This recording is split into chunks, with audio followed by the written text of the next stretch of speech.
HQN Books and Harper Audio present Mistletoe Season, featuring the bonus story, A Carolina Christmas, by Michelle Major, performed by Carly Robbins. Chapter 1. Angie Guilardi let herself out of Il Rigatone, the restaurant her family had owned in Magnolia, North Carolina, for the past 30 years, and locked the door behind her. It was nearly 11 at night, and a brisk December wind whipped down Main Street, although she should be wearing more than a white button-down. Now stained with smatterings of red sauce, Angie welcomed the gust of air. At least it blew away the smell of sausage and tomato paste that clung to her like a barnacle. Scents that seemed to be infused into her at this point, bringing back memories of years of a childhood spent in and out of the restaurant. It had been a long day, so she needed a shower and a glass of wine in equal measure. She started toward her car, parked around the corner, but the sound of a door slamming nearby caught her attention. Downtown Magnolia rolled up the sidewalks early on a weeknight, so she didn't expect anyone else to be out and about. She arched a brow at the woman approaching. "Are you stalking me?" Emma Cantrell gave an impatient snort as she moved closer. "That's what it feels like, but it wouldn't be necessary if you'd return my calls or answer messages." Angie turned to fully face her business partner. Now, former partner. "I've been busy," she said, trying to make her tone dismissive. Instead, the words reeked of desperation. "How's your mom?" Emma asked gently, her annoyance with Angie temporarily put aside because, clearly, Emma was a good person, too good for Angie to be ignoring her the way she had. Equally weak and ornery, Angie dropped the oversized set of keys into her purse with a jangle. "The doctor says 2 more weeks, and then she can slowly begin to resume her normal activities." "Like running Il Rigatone?" "We don't know yet if she'll ever return at the same capacity." Angie bit down on the inside of her cheek until she tasted blood. "It doesn't matter, because I'm running it now. But only temporarily," Emma insisted. Or suggested, like saying the words out loud would make them true. Oh, how Angie wanted them to be true. She gave a small shake of her head. No more time for fanciful thoughts or big dreams about making her life her own. Unable to meet Emma's sympathetic gaze, she looked across the street to the storefronts decorated in festive holiday cheer. Colorful twinkle lights danced in the darkened window of the hardware store, and she could make out the shadow of garland wound through the sign for the dance studio. Boughs of greenery with bright red bows hung from every light post on either side of the street. Magnolia had gone all out on the holiday cheer this year. Too bad Angie didn't feel much of the holiday spirit. Sure, she'd gone through the motions of assembling the fake Christmas tree that had graced the corner of the restaurant's small waiting area each December for as long as she could remember. During a lull in customers yesterday, she and one of the waitresses had pulled out the totes of decorations from the storeroom, but nothing managed to conjure up the magic of the season. Not for her. "I'm sorry I let you down," she told Emma, thankful her voice remained steady. "I've got calls into a couple caterers in the area to see if they can—" "I don't want another caterer." Emma stepped forward. "You're it, Ange." "I can't." She swallowed when a lump of sorrow lodged in her throat. "I should never have deserted my mom in the first place. If she hadn't been working so much and upset about me as well, maybe the heart attack wouldn't have happened." "Sweetie, you aren't to blame for that." "She almost died," Angie insisted, needing to make it clear. "Less than a year after my father, she collapsed in the restaurant's storeroom, and I wasn't here." "You were at the inn." "Having a grand old time, not a care in the world. My mom was fighting for her life, surrounded by employees until the EMTs got there, and I wasn't with her. When she needed me the most—" "Stop." Emma held up a hand. "I remember that day, Angie. It was the McAlvey wedding, complete with the bride's niece and her tiny Irish dancer friends pounding away on the parquet floor we assembled in the backyard.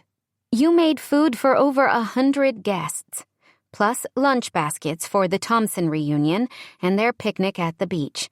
5 of the 6 online reviews that came from those 2 events mention the food being a highlight. You care a lot, so don't pretend otherwise. Not with me. Emma still didn't get it. I should have cared more about my mom. The way she did when I needed her.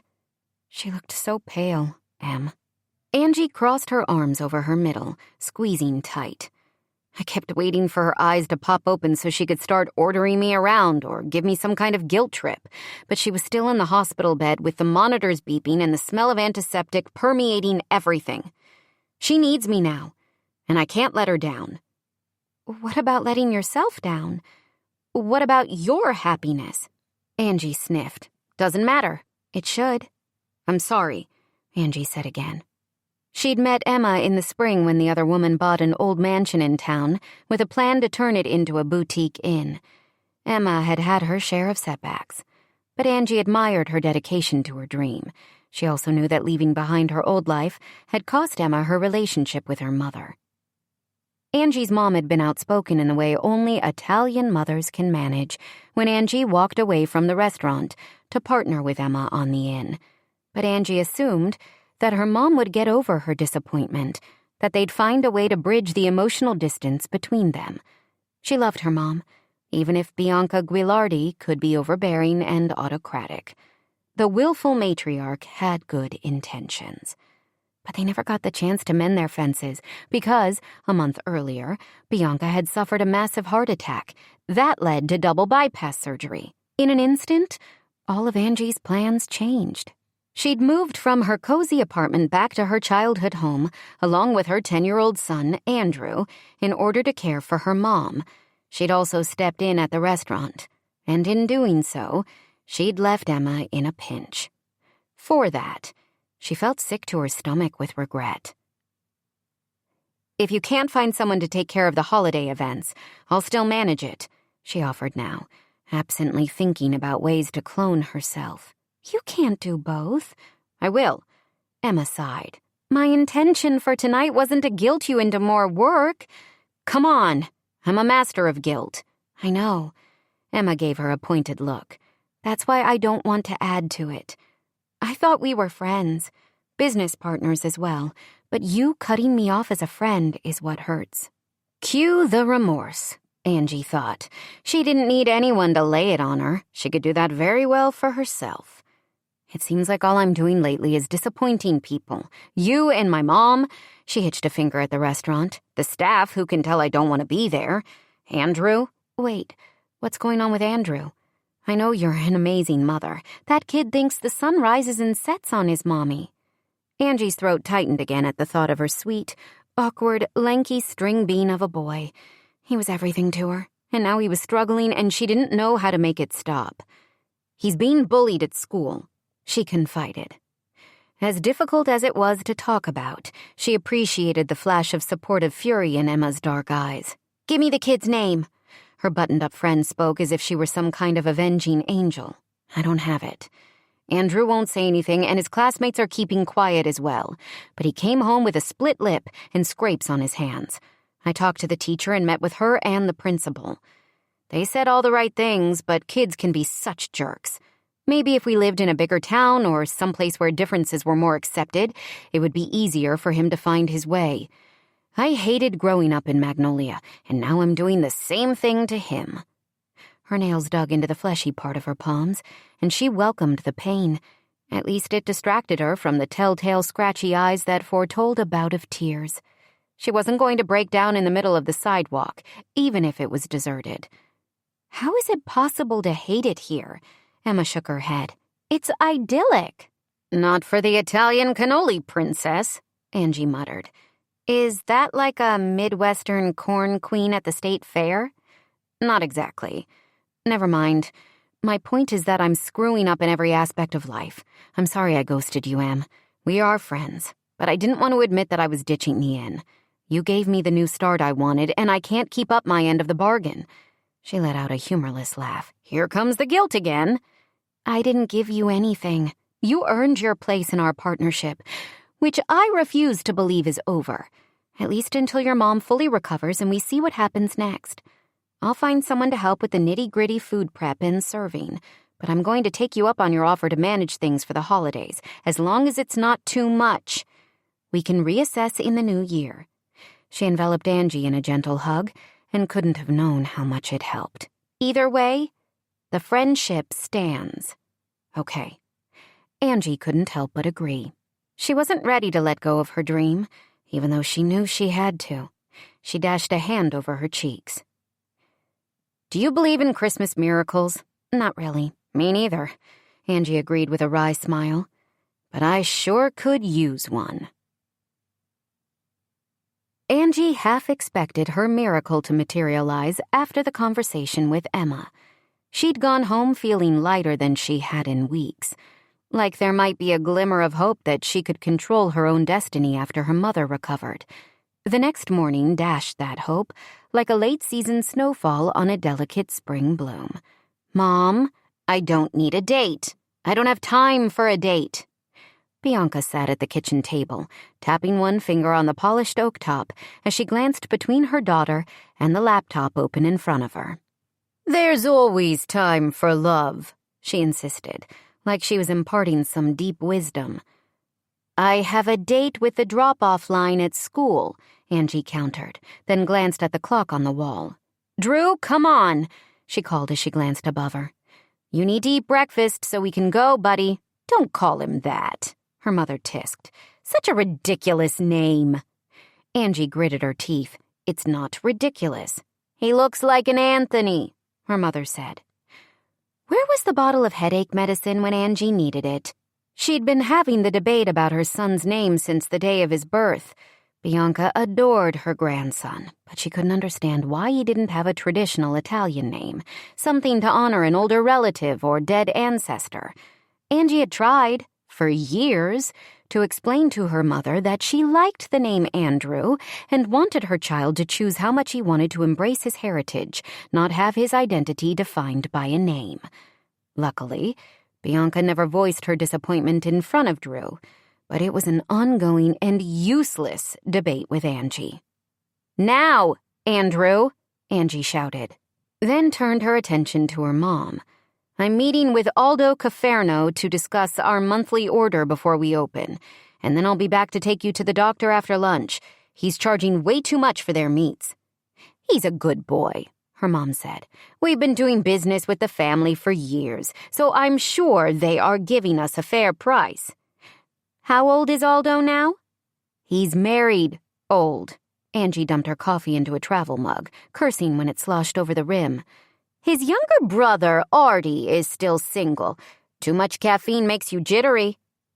Her mother said, "We can talk about potential dates when you get back." "No men," Angie said the words like a plea. "I'm a man," Andrew pointed out as he came into the kitchen. He wore a striped sweatshirt and baggy jeans that she knew were hitched in at the waist by the growth buttons sewn into the fabric. His backpack looked like it might be heavy enough to make him topple over, but Angie knew her son was stronger than he appeared. "My best little man."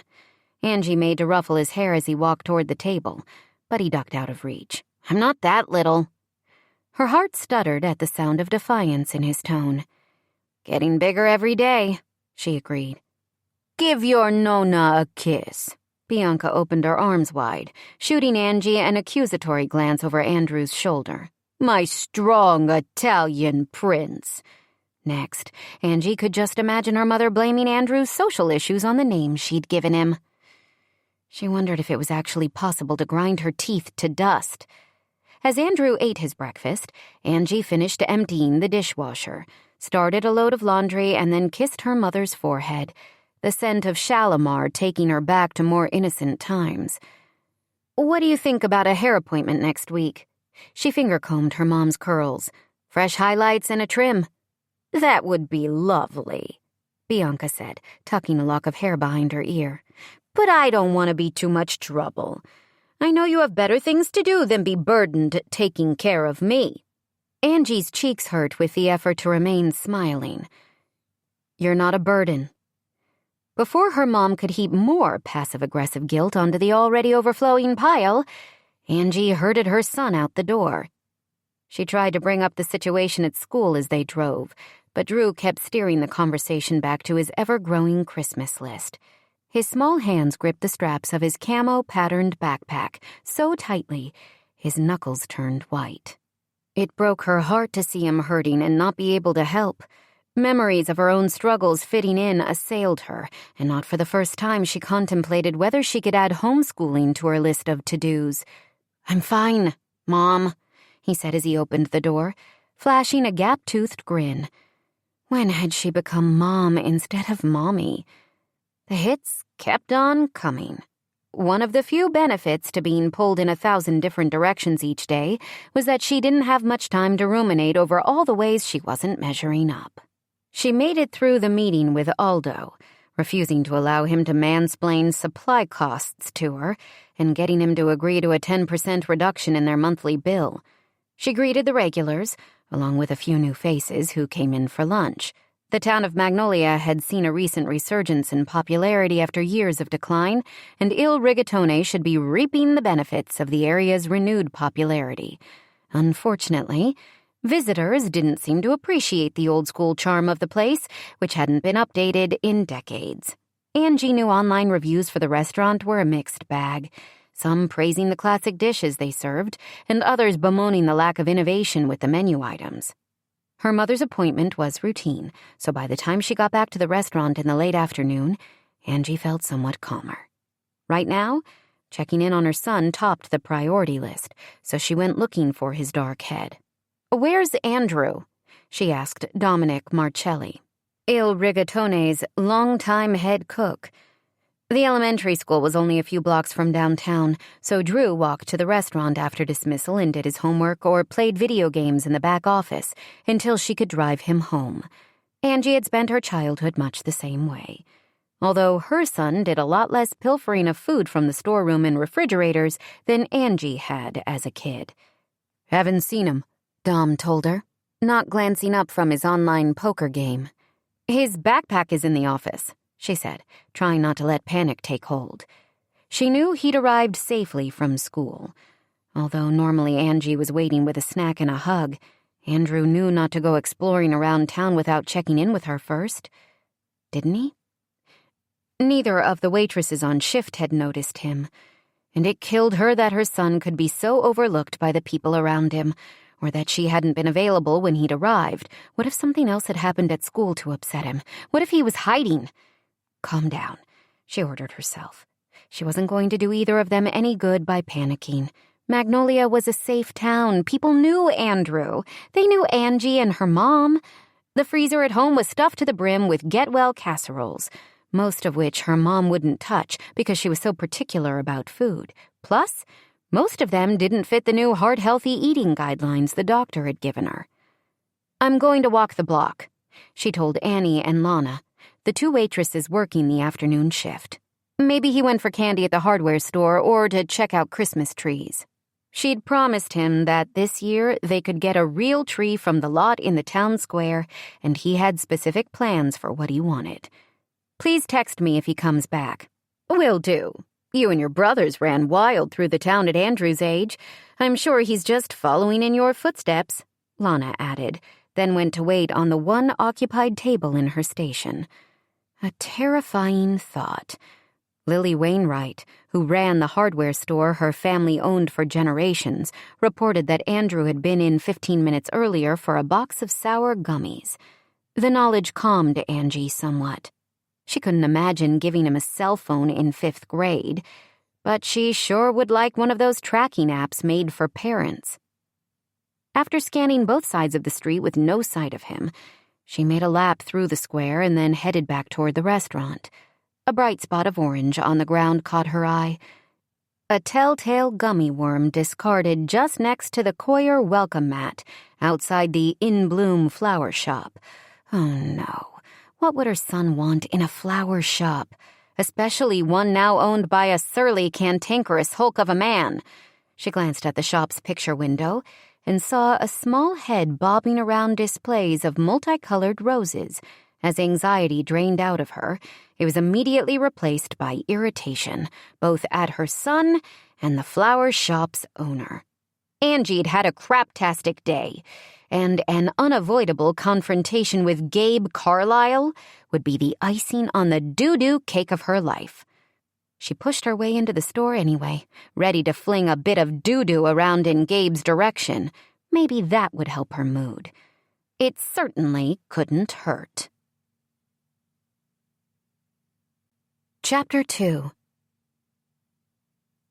How could one child produce so many questions in the span of a few minutes? Questions that seemed to tear scabs from old wounds as easy as ripping off a bandage. Gabriel Carlisle had tried to brush off the boy with no luck. Andrew Guilardi was small in stature, but big in curiosity. Gabe didn't appreciate curiosity. "How do you even breathe with all that yammering?"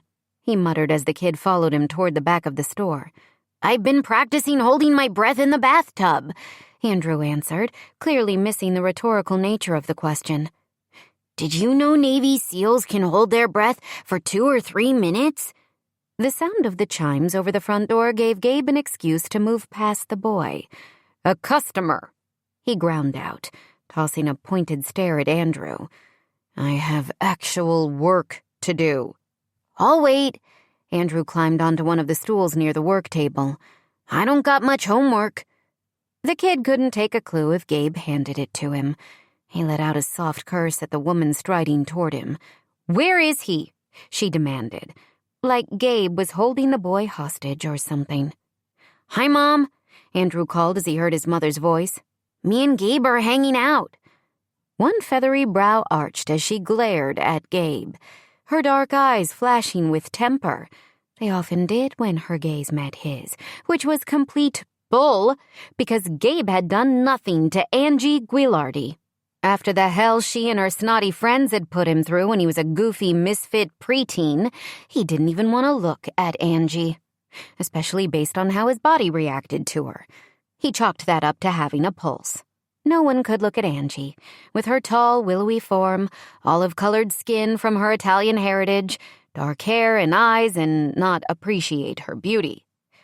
But looks could be deceiving, and Gabe had learned that the hard way with Angie. Since returning to town, he'd done his best to avoid her, although working with Emma at the Wildflower Inn had made that more difficult. He managed. Managing was his specialty. "He won't leave," he said under his breath. "Trust me, I tried." She sniffed. "I can only imagine. Why is he here?" "He wants me to tell him about my military career." "What the? Why? I don't understand." After the initial shock, though, Gabe had a feeling she understood more than she was telling him about why her son had sought out Gabe. When he came to Magnolia in the spring, he hadn't made a huge deal about his career or the accolades he'd received throughout his stint in the Army. He'd rather not think about that time, at least if he wanted to get more sleep. But it was a small town and people talked. His grandmother was a popular resident and her store a fixture in downtown, even if it was somewhat musty and in need of a thorough cleaning. This was something Gabe hadn't bothered with over the past 8 months, because it had felt that admitting the store was a mess would only make him more culpable for not being there when his grandma had needed him. "Talk to him," Gabe suggested with a shrug. "Preferably someplace other than in my store. I have work to do." She glanced around the dingy shop. "Yes, I see." He picked up a slip of paper from the counter. "An order." He held it in front of her face. "To deliver today." "Andrew, let's go." Angie took a step toward the back room, then growled under her breath when the boy didn't materialize. "I mean it." Mom tone. Impressive. She shot Gabe another look, and despite his desire to avoid her, he felt one side of his mouth lift into a smile. Gabe didn't have a lot of reasons to smile in life, so it felt unfamiliar. He liked the idea of getting under her skin the way she did to him, so when Andrew finally appeared in the doorway, Gabe shocked even himself by the words that came out of his mouth. "If he doesn't have much homework, he can stay. I'll put you to work, he said to the boy, whose eyes lit up like sparklers on the 4th of July. Yes, Mom, please? Angie hissed out a breath. You just told me you wanted to be rid of him. True enough. Changed my mind, Gabe told her. Because it bothers me that he's here? He narrowed his eyes. Do I bother you, Cannoli? Do not call me that. The golden flecks around the edges of her dark eyes flashed in pain, and Gabe almost felt guilty for using the nickname he knew she hated. Almost. Listen to your mom, kid, Gabe told Andrew. Go with her, if that's what she wants. She elbowed her way past and crouched down in front of her son. You have to let someone know if you're going to leave the restaurant after school. Her tone had turned gentle, far softer than Gabe would have expected. I didn't know where you were. And I was worried, Drew. You weren't there after school, he said, an accusation more than an observation. I'm sorry. I had to drop Nona off at home after the doctor. But you can tell Dom or Annie or one of the other waitresses. The boy looked down at his scuffed sneakers. I hate going to the restaurant after school. Nobody wants me there, and it always smells like meatballs. Gabe noticed the shift in Angie, the way her shoulders went rigid at Andrew's words. Leave it to a child to have the ability to gut his mother without even trying. Nothing I can do about the meatballs, she said with what Gabe guessed was fake cheer. It's only temporary that you'll be at Il Rigatone. Remember that you chose not to go to the aftercare program at school. I hate it there, too. Angie bowed her head, and Gabe suddenly felt he was witnessing a moment too intimate for the nature of their abrasive relationship. You know what a good remedy for hate is. Gabe stepped forward. Hard work. You can take out your anger on the dust bunnies in the corners. What's a remedy? Andrew asked his mother. A solution, she answered. Something I'm fresh out of. Gabe's got lots of dust bunnies. Andrew patted her shoulder as he looked around the shop. Maybe even some dust rhinos. Angie let out a small, tired laugh. But the boy's face cleared. Gabe knew the kid hadn't meant to upset his mom. He remembered what it had been like to try to coax smiles or an infrequent laugh from his mother, the effort made more challenging by the fact that she was usually nursing a hangover or halfway to her next buzz. His mom was a mean drunk.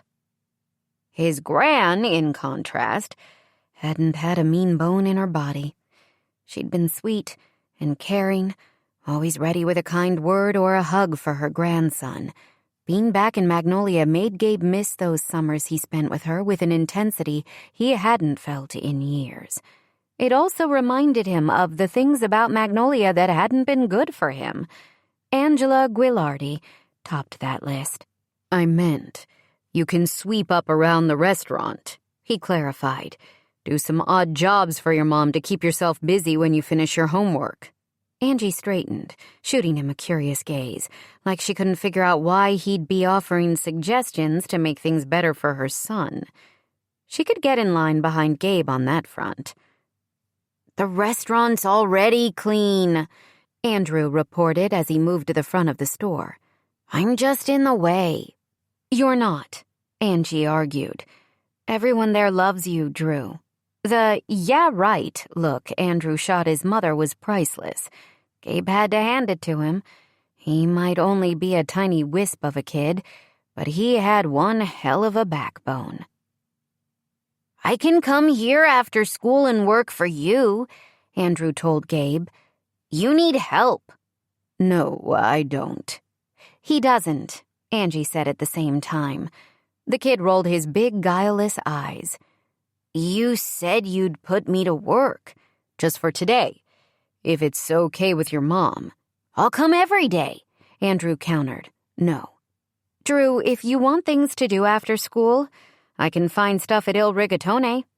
Angie wrinkled her nose. That's a better place for you, especially with your asthma. There might be things you're allergic to in here, and definitely the...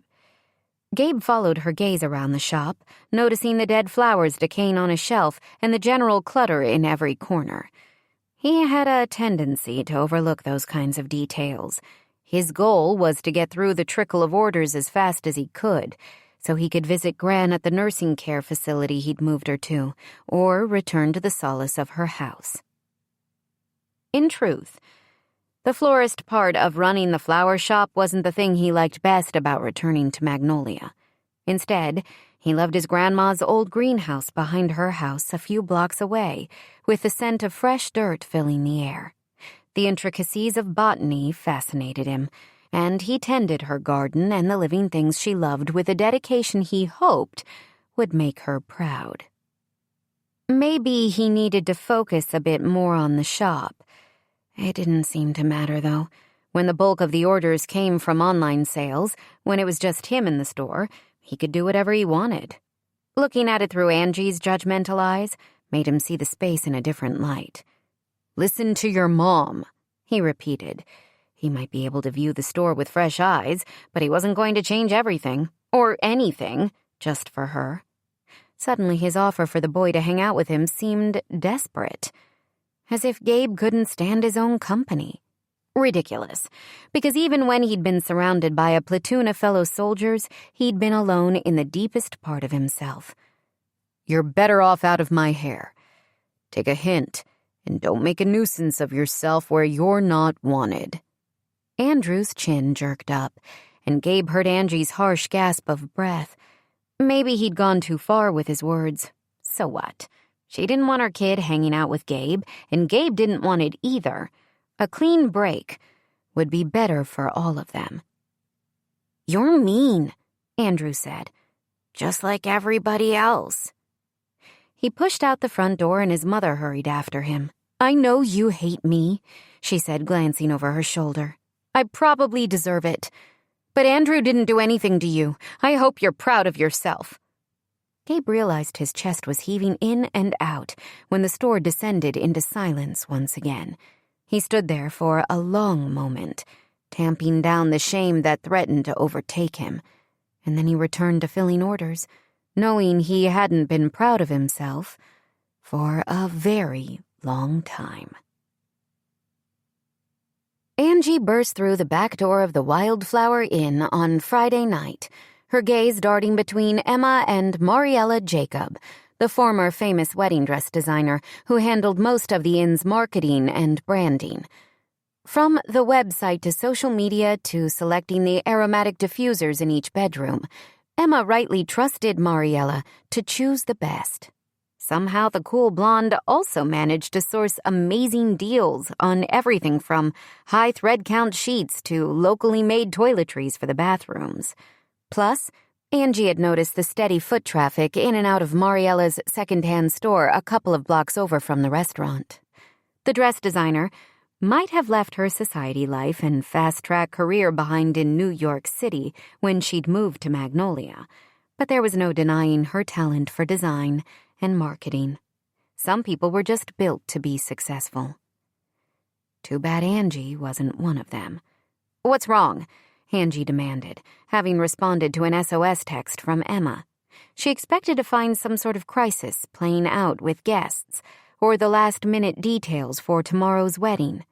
Both Emma and Mariella had the good sense to look sheepish. "We thought you needed a break," Emma said, then pointed a finger at Mariella. "I told you this was a bad idea. It's a great idea." Mariella smiled and handed Angie a glass of white wine. "Just one quick drink, and you can go back to wallowing in your self-pity." Emma nudged Mariella. The idea was not to make her even more stressed. "Can you get more stressed?" Mariella asked Angie, almost as a challenge. "Perhaps if the local sheriff locks me up for beating the crap out of you," Angie answered with a sweet-like-candy smile. Mariella shrugged. "I'm scrappier than I look. Have a drink and talk to us.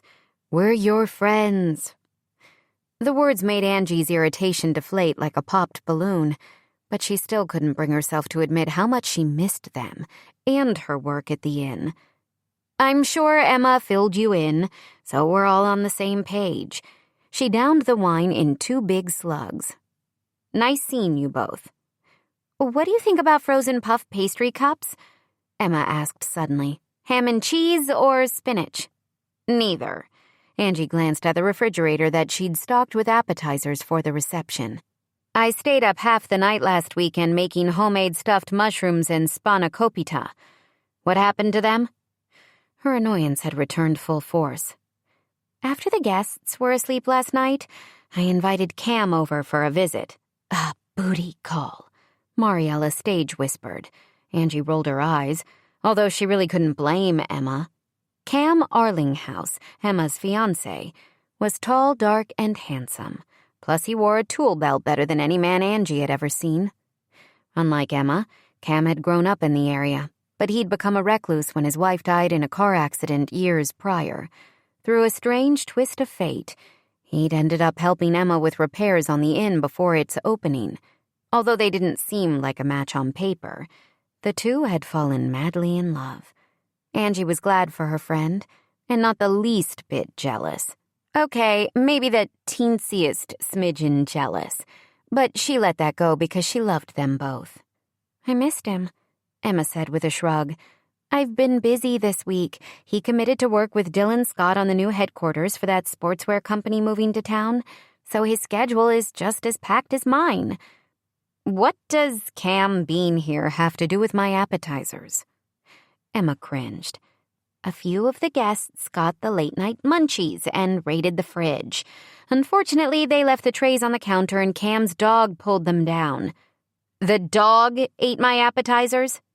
Angie felt her mouth drop open. Not all of them, Emma said quickly. We heard the noise in the kitchen and came out. I thought he was closed in the laundry room for the night. I'm so sorry, Ange. They spilled all over the floor and Toby got excited and he stress-peed on them. Mariella finished with wide eyes. Couldn't salvage a thing. We can't serve guests stuffed mushrooms that have potentially been peed on, Emma explained as if it weren't obvious. You also can't serve them pre-packaged mini quiche. Angie spoke through clenched teeth. She tapped a finger on the rim of her empty wine glass. Was the plan to get me liquored up to soften the blow? No, Emma and Mariella said at once. The appetizers weren't even on the agenda. Mariella gave a pointed look at Emma. You weren't supposed to mention them. I don't know which ones to go with, Emma argued, throwing her hands up before sending a beseeching glance at Angie. It's just this once, I swear. We didn't want to upset you or stress you out anymore. This must be what rock bottom feels like, Angie muttered, then dug in her purse for her keys. I need to go get supplies. I'll have new appetizers here tomorrow, noon at the latest. What time is the wedding? 2, Mariella said at the same time Emma stepped forward. No, it's fine. You don't have to redo anything. Of course I do. My reputation is synonymous with the food the inn serves at its events. I thought you were done with our partnership, Emma said quietly. We seriously invited you over to make you feel better, Mariella added, not so you could swoop in and save the day. Sleep is overrated, Angie said with a weak smile. We'll help, Emma offered. Mariella snorted. I don't cook. You can chop or clean up. Angie waited for Mariella to refuse. The former designer to the stars hadn't exactly lost her sophisticated edge. Angie couldn't imagine Mariella taking orders from anyone. Tell me what to do, she said, placing her still full wine glass in the kitchen sink. Give me a list, and I'll do the grocery run. They're open until midnight on weekends, so I've got 45 minutes. Surely we can knock out food for a reception of 50 in a few hours? You're seriously going to roll up your cuffed sleeves and be my sous chef servant? Why is that such a shock? Emma leaned closer to her. Because you avoid domestic work like you're allergic to it. I might be, Mariella admitted, but my friend needs the help, so I'm going to give it to her. Thank you, Angie said quietly. Me too, Emma added. I know the whole situation was my fault, and I really am sorry. I'll stay up as long as you need. Angie sucked in an unsteady breath. This was in no way how she'd planned to spend her Friday night. But both Andrew and her mom had gone to bed. Bianca was doing much better than even her doctors had expected after the surgery, and Angie knew her mother would call if there was a problem. The truth was, she didn't want to go back home to the bedroom still decorated with her stuffed animal collection and posters featuring various boy band members. She should have updated the room, but changing things to reflect her adult taste felt too much like giving in and admitting she was right back where she started. "Then let's get to work, ladies." Her shoulders relaxed as she stepped forward. Maybe she'd have to give up her catering business and her work at the inn eventually. But not tonight. Chapter 3. The wedding and reception were beautiful. Or at least, that's what Angie heard from Emma and Mariella. They texted updates throughout the day and into the evening, several messages in all caps with quotes from guests praising the food. Angie hadn't seen any of it.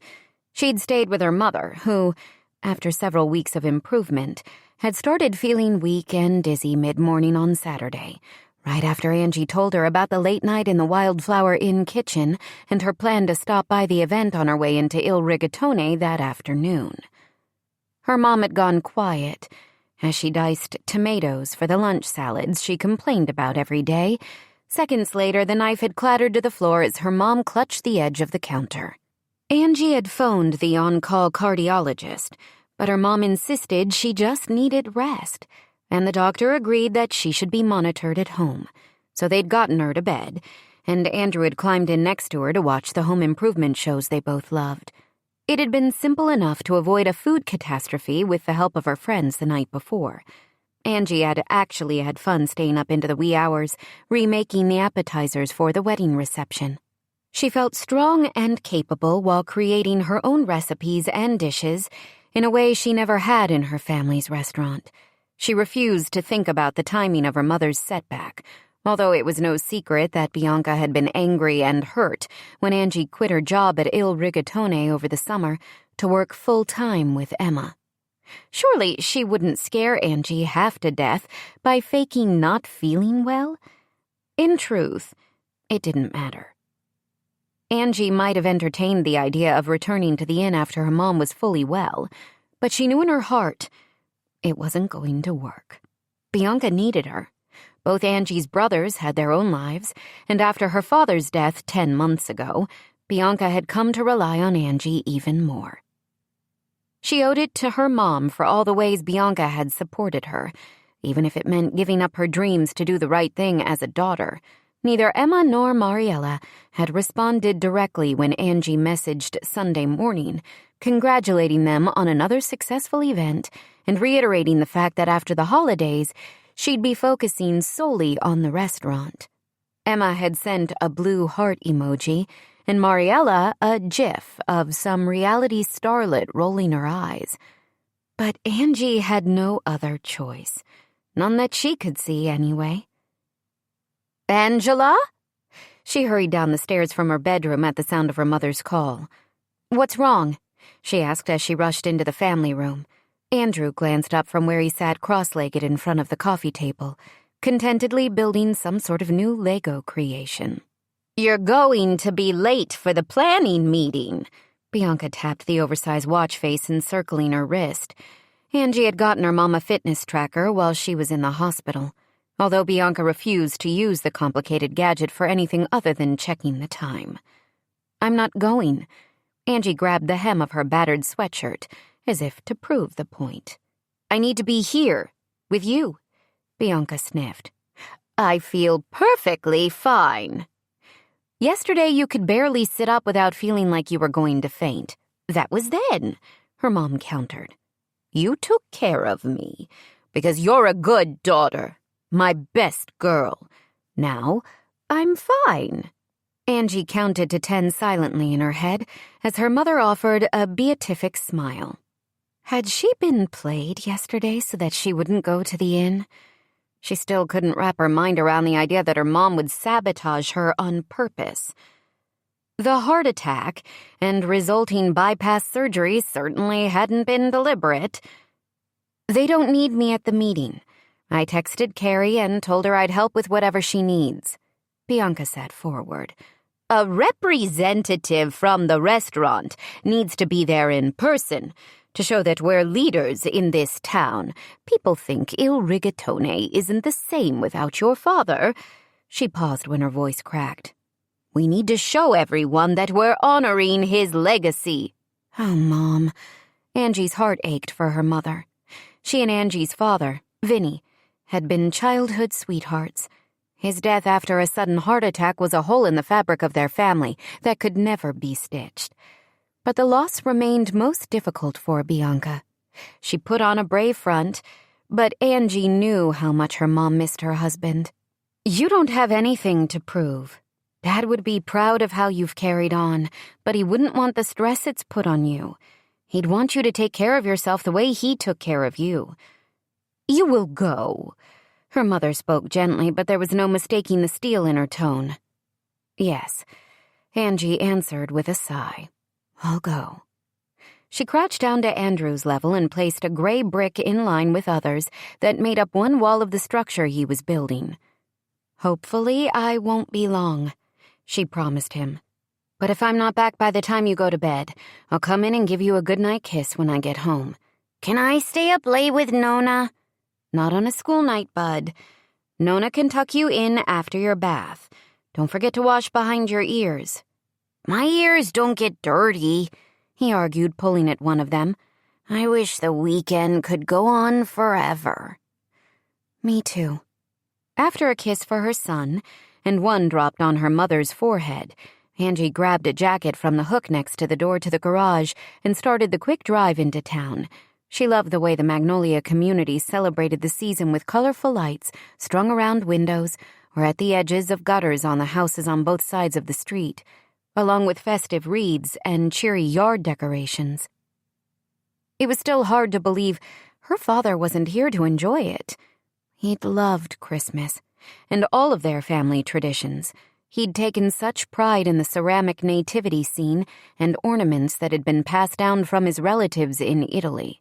She and Andrew had already put up a few things, but her mother wanted to wait on the tree and some of the more meaningful decorations. As she got out of the car after parking in front of the town hall, Angie pressed her palm to her chest to try to stem the tight ache that collected there every time she thought of her father. A heart attack, similar to the one her mother had suffered, had taken him far too soon. She would not lose her mom as well. What was a little personal happiness in a trade-off for her mother's health? She hurried toward the town hall building, cursing softly when she realized she'd forgotten to change out of the faux fur-trimmed house shoes she wore at night and into regular boots or sneakers. Maybe the ragamuffin look would garner some sympathy from her fellow business owners, but more likely the gossip train would kick into high gear. She could imagine the barrage of texts and calls later tonight at how Angie Guilardi was losing her marbles. Closer to the truth, they'd started escaping months ago. Angie had slipped and tripped on them on the way out the figurative door that led to her dream life. The sound of someone retching stopped her in her tracks, and she saw a woman bent over the bushes at the far corner of the building. "Carrie?" she asked when she recognized the willowy brunette. "Are you okay?" "Not exactly." Carrie Reed Scott walked toward her slowly, dabbing a tissue at the corner of her mouth. "Can't seem to stop the nausea. It's a little out of control." "How far along are you now?" Angie had heard about Carrie's pregnancy from one of the waitresses at the restaurant, although the artist and gallery owner hadn't been in for her usual/order recently, as far as Angie could remember.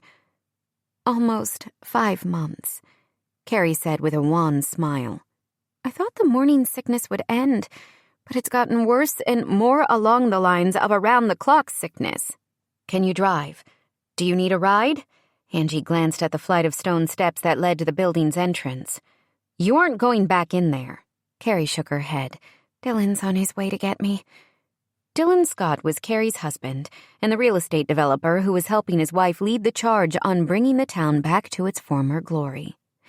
They'd dated in high school, but had an ugly breakup, thanks to the meddling of Carrie's late father, Niall Reed, the same man who'd owned the house that Emma had turned into an inn.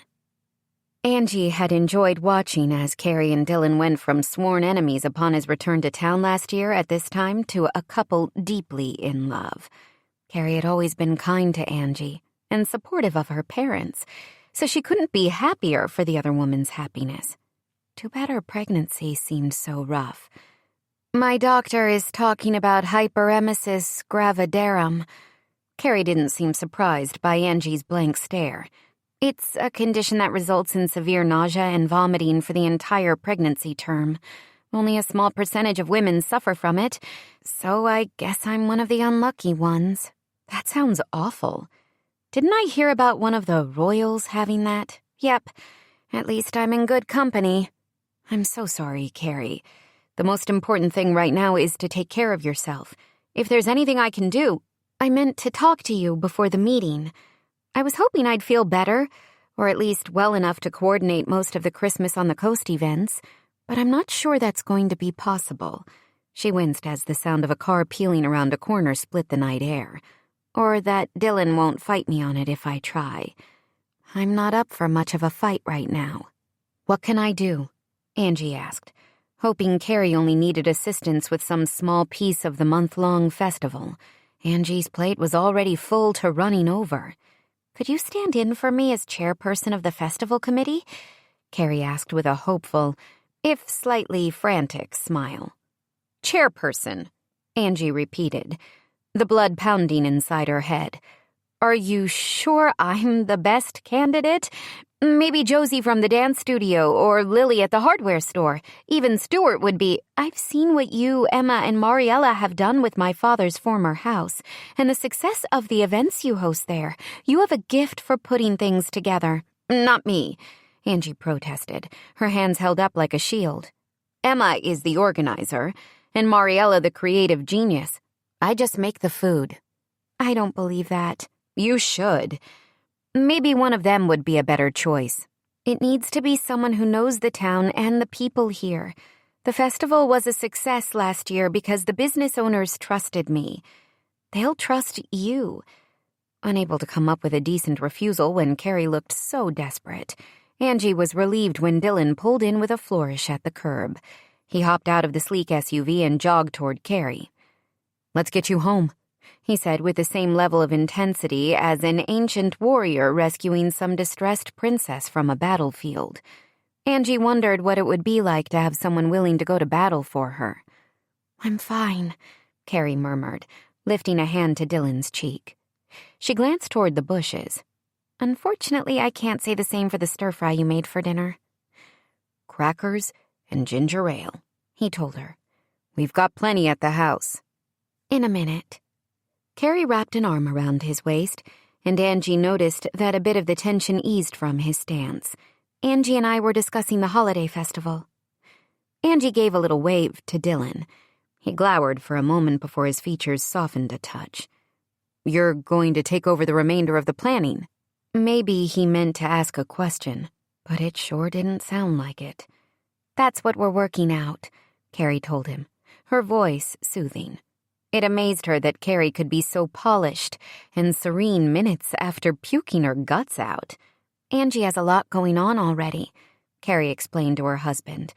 "I'm not sure. I'll help," Angie said on a rush of breath. Dylan nodded. "That's settled. Let's go." Carrie whirled to face him fully. "Enough. I'll be ready when Angie and I finish our conversation. I threw up, Dylan. It's nothing new at this point." She pressed a hand to the small bump of her belly. "I'm going to take care of our baby." "I know," he whispered, his blue eyes flashing with intensity. "I just worry about you.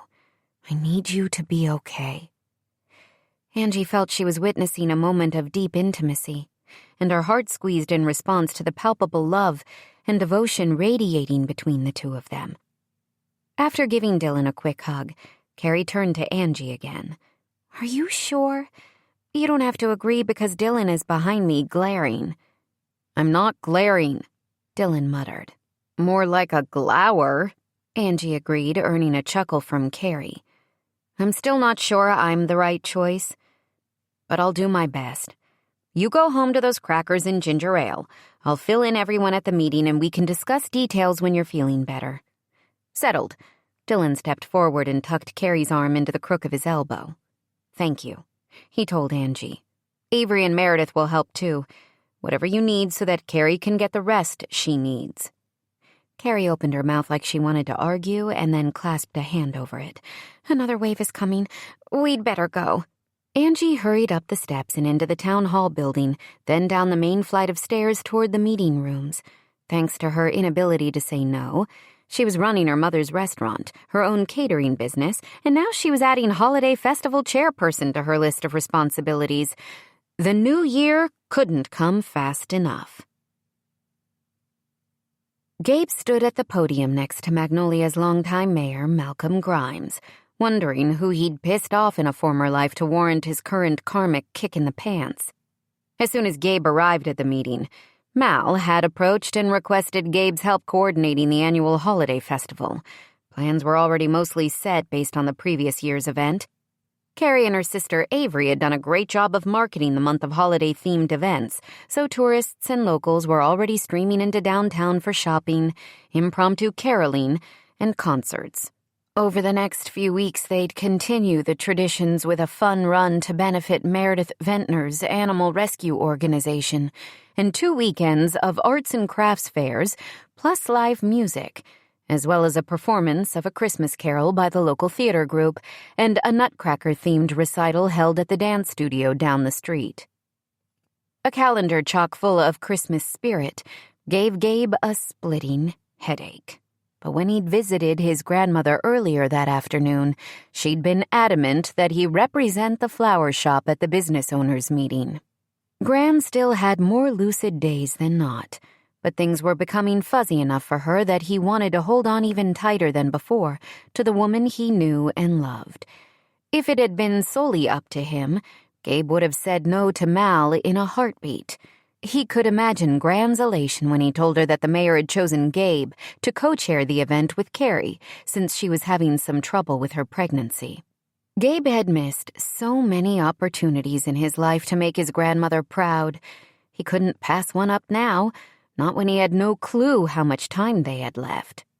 Just as Mal called the meeting to order, and the room went silent, Angie burst through the door.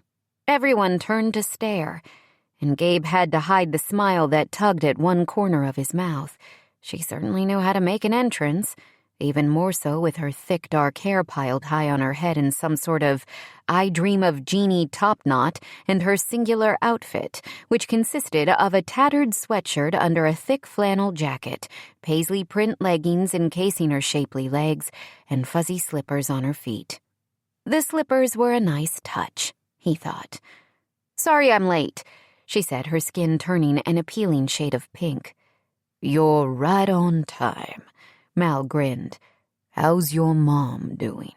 "Good," Angie nodded. "Better, anyway. She had a little setback this weekend, but—" She drew in a shaky breath, and a shiver of sympathy rippled along Gabe's spine. "She's okay." He rolled his shoulders to diffuse the sensation. Angie didn't need, or likely want, his sympathy. Mal nodded. "We're sending her our best. She's a strong woman." A few people called out words of encouragement, and somehow Gabe imagined them like bullets ripping through Angie's soft skin. He was used to thinking of her as tough and unflinching, so the vulnerability she couldn't seem to hide when it came to her mother unnerved him. "Yeah." The smile she offered didn't reach her eyes. "I guess I should be up there with you." She frowned as she noticed Gabe, and he curled his lip out of habit. Mutual distaste was much easier to handle than the invisible connection that sometimes filled the space between them. Mal inclined his head. "We're waiting for Carrie." "Right," Angie nodded. "Carrie still isn't feeling well. I just saw her out front before Dylan picked her up. She's asked me to take over her responsibilities for Christmas on the coast." "Oh, hell no," Gabe muttered. Mal turned to him with a quelling glance as the gathered crowd erupted into murmuring whispers. Gabe had no idea whether people were talking about him or Angie, or the two of them. Either way, he didn't like it. "Well, that will be perfect," the mayor said, his deep voice booming in the large room. "Because Gabe just offered to pitch in as well." "You asked," Gabe said under his breath. "There's a difference." Mal ignored him and continued speaking to Angie. "The two of you can coordinate the events together." "Just like Carrie and Dylan," Josie from the dance studio shouted with a throaty laugh. "Not like that at all," Angie said as more people joined in with laughter and a smattering of applause. "I don't need help." "Me neither." Gabe moved closer to Mal. "This is a bad idea," he whispered to the mayor. "Why?" Mal turned to him as Angie joined them at the front of the room. The older man looked at each of them. "I understand that Carrie and Dylan had a history, but you two barely know each other, unless you had some kind of secret dating life the rest of us don't know about." "Who's dating?" Josie, who sat in the front row, leaned forward in her chair. "No one," Gabe said through clenched teeth. "Not even a little." Angie offered a patently fake smile. "I'd be thrilled to work with Gabe.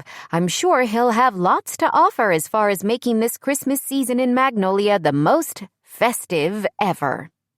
The words seemed benign enough on the surface, but Gabe knew a challenge when he heard one.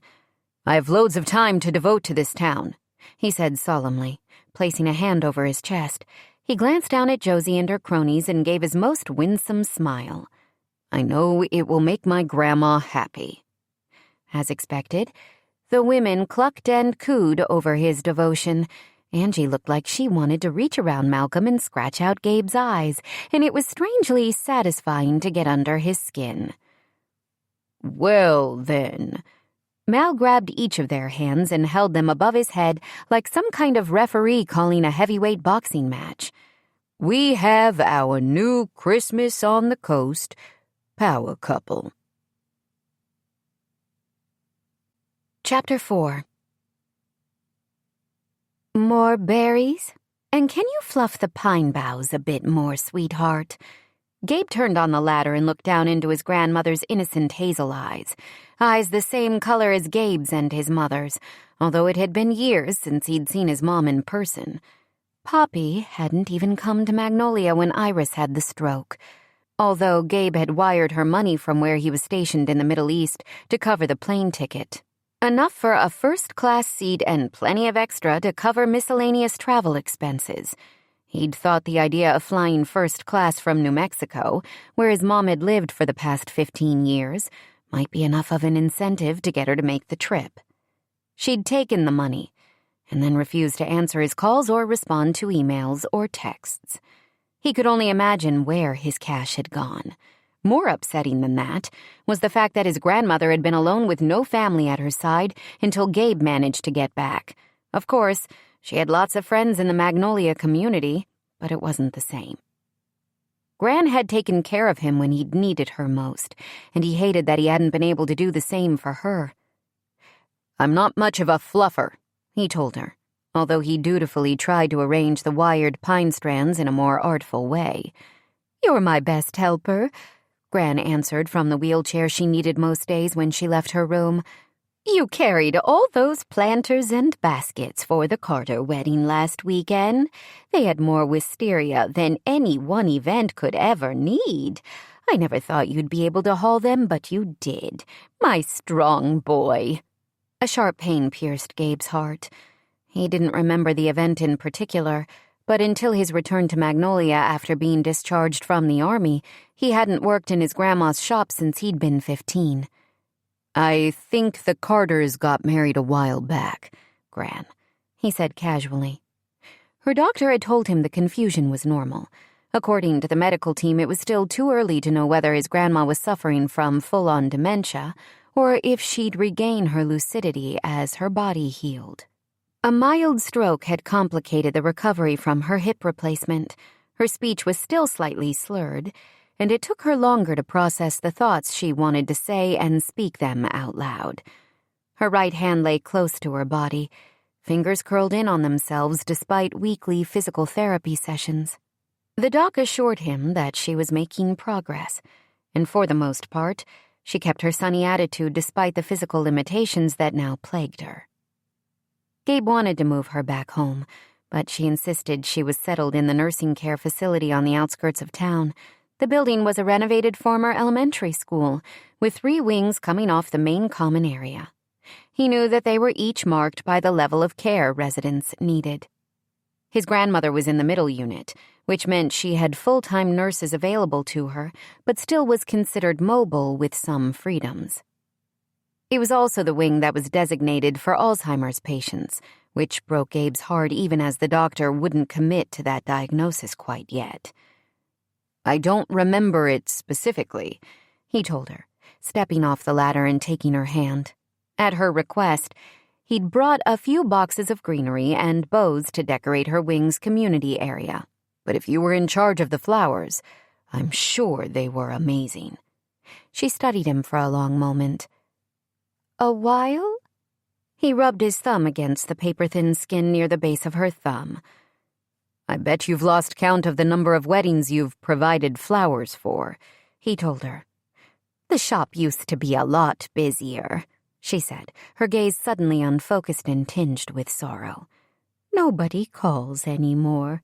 "I've updated the website," he told her with a gentle smile, "and linked the store to a few national florist databases.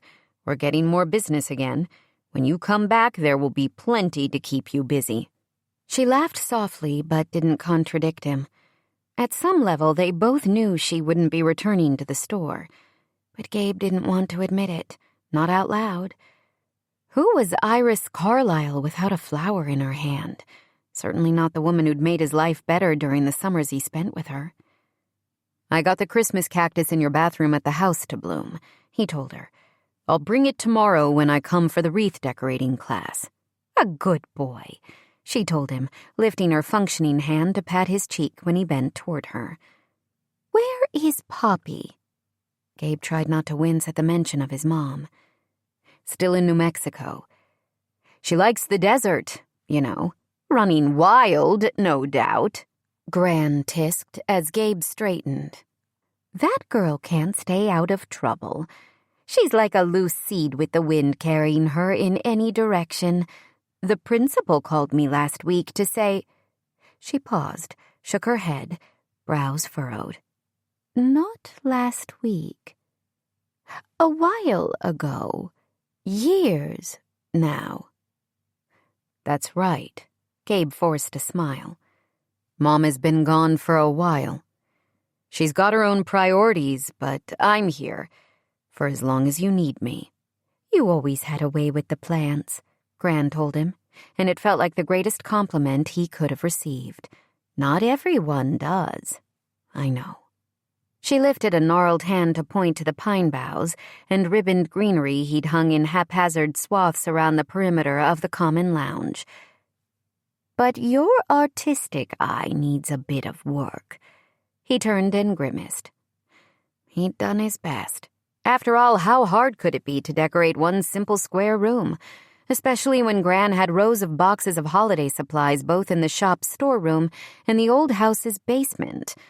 But as he looked at his handiwork, he realized the decorations were uneven and drooping, not to mention he'd completely missed one entire wall.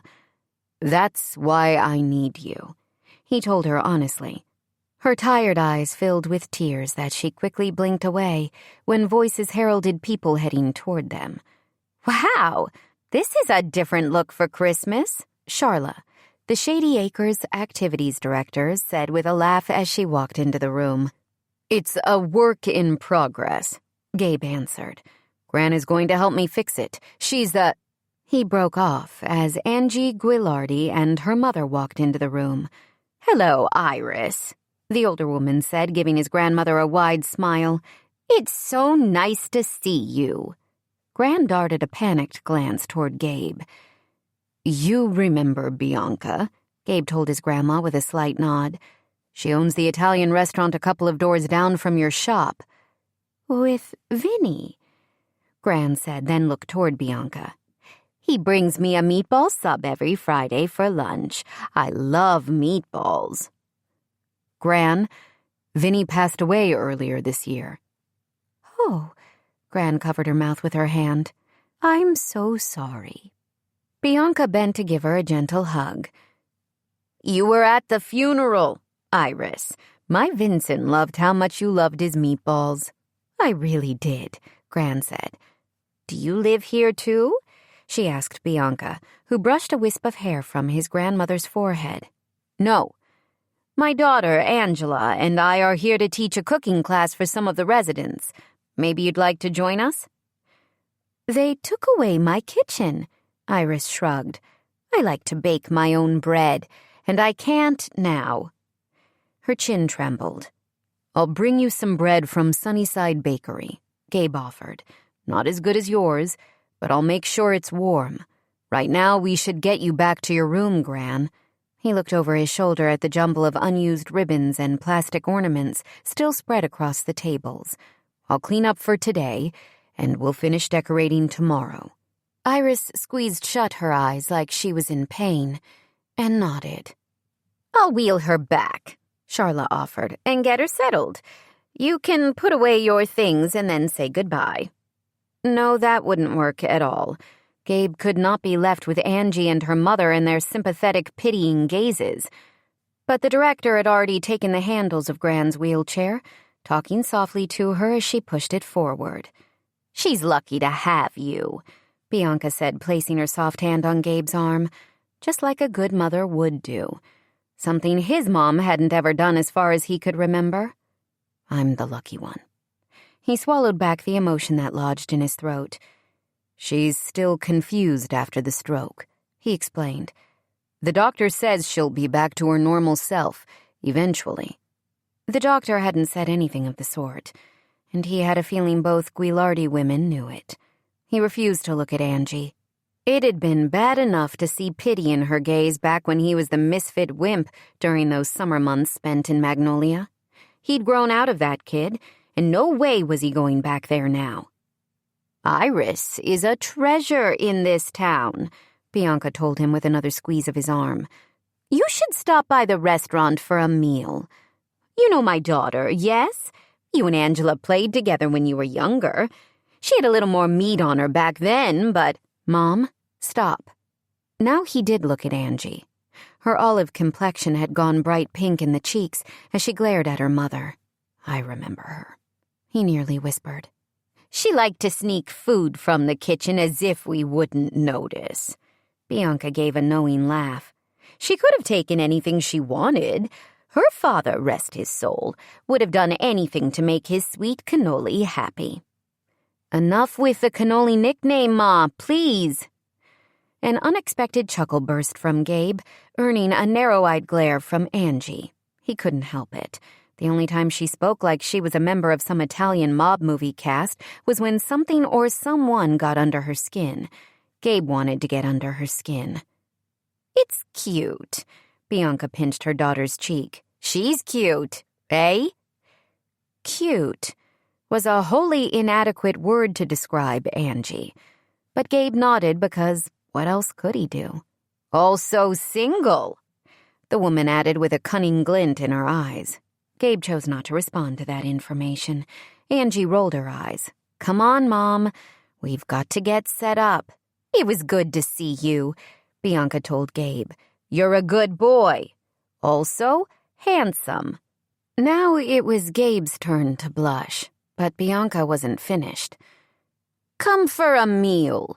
And you can take my Angela out sometime. She has a date with Artie Caferno on Friday, but she's free another... Mom, I don't have a date on Friday.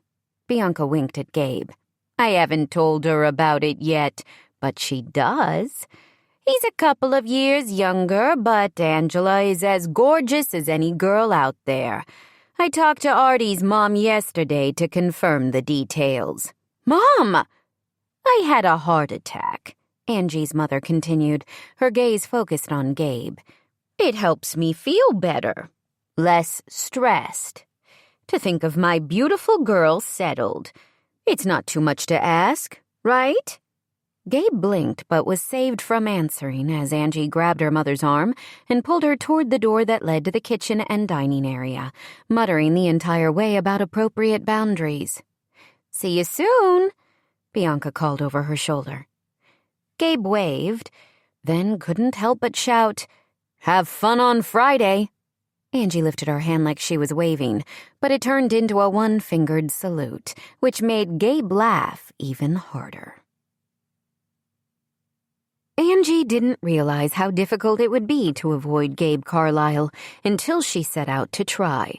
After the humiliating interaction with her mother at the nursing care facility, the last thing she wanted was to see his inevitably smug smile or have him ask about her unwanted plans for Friday night. She still couldn't believe her mother had arranged a date without Angie's consent. But when Angie had demanded that Bianca call Julia Caferno and cancel, her mother had pressed a hand to her chest. It had been subtle, and maybe she was faking, but Angie wasn't going to take the chance. That was the number one reason she didn't want to see or talk to Gabe, followed closely by the knowledge that he wasn't only the surly, angry man he appeared to her. It had been easy enough to write him off when that's what she'd thought, but the way he'd talked to his grandmother and the sadness that had filled his gaze at her obvious confusion added a facet to his personality that made Angie more than a little uncomfortable. It made her remember the sweet and gentle boy she'd known during those long-ago summers. The boy who'd looked at her with an adoration she'd never before experienced, who hadn't cared that she was chubby, or her hair was too black and her eyebrows too thick compared to a gaggle of blonde-haired, blue-eyed Southern belles that seemed to inhabit the town. There had even been a runner-up for the Miss Junior North Carolina title in Angie's class. Angie had been different from every girl she knew. It hadn't mattered for her older brothers.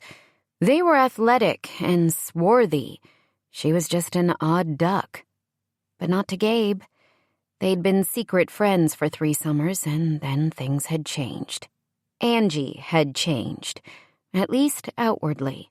She'd grown several inches and managed to curb her sweet tooth. One of her brother Marco's girlfriends had shown her how to use styling products to tame her frizzy black hair and taught her how to pluck her brows. Angie had gone from ugly duckling to swan over the course of a few months. The popular girls, queen bees by anyone's standards, had finally accepted her, and she'd been a jerk of the worst sort to her summer friend. He'd had the last laugh, though, when he'd revealed her desperation to be part of the in clique and had inadvertently managed to convince her not-so-true friends that Angie was just a hanger-on. It had taken her years to live down the reputation of a try-hard within the ruthless social circles of a small-town high school, and she had never quite regained her footing. She still wasn't sure where she fit in. She'd thought they were even, wanted to believe it, needed to convince herself that she hadn't really hurt him back then, and he'd just been another callous boy, careless with the heart she tried so hard to protect. But the pain she'd seen on his face when he looked at his grandmother had been almost visceral, and it had taken all her will not to reach out and try to comfort him the way her mother had done. It also didn't help that for the past few afternoons, her son had sneaked away from the restaurant to spend time with Gabe at the flower shop. Andrew was a wily one, and he'd left sweet notes to her, even though she'd told him not to go, threatened him with losing his video game privileges and dessert for a week. Nothing seemed to deter him, and Angie was too busy to keep her eye on him constantly. Plus, it would make her look like a paranoid fool if she resorted to keeping Andrew under lock and key. After the first visit, Drew had assured her that Gabe had changed his mind and didn't mind the company. Angie found it hard to believe, but the next afternoon, her clever son had come home with a note written in a scrawling, masculine hand. "Your kid is fine with me, unless you've got a problem, one that you care to discuss. If you aren't too busy with Artie. G." "See, Mom?" Andrew had said proudly. "I'm welcome. I help him. Gabe needs a lot of help." "Who's Artie?" "No one," she murmured as she racked her brain to figure out why her son was so drawn to Gabe.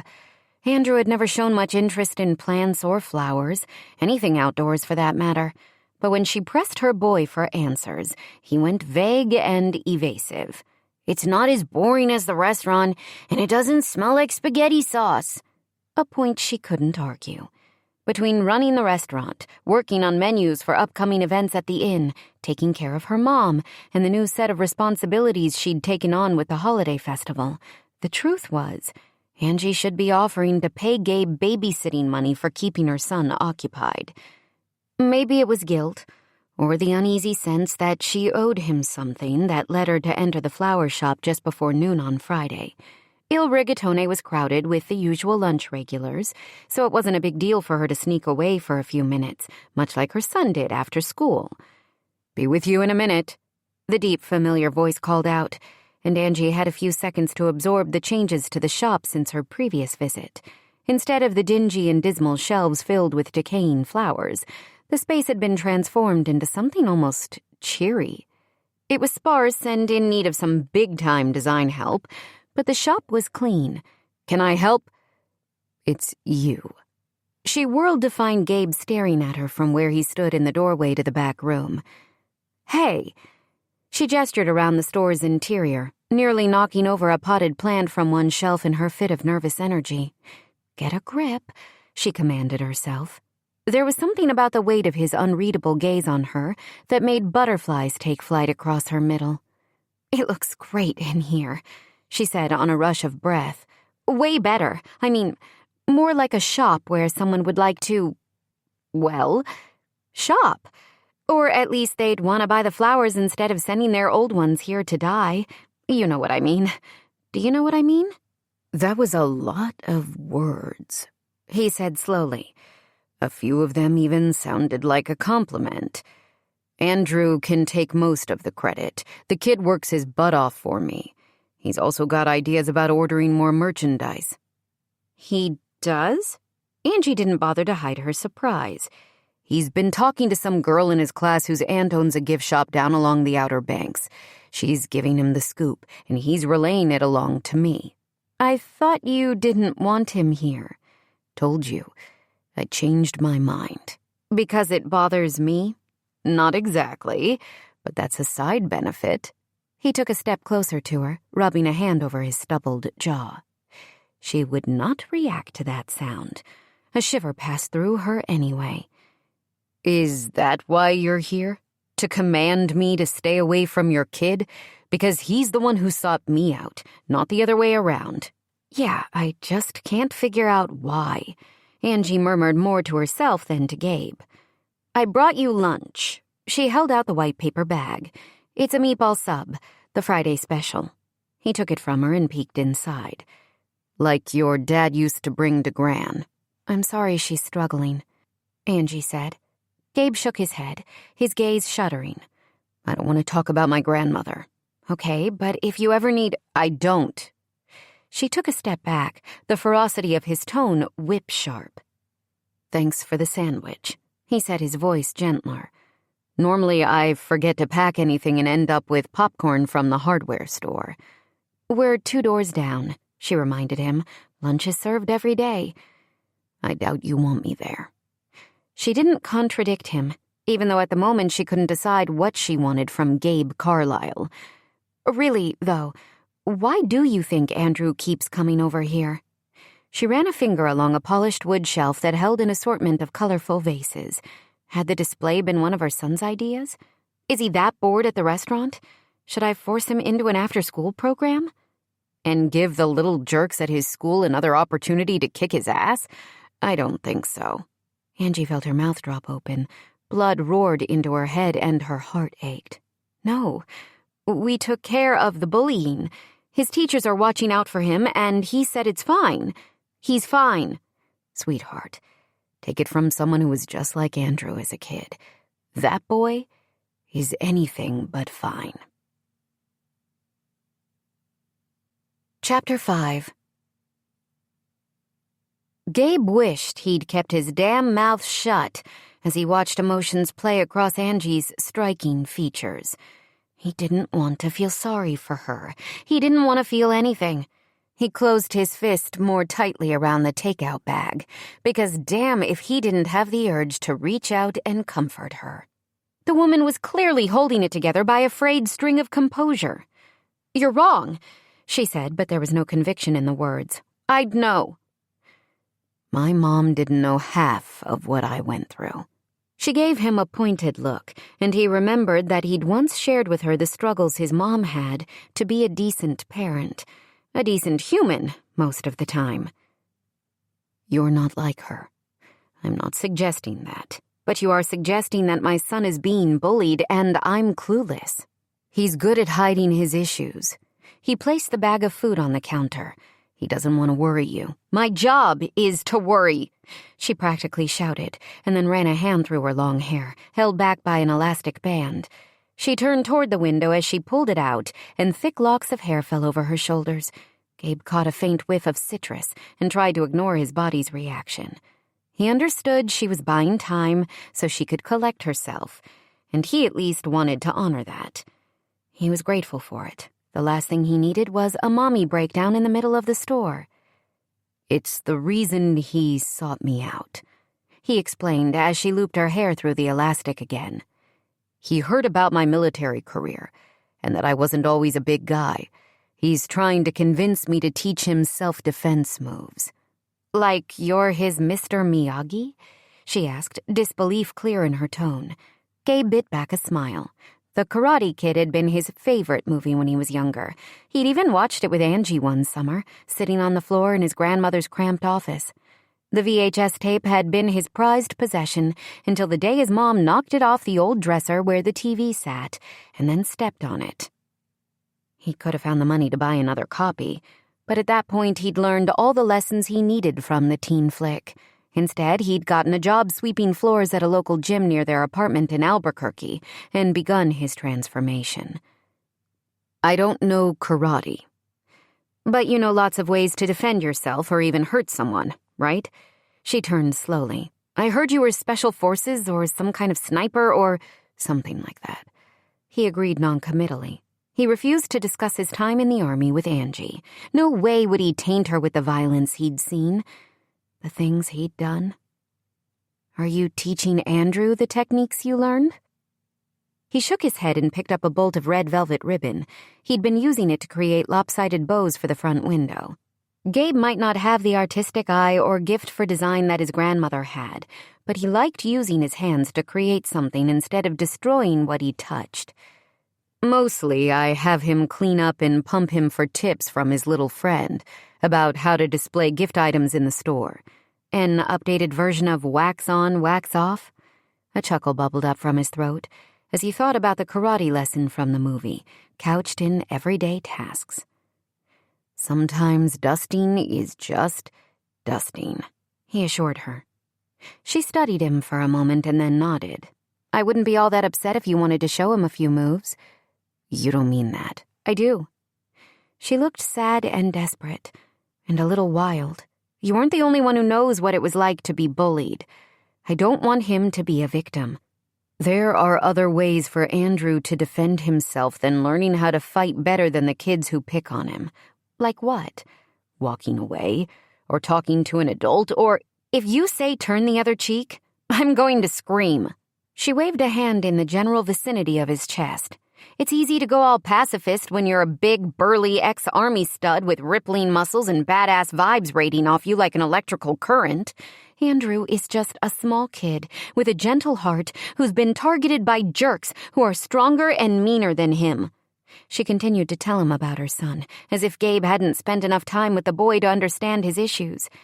But Gabe's mind had, unfortunately, snagged on a few of the words she'd used to describe him. A badass stud with rippling muscles. That couldn't possibly be how Angie Guilardi saw him. No matter how many hours Gabe trained or how many missions he'd completed during his time in the military, he still looked in the mirror and saw the skinny dork he'd been. He figured Angie, who'd known him better than almost anyone when they were kids, would be the same. "Stop talking about him like he's a victim. He is a victim of those bullies." She pulled a cell phone out of her back pocket and jabbed a thumb against the screen. "I'm going to call that school and give his teacher a piece of my mind. It's ridiculous that they haven't dealt with those little hooligans." Gabe took advantage of her discomposure to slip the phone from her hand. He held it above his head when she tried to grab it from him. At nearly 5'10", Angie was taller than most women, but he still had a good 5 inches on her.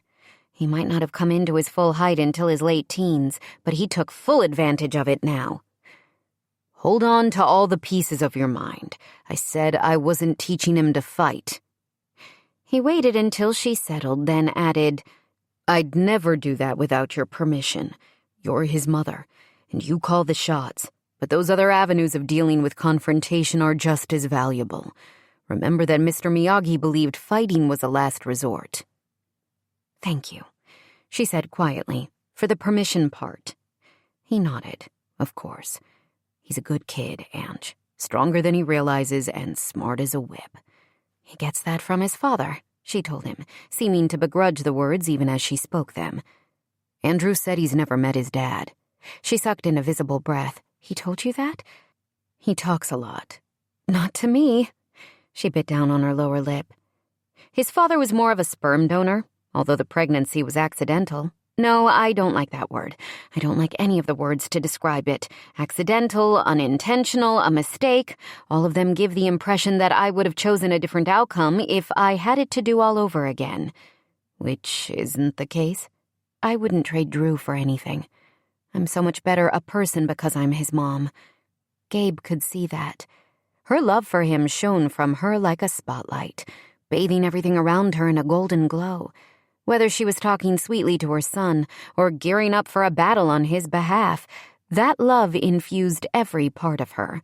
He didn't want to think of Angie in any sort of positive light, but she wasn't the insecure, social climbing princess she'd turned into the last summer he spent in Magnolia. His father didn't feel the same? She shook her head, dark eyes going black like bitter espresso. We'd only been dating a couple of months, and he was the owner of the restaurant where I worked. My boss's boss. You have to understand that I was living what I thought was my dream life. I'd gotten out of this town and was working in a restaurant where they served creative, innovative recipes. The head chef was a woman, still not as common as you'd think in the restaurant industry. She'd been a pioneer in the Manhattan culinary scene, and the fact that she hired me made me believe I'd made it. "Sounds exactly like how you'd planned things to go," he told her. She frowned as if she didn't remember that they'd shared their dreams for the future back when they'd been summer friends. Gabe hadn't forgotten. He seemed to remember every detail of his time with Angie like her essence had been tattooed on his heart. Stupid heart.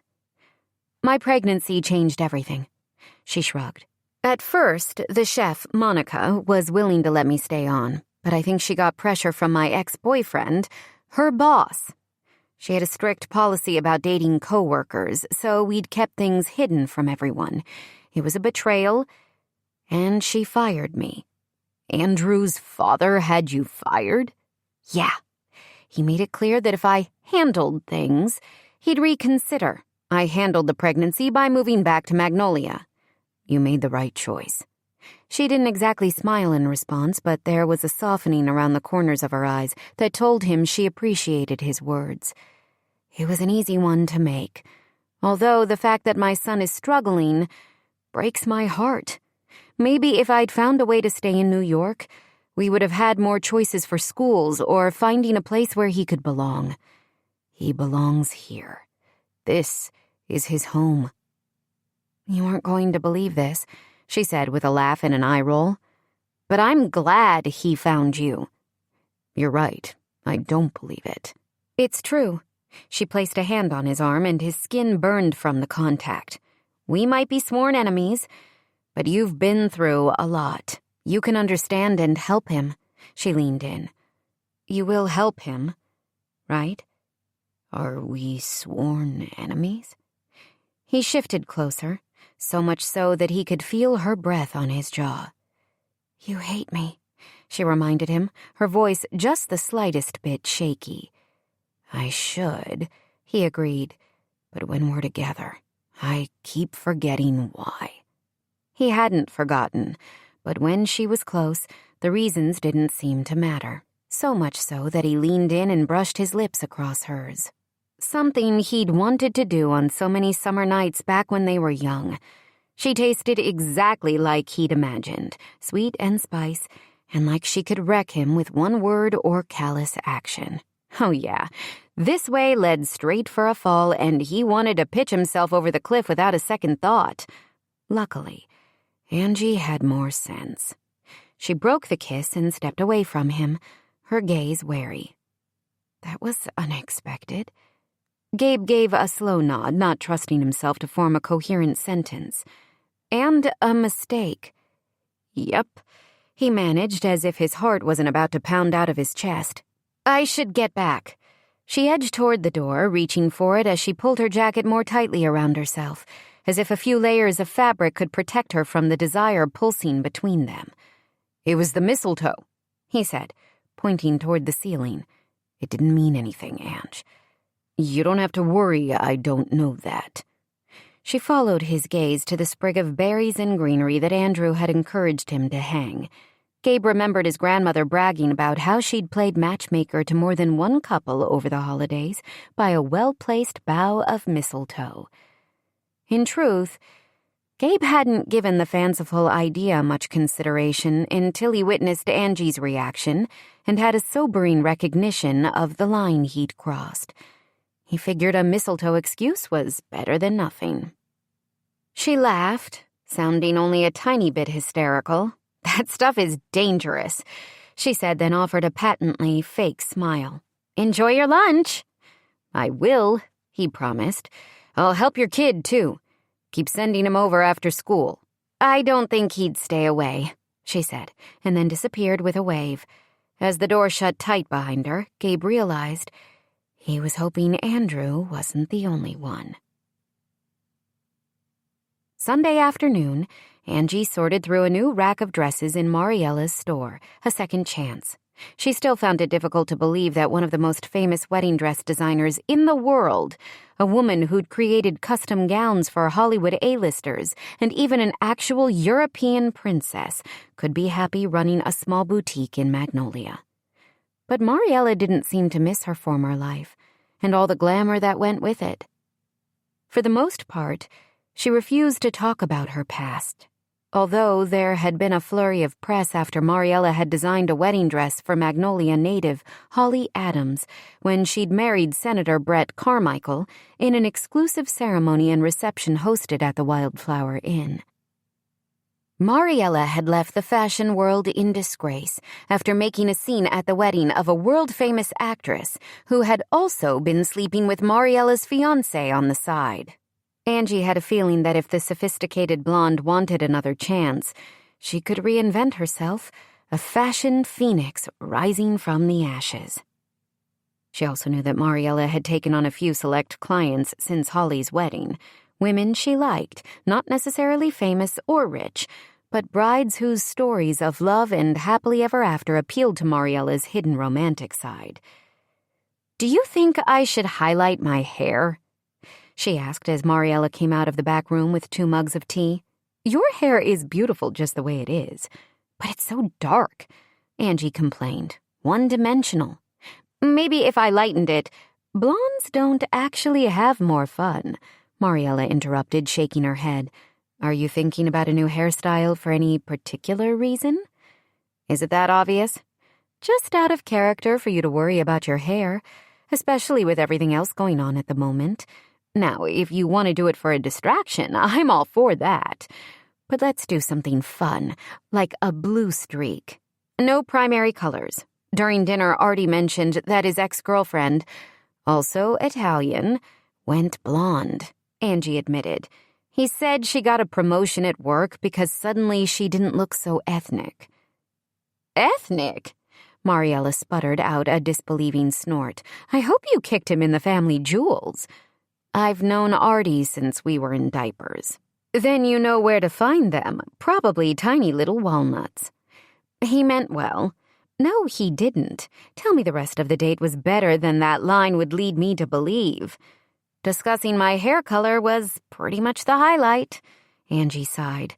"Not that I thought it was going to be a love match, but he talked most of the time about his ex-girlfriend." "The blonde with a promotion?"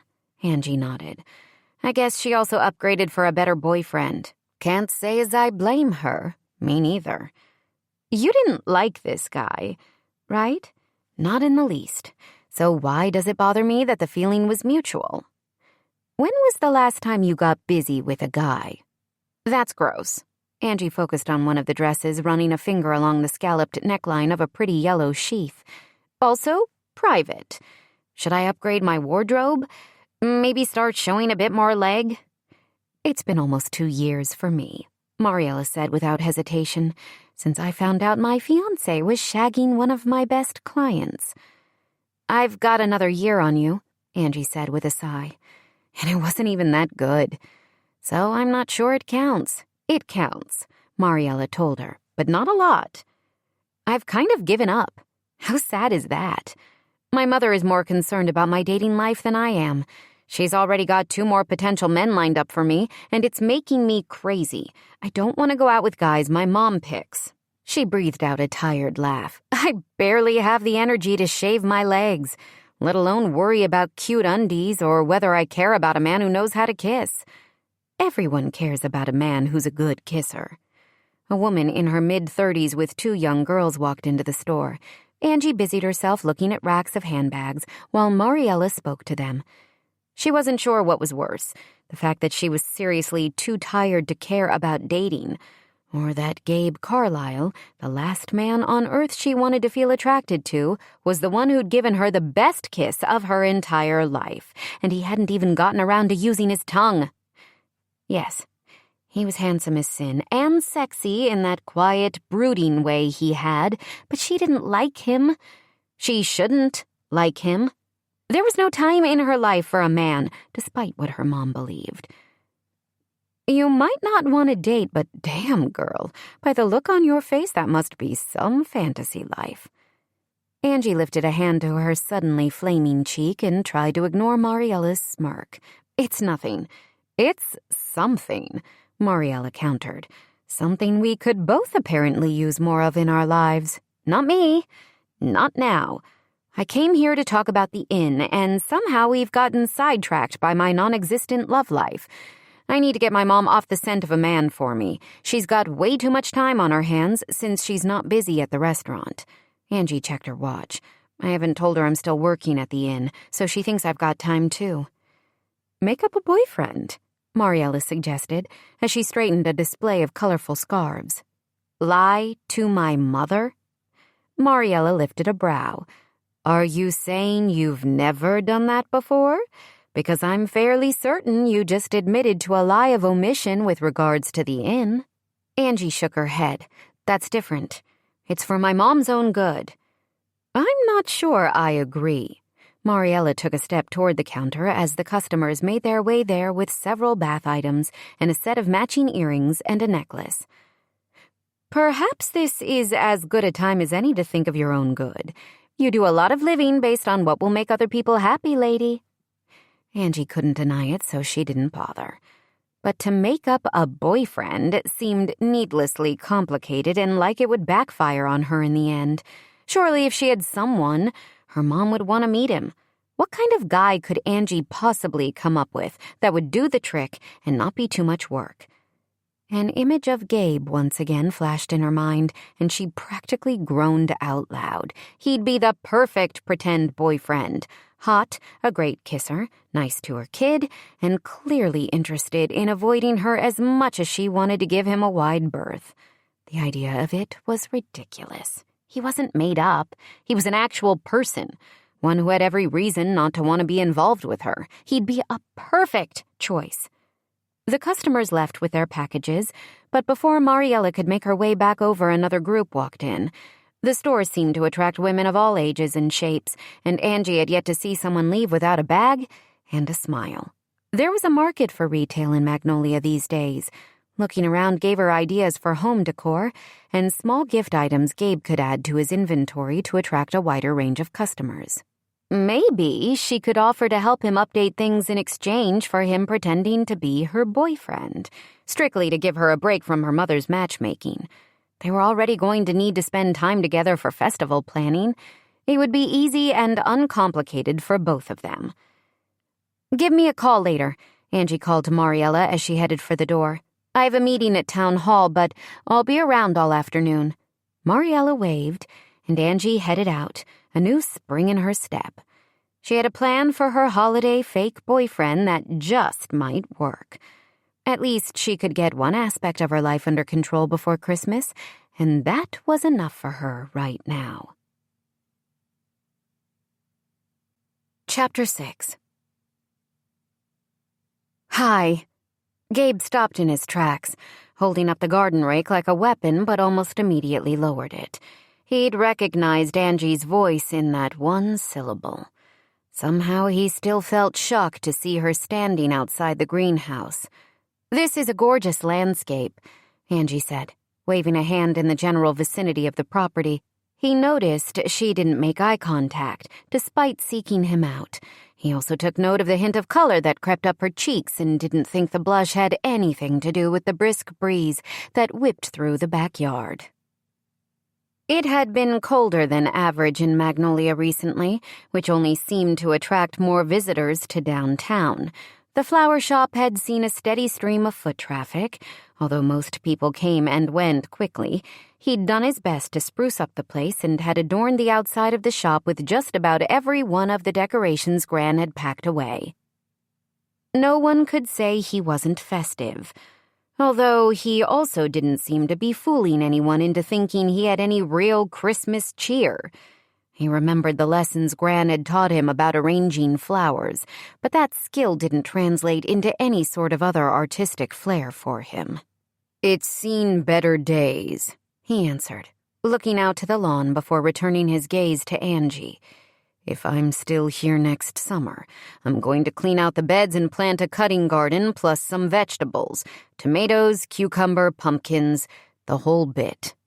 Heat burned along his neck as Angie stared at him like he'd just sprouted a second head. Why couldn't he shut up? She wore slim jeans and a canvas jacket with a colorful patterned scarf double wrapped around her neck. He would have liked to grab the end that whipped in the breeze and tug her closer, but resisted the urge. She wasn't his to pull into him by any stretch of the imagination. "Where else would you be?" she asked as if he'd lived in Magnolia all his life. He shrugged. "Maybe Gran will get better and won't need me anymore." "Do you believe that?" "No, but it's what I want. The truth is I have an appointment set up next week to meet with her attorney. We need to think about what happens next." "You're running the shop," Angie said, inclining her head. "In order to help my grandmother," he clarified. "Not because it's what I plan to do with the rest of my life." "When we were kids, you seemed so happy putting together the bouquets," she said quietly. "You'd bring me the bruised flowers, but they were arranged so beautifully I didn't even notice the flaws." "I'm not as good at disguising flaws anymore," he sighed. "The shop isn't making money. It hasn't in several years." He gestured toward the greenhouse. "I'm doing my best to cultivate a variety of plants to sell as well as the bouquets, and I have ideas for how to incorporate a community garden into the business plan. But who knows if I'll get that chance." "Why not?" "My mom finally called. She wanted an update on her mother. Basically, she was asking if Gran was close to kicking the bucket. Mom intimated that she's going to inherit the house and the business after Gran dies, and has made it clear that the first order of business will be selling the properties to the highest offer." "But your grandmother isn't gone yet." Angie shook her head. "It feels morbid to even talk that way." "I know." He said the words casually, like it didn't gut him that his mom would discuss his grandmother with such callousness. "But that's my problem, and I don't need to bore you with it. What are you doing here anyway?" "Oh," she blinked. "Oh, right. I came to see you." The flummoxed look she gave him made his heart feel suddenly effervescent, like he'd taken a big drink of soda, and the fizz was making him lightheaded. He didn't know what to think of the Angie who wasn't snarky or ignoring him, implying that he'd been the one to do something wrong all those years ago, when they both knew that wasn't the case. "Yeah, okay. If it's about the nunchuck lessons I gave Andrew—" "Excuse me?" Joking. He went to pat her on the arm but pulled back at the last second, not trusting himself with even the most innocuous touch. "I'm here because I need a boyfriend," she blurted out of nowhere. Or maybe out of left field was more like it, or outer space. "What happened to your date on Friday?" Gabe asked, raising a brow. "I take it that didn't go well?" "Worse than not well," she admitted. "He was hung up on his ex." "Which hurt your feelings?" "Good Lord, no. I couldn't care less about Artie. I wish him and any potential Mrs. Caferno only the best." "Why do you need a boyfriend?" he asked slowly, hoping that his frazzled brain could somehow catch up with her train of thought. "Because my mom has a whole line of Arties waiting to take me out." She scrunched up her nose, rather adorably in Gabe's opinion. "I mean, not literally more Arties, but more guys, men I don't want to date. I'm not interested in dating." So much for following her train of thought. "But you want a boyfriend." "A fake boyfriend," she said. And when her chest rose and fell in a shuddery breath, like it was tough to get the words out, awareness zinged through Gabe. He didn't want to be aware of Angie any more than he already was. "I want you." Those 3 words didn't help. "You don't even like me," he reminded her. "My mom does," she countered. "Andrew, too. We have to work together for Christmas on the coast."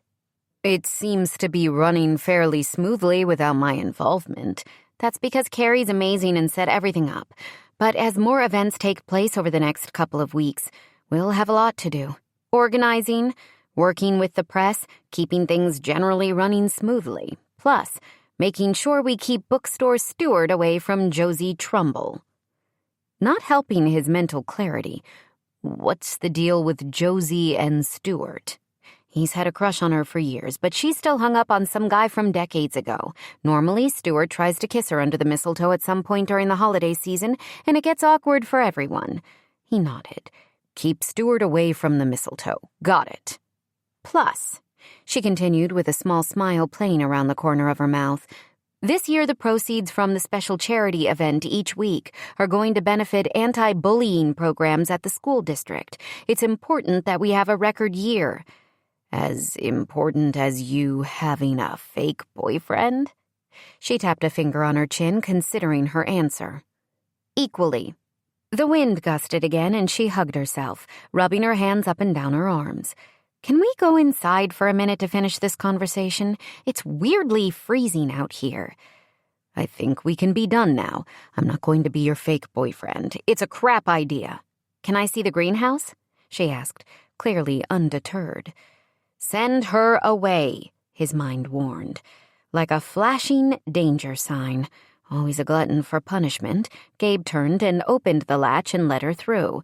The door snicked shut behind her, and he breathed in the scent of dirt and mulch, only now it was mixed with the faint smell of citrus. Would he ever be able to walk into this refuge again without it reminding him of Angie? "Look at all of this," she murmured in awe. At least the greenhouse distracted her from the ridiculous business of roping him into a pretend relationship. "Why don't you have more of these plants for sale in the shop?" He shrugged. "My grandma wanted to concentrate on flowers. They were her happy place. I don't want anything to take away from that." "But you'd be adding to the value the store brings to town, not detracting from it, to its reputation. It could be bigger, more. It could be amazing." "I don't have a lot of experience with amazing," he said. "Only with Angie. He might want to hate her and how she'd treated him when they were younger, but he couldn't deny that his life felt better, more, when she was a part of it. "You need me." She nearly shouted the words, and Gabe couldn't tell which one of them she was trying to convince. "I'll help you make the shop magnificent." "Andrew has already done that. I appreciate his effort, but you need more." She nodded as if warming to the idea. Gabe opened his mouth to argue, and then she said, "Think of how happy it would make your grandmother." Talk about going for his soft underbelly. "Why would it make her happy?" he asked slowly. She turned to him, her dark eyes filled with an understanding that even he didn't have. It wasn't just the fall and subsequent stroke that caused the struggle in the shop. Iris's business had been slowing down for years, Gabe. She'd been slowing down. It's part of why my dad brought lunch to her every week. He tried to keep her spirits bolstered. He closed his eyes for a moment. There were little hints as to that in the letters she wrote me while I was overseas, but mostly she supported me. I should have known or guessed. You know now, she said gently. You're here, and you're helping her. Don't sell yourself short. I appreciate the pep talk. He blew out a laugh, especially coming from you. But you aren't going to change my mind, Ange. I can't pretend to be your boyfriend. Just until the new year, she promised. I'll help you at the shop in return. We can do some cross-promotion between you and Mariella. She's gaining a huge following. Beef up your online presence. There are all kinds of ways to improve sales at the shop. Why should I care? Gabe gently rubbed a leaf between two fingers. If all of this goes to my mom, it shouldn't matter to me. You're doing it for your grandmother. She's getting better, and think of how happy it would make her to see the shop bustling again. Iris and my mom are a lot alike in that way. Which is why you are burning the candle at both ends to help Emma with the inn while still running the restaurant? It's too much, Ange. You're going to wear yourself out. Who says I'm worn out? He lifted his arm and traced the pad of his thumb under her eye. You need sleep. Once again, he was struck by her contradictions. Sassy mouth, sharp edges, and the softest skin he'd ever felt. Did you just point out my dark circles? She swatted his hand away. Rude! I pointed out that you're doing too much. Another great reason I want to avoid going out on the dates my mom is so determined to set up for me. I'm simplifying my life, sparking joy and all that crap. You're not simple, Angie. Just consider it. Gabe, I promise I'll make it worth your while. He lifted a brow and she snorted in response. Down, boy. I mean, by helping with the store. The answer is no. She glared at him. I hate that answer. You have 1,000,000 friends, he reminded her. More than most people. I know how hard you worked at being popular in Magnolia. Surely one of your buddies would be a better choice than me. Pick someone else, Angie. I'm not going to fake it with a person I wouldn't even choose as a friend. Even as he spoke the words, he recognized how harsh they sounded, but he couldn't help it. She'd been cruel to him at a time in his life when he was vulnerable.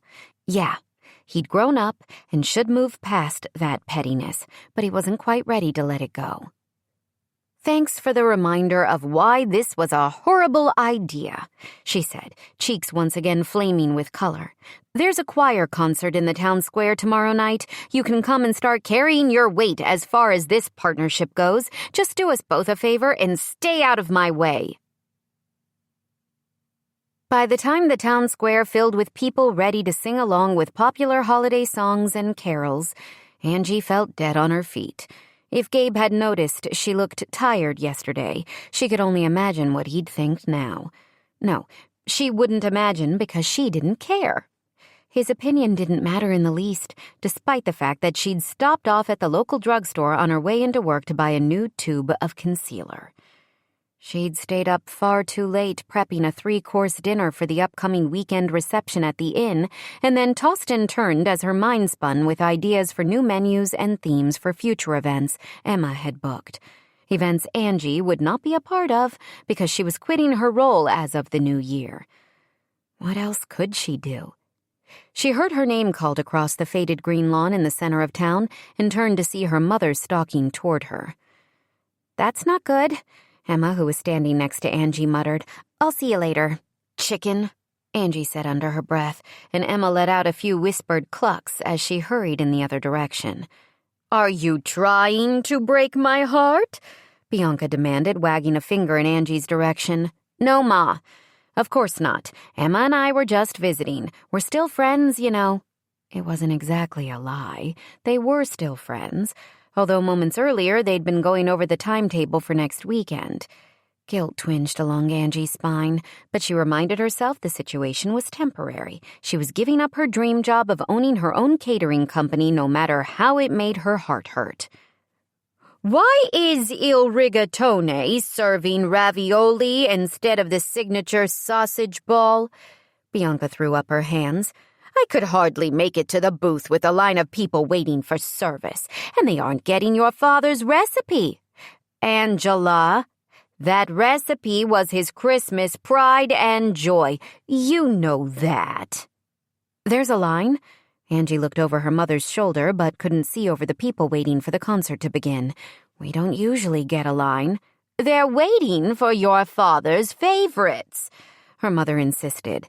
But Angie knew that wasn't the case. Yes, her father's sausage balls were tasty, but they'd never been a unique draw at any of the local events where the restaurant served them. In contrast, she knew that her chicken and goat cheese deep-fried ravioli were mouth-wateringly delicious and an easy food to take on the go. She paired them with a drizzle of pesto aioli, and the staff had raved over them when she'd made a batch last week. Everyone from Dom to the longtime waitresses agreed that her ravioli was the right menu item to serve at the holiday events where regional food items would be available for purchase. Mom, this isn't a slight on the sausage balls. We wanted to try something different, to change things up. It's not your decision. Bianca crossed her arms over her chest. You disrespect me and your father's memory with your selfishness. The restaurant isn't making money, Angie said as frustration bubbled up inside her. When her mother glanced around wildly, Angie realized she'd nearly shouted the words and, of course, immediately regretted the outburst. But she couldn't take it back. I know you understand how bad it is, she continued as she lowered her voice and drew closer. We're fine, her mom insisted. A bit of a slowdown after your father passed away. But the town is turning around. Look at all these people. More visitors for every festival. People who are in line for ravioli. Bianca's glossy lips compressed. You have to honor the tradition, she said. What are we without our tradition? I miss him too, Angie said softly, understanding that her mother was talking about Angie's father. Tradition, her mother repeated in a soft voice. She blinked rapidly, and emotion clogged Angie's throat. I'll serve the sausage next time, Mom. I'm sorry. People might like your food, Bianca said, but il rigatone was your father's dream. I know. Bianca reached out and wrapped her arms around Angie's shoulders. The embrace felt more suffocating than comforting. You're a good girl, my sweet princess. She released Angie and patted her on the cheek. Your pesto had too much oil. I can show you how to fix that next time you want to make it. Thanks, Mom, Angie said without bothering to look again toward the line at the restaurant's booth. What was the point? Her mother waved at one of her friends and then left Angie alone. No need to discuss things further now that the guilt trip had been fully meted out. Unfortunately, Angie wasn't alone for long. Dabbing at the corner of one eye, it must be dust because she certainly wasn't going to cry in the middle of the festival. She heard a loud whistle behind her. Hey, RPC. Swallow me, please, she whispered, tapping her booted foot against the grass. Remember when we sneaked away from the Christmas parade they used to do down Main Street? It must have been 7th grade year. Brandon Mitchelson said, leading her former best friend Sarah Weathers toward her. Brandon had been the star center of the high school basketball team, and she'd had an enormous crush on him for most of middle school. Mostly he acknowledged her to get free food. Once she lost weight and grew breasts, he'd tried to get lucky in the empty school gymnasium after homecoming. His breath had smelled like stale beer and cheese puffs. I remember. Sarah nodded, her blonde hair shimmering under the twinkle lights strewn around the square. It killed Angie that she'd ever thought this grown-up mean girl was her friend. When Ange ate her weight in cheesecake in the back of her dad's restaurant. Brandon laughed like Sarah had told the funniest joke on the planet. They'd married right after high school, their son only a couple of years older than Andrew. Not once had any of them gotten together socially since Angie had returned to town, and she planned to keep it that way. The cannoli princess was the master of shoveling it in. Angie rolled her eyes. Don't go there, you guys. Come on. It's all fun and games, Sarah said. By the way, your mom came into the salon the other day and spilled the beans that you were going on a date with Artie. No way. Now Brandon laughed so hard he started wheezing. No way would RPC go out with that loser. There's nothing wrong with Artie. He's a decent human being, which is more than I can say for some people. She narrowed her eyes at Brandon. And enough with the nickname. It was obnoxious when we were kids. It's offensive now. Of course, she hadn't had the greatest time with Artie. She didn't think of him as more than a friend, and even that was a stretch. Roly-poly cannoli and Artie Caferno, Sarah scoffed. Come on, Ange, even you haven't sunk that low. Angie blew out a breath as her temper spiked. How could she have been friends with people like this? In truth, she'd worked her butt off in high school to worm her way into the popular clique. Sarah had been the undisputed queen bee of their grade. Angie had literally worked her butt off, losing nearly 30 pounds between freshman and sophomore year so that she could finally try out for the cheerleading squad. And she'd done it. Just like some retro teeny bopper movie, she'd made herself into what the cool kids wanted her to be. She'd dated a guy on the football team and been nominated to homecoming court. Everything she'd thought she wanted. She'd lost other things in the process, including her special summer friendship with Gabe Carlisle. Now she realized what a bad judge of character she'd been. When she'd returned to Magnolia, her old friends had wanted very little to do with her, and the feeling was mutual. In many respects, she was as much a misfit now as her son. Or as she used to be. But there was a difference. She'd stopped giving a damn about the so-called popular cliques and their indiscriminate judgment. Artie is a great guy. He's smart and funny, and the woman who ends up with him is going to be lucky. It's just not me. It's embarrassing, Angie. Sarah scrunched up her pert little nose and gave a mock shudder. Even for a woman in your situation. Angie opened her mouth to offer some brilliant retort. Instead, the backs of her eyes stung with the telltale sign of potential tears. She could not let these jerks from her teenage years reduce her to tears. But it wasn't just them and their petty cruelty. It was the guilt her mom dispensed like holy water on a Sunday morning in church, mixed with the cold splash of disappointment at the way her life was unfolding. Worry over Andrew and plain old exhaustion. Her gaze caught on Sarah's, and her former best friend's crystal blue eyes took on a sharp glint, like a shark that smelled blood in the water and was primed for the kill. The worst part was Angie saw it coming and couldn't get out of the way. She couldn't move, couldn't speak. It was as if she'd been worn down to such a nub that not even her self-preservation instinct would kick in. Then a heavy hand landed on her shoulder and she was pulled close into the warmth and heat of Gabe's strong chest. It's time, he said, seemingly talking to her but keeping his gaze on Sarah. I know we agreed to keep this on the down low, sweetheart.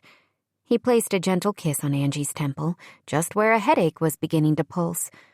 But it's Christmas time, and I'm sure your friends will be happy for you. They aren't my friends, she muttered. He chuckled at that, low and slow, the vibration of it reverberating through her. Wait a minute, Sarah stepped forward. You two aren't a couple. Duh, Angie wanted to blurt out. Gabe might kiss her like a man possessed, but with their history, she knew nothing would come of it. She just couldn't figure out why he was at her side now. But before she could agree with Sarah, Gabe answered. It's new. He said it like that was the most normal thing in the world to say. We're both busy and private. No need to give the gossips around town with nothing better to do something to talk about. Sarah frowned, as if she wasn't sure whether he was talking about her as one of the town gossips. You two should meet us over at Champions later for drinks and a round of pool, Brandon suggested. Angie hadn't been to either of Magnolia's local bars since she'd needed a fake ID to get in. It'll be like a regular 7th grade summer reunion. 7th grade summer. When Brandon had pushed Gabe into the dirt, or off his bike every chance he got. When Angie had been too embarrassed to go to the pool or the beach because she'd developed breasts and hips and dimples on the backs of her plump thighs. The summer when she and Gabe had watched movies at his grandma's house during the heat of the day and taken long walks on the beach at sunset. talking about everything and nothing. Those were the memories she wanted to focus on, the sweet ones, not what came after. If Gabe thought it was strange to so casually be invited to hang out with his former nemesis, he didn't show it, not outwardly, although Angie felt the slightest ripple of tension cascade through him. "We have plans for later," Gabe said with another kiss to her head. The words were innocent enough, but the way he said them gave a different message, one that made goosebumps erupt along her skin. "We're not exactly advertising what's going on between us," he told the couple. "Appreciate if you don't spread the word." Brandon and Sarah both nodded, although Angie noticed the other woman's hand dip into the pocket of her leather jacket, like she was already reaching for her phone. The music queued up, and they all glanced toward the stage. "The concert is about to start," Angie said, as if that wasn't obvious.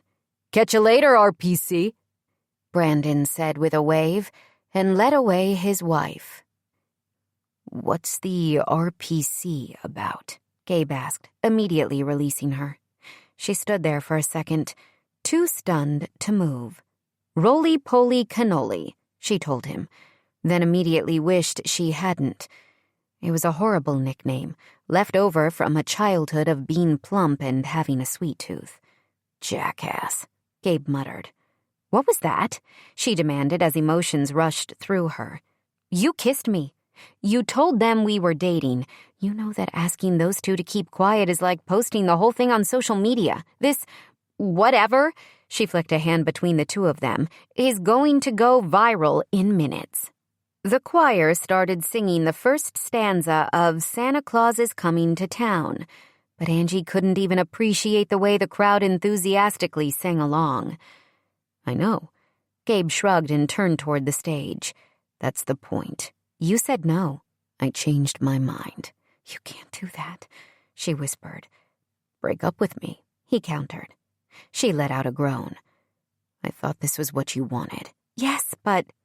How could she explain that what had seemed straightforward in theory was so different in practice?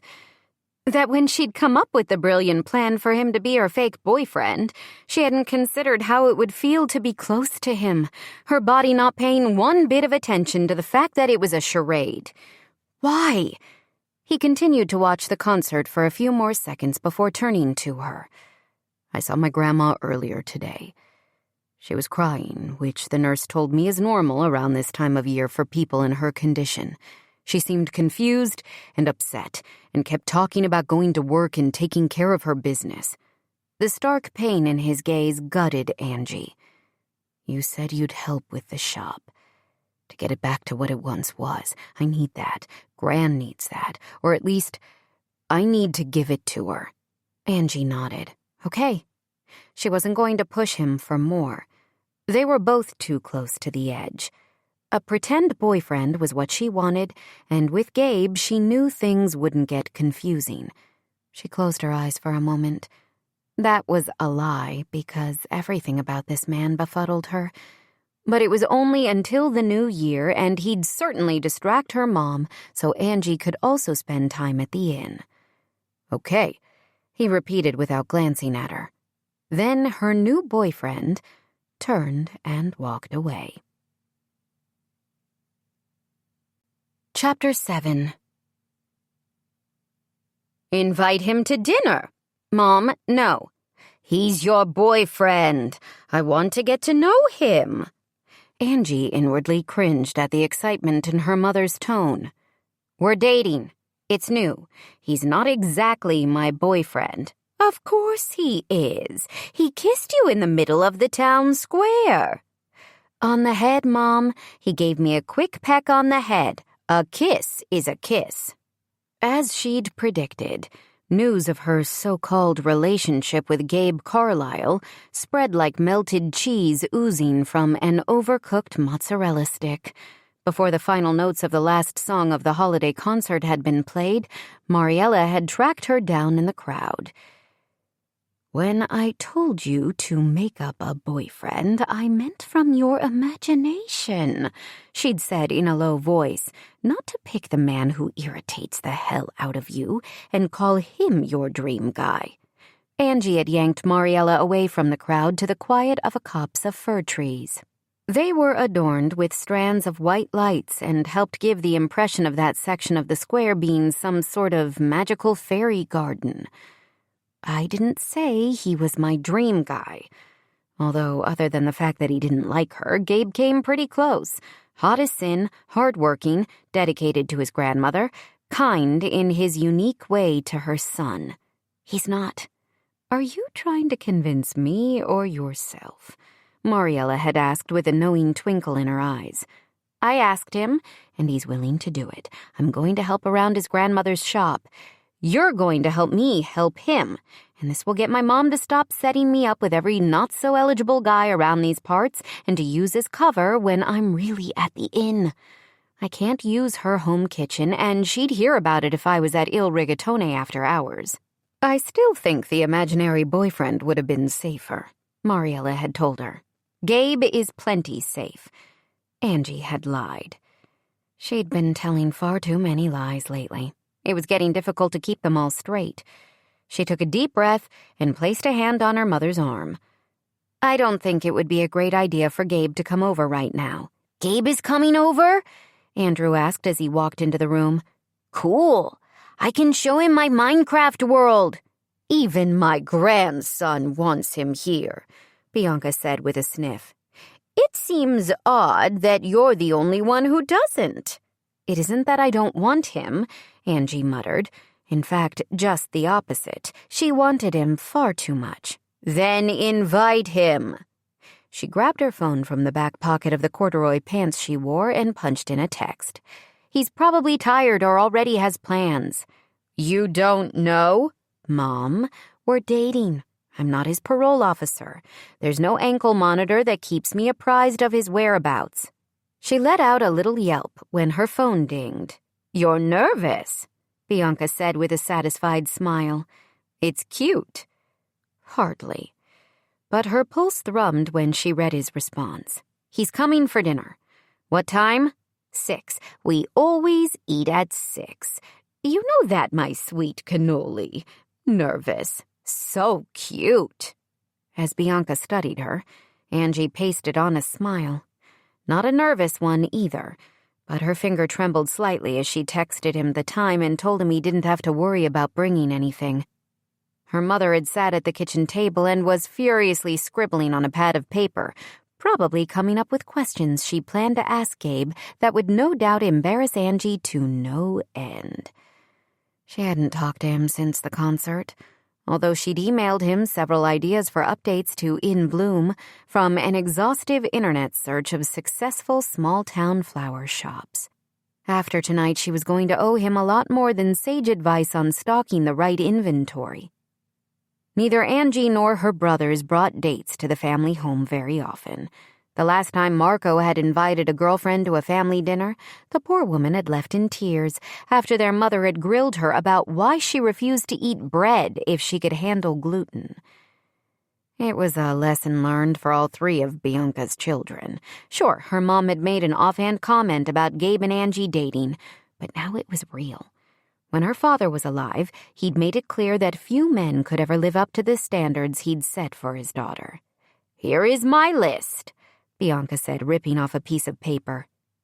You'll need to go to the store right now so the cheesecake has time to set, and I can get started on chopping the mushrooms for the marsala sauce. What marsala sauce? Angie asked, gazing at the list of items her mother had requested. I defrosted an enchilada casserole overnight. We aren't feeding your new boyfriend a reheated taco pie for his first time having dinner with us. You have to show him what an amazing cook you are. You know what they say about the way to a man's heart. I'm not trying to impress him with my culinary skills, Angie argued. Besides, he knows I can cook. Gabe says Mom's spaghetti and meatball tacos are his favorite thing. Bianca narrowed her eyes. What is this spaghetti taco? We don't serve tacos at the restaurant." Not exactly true, since Angie had put the popular recipe she'd developed for the inn as a special on the Il Rigatone menu last week. She felt a familiar sense of guilt wash over her. She'd specifically chosen to feature the dish on a night when her mother had gone in for a checkup earlier. Bianca was always tired after her doctor's appointments, so Angie knew her mom wouldn't make a surprise visit to Il Rigatone. But after the fiasco with the sausage balls and her mom's reaction at the concert, she wasn't going there again soon. "I made dinner at his house a while back," she shrugged. "It was just a weekday night when you were at book club and Andrew had practice." "So this thing between the two of you isn't exactly new?" Bianca nodded slowly. "You've been holding out on me, Angela." "No, Mom. At least, not in the way her mother thought. But your menu sounds amazing." Before Bianca could ask her any more questions, Angie grabbed her purse and headed for the door. "I'll be back shortly." She only briefly considered driving past the grocery store turnoff and continuing down the highway out of Magnolia and into parts unknown. She'd always done the same thing when times got tough, imagined fleeing to a new place with Andrew in tow.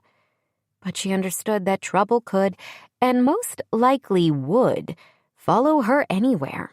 Better to face it head on. At the store, she added everything her mom had asked for to the cart, plus a pint of Rocky Road ice cream, appropriate for her mood, and a bag of chocolate-covered espresso beans. If she was going to face life head on, might as well do it with a bit of sugar and caffeine in her system. The rest of the afternoon passed quickly, as she and her mom made homemade gnocchi to accompany the chicken marsala, Andrew helping to form the little U-shaped pieces of yummy goodness. The familiar steps calmed her frazzled nerves as the scent of potato filled the kitchen. She'd often resented the way her family's tried-and-true recipes overshadowed her culinary creativity. Il Rigatone sometimes felt like a lead weight around her neck. But in her mother's kitchen, with the warm yellow walls and the vintage gas stove where Angie had first learned to love cooking, it was different. Her mother seemed happier as well. It reminded Angie that as much as she didn't want to take over the restaurant, her mom also didn't want to necessarily give up her role. They laughed and then poured 2 glasses of wine, harmonizing along with Frank Sinatra and Bing Crosby as they sang about their white Christmas dreams. She lost track of time so completely that shock pulsated through her when the doorbell rang. A glance at the clock on the stove showed her it was nearly 6. "He's here," she whispered, wondering why butterflies danced across her stomach and how to best tamp them down for good. "Answer the door," her mother suggested with a knowing smile. "Look at me." Angie brushed her hands across the apron she'd tied around her waist. It was still dusted with flour. "I'm a mess. I meant to stop early and change clothes." "You're beautiful." Bianca cupped Angie's cheeks between her palms. "You're always most beautiful when you're in the kitchen. It's your place of joy, sweet cannoli girl. Just like it was your father's." Tears clogged Angie's throat. She loved the thought that she shared this passion with her father. Despite her current situation, so many of her happy memories involved him and food. "Gabe's here," Andrew announced. Her mother patted her cheeks and then turned to welcome their guest. Angie stirred the sauce as Bianca clucked over Gabe, taking his coat and offering him a glass of wine. The good thing about having been occupied in the kitchen was that she hadn't had time to get nervous. The bad thing was she was sweaty and flushed and smelled like flour and butter. Andrew bounced up and down, more animated than Angie had seen him in ages. Her son really did have a connection with Gabe. Andrew ran out of the room to collect some toy he wanted to show their guest. "Smells delicious." Gabe's voice was soft at her side, and she turned, not wanting to appear as flustered by his presence as she was. "Thanks for coming over." She glanced around him to find that they were alone in the kitchen, at least for the moment. Her mother had gone to hang up his coat in the front hall. "Thanks for the invite." He lifted his hand and brushed a thumb across her cheek. "You have a bit of flour here." "I'm as coated as a Sunday chicken," she said, her cheeks flushing when the words came out breathy. I meant to get cleaned up, but my mom was so happy in the kitchen. I was happy hanging out and just having fun. Slowing down has been tough for her, and... She drew in a slow breath. I'm babbling. I don't mind. His eyes were bright with amusement. The babbling, or the flower. We can talk about ideas for a big event to cap off the festival. She took a step back from him, and it felt like pulling herself away from a magnet drawing her closer. It doesn't have to be a complete waste that you came over here. A home-cooked meal is never a waste. That's what I told her, Bianca practically shouted as she walked back into the room. A man likes a woman who knows her way around the kitchen. Angie rolled her eyes. Mom, we aren't in the 1950s anymore. I don't have to impress anyone with my domestic skills. She narrowed her eyes at Gabe. I hate to vacuum, in case you were wondering. He held up his hands, amusement still dancing in his gaze. I wasn't. Promise. She knows how to vacuum, her mother said, like she had to cover for her daughter's domestic deficiencies. I taught her to back out of the room as she goes, so there are no footprints in the brush pattern. Gabe looked between the two of them. Is that a thing? No, Angie muttered. Of course it is, her mother countered. Give him a taste of your sauce, cannoli. He needs a sample.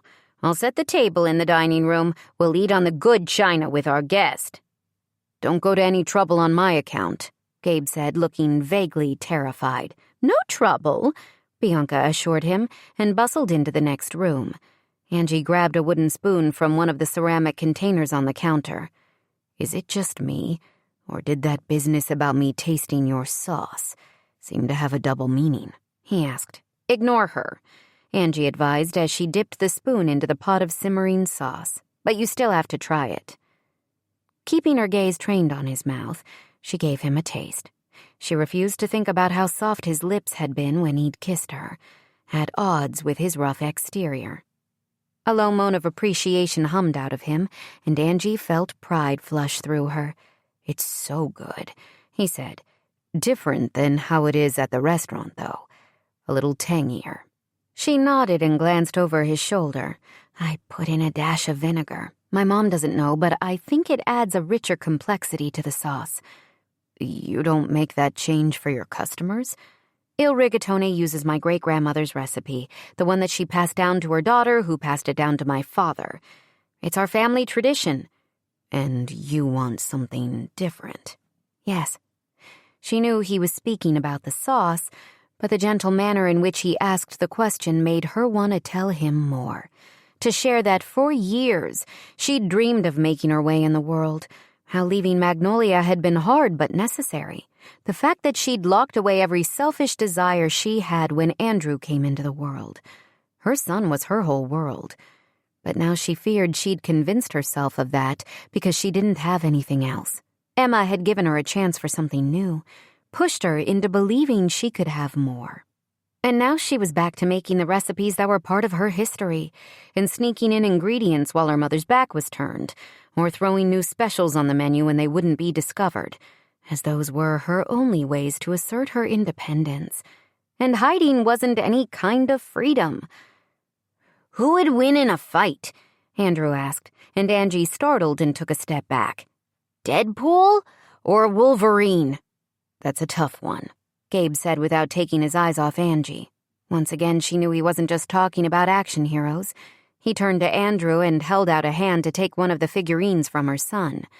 Now, if I was going to choose a guy to have at my side in a fight, I'd pick Captain America. He's not always running his mouth and he avoids violence as a rule. But you know he's got your back when it counts. Andrew studied the two plastic men, clearly processing everything Gabe had said. I'd pick Wolverine. Gabe quirked a brow at Angie. Want to weigh in with an opinion? I'm going with Wonder Woman, she said. She's still the best. Mom, Andrew groaned. It's not even the same universe.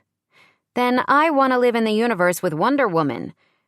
I think you already do, Gabe said, and then proceeded to engage in a detailed discussion about superheroes with her son. Had he just subtly compared her to Wonder Woman? Oh boy. She needed to keep her head on straight around this one and remember that nothing that happened between them, or anything she felt for him, was real. They ate dinner in the dining room with Angie regularly cringing or groaning as her mother shared embarrassing details about her childhood with Gabe, as if he cared to hear any of that.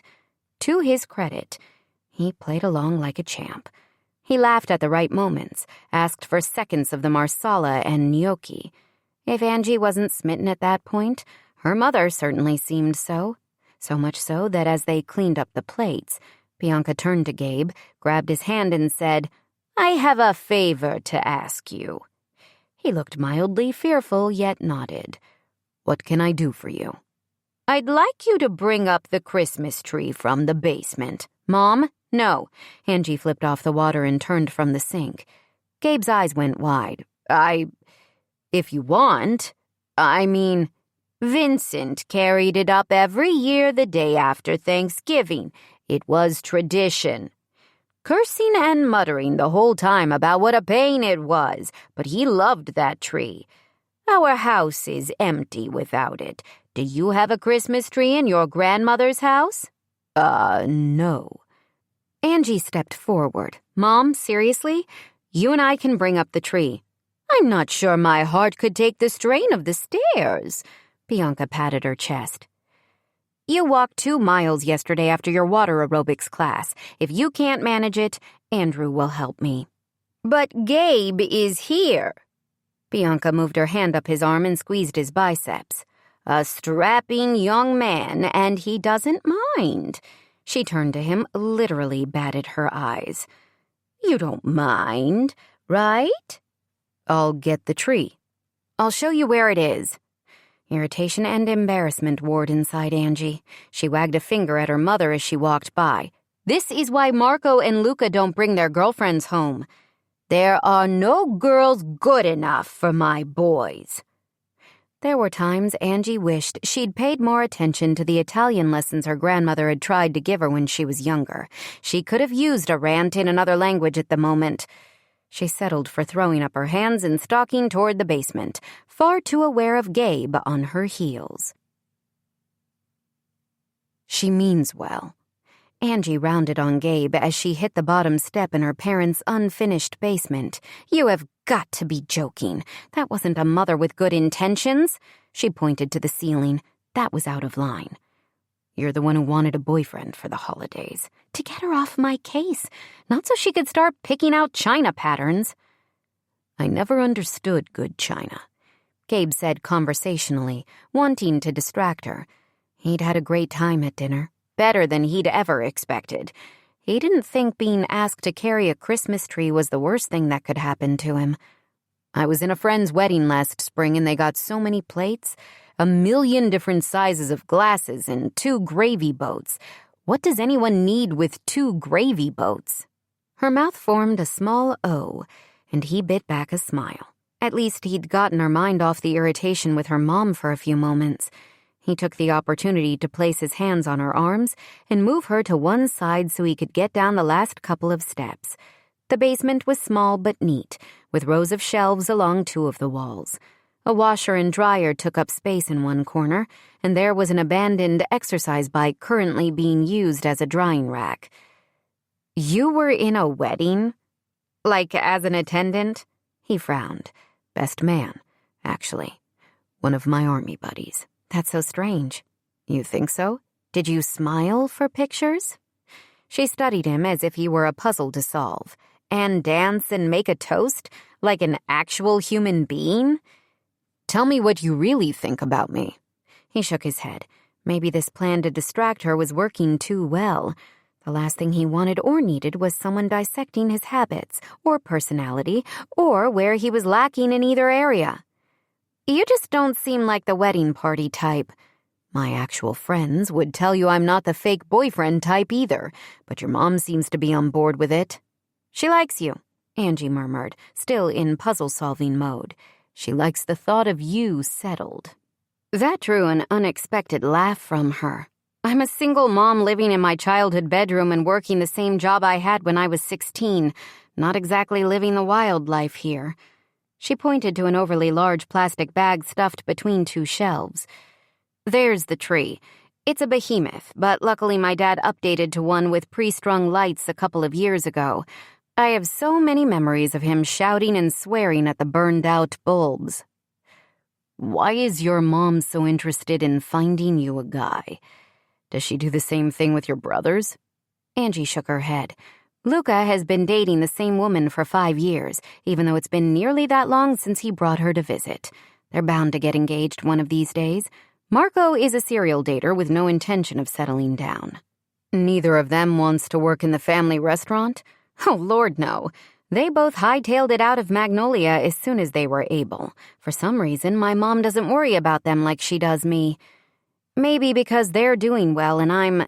You're raising a great kid, taking care of your mom, running the family business, and making a go of your own business at the same time. Give yourself a break, Ange. I never thought I'd get a pep talk from you. She dragged out the tree bag, sneezing once when a cloud of dust puffed into the air. I didn't anticipate giving one, Gabe agreed, and took hold of the edge. You're not the same person who treated people like dirt on your shoe back in the day. Not a flattering assessment, but I guess it's a win that you think I've changed.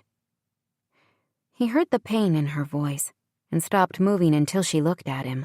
Her gaze was solid on his, and if he didn't know better, he'd swear he saw understanding in it. People make mistakes, he told her. Does that mean you forgive me for mine? You don't need my forgiveness, he told her. I'm just the pretend boyfriend. He made the words casual and focused on maneuvering the tree up the narrow staircase. He didn't know if Angie truly wanted his forgiveness, or if he was in a place to give it to her. In a lot of ways, that would only confuse things, and his life was already complicated enough. But as he set up the tree under her mother's watchful eye, Gabe realized that his version of complicated didn't have to be the only one. Angie had a lot to deal with, but the love she felt for her mother and vice versa was palpable.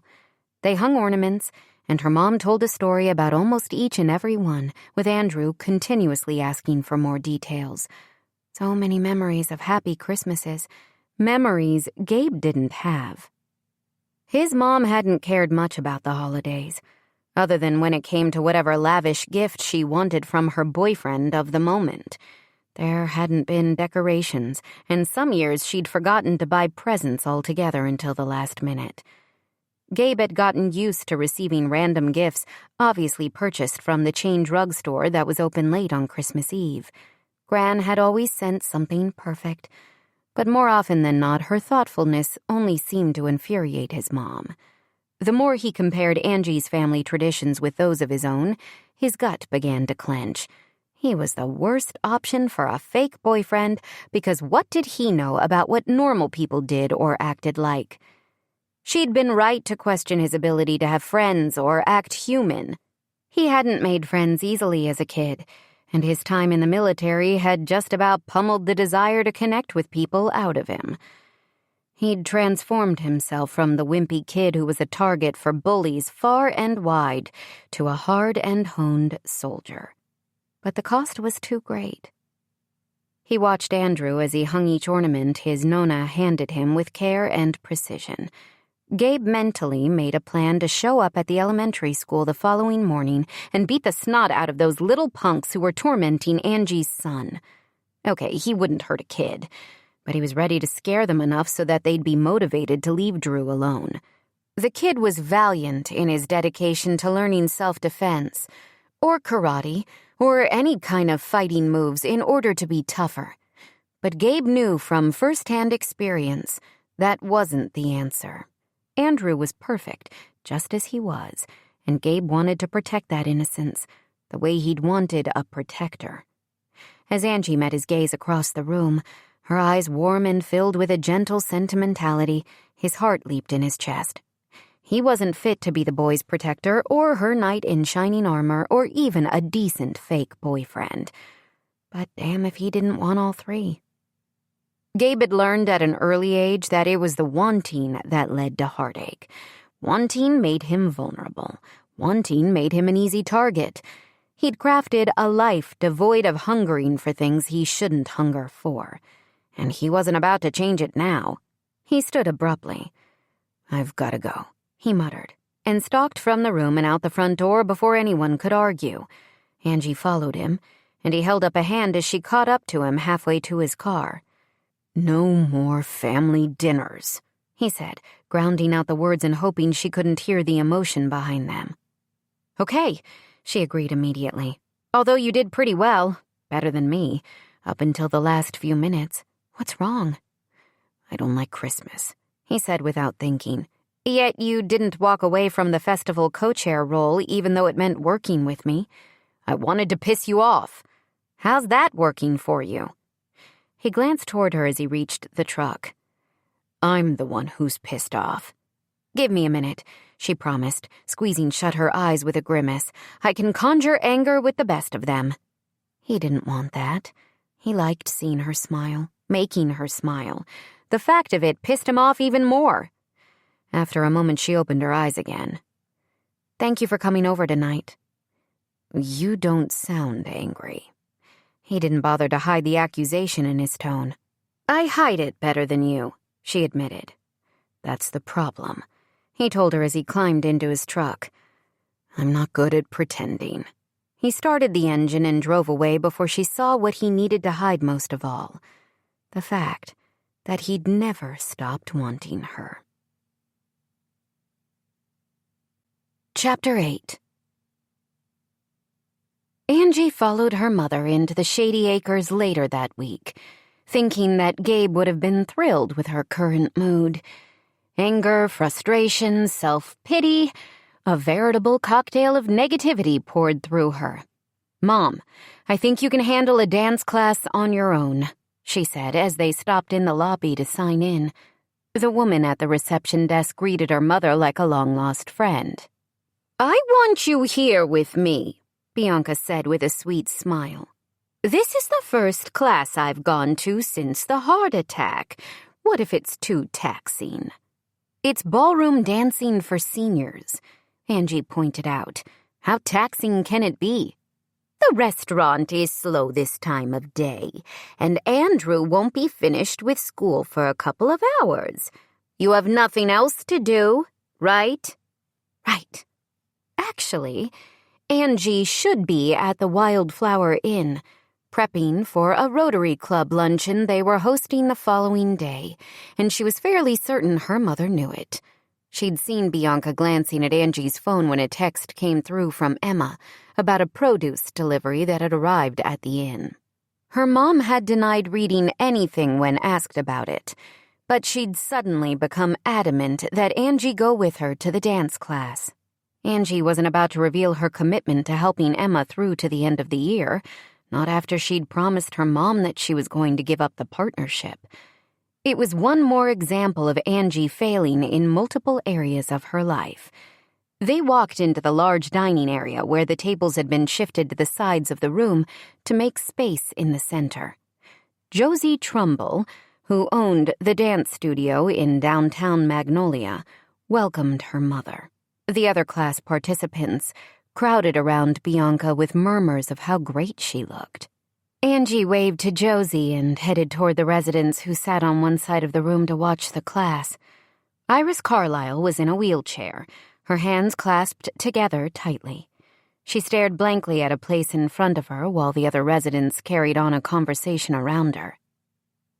"Hello, Mrs. Carlyle," Angie said as she lowered herself into the empty seat next to the older woman. It took a few seconds for Iris's gaze to focus, and then she smiled gently. "Angela?" "Yes, it's me."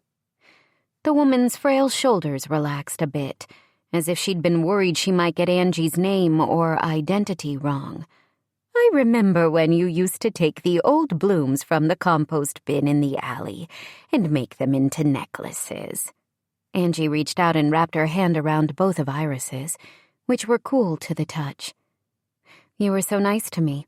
I loved the smell of your shop and all of those flowers. I'd breathe in the scent and imagine I was someplace else, like a beautiful field in the French countryside." "Flowers are a thing of beauty," Iris said softly. "I miss my shop and the feel of the petals between my fingers. Gabe brings me a fresh bouquet every week. He's a good boy."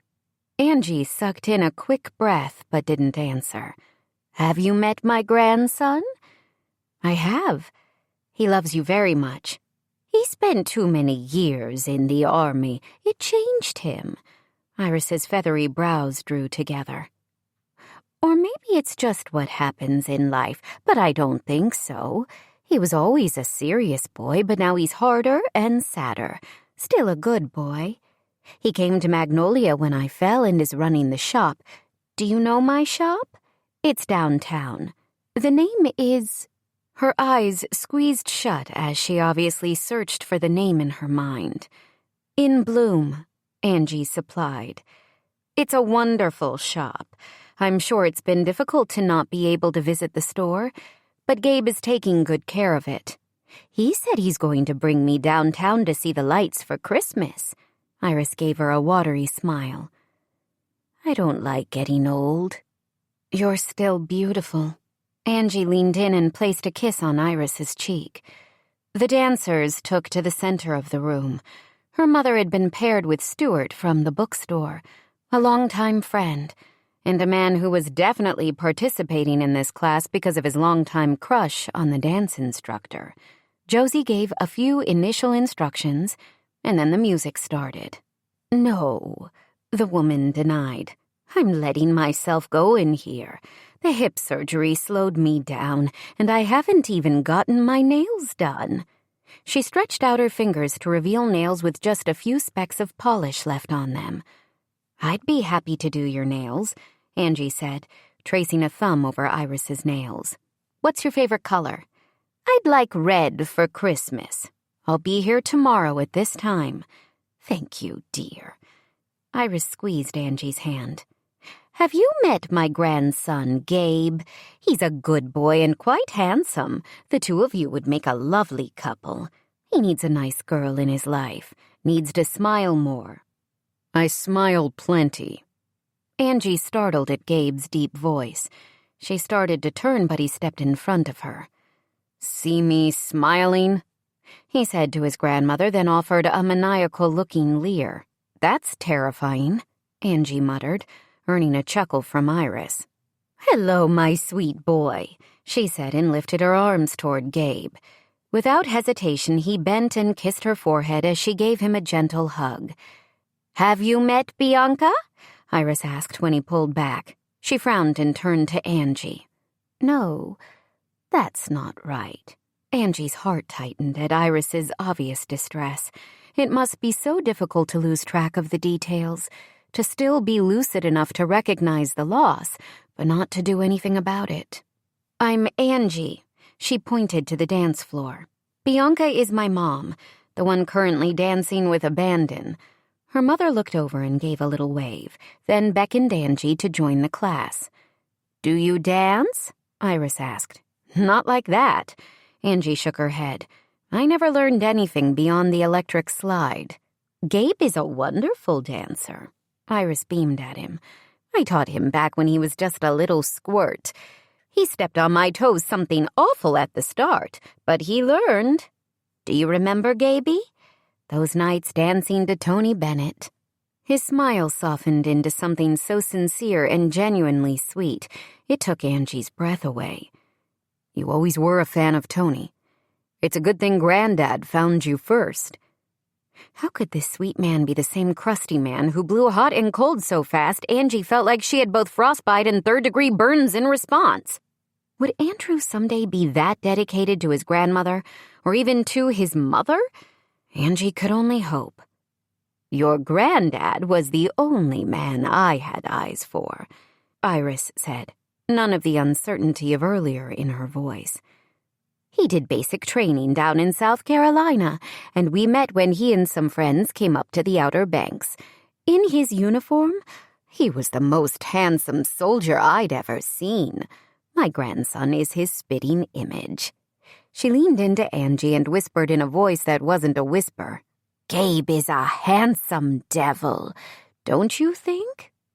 Angie wondered if the older woman remembered making almost that exact comment minutes ago. How often did Iris circle back through a conversation, loops on repeat? "I'm sure many women find him handsome," she said instead of her earlier agreement. She sure wasn't going to stroke his ego, even for his grandmother's sake. The song changed to a mid-tempo waltz, and Iris grinned. "Oh, this is the perfect song. Gabe, be a gentleman and ask this beautiful young woman to dance." Gabe looked as shocked as Angie felt at the suggestion. "I can't. I really don't know how to dance. The man leads. Gabe will take care of you." Didn't those words just send an unwelcome thrill skittering along her spine? Gabe looked like he'd rather stick his hand into a nest of pit vipers than offer it to her, but he dutifully held it out, palm up. "May I have this dance?" he asked, like some broody Austen heroine. Mr. Darcy the florist, as her friends had dubbed him months earlier. Heat rose to Angie's cheeks. She tried to ignore her body's reaction to him and her heart's stammering pitter-patter inside her chest. "I don't dance," she mumbled, like that would make a difference. Since when did what she wanted to do change what she did? "You might surprise yourself," Iris said, undeterred by the weak protest. So Angie placed her hand into Gabe's, acutely aware of the warmth of his skin and the scrapes on his fingers and his calloused palm. She'd always appreciated a man who had work-roughened hands, although the same didn't apply to her own. She had the classic beat-up hands of kitchen workers everywhere, red from being washed so often, and her nails in sore need of tending. She could give herself a manicure at the same time she gave one to Iris, she supposed. The myriad of thoughts she'd tried to distract herself with disappeared as Gabe led her to the edge of the circle of dancers. "A youthful couple," Josie exclaimed, clasping her hands together in front of her generous bosom. "How lovely!" Bianca beamed. "My daughter is as lovely as they come." "Breathe," Gabe advised as he pulled Angie closer. "I'm breathing," she ground out, then realized she was holding her breath. "There's no pressure." He lifted her hand to his shoulder and placed his on her waist.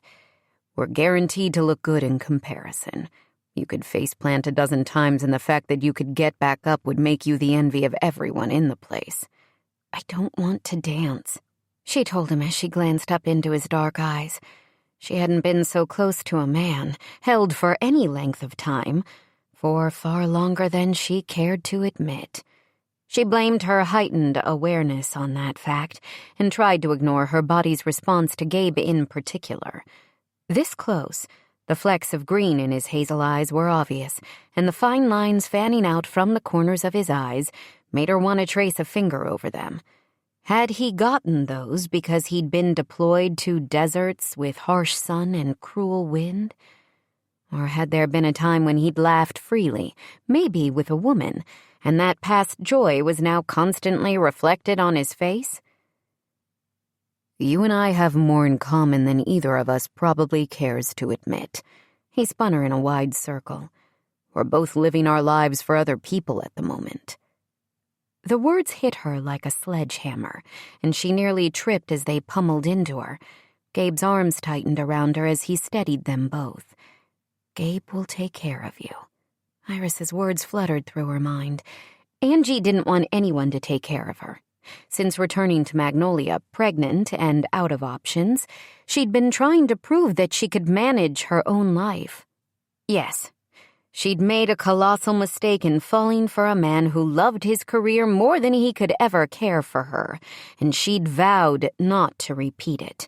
But that mistake had resulted in Andrew, the best part of her life. There were no regrets on that front. Others, yes, but better not to focus on what she couldn't change. "That's not true," she argued, when she felt steady enough to say the words without her voice cracking.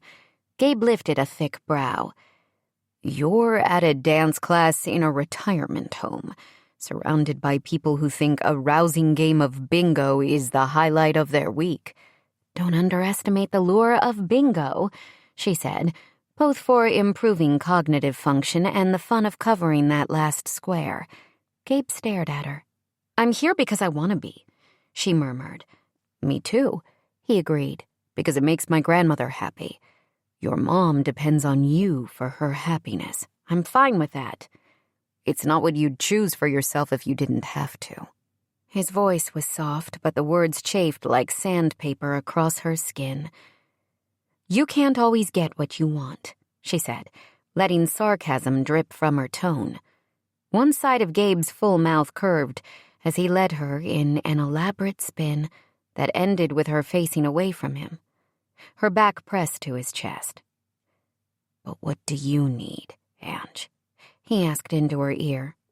She was saved from answering by the end of the song. Next, we're going to move to the electric slide, Josie told the dozen participants. It's a wedding reception staple, and now that the Wildflower Inn is putting Magnolia on the map for discerning brides everywhere, she winked at Angie. We need to make sure you can cut a rug with the best of them. Bianca, who was standing a few feet away with her partner, dropped Stuart's hand and stiffened.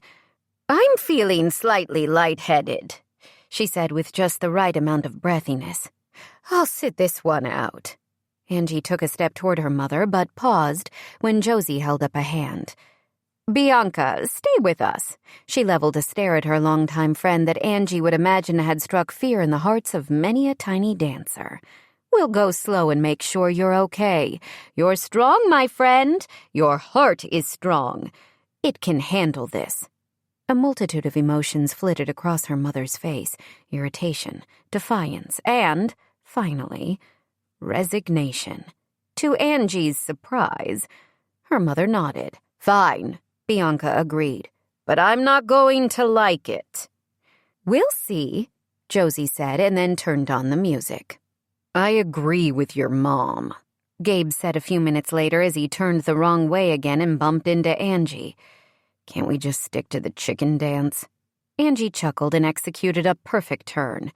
This is more my tempo. I love a good line dance. Josie led them through several more dances, including the cha-cha and the foxtrot. Angie found herself paired with Gabe as well as several male residents of the facility. For men who shuffled back and forth to their rooms most days, they moved with surprising grace in the dances. I remember USO dances, one of the men told her as he led her in a swing dance. It was always the best part of the holidays on base. We might be homesick, but for a few hours dancing to the music, we could forget how far away we were from the ones we loved. Angie's heart melted at the nostalgic sentiment. She glanced over to see Gabe dancing with her mother, and her heart softened even more at how relaxed he appeared. Her mom had seemed to recover from her claim of lightheadedness at Josie's goading. Not for the first time. Angie wondered at the coincidence of her mom claiming to feel bad whenever the inn or Angie's work outside the restaurant was mentioned. But now everyone in the group was laughing and having fun, and the residents watching, including Iris, seemed to be enjoying the music and dancing just as much as the class participants. So much so that when the class had finished, Angie pulled Gabe and Josie aside. I think we should do a holiday dance as our big fundraiser event for the festival. It would be something unique and fun. We can rent a big tent to put up in the square and find a DJ who can play a variety of music. People can buy a special ticket to attend a class taught by Josie at the start. She glanced at the other woman. If you'd be willing to donate your time? Of course, Josie grinned. We haven't had a community dance in town for decades. Because people don't want to come to something like that. Gabe shook his head. Dances are for high school kids, homecoming and prom or whatever.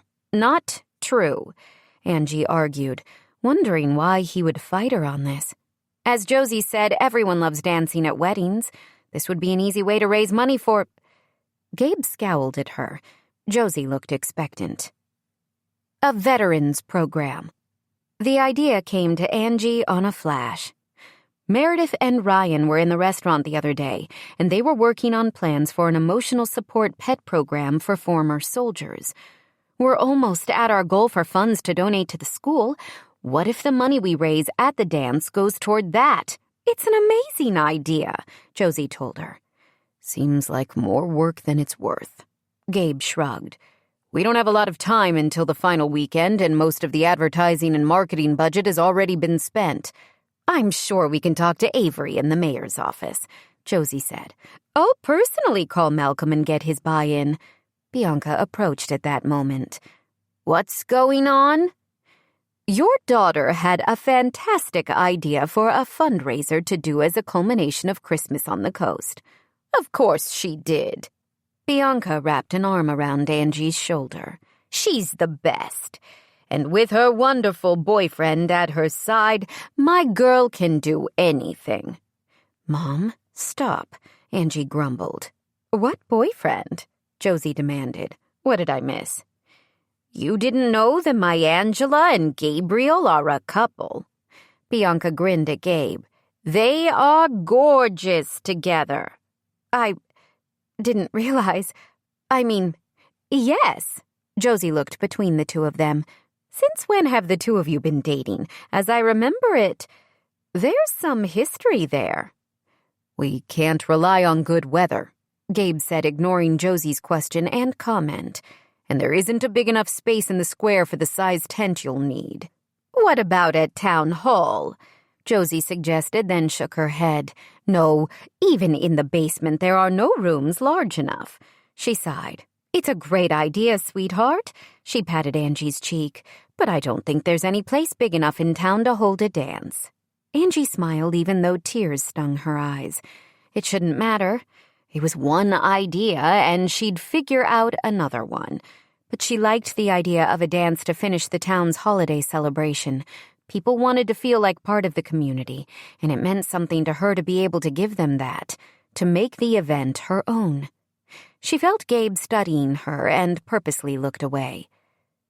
I have an idea for a location, he said in that low, gravelly voice. You don't even think it's a good idea, she reminded him with an eye roll. Your sweetheart is being nice, sweetheart. She couldn't miss the warning in her mother's tone. Don't be irritable. Bianca reached around Angie to squeeze Gabe's arm. She didn't have much for lunch, so she's probably hungry. She gets cranky when she's hungry. I'm not cranky, Angie said, then turned to Gabe. I'm not. You're allowed to feel however you want, he answered simply, defying every one of her expectations. Then he shocked her even more by leaning in for a quick kiss, earning approving clucks from both Bianca and Josie. Like a miracle, Angie's anger disappeared, replaced by a tingly feeling rushing through her veins. Thank you. What's your idea? Dylan Scott is working on redeveloping the old mill outside of town. I heard he's got a sportswear company interested in leasing the space. Mal mentioned that at our last city council meeting, Josie confirmed. But it's still empty as far as I know. It might be a good option for the dance, and I'm sure if Carrie likes the idea that Dylan will make it happen. Josie nodded. That boy is over the moon for her. Angie thought about what it would be like to have someone in the world who was so dedicated to her happiness. I'll call Carrie when we leave here. She reached up and wrapped her arms around Gabe's neck. Thank you, she repeated, trying to convince herself that his display of physical affection was all for show, even if that wasn't how it felt inside her body. Chapter 9. Gabe pulled up in front of the old mill the following morning and parked next to Angie's small hatchback. A sleek black SUV turned into the parking lot shortly after. Dylan Scott and Avery Keller Atwell climbed out. He gritted his teeth against the burgeoning tightness in his stomach. Somehow, instead of getting less involved in the town, he was now in the thick of holiday festival planning. Yes, he'd agreed to it. But once he knew Angie was involved, it had been more a way to get under her skin. Sort of like dancing with her had gotten under his. holding her close and having an excuse to press his body against hers as they swayed to the music. He shouldn't have liked it as much as he did, but there was no denying it. Everything about the encounter with her yesterday had thrown him off his game. Shouldn't there be some internal barometer that prevented a man from getting turned on in a nursing home? And with his grandmother watching, no less. Walking in to see Angie talking to his grandma had been the first chink in his armor. He had a soft spot for anyone who showed kindness to his grandma, and the way she'd smiled at Angie made him understand that the woman who should remain his nemesis wasn't an enemy in the way that counted the most to Gabe. "How's it going?" Dylan asked as he walked forward, hand outstretched. "Gabe, right?" "Yeah." Gabe shook his hand. "It's fine. Thanks for being willing to open up the mill for a holiday dance." "It's the perfect location," Angie added as she appeared at Gabe's side. "I appreciate the two of you taking over for Carrie," Dylan answered. "We all do," Avery agreed.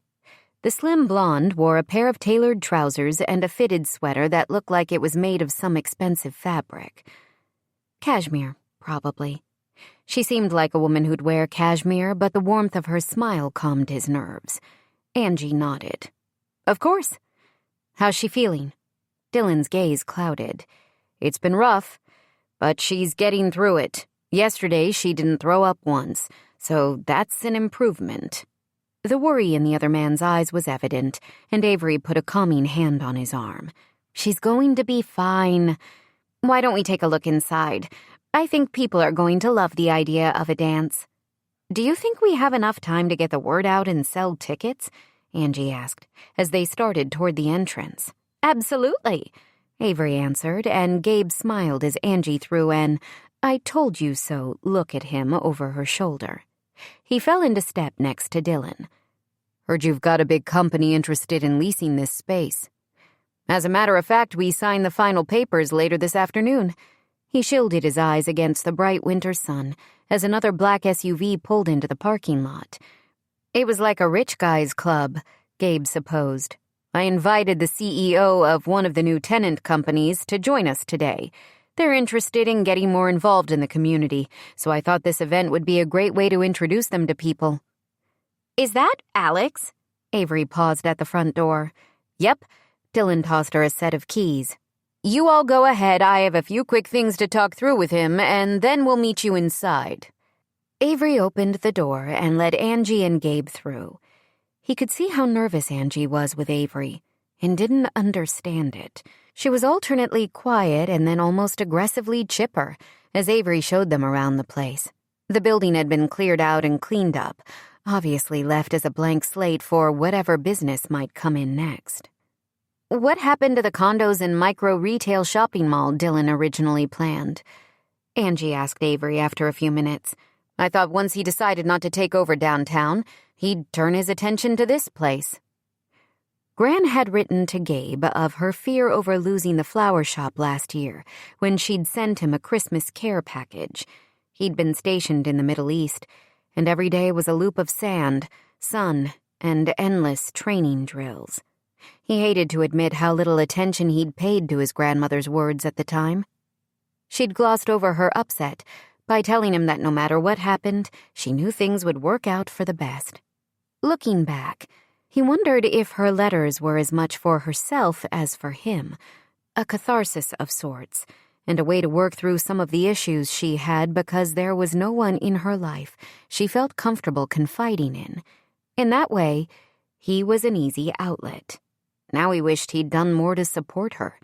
He could have made a bigger effort if only he'd realized how uncertain her future had been. "That was his intention," Avery agreed.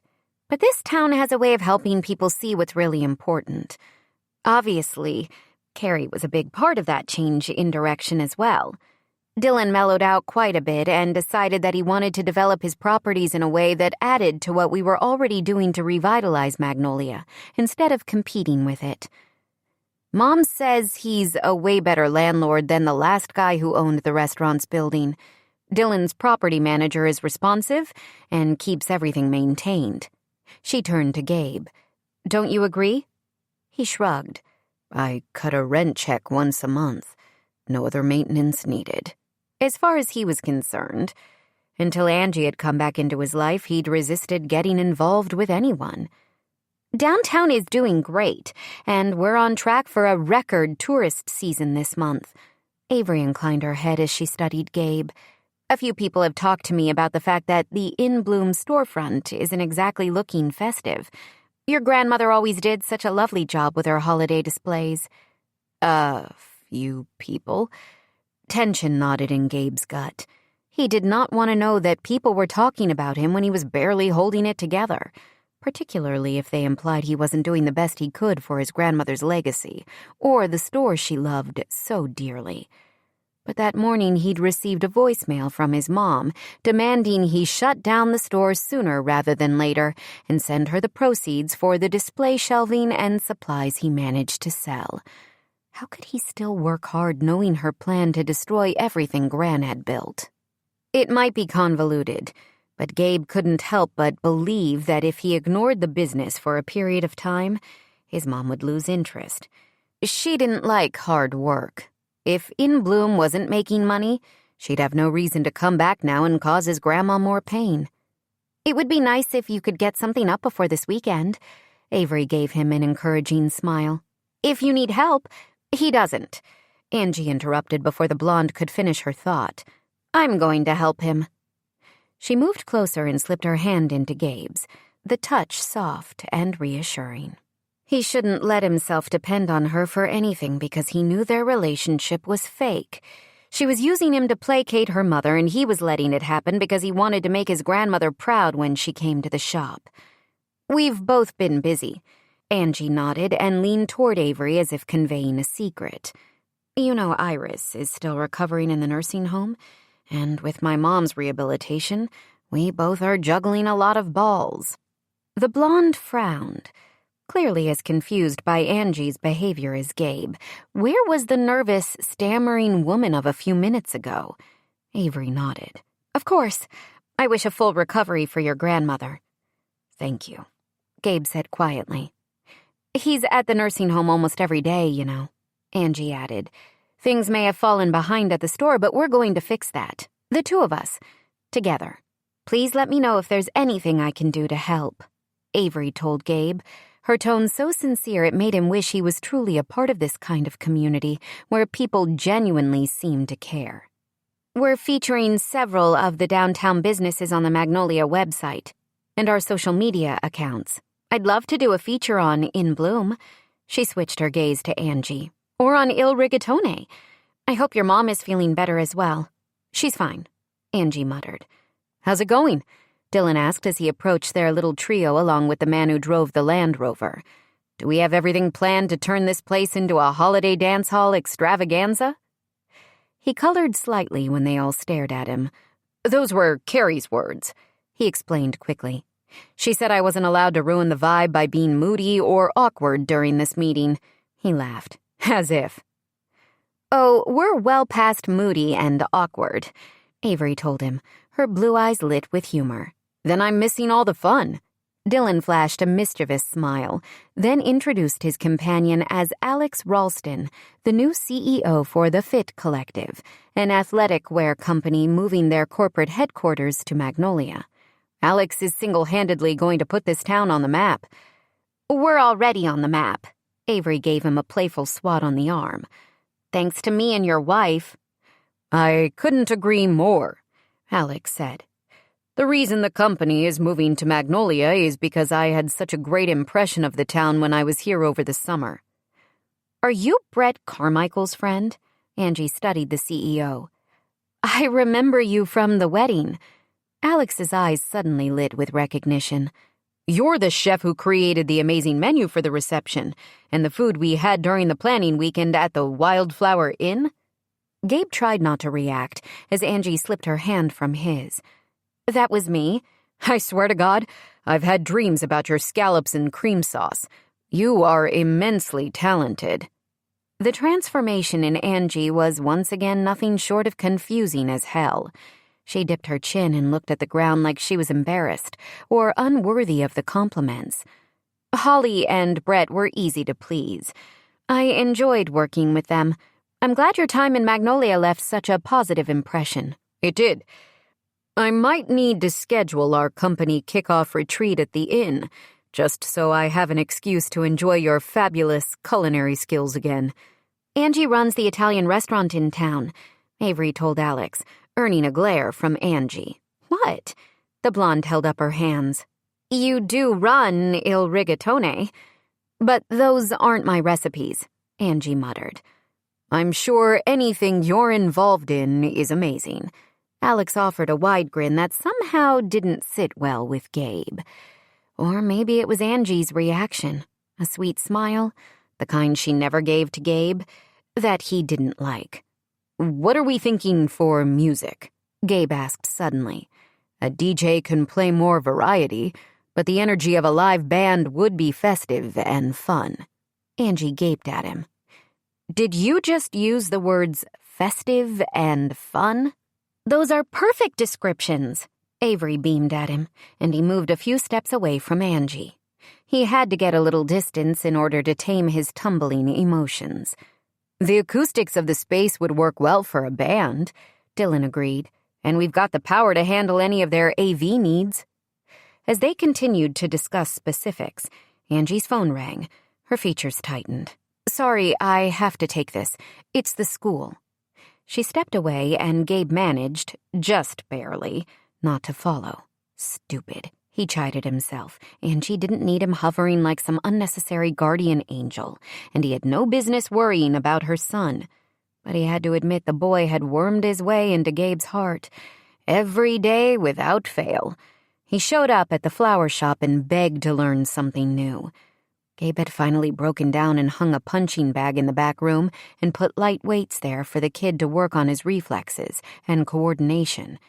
Gabe knew from experience that being the weakest would only add to his social misery. Kids could be merciless. So, you and Angie? Avery asked with a raised brow as Alex and Dylan moved toward another room. Gabe blinked and then realized what the other woman was talking about. Yeah, it's new. She's amazing. Avery scrunched up her pert nose. She definitely doesn't like me. That's not true. Or at least Gabe didn't understand why it was true. Sure it is. I don't mind, Avery shrugged. I got used to people not liking me in my old life. Apparently, I'm an acquired taste. I'll win her over. I'm a big fan of her mom's chicken piccata. Angie doesn't exactly love being back at the restaurant full-time, Gabe explained. It makes her a little grumpy. The inn is her dream. I know it was your dad's house, although I don't have many memories of him from when I spent summers in Magnolia. I didn't even find out about Niall until after he was dead. Avery smoothed a hand over her hair. I beat you on the memories front, but I met my sisters thanks to him. So Niall's memory and I are good at this point. Gabe chuckled. Fair enough. Give Angie a break, though. She's going through some stuff. But she's got you to support her. Gabe started to shake his head. He wasn't in a place to be a support to anyone. Yeah, he said after a moment. She does. Have you met my husband? Avery asked in a quick pivot of subject matter. Gray Atwell? He's a local firefighter. I don't think so. He's a good man. The best. Her smile turned tender. The best for me, even when I didn't realize it. Gabe scratched the back of his neck. I'm not much for subtleties or secret meaning. If there's some message you want to give me, then... I've got to go. Angie came rushing back to them, agitation clear in her tone. Dylan and Alex moved toward the group as well, clearly alerted by her voice that something was wrong. Is everything okay? Avery took a step forward. It's my son. Andrew, he... What happened? Gabe gripped her arm. What happened to Andrew? I'm not sure. I've got to go, she repeated, looking stunned. There was a fight and he's... I don't know. He hit his head on the concrete. Maybe a concussion. Oh no, Avery murmured. What can we do? Angie shook her head. I've just got to get to him. I'll drive you, Gabe told her. You should finish the meeting. The meeting is done. He looked to Avery, who nodded. Let's go." He led Angie out of the building and toward his truck. She paused before climbing in. "I can drive myself." "I know," he said, nudging her into the seat. "But I've got a lead foot.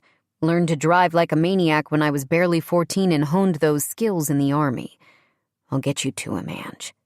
She bit down on her lower lip like she was holding herself together by a thin thread. "Hurry." Gabe didn't waste any time.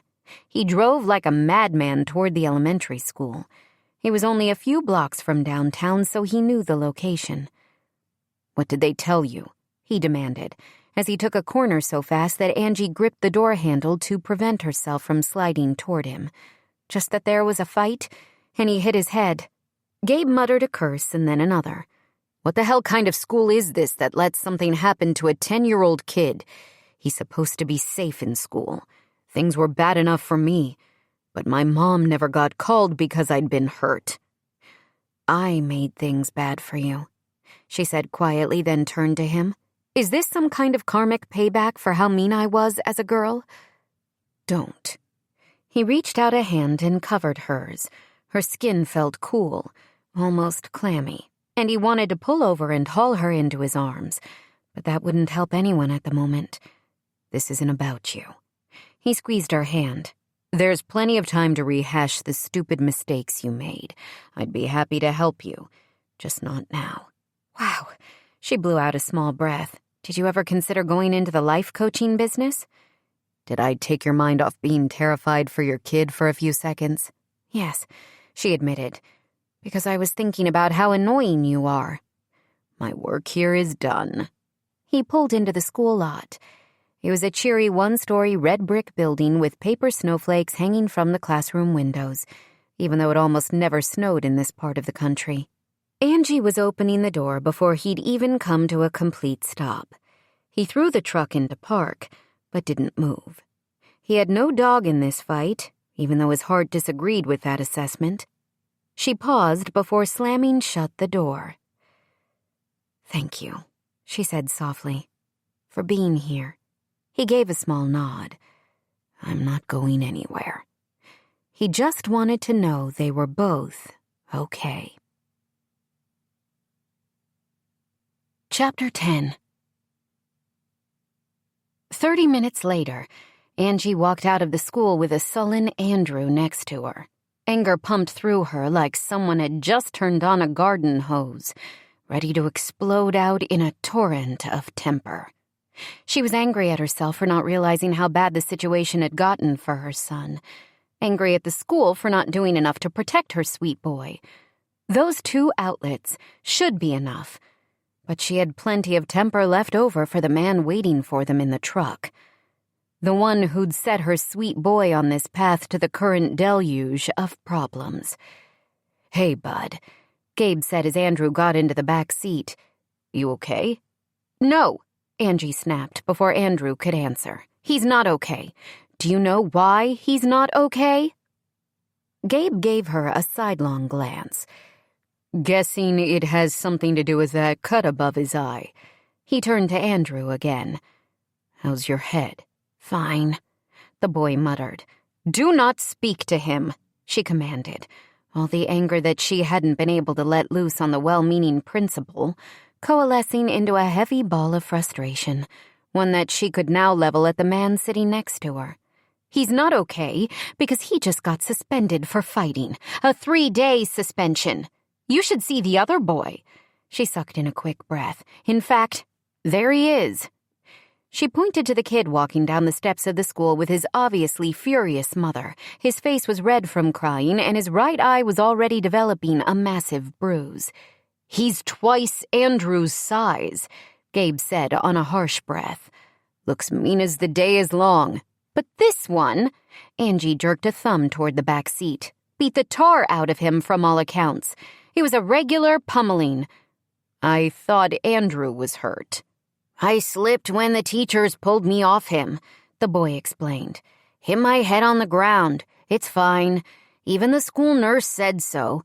That's Johnny, and he's a bully. But I took care of him." "Violence doesn't take care of anything," Angie said, frustrated that things had gotten so out of control.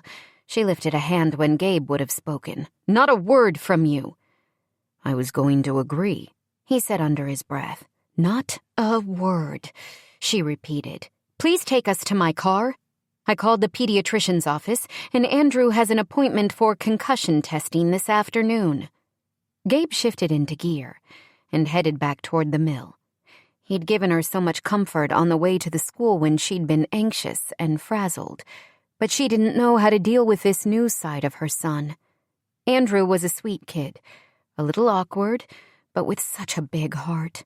Now he'd been suspended for fighting, of all things. What had changed in his life?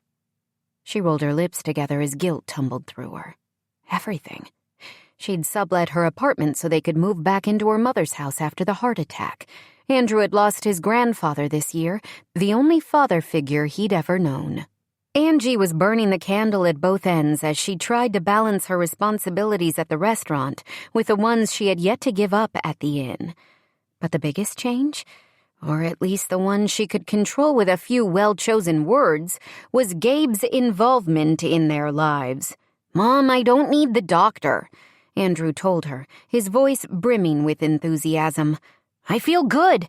I stood up to Johnny. He's not going to bother me again." God, she hoped that was true.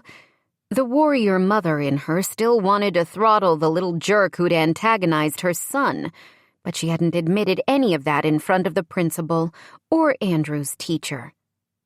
"According to Johnny," she reminded Andrew, "you came after him unprovoked." "That's a lie," Andrew said, his voice losing its fervent edge. "Then tell me why." She adjusted the seatbelt so she could turn to face him. "It doesn't help your case with the principal that you wouldn't give details as to what he said to upset you, Andrew. All she knows is that you started a fight with a boy on the playground." "I didn't start it," Andrew insisted. "I finished it." Angie set her jaw and darted a look at Gabe. "I assume you taught him that bit of wisdom?" "No," the infuriating man answered. "But I respect the hell out of him." "No swearing," Angie warned. Gabe nodded. "Right. Sorry." "I learned it on YouTube," Andrew offered. "But Gabe taught me not to tuck my thumbs when I make a fist. That way I can punch harder." To his credit, Gabe had the good sense to look chagrined. "Your mom is right, Drew." He looked at her son in the rearview mirror. "Violence doesn't solve problems." "It stopped Johnny from saying mean things," Andrew countered. "What mean things?" Angie demanded. "What on earth could that boy have said to make you react in that way, Andrew?" "He said my daddy didn't want me, which made me a stupid little—" His voice cracked as he finished. "Crap bastard." Gabe turned into the mill's gravel driveway at that moment, taking the speed bump too quickly. Angie let herself be jostled, like she was riding a violent wave after the ocean had been turned up by a storm. That's how she felt, as if she were being pulled under and then thrown again. Her emotions pitched back and forth, tossed this way and that, before finally being dragged under into the darkness. The truck jerked to a stop, and Gabe threw it into park and turned fully to face her son. "That boy at your school, Johnny, right?" "Yeah." "Johnny is a jerk, Drew. He's a piece of dog poop on your shoe, and nothing more." Again with the life coaching, Angie thought. But that was the only coherent idea that registered. She should take over. As the mom, this was her issue. As the single mom who'd walked away from Andrew's father without a word or any attempt to make him own up to his responsibility, this was completely on her.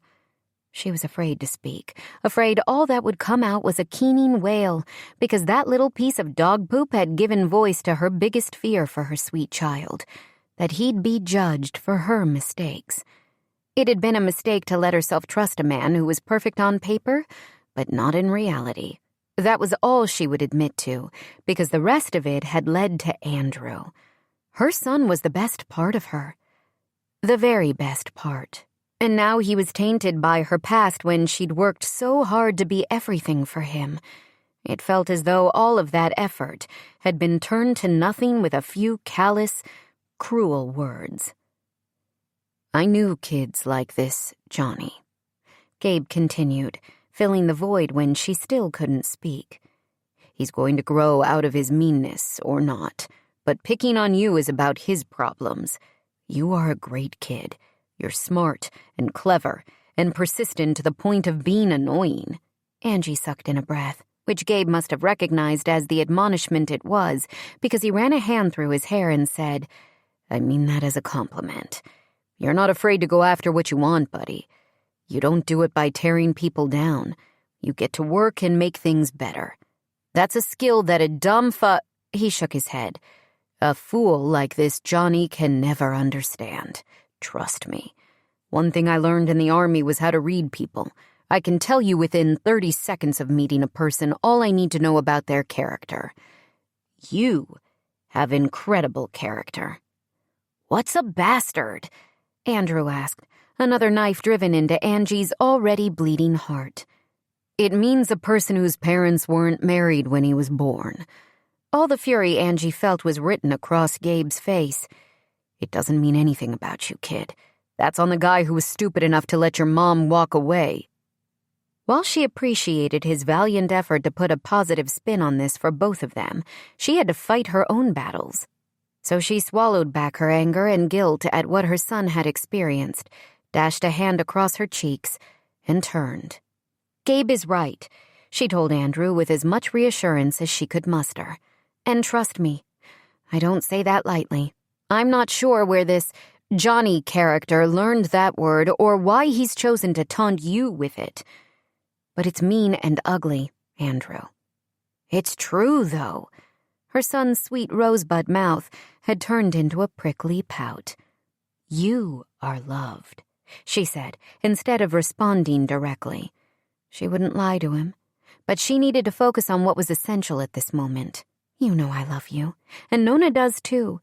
You were so loved by your papa, and your uncles think the sun rises and sets by you." "I'm partial to you despite my best efforts," Gabe added. To Angie's great surprise, that revelation was the one that made Andrew's stiff shoulders relax the tiniest fraction. "You're—" Angie hesitated, her breath catching in her chest. She didn't even want to give her ex the honor of using the word father. To her, that was earned not by a few minutes of pleasure, but by showing up in a child's life. Something that man had not done even once. "He's the one who's missing out, sweetheart. He has no idea how much. And I doubt he ever will, but that's on him, not you." She reached out and placed a hand on his knee. "It's also on me for choosing so badly. But it brought you to me, so I'll always be grateful, even if he's a complete idiot." "Okay," Andrew agreed, and she wondered if part of his acquiescence was just to shut her up before she lost control and started blubbering all over the place. He shouldn't be dealing with this sort of stuff at his age, and she thought she'd protected him from it by returning to Magnolia, where he was part of the Guilardi family, well-known and well-loved in town. But small towns didn't let anyone off the hook, a fact she understood better than most. "Why didn't you tell the principal or your teacher?" she demanded as Gabe drove forward slowly. "Dunno," Andrew muttered, and she saw him gazing out the back window. Gabe gave her a duh side glance, and her heart pinched again. Of course, a boy wouldn't want to repeat those awful words out loud, even in the privacy of the truck's cab. It was as if speaking them made them somehow truer. Real. She didn't want any of this to be real. The first Christmas since her father had died, and with everything else on her plate, to add this one more heart-wrenching thing was almost too much. What was her tipping point? Or more accurately, her crumbling point. The moment when she just couldn't deal with any of it any longer, and she gave up, gave in. She opened her mouth to give another lecture on how violence wasn't the answer, but snapped it shut just as quickly. She was all out of smart words of advice. They stopped next to her car and she turned to Gabe first. "Thank you for the ride," she said. "We'll talk about your fighting lessons another time." "Self-defense," he clarified. She only arched a brow in response and then shifted to face Andrew. "Let's get this visit to the doctor over, and then we'll stop by Sunnyside Bakery. I'm sure Mary Ellen has some of her famous holiday hot chocolate and gingerbread cookies." "Can Gabe come with us?" Andrew asked as he unbuckled his seatbelt. Visits to the bakery were a treat, their special mother and son time. Now her baby wanted to include someone else, like it wouldn't change everything. Death by 1,000 small cuts, Angie thought. Sometimes she wondered if all mothers felt that way. "Sorry, bud." Gabe spoke the words without inflection. "I've got orders to fill this afternoon. I'm going to be too busy. Take care of your head and leave off the fighting. Johnny Rotten isn't worth it." Ignoring Andrew's heartfelt sigh, Angie got out of the truck and closed her door without meeting Gabe's stormy gaze again. He pulled away, and she hugged her boy and then led him to the car. Angie almost texted Emma and canceled their meeting later that night. Although the walkthrough at the old mill had filled her with promise, the day had gone way downhill from there. She thought nothing could be worse than picking up her son from the principal's office after that frightening call. Then she'd had to deal with her mother. Bianca was incensed at the fact that someone, anyone, had laid a hand on her grandson, and she'd launched into an angry tirade, mostly spoken in Italian. After Andrew had been sent to his room, she'd stomped back and forth across the living room as she wrung her hands and grunted between litanies. Angie had understood about half of what her mom said. She could follow along only when Bianca spoke slowly, but she did catch something about wishing for a plague on the bully and all of his descendants. If only it were that easy. In the end, her restlessness and a sense of duty she couldn't seem to shake propelled her out the door while her mother and Andrew settled in to watch their favorite Christmas baking show. She told her mom she was stopping by Gabe's to work on some details for the weekend's shopping extravaganza. Bianca had winked and given Angie a knowing nod of approval, which only added to her guilt. She drove through the dark town, marveling at how time could pass so slowly, even with the shorter days. Neighborhoods were decorated with cheerful lights on houses, some white and others colorful, as well as wire reindeer and blow-up Santas and snowmen. Part of her wished she could fast forward through all of this, the festivity and cheer so at odds with her mood. The Wildflower Inn had pride of place in the center of Fig Tree Lane, the prettiest street in town. The house, which was one of the largest in Magnolia, had been transformed into a picture postcard of holiday nostalgia. Although it was difficult to make out in the darkness, large swaths of pine boughs framed the front door, and wreaths with bright red bows adorned every window. Emma and Cam Arlinghouse had strung lights along the roofline and front porch so that the whole inn glowed like some kind of Christmas beacon, ready to welcome guests. Angie parked in one of the spaces designated for guests and walked around to the back. She knew Emma was hosting a family reunion for a few nights, and Angie was in no mood to play nice with strangers. Some of her tension dissipated as she entered the inn's kitchen. Emma had redone the space with granite counters and white cabinets with stainless steel appliances and a 6-burner stove, plus double ovens on one wall. In many ways, it was the kitchen of Angie's dreams. It had taken so much to walk away from her family's restaurant this past summer and forge a partnership with Emma. She'd been terrified that she wouldn't live up to expectations. After all, she'd been in her first year of culinary school.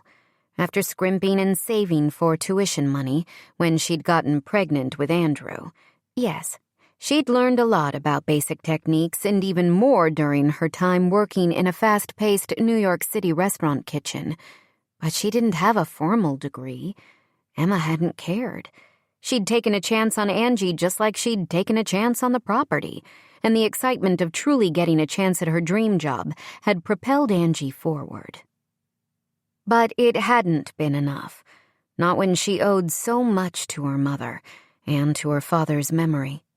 She ran a hand along the cool countertop and opened the refrigerator door, smiling slightly as she took in the neat containers of food on the shelves. The Wildflower Inn was a bed and breakfast, but Angie also knew it could be a culinary destination for guests. With a happy whine of greeting, Emma's dog, Ethel, came padding into the kitchen from the front of the house. "Have you been entertaining guests, sweetheart?" Angie bent down to scratch behind the Labradoodle's fluffy ears.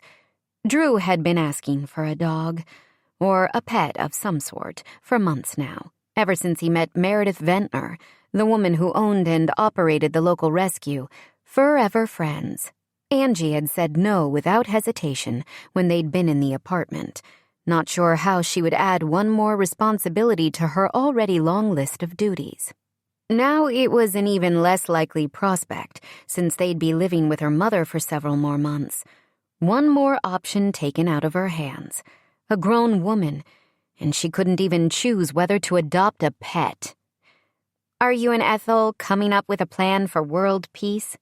Emma asked as she walked into the room. "Looks like a serious conversation between the two of you." Angie straightened, and the dog headed over to her bed in the corner. "I can't get a dog because I live with my mother." "Based on how I've heard you talk before, you don't want a dog." Angie scrunched up her nose. "A cat isn't an option either." "Do you want a cat?" "That's not the point." She blew out a breath. "The point is I'm 30 years old and I live with my mother." "Because you're taking care of her," Emma reminded her. They both turned as Mariella entered through the kitchen door. "Why so serious?" she asked, glancing between the two of them. "Angie is lamenting the fact that she's currently staying with her mom." "Not exactly lamenting," Angie said with a sniff. Mariella nodded. "It's kind of pathetic on paper, even if it's for a good reason." Angie inclined her head as Emma bit back a laugh. "Did you just call me pathetic?" she asked Mariella, horrified to discover tears stinging the back of her eyes. "She didn't mean it," Emma said quickly. "I was joking," Mariella confirmed, looking at Angie in shock. "You and I trade jabs. It's what we do." "Yeah." Angie turned back to the refrigerator and pretended to study the contents. "It was a good one. A joke. Right now, my whole life feels like a joke." She stiffened as Mariella grabbed her shoulders and turned her. Nope. You aren't a joke. I was making one, apparently badly. I was funnier back when I was drinking, or at least I thought I was funny. You're handling more right now than most people deal with in a decade. Give yourself a break, sis. If anyone deserves one, it's you." "You being nice makes me want to cry more," Angie said with a watery laugh. "I must be pretty bad off if you're not throwing verbal jabs." "What's going on, Ange?" Emma came to stand next to Mariella. "Is it the workload between here and the restaurant? As much as we need you—" "Drew got suspended today," she said, the words sounding no less awful now than they had when she'd shared them with her mom earlier. "Not your Drew," Emma shook her head. "No way," Mariella agreed. "That kid is pure as the driven snow." "For fighting," Angie said with a sigh. Emma opened the wine fridge tucked under the counter on the edge of the island. "We need to sit down for this." A chime dinged as the innkeeper pulled out a bottle of Pinot Grigio. "Start without me. I think the rest of the guests are back from dinner in town. Let me just check on them." She handed the bottle to Angie and hurried from the room. "Would it be bad if I started drinking straight from the bottle?" she asked Mariella. "Been there, done that," Mariella answered, grabbing 3 wine glasses from a cabinet. "Definitely don't recommend it." The bottle had a screw on top, and Angie had to admit at that moment she appreciated not having to work for something. She poured the wine and carried 2 glasses to the kitchen table. "I didn't mean to upset you," Mariella said with more emotion than she usually displayed. "I know what it's like to have people kick you when you're down. Speaking of that," Angie sipped the dry white. "Can't you petition to have that video of you taken down or something? It doesn't seem right to have one mistake haunt you." Mariella shrugged. and brushed a lock of pale blonde hair away from her face. I don't care at this point. Plus, it's a good reminder of a person I don't ever want to become again. Do you watch it? Oh, no. God, no. Before coming to Magnolia, Mariella Jacob had been one of the biggest names in the fashion world. She'd created a bridal empire and, from what Angie understood, was in the process of inking a deal to expand into ready-to-wear fashion. Then she'd discovered that her fiancé was having an affair with one of her clients. Mariella had shown up to the woman's wedding and made a huge, destructive scene, one that had been recorded by several guests at the ceremony and quickly picked up by tabloids and uploaded to various sites online. The wedding had been ruined, right along with Mariella's reputation. The following day, she'd been fired by the board of directors from the company she founded. What would have happened if you hadn't left? Angie asked the question she'd wondered about since hearing Mariella's story. What if you'd stayed and fought for your business? The blonde traced a finger along the rim of her wineglass without taking a drink. Angie had never seen Mariella finish a full drink. I watched it once. Mariella's voice was raw. The video? And I hated that woman making a spectacle of herself, even more than I hated Joshua for his betrayal. The cheating fiancé? Mariella gave a tight nod. I chose to leave. I sold everything of value that I personally owned and walked away. It wasn't difficult. What has been harder is coming back into the world in any kind of meaningful way, even on a small scale. You mean designing dresses for brides who seek you out, and working with the brides who've contracted with the inn to plan their weddings. Do you need the money? Angie placed her glass on the table. Is that why you're doing it? I don't need money. I saved enough to get by. I like weddings. I've been fascinated by brides since I was a kid, and I feel like with the inn there's a certain woman, or couple, who chooses this place as a venue. The type of people I want to help. The wildflower is special. I know, Angie murmured. That's why I can't quite let go of it yet. Why am I a grown woman sneaking around like a teenager so my mom doesn't bust me? For following your dream? Angie looked at the ground. For not wanting to follow hers. Emma burst through the swinging door that led to the dining room at that moment. Problem? Mariella asked, arching an eyebrow. Emma looked between the two of them. Honestly, I was afraid you two might be at each other's throats. We're like peas and carrots, Mariella told her, and Angie laughed in response. It felt good to laugh despite everything. She appreciated these two women. She might have grown up in Magnolia, but it wasn't until meeting Emma that she felt she'd found a true friend. Mariella, too, despite their differences and the friction that sometimes arose between them. What have I missed? Emma asked, as she picked up the glass Angie had left for her on the counter. Angie glanced at Mariella. Nothing, the blonde said. We were waiting for you. She met Angie's gaze, her cool blue eyes giving away nothing of the vulnerability she'd just revealed. Let's figure out how to help your boy, she said, and Angie felt immensely grateful not to be alone. Chapter 11. The phone on the shop's counter rang for what felt like the 100th time that morning. Gabe stared at the ancient rotary dial, wishing his grandmother at least had a device with caller ID installed. Who didn't have caller ID in this day and age? Not that Gabe needed it to know who was so incessantly trying to get a hold of him. His mother had been calling nonstop for the past 3 days, and he'd grown tired of arguing with her. 2 older women who'd stopped in on the rainy morning quickly let themselves out of the shop after he cursed out loud at the ringing telephone. He wasn't sure whether to applaud or groan. He'd promised his grandmother a visit to the shop, but he couldn't seem to stop himself from letting it fall to ruin just to piss off his mother. The phone was blessedly silent for a few seconds, and then began to ring again. He grabbed the receiver and barked a terse, "What?" "You can't ignore me, Gabriel." His mother's husky voice, deepened by decades of chain smoking, was like sandpaper across his soul. "There's nothing to talk about." "The bills," his mom said before he heard the deep inhalation of her taking a drag. It was a sound so familiar to him that he could envision the thin plume of smoke rising to the ceiling of her cramped apartment. Plenty of his friends had smoked overseas, but Gabe never took up the habit.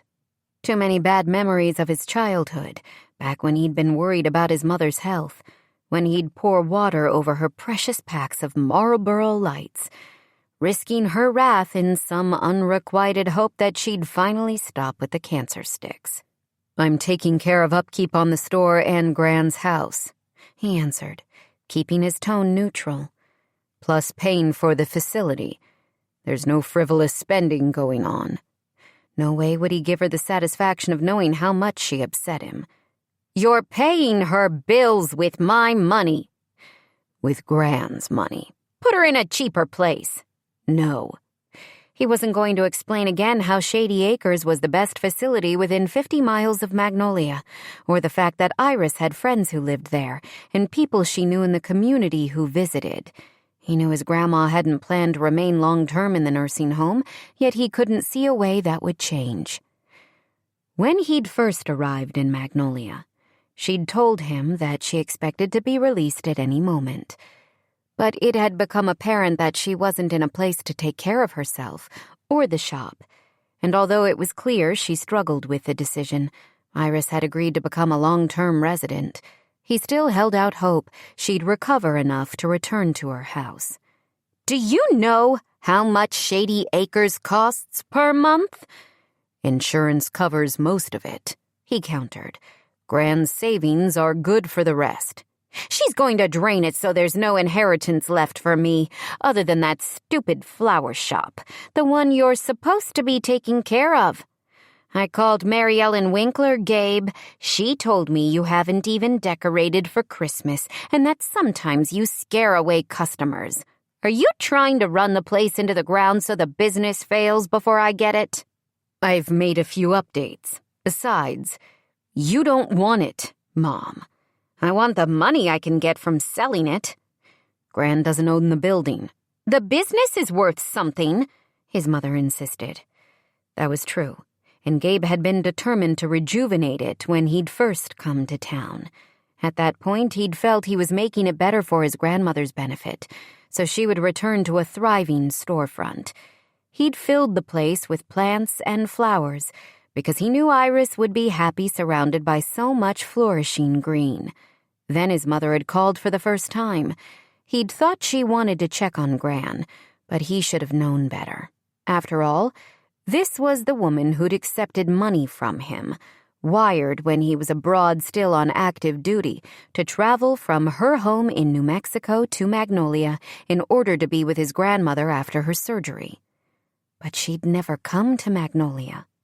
Iris had been alone, first in the hospital, and then in the rehabilitation wing of Shady Acres until Gabe had finally arrived almost a month after her fall.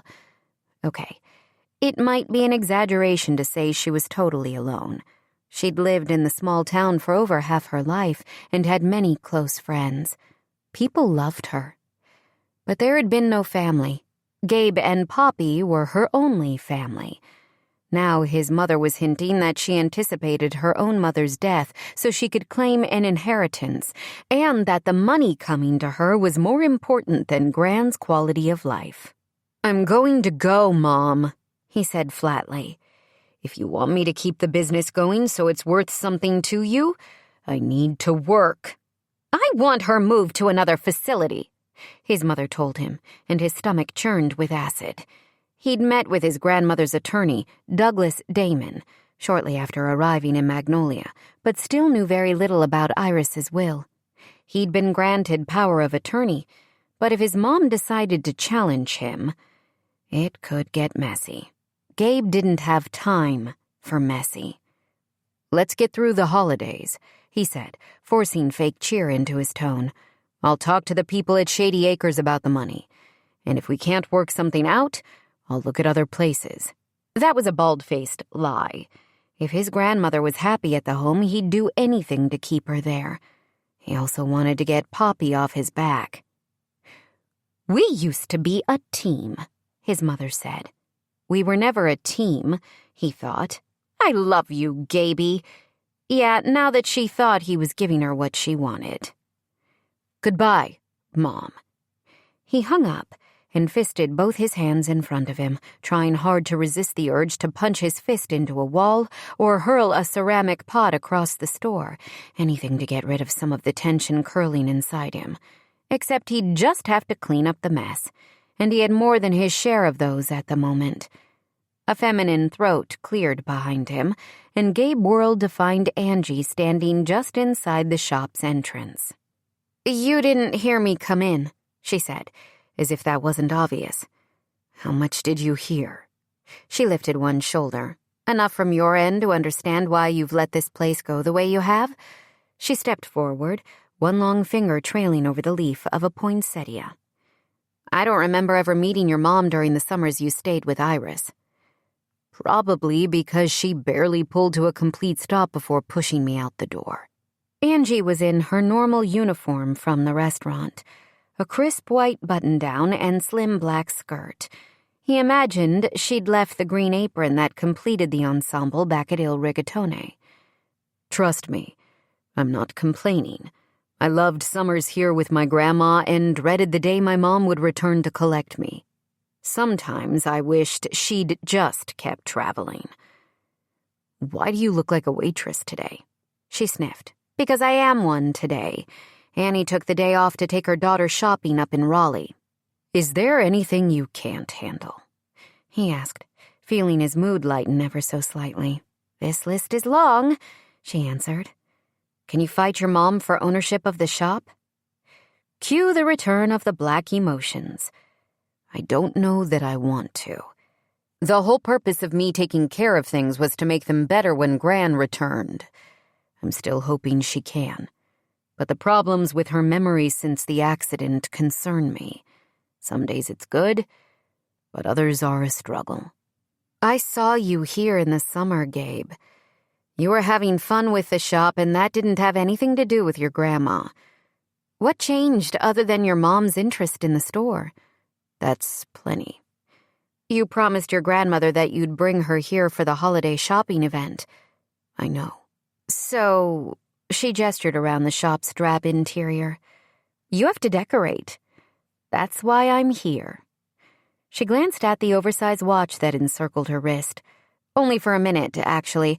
I wanted to tell you I'll come by after the lunch shift ends. Well, after lunch and after I check on Andrew." He lifted a brow. "Is he with your mom for the suspension?" She gave a tight nod. "He wanted to come to the restaurant, most likely so that he could sneak over to hang out here. There's nothing that feels more like a punishment to a 10-year-old boy than being stuck at home with his grandma with the job to clean the baseboards." "I'd argue the grandma part, but the baseboards are a nice touch." "Thanks." A charged silence fell between them, and Gabe's heart suddenly felt like a flock of birds were fluttering against his ribcage. It was stupid to be so aware of Angie, but he couldn't stop it. He tried to remember that she didn't belong to him. He didn't want her to be his. He just wanted her help with the store, but no part of him was buying it. Still, he forced himself to remain where he was. "You could have texted me about the decorating date." Color bloomed in her cheeks, and an answering heat pooled low in his belly. "It's not a date, it's an appointment." Still. She glanced past his shoulder like she couldn't bring herself to make eye contact. "I also wanted to apologize for how I acted yesterday. I know Andrew's suspension isn't your fault. It's okay. I understand you were upset." "Don't let me off the hook," she said, her tone raw with an emotion he couldn't name. "It's like when we were younger, and I was cruel because I wanted to be part of the popular crowd." "We're not kids anymore, Ange." She took a step toward him, her dark eyes flashing. "I know. Which is why I need to do better. I need to model better behavior for Andrew, so he knows he has options other than flight or fight. I don't want him to feel like he has to run away from his life, the way I did. You're a good mom, he told her. Trust me. I know the difference. He had started to reach for her, unsure which of them needed comfort more, when the bells over the front door chimed. Oh, I must have the wrong place, an older woman said, her face falling as she took in the shop's drab interior. Andrew had done his best to help Gabe, but the interior needed more, way more. When Gabe didn't answer, Angie gave him a quelling look and then smiled at the potential customer. What were you looking for? She asked. I thought this was the same little flower shop I stopped in last year at this time. The woman took off her gloves. I'm driving down to Charleston to see my grandkids, and I bought the cutest ornament and holiday arrangement. My daughter was so tickled by it. I thought I'd make it an annual tradition. She frowned. But this can't be the same shop. It is, Gabe muttered, guilt spiking at him because he'd let his animosity toward his mother change how he treated his grandmother's precious flowers and plants. What could he do about it now?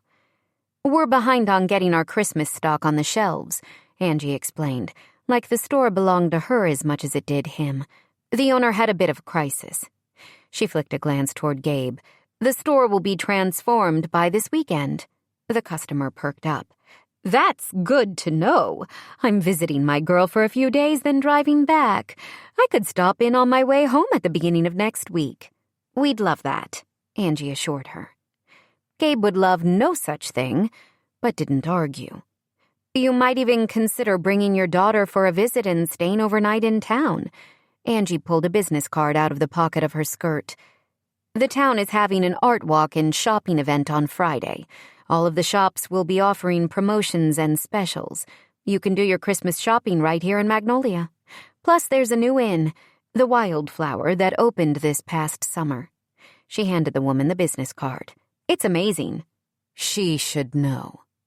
Gabe placed an arm around Angie's shoulder and squeezed. She's the in-house chef, and is fantastic. She's even gotten praise from a U.S. senator. Angie's body went rigid. Well, there's no pressure to stay, but at least stop back in to shop. I will, the woman nodded, studying the card. I may even make a reservation. That was unnecessary. Angie stepped away as soon as the door closed behind the customer. No point in talking up my part in the inn when it's going to end at the beginning of the year. Not if you explain to your mom that you're going back. You aren't exactly in the best spot to be doling out advice on setting boundaries with mothers. He inclined his head. True. Angie frowned as if she'd expected him to argue. When he didn't, she blew out a breath. You're annoying. But I'll be here after lunch. She held up a hand before he could answer. No arguments. And I'm bringing you a meatball sub. The relief that flooded him was as strong as a river's current after the spring thaw. I wouldn't dare argue with meatballs, he told her, earning a small smile as she walked out. That smile made him feel like he'd accomplished something monumental, which made him a massive fool. It was nearly 3 before Angie made it back to In Bloom, and she half expected that Gabe would have closed early, just to avoid accepting her help. Instead, she walked into the shop and did a quick pivot as she took in the transformation that had occurred in a few hours. He'd cleaned up the mess in the corners and on the shelves and strewn handfuls of tinsel across most every horizontal surface. Several large bins of decorations sat in front of the counter as if they were waiting to be placed. Where did all of this come from? She asked, as Gabe straightened from wiping a spot of dried dirt on the floor. Something about the look in his eyes made her heart skip a beat. Also, I brought you a sandwich, she added, holding up the brown bag in front of her to draw his attention. Gran's attic, he said with a smile. After you left this morning, I went to see her. I needed to remind myself why I was doing this and to distance myself from that call with my mom. He straightened. I admitted to my grandma that I'd let things go with the store because taking care of it felt like I was helping my mom. He picked up a snow globe only half filled with water and studied it like it offered answers to the great mysteries of life. I wasn't raised with any sort of religion, but I'm guessing it's what recalcitrant kids feel like going to confession. I stole 2 cookies from the cookie jar and all that business." Angie was bowled over by the sincerity in his tone, and also equally amused. "Have you never admitted to any wrongdoing in your life?" "Not to anyone who mattered." "Seriously? What about as a teenager? No sneaking out or stealing your mom's liquor?" Her voice trailed off as he gave her a "for real" look. "You knew me back then. Not only was I not getting into any trouble, my mom wouldn't have cared if I did. Hell, I might have actually made her proud of me." "Gabe, you served our country. Of course she's proud of you." "Not even a little. I would have been better off aspiring to a career as a grifter if I'd wanted to impress my mom." He held up a hand when she would have argued. "Let me be clear. I never wanted to try. Gran is a different story." "Did she offer you absolution and assign penance in exchange for a promise of Christmas decorating?" "You've got the lingo down." "Italian on both sides," she said with a laugh. "It's in my blood." Gran was sweet, and also lucid today, which helped. As far as penance, she wants to come for the downtown shopping event on Friday night, so I have 4 days to turn the store around and make it the best Magnolia has to offer. "Tall order," Angie said, whistling under her breath. "Did you see the cute Christmas tree Stuart made out of books?" She stepped closer. "And Lily at the hardware store is doing holiday craft demonstrations that night. Avery and Meredith are helping with the art gallery since Carrie can't be there." He blinked. "How do you know all of this? And is it your version of a pep talk?" He placed the globe on the counter. "Because you aren't going to be giving Tony Robbins a run for his money anytime soon. I'm the festival chairperson. I take my duties seriously." To Angie's immense horror, a yawn stretched her lips, and she quickly tried to stifle it. "Sorry. You didn't see that.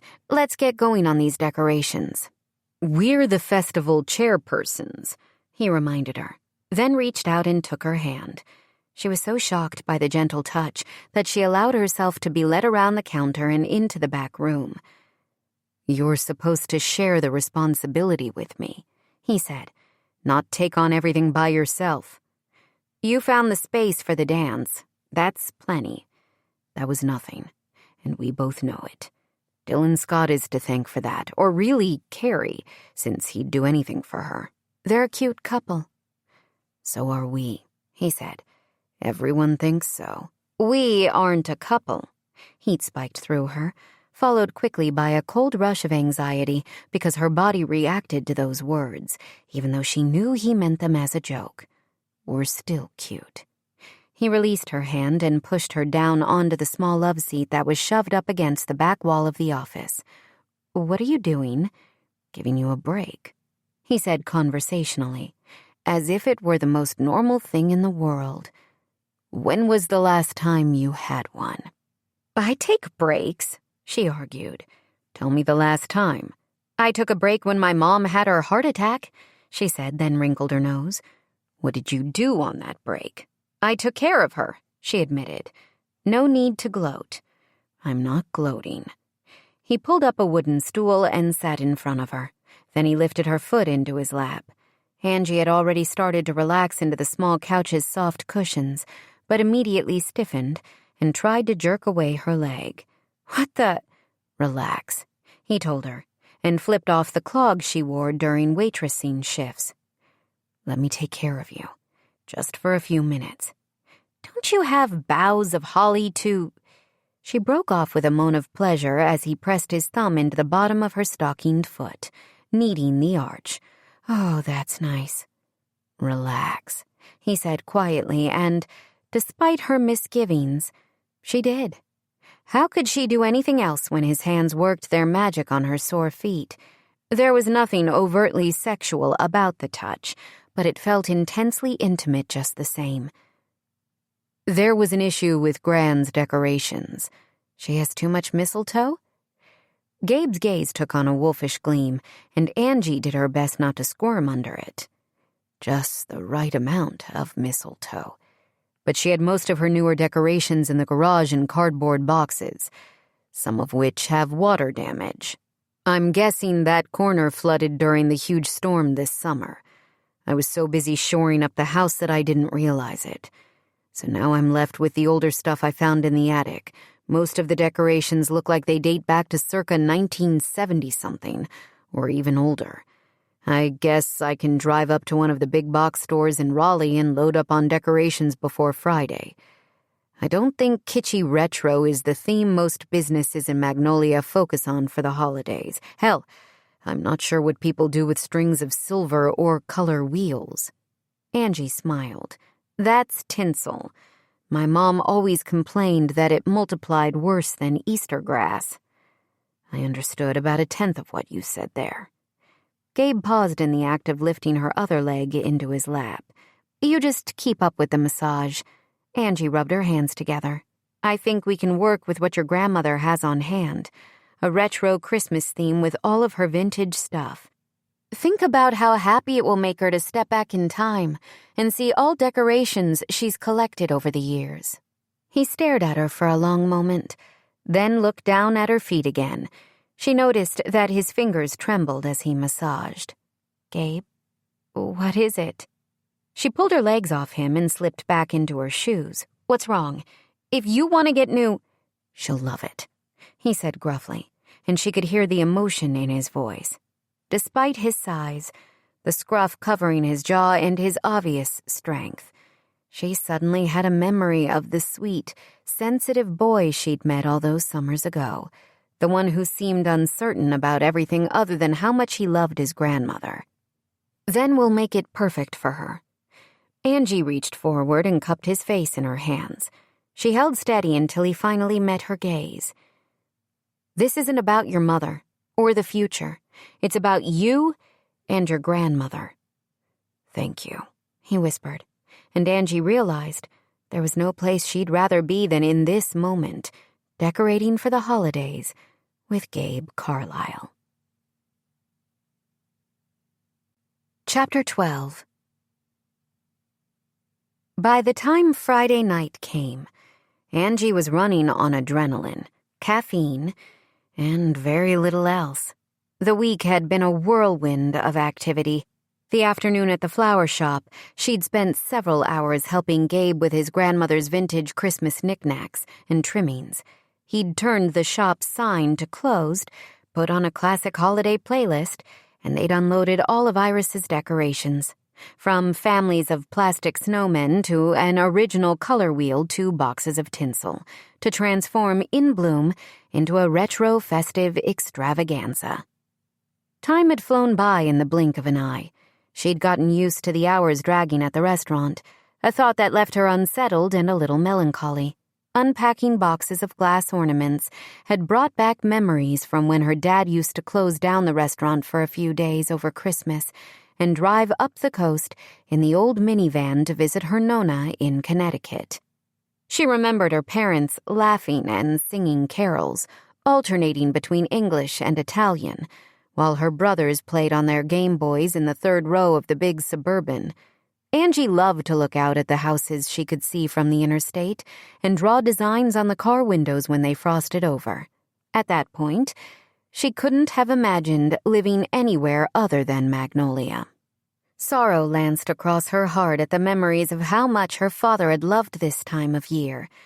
She added one more item to the list of ways she was failing. She'd been so busy subtly resenting having to return to the restaurant full-time and the burden of taking care of her mother that she hadn't considered how her mother was dealing with this first Christmas without her beloved husband. Angie missed her father and his calming presence in all of their lives. She wished she could talk to her mom about her feelings, to share in their grief, and also hopefully grow closer by looking to the future. Unfortunately, the only future Bianca seemed to care about when it came to Angie was seeing her married. In that respect, her mother would be disappointed when Angie and Gabe broke up in the new year, as was the plan. A plan she was quickly coming to detest. "Everything looks beautiful," her mother said. She came to stand next to Angie, looking out the front window of Il Rigatone as shoppers began to crowd Main Street. The weather for the evening was perfect, with temperatures hovering in the mid-40s and clear skies that showed off a swath of stars above them. Angie had asked Malcolm if the town would cordon off the streets so that the shops could spread their displays onto the sidewalk and leave more room for pedestrian traffic. The business owners and town council had loved the idea, so she, Gabe, Emma, and Cam had brought folding tables that the inn used for wedding receptions and positioned them along the center of the street. Now people not only had more opportunity for shopping, but also a place to gather in front of each shop or restaurant. "Thanks, Mom." Angie squeezed her mother's shoulders. "Dad always loved this time of year. I remember how excited he got when out-of-town visitors would stop in, like he was the official Magnolia Welcome Committee." Her mother sighed. "It was hard for him when things slowed during the years of economic downturn, and not just because of trying to keep the business afloat. He missed talking to new people. I'm glad he understood before his heart attack that the restaurant was going to survive. I like to think it gave him a sense of peace in his final moments." "Oh, Mom." Angie's heart pinched as her mother's voice cracked with emotion. "I know you miss him. I do too." There was something in her mother's tone, a hint of painful acceptance. "Are you sure the restaurant is still your dream?" Her mother broke away, swiping a hand across her cheek. "Why would you say that, Angela? Your father and I built this place together. It was his dream, our dream, from the start. Now the town is flourishing again and I should just give it up? I'm not saying that." Angie chose her words carefully, not wanting to upset her mother more than she already was. Especially not tonight, when there was so much excitement in the air. "I was thinking about those holidays when we drove to Nona's house. I used to listen to you and Dad talking, and you were always planning for the future, for some distant day when you'd have time to travel. Remember how you wanted to take an Alaskan cruise? It got so bad that Luca bought you bear spray for your birthday as a joke. What about those plans?" Her mother's eyes went wide. "That was a different time." "Yes, I had plans for when your father and I retired, but things changed. The restaurant struggled for several years, and your dad made some investments that—" She sighed. "Taking time off wasn't an option when he was alive, and he worked so hard to bring the restaurant back from the brink of failure. When Dylan Scott threatened to shut us down, it was like a knife to the chest for your dad. Then things changed, but he didn't get to see all of the success. I can't just walk away from it." "Mom, working so hard is what killed him. I don't want to see the same thing happen to you." Angie didn't mean to say the words out loud. Yes, she'd thought them countless times since her mother's heart attack. There was no way she could bear the thought of losing both of her parents. But if her mother came back to the restaurant as she planned, how would Angie prevent the stress? "That's why I have you," Bianca said, as if it were that simple. Angie looked away, out to the street where Emma and Mariella happened to be walking by.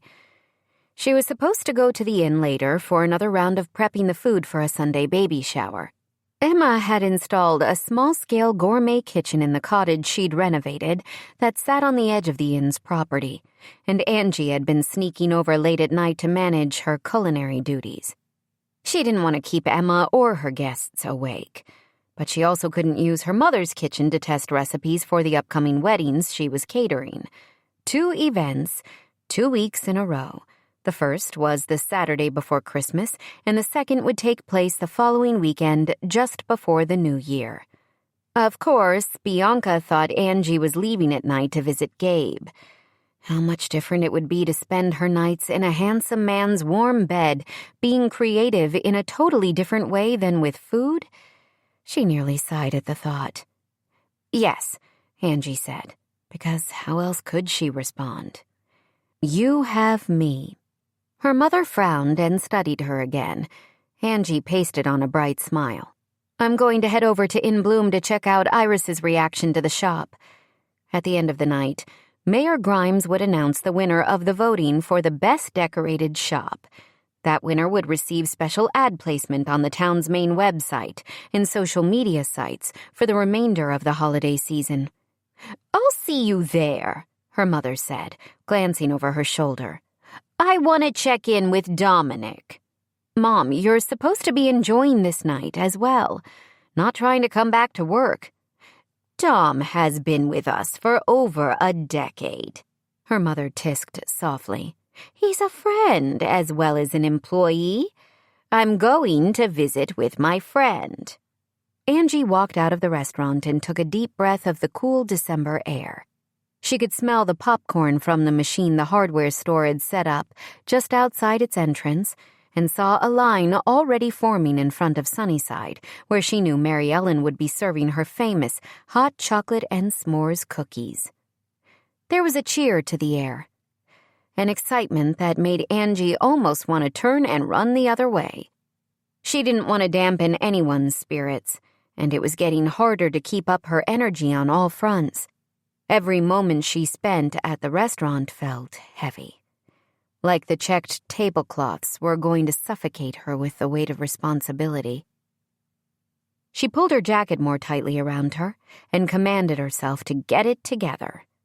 Since returning to Magnolia and returning to work at the restaurant, she'd felt the silent judgment of the people she knew who thought she'd shamed her family by getting pregnant and coming back to her hometown. But in the past few weeks, she'd been on the receiving end of a new kind of respect. Part of it came from how she was helping her mom, but it also resulted from her ideas and stepping in for the Christmas on the Coast festival. Carrie had set the bar high last year, but Angie was both balancing it and adding her own twist to things.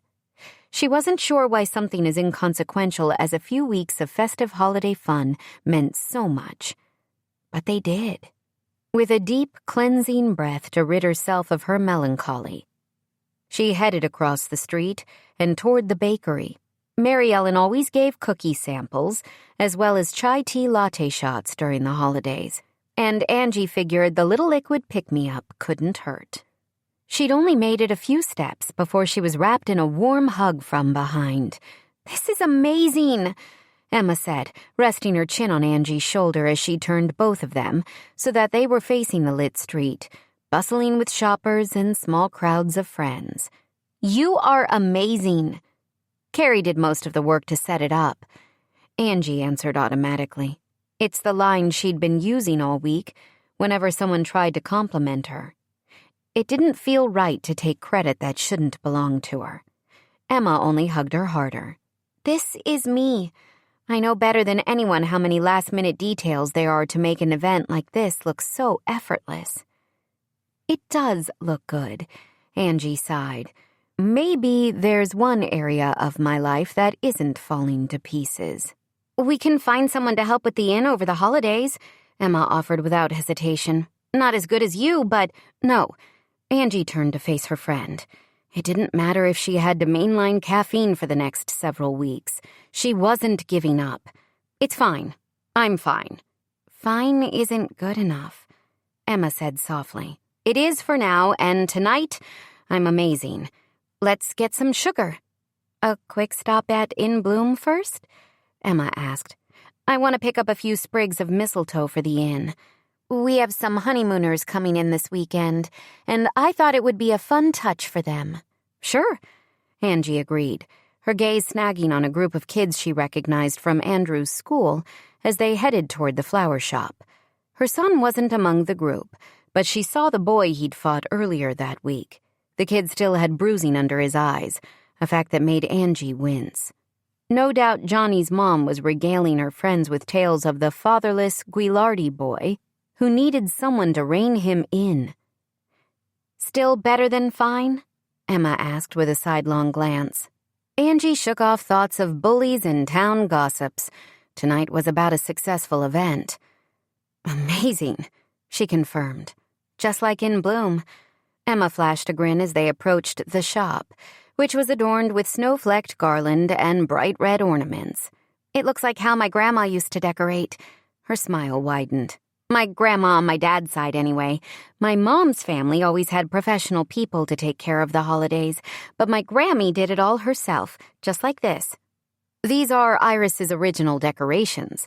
Angie could see the people passing the shop, pointing and smiling at the bright storefront. Although the kitschy vintage trimmings weren't the traditional decorations someone would expect from a florist, they were unique and unexpected, much like Gabe, she mused. Her heart picked up speed as they entered the shop, which was as crowded as she'd ever seen it. In the center of a group of locals, Iris sat in a wheelchair that had been decorated with ribbon and boughs of holly. She wore a red sweater with 3 festive trees stitched on it, her silver hair pulled back into a neat chignon. She looked so joyful as she spoke to friends and customers. Behind the wheelchair, Gabe stood like a sentry, but even he seemed surprisingly relaxed. "Hey, Mom," Andrew called from where he stood next to a table of iced cookies from the bakery, a few crumbs dribbling from his mouth. "Hi, Gabe's mom," the pint-sized girl standing next to him shouted. "Close your mouth when you chew, Violet." Avery sidled over to Angie and Emma as she spoke to the girl. "Your stepmother is raising you with better manners than that." The girl gave Avery a big thumbs up and continued to gaze at Andrew like he was her own personal superhero as she took another bite of cookie. "She's got sass for days," Avery told Angie as Emma greeted a couple who Angie guessed were guests at the inn for the weekend. "It's what I love best about her." "I'm guessing her stepmom has taught her that as well." Angie knew the little girl was Gray Atwell's daughter from his first marriage, which made her Avery's stepdaughter. "I think she was born that way," Avery grinned, "but I support it wholeheartedly.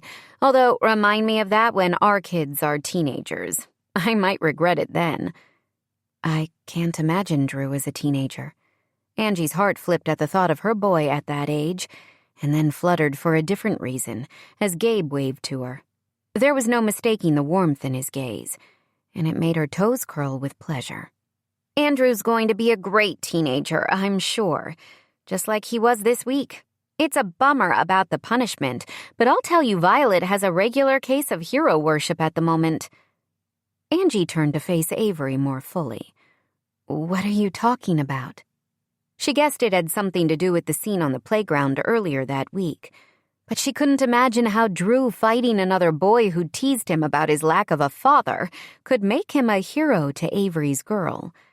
"That stupid Johnny kid takes great pleasure in terrorizing the younger kids, but he's sneaky about it. He's got that whole Eddie Haskell vibe going with the teachers, so they don't realize what a snake he is." She shook her head. "Gray has been coaching Violet on how to handle herself, but I think after Andrew stood up to him, the kid is going to think twice about picking on the other children again, and maybe the teachers will pay more attention too." "I don't condone fighting," Angie said, even as her mind whirled. Andrew had confessed the ugly comments the other boy made about him, but her son hadn't mentioned other kids being involved. Was it possible she'd missed a key portion of the story? "Oh, me neither." Avery nodded and then shook her head as if unable to decide which side she fell on. "It shouldn't have come to that. But Violet said Andrew did his best to first use his words to diffuse the situation. I don't know why there are still these unwritten playground rules about not getting teachers involved. They wouldn't stand for it, I'm sure. But that boy said awful things. Violet wouldn't even share some of them, which makes me know they were bad. She did say that it wasn't until Johnny pushed one of her classmates that Andrew stepped in." Avery wrinkled her nose. "I know fighting isn't right, but your son defended not just himself, but several kids who couldn't stand up for themselves. I think he deserves a little hero worship at this point." Her expression cleared as she gestured to some of the decorations. "You deserve a bit of worship, too. Not only have you been a lifesaver with Carrie out of commission, but you just about performed a miracle in this shop. Everyone is talking about it. And Iris is beyond thrilled." "Gabe did the bulk of the work," Angie said immediately. "You suck at taking compliments." Avery was far blunter than Emma had been, but the message was the same. "I'm coming to understand that," Angie shrugged. "Thank you. I've been working my butt off this week, but it's worth it." "Angela, come over here, dear." Angie started forward at Iris's gentle command, and it was like the Red Sea parting as people cleared a path. "I wanted to thank you," the older woman said, reaching out to take Angie's hands.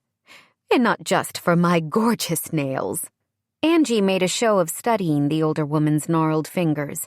She'd stopped at Shady Acres earlier to give Iris a manicure that included cheery red polish and a paraffin massage from a kit she'd bought at the local drugstore. After Gabe's attention to her feet earlier in the week, Angie thought about Iris and how it must feel not to be touched by people other than for clinical purposes.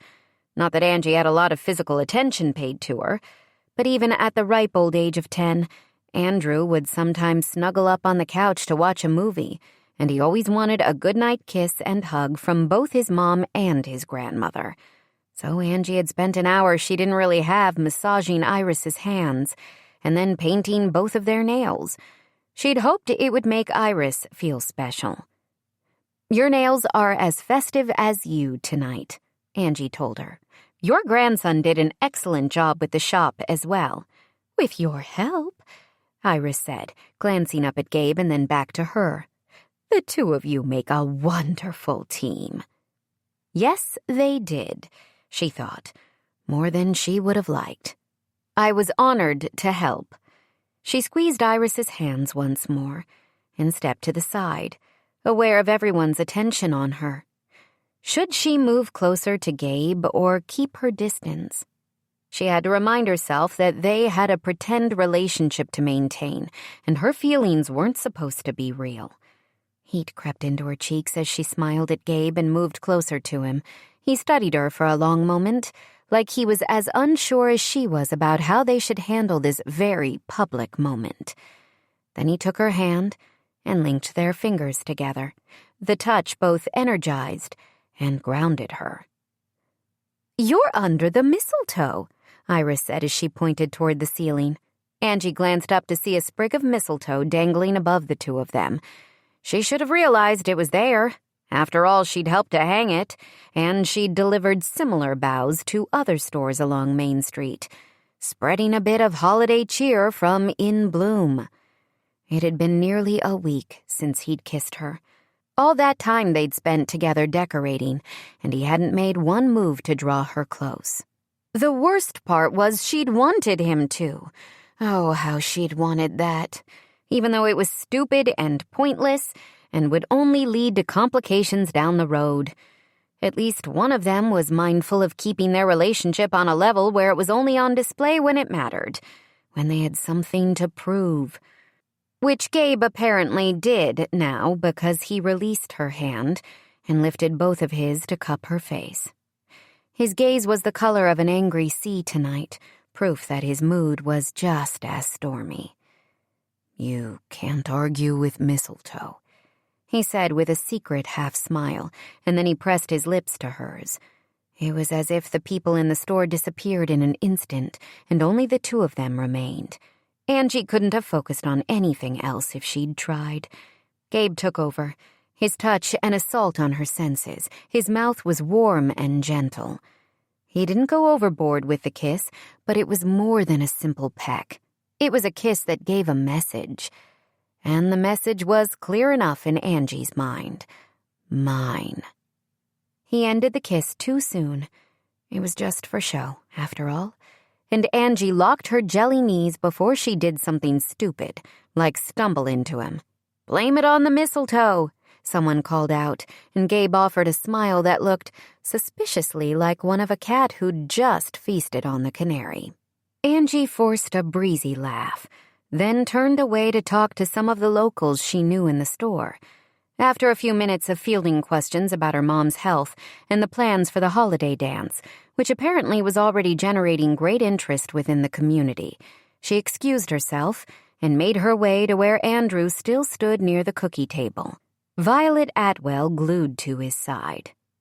She thought about the details Avery had shared regarding the circumstances of Drew's fight at school. Why hadn't he told her those specifics? Would it have mattered? "I only ate 2 cookies," he announced, as if he knew she was coming to admonish him. The universal role of a mother, setter of limits, destroyer of fun. Angie had never had the option of taking a break from that duty. There was no one else to step in. She wondered if she'd feel so much pressure to be on all the time if Andrew's father was in the picture, if she had someone to share the responsibility, the endless worry of parenting. Giving his shoulder a tiny squeeze, she smiled at Violet. "I bet if you and Violet head over to the restaurant, Nona will find the extra wedding cookies for you. Dom made a special batch for tonight. They're even better than the ones from the bakery," Andrew told his new friend, clearly enjoying the idol worship he was receiving from her. "I'll ask Avery," Violet said, then disappeared through the crowd. "So you know Violet from school?" Angie asked, picking up a corner of a cookie that had broken off and popping it into her mouth. Andrew nodded. "She's not a baby or anything." "She seems to like you a lot." Andrew looked up, his big brown eyes clearly conveying a duh sort of message. "I heard the situation with that boy earlier in the week involved a couple of the kids from Violet's class." "Johnny is a butthead," Drew muttered. "You can't use that word. Nona calls him that." Angie hid her smile. "I'm telling your grandmother the same thing." "You kissed Gabe." She blinked. "Should have seen that one coming. It was the mistletoe," she explained. "It's tradition. I'm sorry if it upset you, sweetie. I like Gabe," he told her. "It's weird to see him smile so much." Angie followed her son's gaze to the front of the shop, where Gabe was ringing up a purchase and, indeed, smiling at the customer. "It's a nice smile," she said, more to herself than Andrew. "Yuck," the boy made a face. "That's so mushy." "I'm not mushy." She bent down and tickled his belly. "You're mushy." His laughter rang out, a balm to her weary soul. It had been too long since she'd heard him laugh. Maybe this night could be a new start. Hope bloomed like a delicate flower in the shadowy corners of her heart. Was tonight's success proof that Angie was on the right track and taking the first step toward living up to the potential she believed she possessed? And what would the next few weeks bring? Chapter 13. Mine. The word haunted Gabe for the rest of the night. He'd kissed Angie under the mistletoe at his grandmother's urging after he'd spent the better part of the week resisting the desire to do just that. Every time he was near Angie, he wanted to draw her into his arms. So many things made her irresistible to him, her beauty, and the way she cared so much for the people around her. The scent of citrus that enveloped her like a warm, sunny day. The kiss shouldn't have meant anything. They were pretending to date. Did that kind of public display of affection even count? It was mistletoe, after all. But pressing his mouth to hers after so many instances of holding himself back had felt like coming home. How was it possible that after holding on to resentment for most of his adult life, the sting of how she'd turned on him when their friendship had meant the world to him, now it was as if all of the years had disappeared? He was back to where he'd started. Gabe, a lovesick schoolboy, and Angie, the bright star of whirling activity, shining her light on everyone she met. But they weren't kids anymore, and he'd do well to remember that. Whatever their connection, he had no doubt she'd sever the cord once the holidays were over, and she no longer needed him as a diversion. It made his heart ache, which made him feel like the biggest fool on the planet. Tonight had been the first time he'd seen Andrew since the day the kid had gotten in a fight at school. Gabe hated to admit how much he missed the boy's chatty presence at the shop in the afternoon, the way Andrew's energy was so similar to his mother's. Angie hadn't talked any more about the incident, or asked what exactly Gabe's lessons to her son entailed. Her silence spoke volumes. He wanted to ask, but it wasn't his business. A stark reminder that their relationship was just for show. Still, she'd helped him in the shop and, without even telling him, she'd gone to the nursing home to make his grandmother feel special with the mini spa day. How was he supposed to resist that kind of inherent sweetness? He'd hoped to have a few minutes alone with her after the event ended, but she'd kept herself busy and made sure there were always people around them. The other business owners were ecstatic at the turnout, and he'd heard lots of talk about anticipation for the upcoming dance. He'd made sure to stay in the background, as Angie received the praise she deserved, and he hoped this shot of confidence would make her see her true worth. The doorbell rang, and his gaze flicked to the clock on the cable box that sat below the TV. 2 minutes to midnight. He couldn't imagine who would be at his grandmother's door at this hour, but he got up and patted down the hall. There were plenty of places he'd been in the world where he wouldn't dare open his door without confirming who stood on the other side. Magnolia wasn't one of those. Still, his heart seemed to pummel his rib cage as he took in Angie standing on his porch. She'd changed out of the navy sweater dress she'd worn to the shopping night, the one that had smoothed over her gentle curves and dipped in the front, revealing only a modest amount of skin, but managing to take his breath away just the same. Yet here she was in a pair of baggy camo print leggings and an overlarge sweater with the words, "Good vibes only," stitched across the front. Her dark hair piled into a messy bun on the top of her head, his breath hitched in that familiar way. He didn't think his reaction to her would ever change. "Were you asleep?" she asked, crossing her arms over her chest like she was gearing up for an assault. He shook his head. "Watching an old movie." She rose on tiptoe to glance past him into the house. "What movie?" "Die Hard." He ran a hand through his hair. "It's a Christmas movie." Her mouth twitched. "Yippee-ki-yay." Just the hint of her smile could melt his heart. "Is something wrong?" "No. Can I come in?" She looked 10 kinds of uncomfortable making the request, and he realized he was showing a subtle lack of manners by leaving her standing there in the first place. "It's nearly midnight," he said, but stepped back to allow her to enter. She looked at that oversized watch she always wore. "A minute past now. I've never been in your grandma's house." He flipped on the hall light he hadn't bothered with when answering the door. Standing in the intimacy of a darkened house with Angie might be too much of a temptation, even for Gabe. But the light didn't help at all because she was so close that he could see the smattering of freckles across the bridge of her nose and a bit of white powder, flour, he guessed, near her jawline. His fingers itched to brush it off, but he kept his hands to himself. "Mine." The word ricocheted through him again, but he ignored it. Angie Guilardi did not belong to Gabe. "Do you want a drink?" he asked, because that's what people did when a guest arrived. "No, thanks." She followed him down the hall and into the cozy den situated off the kitchen. His grandmother's house had been built in the 1940s and had the small choppy rooms indicative of architecture in that decade. In the months he'd spent living there, Gabe had come up with an imaginary plan for updating the house that involved knocking out walls and redoing the plumbing and electrical. Ridiculous musings because the house didn't belong to him, not to mention that it would be easier and probably less expensive to buy something that was more in line with his taste anyway.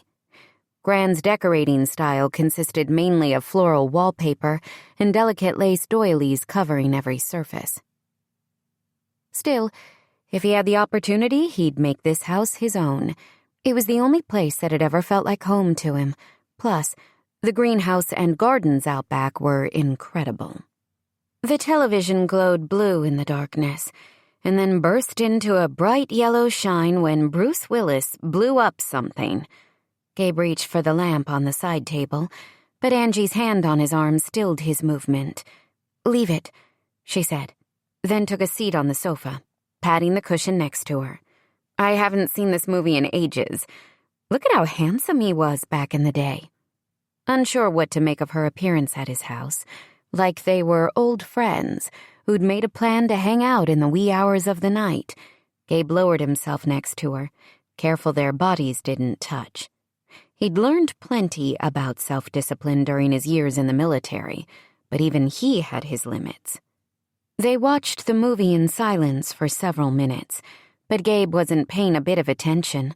He was hyper-aware of Angie next to him, her heat, the scent of citrus, and the soft rhythm of her breathing. Without trying, he matched his breath to hers.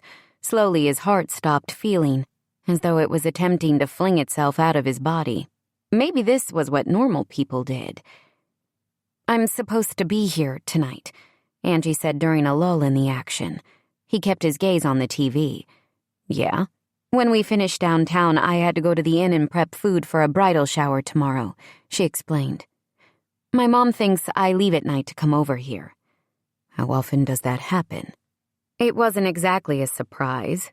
She'd told him that part of the benefit of a fake relationship for her was to have an excuse to work on the Wildflower Inn events without drawing suspicion. 3 nights this week. She shifted, tapping a finger on the top of her thigh. He commanded himself not to look at her shapely leg, not to think about having her wrapped around him. Heat and desire. No desire. Desire was bad.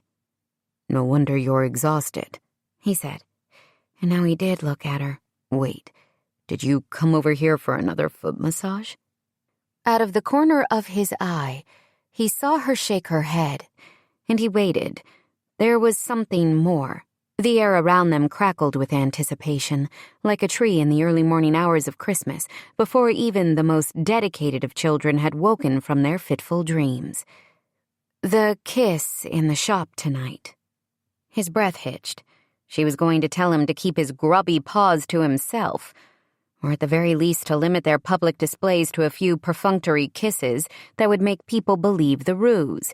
He'd had no right to— "I liked it," she continued. "Probably more than I should have." "Is there a limit on how much a person can like a kiss?" She turned to him with a soft laugh. "It felt like you liked it, too." "Yep." He kept his eyes glued to the television. Anticipation infused his veins with a heat he couldn't deny. He thought that if he allowed himself to look at Angie in this moment, he might actually burst into flames of need. "I guess I'm here because I was wondering if you'd like to do it again. More, even." Now he couldn't resist shifting to face her. "More?" "You know," she insisted. "Doing more, only with fewer clothes. Does this have anything to do with proving something to your mother?" Angie made a face so disgusted he almost laughed. "Lord, no. The stuff I want to do with you," her voice grew husky, "to you, has nothing to do with anyone except us." "Why?" "Because I'm not a sicko." He chuckled even as a voice inside his desire-addled brain gave the imperative command to shut the hell up. "I mean, why do you want more than what it will take to keep people convinced that we're an actual couple?" Her gaze dropped to her lap. I like you." Well, as declarations of desire went, it was fairly simple, but it made Gabe feel like he'd just won the lottery. He shouldn't care if Angie Guilardi liked him. He'd gotten over his silly crush on her years ago. But it mattered. She mattered. "It would only be for now," she added quickly, "during our arrangement. I don't expect— There are no expectations beyond what we've already agreed upon. I just thought—" He leaned in and claimed her mouth, giving some of that frenzied need an outlet for escape before it burned him to ashes. "No more thinking," he murmured against her lips, and she seemed more than happy to oblige. There was none of the hesitancy he'd felt from her when they had an audience. She met him stroke for stroke, her elegant fingers raking through his hair and pulling him even closer, pulling him down as she lowered herself to the sofa. Showing up at Gabe's house might have been the best decision Angie had made in months. Chances were She'd regret it tomorrow morning, but morning seemed like a long, distant, faraway place. What mattered now was the moment, and the way her body was zinging to life with every kiss, every touch of his hands. She needed something to take her mind off all the things weighing on her, and trading those worries for the comforting weight of Gabe's body over hers was the best way she could think of to achieve just that. No more thinking, just the moment. He slid one hand up and under her shirt as he trailed kisses along her jaw. To her surprise, Gabe was a talker, and she loved the little murmurs about her beauty and what she made him feel that accompanied his attention to her body. She trailed her fingers over his broad shoulders and the muscled planes of his back, but it wasn't enough. The thin fabric of his shirt and her sweater suddenly felt like 10 layers of fabric, and she wanted more of him, needed his warmth to heat all her cold, forgotten parts.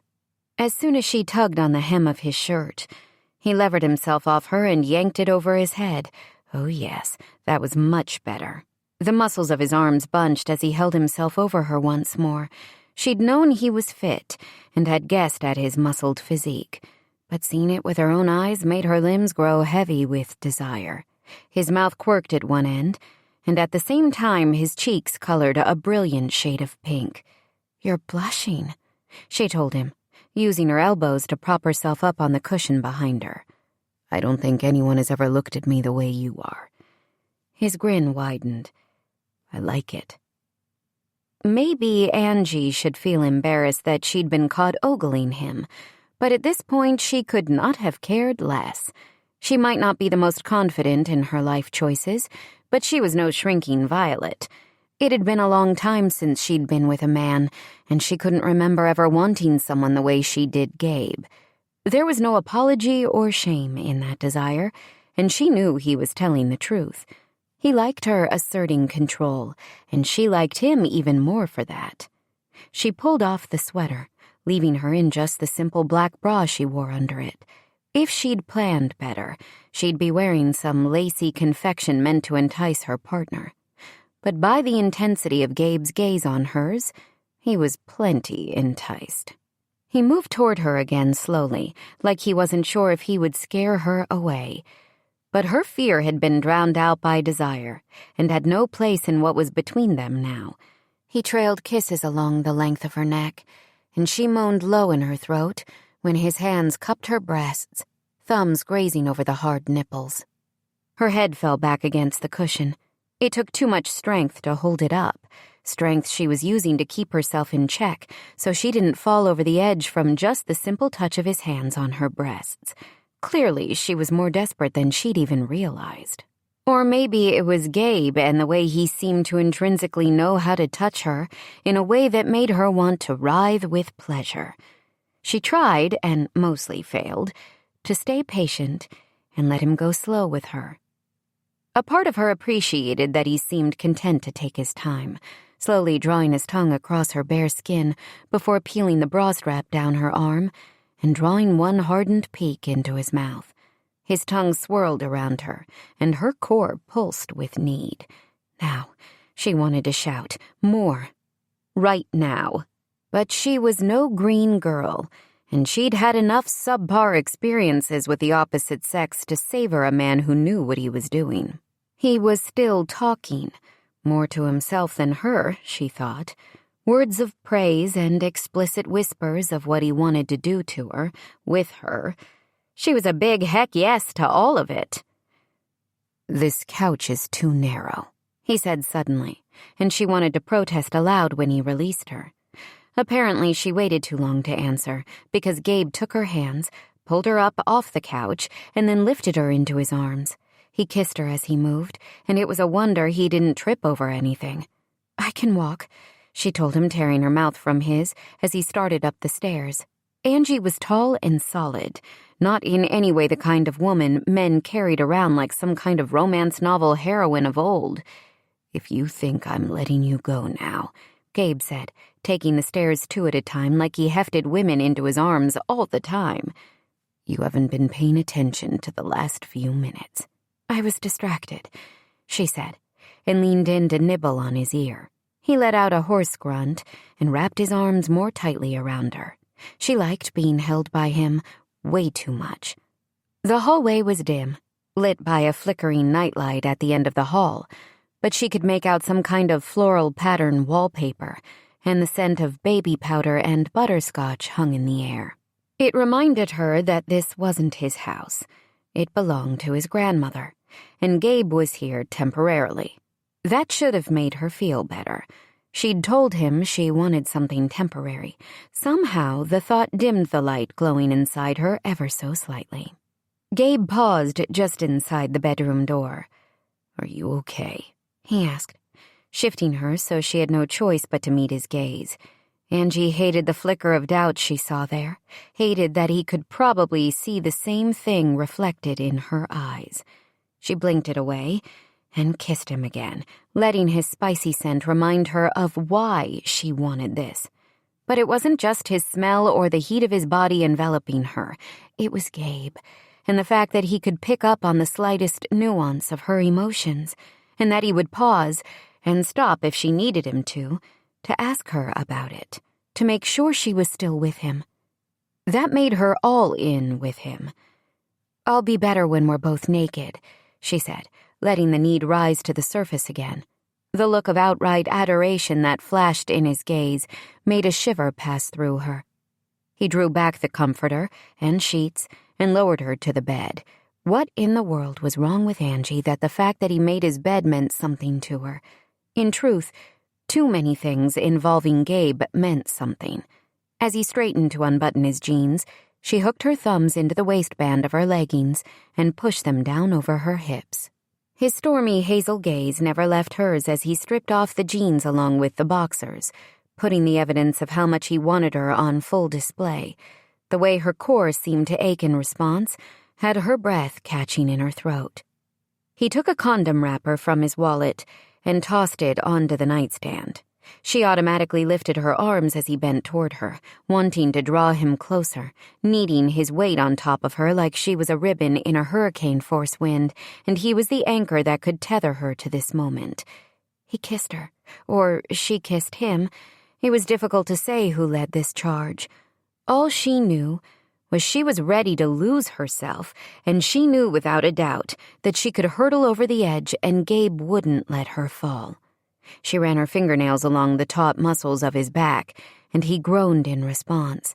His calloused palm smoothed a path down the length of her, and then up again until one clever finger dipped into her center. "Yes," she said on a small cry, and then pressed her lips together, embarrassed at the need in her voice. Gabe, who was trailing wet kisses along her throat, lifted his head, his hand stilled, making her want to groan out a protest. "Don't stop," he urged, his voice rough with desire. "Tell me what you want, Ange." "You seem to know what to do," she answered. "More of that." His mouth quirked. "Tell me anyway. I want to hear it from you, sweetheart. I want to give you exactly what you need." She squeezed shut her eyes when tears threatened. So silly to get emotional at a time like this. But when was the last time anyone had given her total control?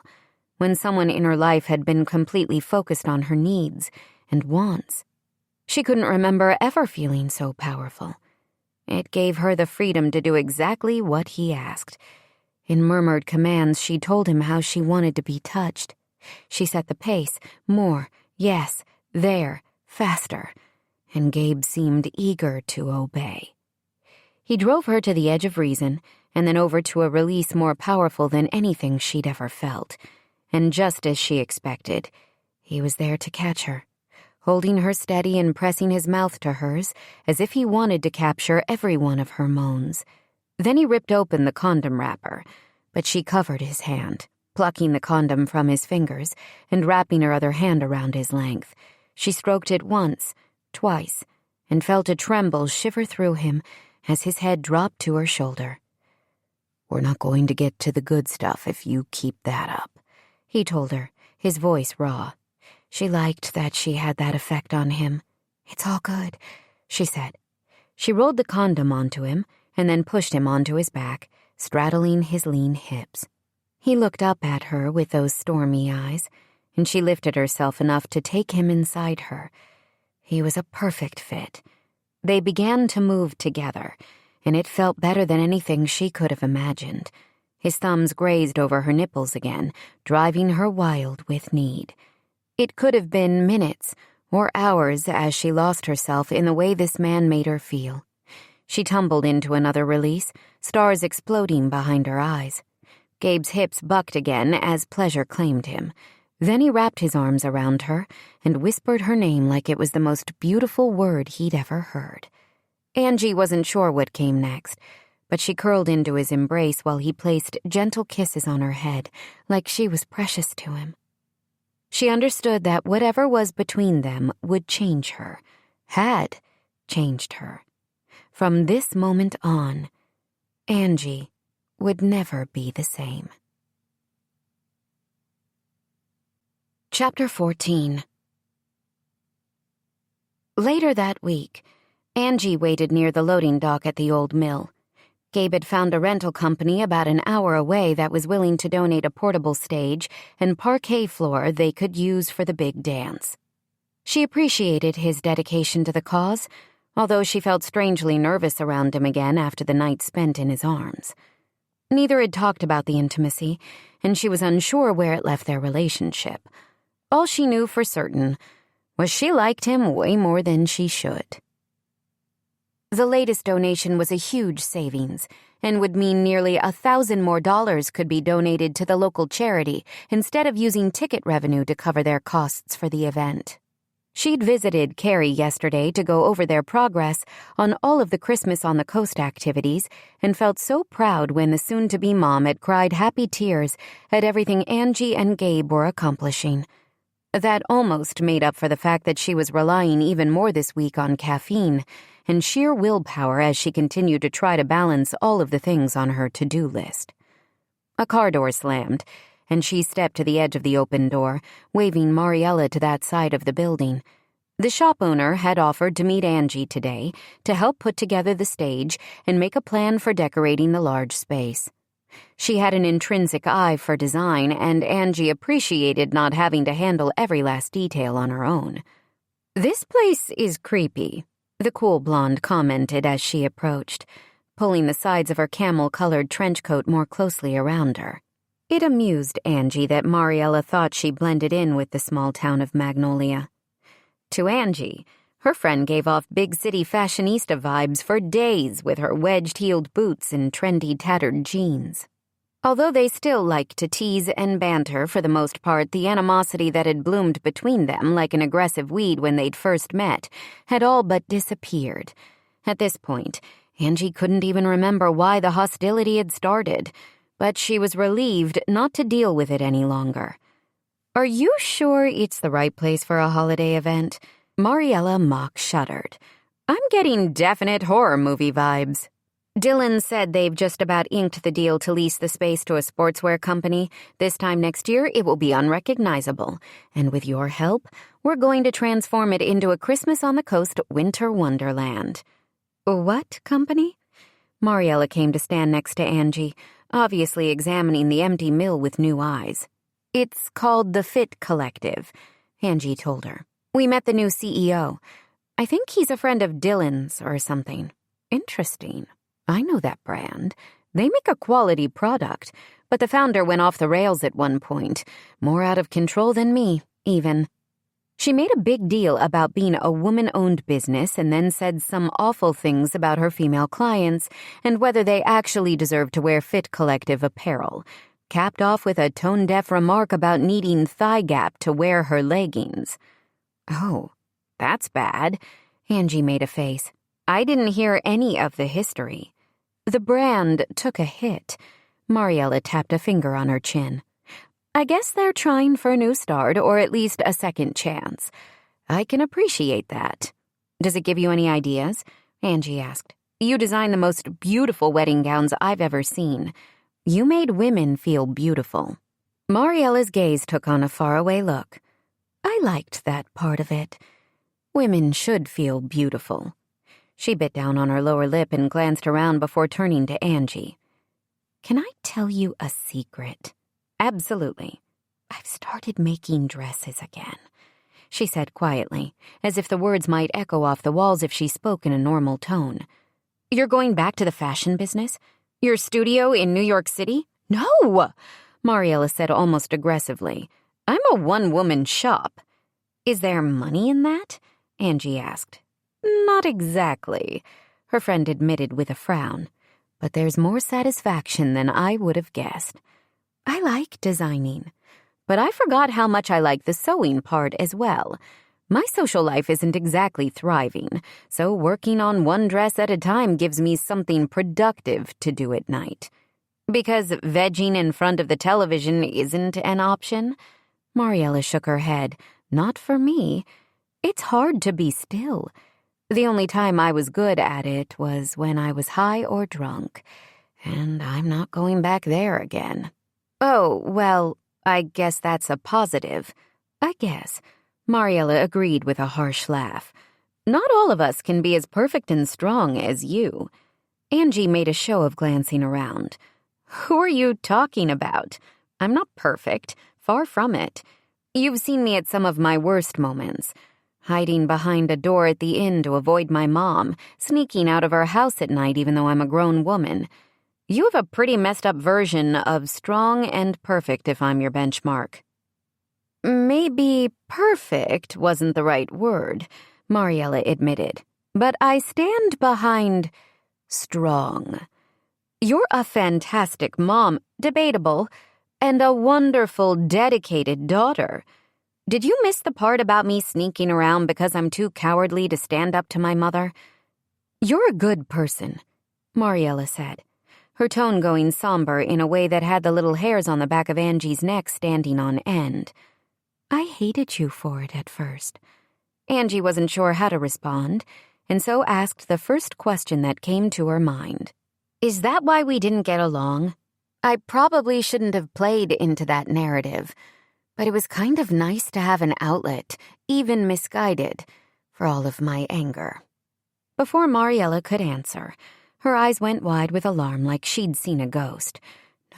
No, she whispered, color draining from her face. Angie reached out a steadying hand and then turned to see Alex Ralston, Dylan's friend, or at least his soon-to-be tenant, walking toward them from the back of the building. She knew from Dylan that the native New Yorker had been spending more time in Magnolia in preparation for the Fit Collective's big move. He'd even gotten the company to agree to make a sizable donation to the dance as a sponsor when she'd explained the goodwill it would foster within the community. He was looking down at his phone, punching in something on the screen with his thumb as if he could sense the tension coming from Mariella. He looked up with a start, and the device clattered to the concrete floor. Angie cringed as she glanced down and saw that the screen had shattered. If Alex noticed, he didn't react. He bent with stiff movements to pick up the phone, and when he straightened again, his features were devoid of any emotion. The same could not be said for Mariella. What's wrong? Angie asked, shifting toward her enemy-turned-friend like she was the other woman's protector. I can't. This isn't... He shouldn't be. Well, this is a small world, Alex said with a sardonic smile. Or a small town, at least. Why is he here? Mariella spoke to Angie, but her gaze remained locked on Alex. He's the CEO of the company I told you about. No, Mariella repeated. Why? She demanded. I needed a change, he said with a dismissive shrug. I assume you can understand my motivation for that. You had to know I was here. Mariella lifted a hand to her throat, gripped the scarf she wore like it was choking her. I spent most of the wedding weekend avoiding you. Angie studied the handsome man. His features remained neutral, but there was a flush of pink across his cheeks and the bridge of his nose, and she noticed he gripped the shattered phone so tightly his knuckles had turned white. He'd been a guest at the first wedding hosted at the Wildflower Inn, the best man of the groom, a U.S. senator from a lauded political dynasty. To be honest, Angie hadn't paid much attention to Alex. He was undeniably handsome, but far too polished for her. Mariella hadn't mentioned knowing him, or what their shared background was, but Angie did not like seeing her usually unflappable friend in this kind of state. Are you suggesting this town isn't big enough for the both of us? Alex demanded, his full mouth curled into a slight sneer. Angie took a step forward and held up a hand. I don't think we need to resort to a Wild West standoff. I'm sure whatever... I'm saying I want you to pick somewhere else. Mariella's tone had gone from upset to outright desperation. Please. You can't always get what you want. I definitely wouldn't have chosen for an angry, unhinged drunk to interrupt my wedding and reveal my fiancé's infidelity in front of 200 of our closest friends and family. He inclined his head. You did it anyway, Mariella.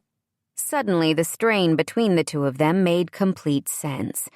Angie hadn't watched the viral video of Mariella storming into the church during a famous client's wedding to confront the woman who had been conducting an illicit affair with Mariella's own fiancé.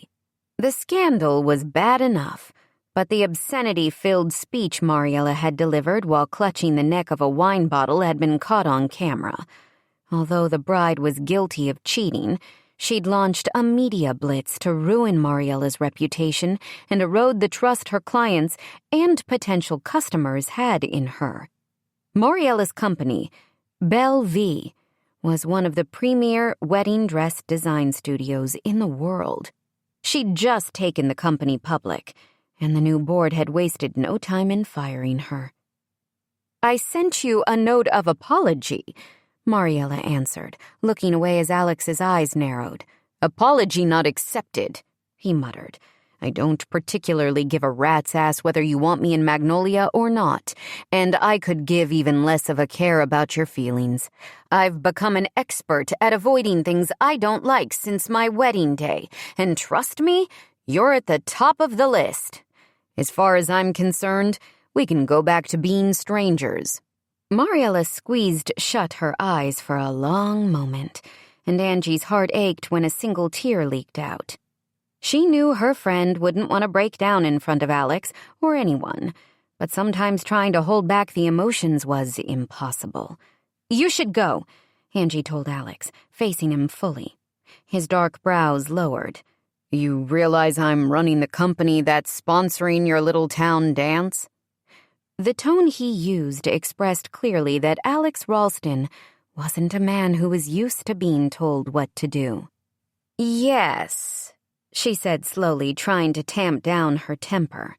I also know my friend needs you gone right now. Magnolia may be big enough for both of you, but it's going to get uncomfortable quickly if you make it hard on her.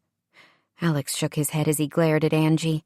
During the first meeting at the mill, he'd been charming and affable, but it was clear the man had his own demons to contend with, and many of them involved Mariella. Still, he didn't argue. I'll go, for now, but you can't get rid of me or shame me into leaving. I picked this place, and I intend to stay. As he turned on his heel and stalked away, the sound of his boots on the concrete echoed in the ensuing silence. Angie gave Mariella a moment before turning back to her. The blonde still looked like she'd just been sucker-punched in the gut, but her eyes were clear of tears. How can he be here? She asked, her voice just as miserable as it had been earlier. I left my past mistakes behind. No, Angie said, shaking her head. You can never really run from the past, hun, even in those fancy heels you like to wear.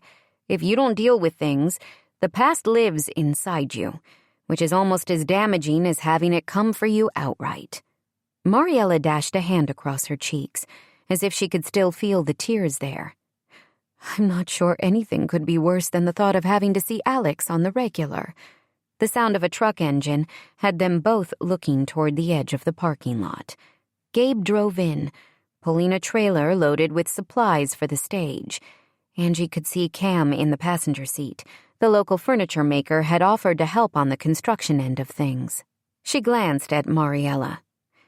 If you need some time, we can handle this without you. I can get things in the basic locations. Then you can come back when... I'm here now, Mariella took a deep breath as she stared at the far end of the space where Alex had disappeared. I might not want to deal with Alex, but he's not going to chase me away. Not yet. Angie reached out an arm and hugged Mariella to her. Never, if I have anything to say about it. You're better at this friend thing than I would have thought, Mariella told her with a muffled laugh.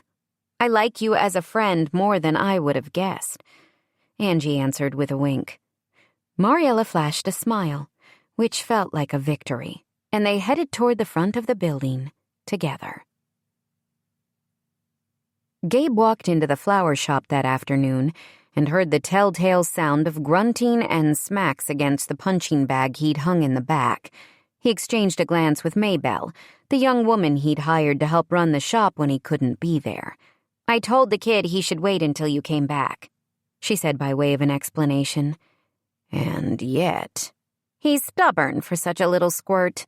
Maybelle held up a printed order form. Good news, though. I've got another stack of orders. This vintage Christmas thing you've got going is a hit. Gabe smiled as warmth infused him. He thought about how his grandmother would react when he told her, and his smile grew, until he heard a guttural yell from the back room. An older couple, browsing for gifts in the corner, gave him an alarmed stare.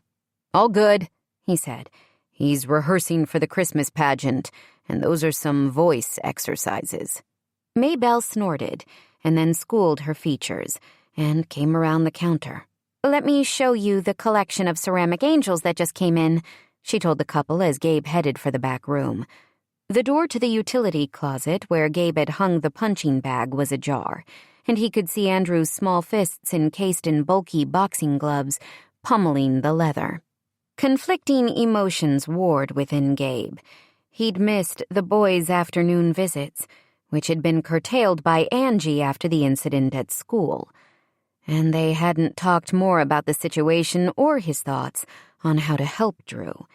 He didn't bring it up because what right did he have to intervene in her parenting choices? Hell, he had little experience with kids other than having been one. Plus, she was under enough pressure, and he didn't want to add more to it. But the kid was still struggling, and if Gabe could help with that, he wanted to. The urge to intervene didn't make sense. The boy was simply one more complication that Gabe would have argued he didn't want. But he couldn't deny the connection he felt with Andrew. Different, but no less important than his relationship with Angie. A subject he hadn't broached since they'd had the best sex of his life. He was too damn scared to take the risk of hearing her say it had been a mistake. Hey, Rocky, he said as he pushed open the door. I thought we talked about working with the bag after the shop closed. You're scaring the customers. Andrew stopped moving and gave Gabe a mulish glare. I needed to let off some steam. Try push-ups, Gabe suggested. Or meditation. I tried meditating like you said. Andrew pushed a lock of hair out of his eyes with one oversized boxing glove. It didn't work. I just had all the same stupid thoughts running through my head. Gabe nodded. We talked about that. The point of meditation is to quiet those thoughts. Notice them, and let them run through. Your job is to let them come and watch them go. The kid looked doubtful. Does that really work? Surprisingly, yes, Gabe told him. Another thing for which he could thank his gran. It had been a low point in his military career when he was stationed in some godforsaken desert in a hostile country. He'd sent a letter to his grandma late one night when he couldn't sleep, telling her how close he felt to the edge. When her next care package arrived, the box had included not only his favorite rice cereal treats, but also a book on mindfulness and meditation. Gabe hadn't planned to read it, but the insomnia had been almost debilitating. He'd spent so much time working on his body, making it strong and powerful, because he'd hated the weakness of his childhood. But he'd done nothing to shape his mind, and the emotions swirling around inside him had been dragging him down. The mindfulness practices and meditation he'd made a daily part of his life had helped calm his brain. When Andrew had first come to him, Gabe had focused on the kid's body because that was where he'd started. After the suspension, Gabe realized that he was doing the boy a disservice by not also helping him to train his mind. So he'd done some research on teaching mindfulness practices to kids and introduced several of the concepts to Drew. "Tell me what has you needing to beat the tar out of the bag today," Gabe said, making his tone purposely casual. "And does your mom know you're here?" Andrew scowled. "She's too busy to notice where I am." "Not true, and we both know it." Gabe took a step forward and reached for the boy's hand. He tugged on the boxing glove until it came off. "Give her a break, buddy. She's balancing a lot right now." "She doesn't understand." Andrew sniffed and wiped his sweaty brow on the sleeve of his Iron Man t-shirt. "She doesn't care that I don't have a dad." "You have a dad. He's just too stupid to want to be a part of your life." Andrew's mouth pursed into a thin line, and he blinked rapidly like he was trying not to cry. Holy hell, Gabe couldn't take it if the kid cried. "For the record, my dad wasn't a part of my life either. I never even knew who he was. My mom wouldn't tell me." "Then you don't know if he would have liked you or not." Andrew went over to the water bottle he'd placed on a table and took a long drink. Gabe just waited, understanding the kid needed a moment to collect himself. "My dad told me he didn't want anything to do with me," he said, studying the top of the water bottle like the orange plastic held the secrets of the universe. "I might as well not know him." "What do you mean he told you?" Alarm bells clanged in Gabe's brain. "I got the number of the restaurant where he works from the internet, and I called him." "I'm assuming your mother doesn't know that either." Andrew shot him a duh look. "Why?" Gabe asked, rubbing a hand across his jaw, trying to ease some of the tension. He was seriously considering catching the next flight he could get to New York City and pummeling Angie's ex. "He said it wasn't a good time," Andrew told him. "It's busy at the restaurant, and he's opening a new location in Vegas, so it won't be a good time for a while." The guy was a bigger dolt than Gabe had even imagined. "Why did you call him?" Andrew sniffed. "Because I want to go on the Scout overnight trip, and stupid Johnny says I can't because it's a stupid father-son thing, and I don't have a stupid dad or even a grandpa this year." The boy's voice cracked on the word grandpa, making Gabe's chest clench. Was this how Scrooge felt when faced with adorable and pathetic Tiny Tim?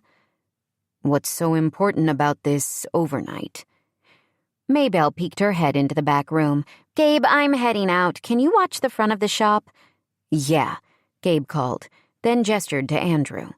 "Let's finish this conversation with a snack. I have some leftover bear claws from the bakery." "I guess," came the downtrodden reply from Andrew. The kid must be really bad off if Sunnyside Pastries didn't put a spark in his eye. Gabe knew they were his favorite, which might have been why he'd started stalking them, not that he was going to come right out and say it. They walked to the front of the shop, which was empty of customers at the moment. Gabe didn't worry about that. He'd had more foot traffic since putting up the decorations than he'd had in the previous couple of months. Add that to the online orders and his new association with a national florist registry, and the store was going to be in the black for the month of December. He was both proud and conflicted, as he didn't want to do anything that would please his mother. But Gran was so happy with the changes he'd made that he couldn't regret them. Andrew climbed up on his normal stool behind the counter, and Gabe put out a plate of pastries and a juice box. The boy looked at them with a longing sigh, but didn't reach for one. Tough times indeed. Chapter 15. Gabe's heart melted for the kid, and he decided in that moment, no matter what it took or how hard he had to work to convince Angie to let him help, he'd do it, at least to get Andrew through this rough patch. There had been so many times Gabe could have used someone to guide him. His grandma had done her best, but he'd only come to Magnolia for the summers. School years had often felt like a field of landmines, with one wrong step sending his world into chaos. "You were about to tell me why this activity is such a big deal." "The scouts in my troop need hours to get the community service badge each year. Everybody goes to the forest thing because it's the best way to get them. We do trail cleanup and cut down Christmas trees to donate to families who don't got money to buy 'em. Can't you just do something else? Volunteer at Forever Friends scooping poop or feeding kittens or something? I guess, Andrew said after a long pause. But the woods are the most fun. We have lunch at a cool cabin with a big moose head on the wall, and we get to use axes. Very smart on the part of your troop leaders, by the way, sending a bunch of boys into the woods with sharp tools. Wait until you read Lord of the Flies in school and you'll understand what I'm talking about. We also get extra points toward awards at the end of the troop year, Andrew explained. Each boy gets credit for his hours and his dad's. My grandpa used to go with me, although he usually just brought lunch and didn't do much chopping. That counted, though, and it was fun. And now I can't go because I don't have anybody. Cue the violins, Gabe thought, but he understood Andrew's dilemma.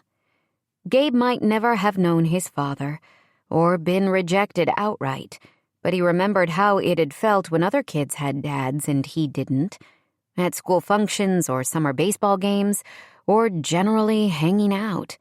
As a kid, Gabe had sometimes daydreamed about his dad showing up out of the blue on one of his birthdays with 2 broken-in baseball mitts. He'd hand one to Gabe and invite him to a neighborhood park to toss ball.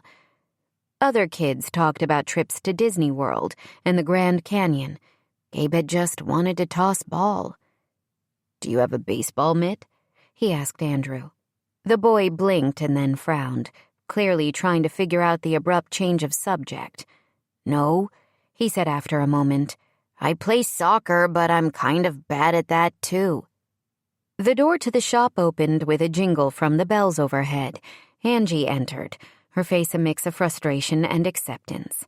"I thought I'd find you here," she said to her son, flicking an exasperated glance at Gabe. "We talked about leaving the restaurant without telling me."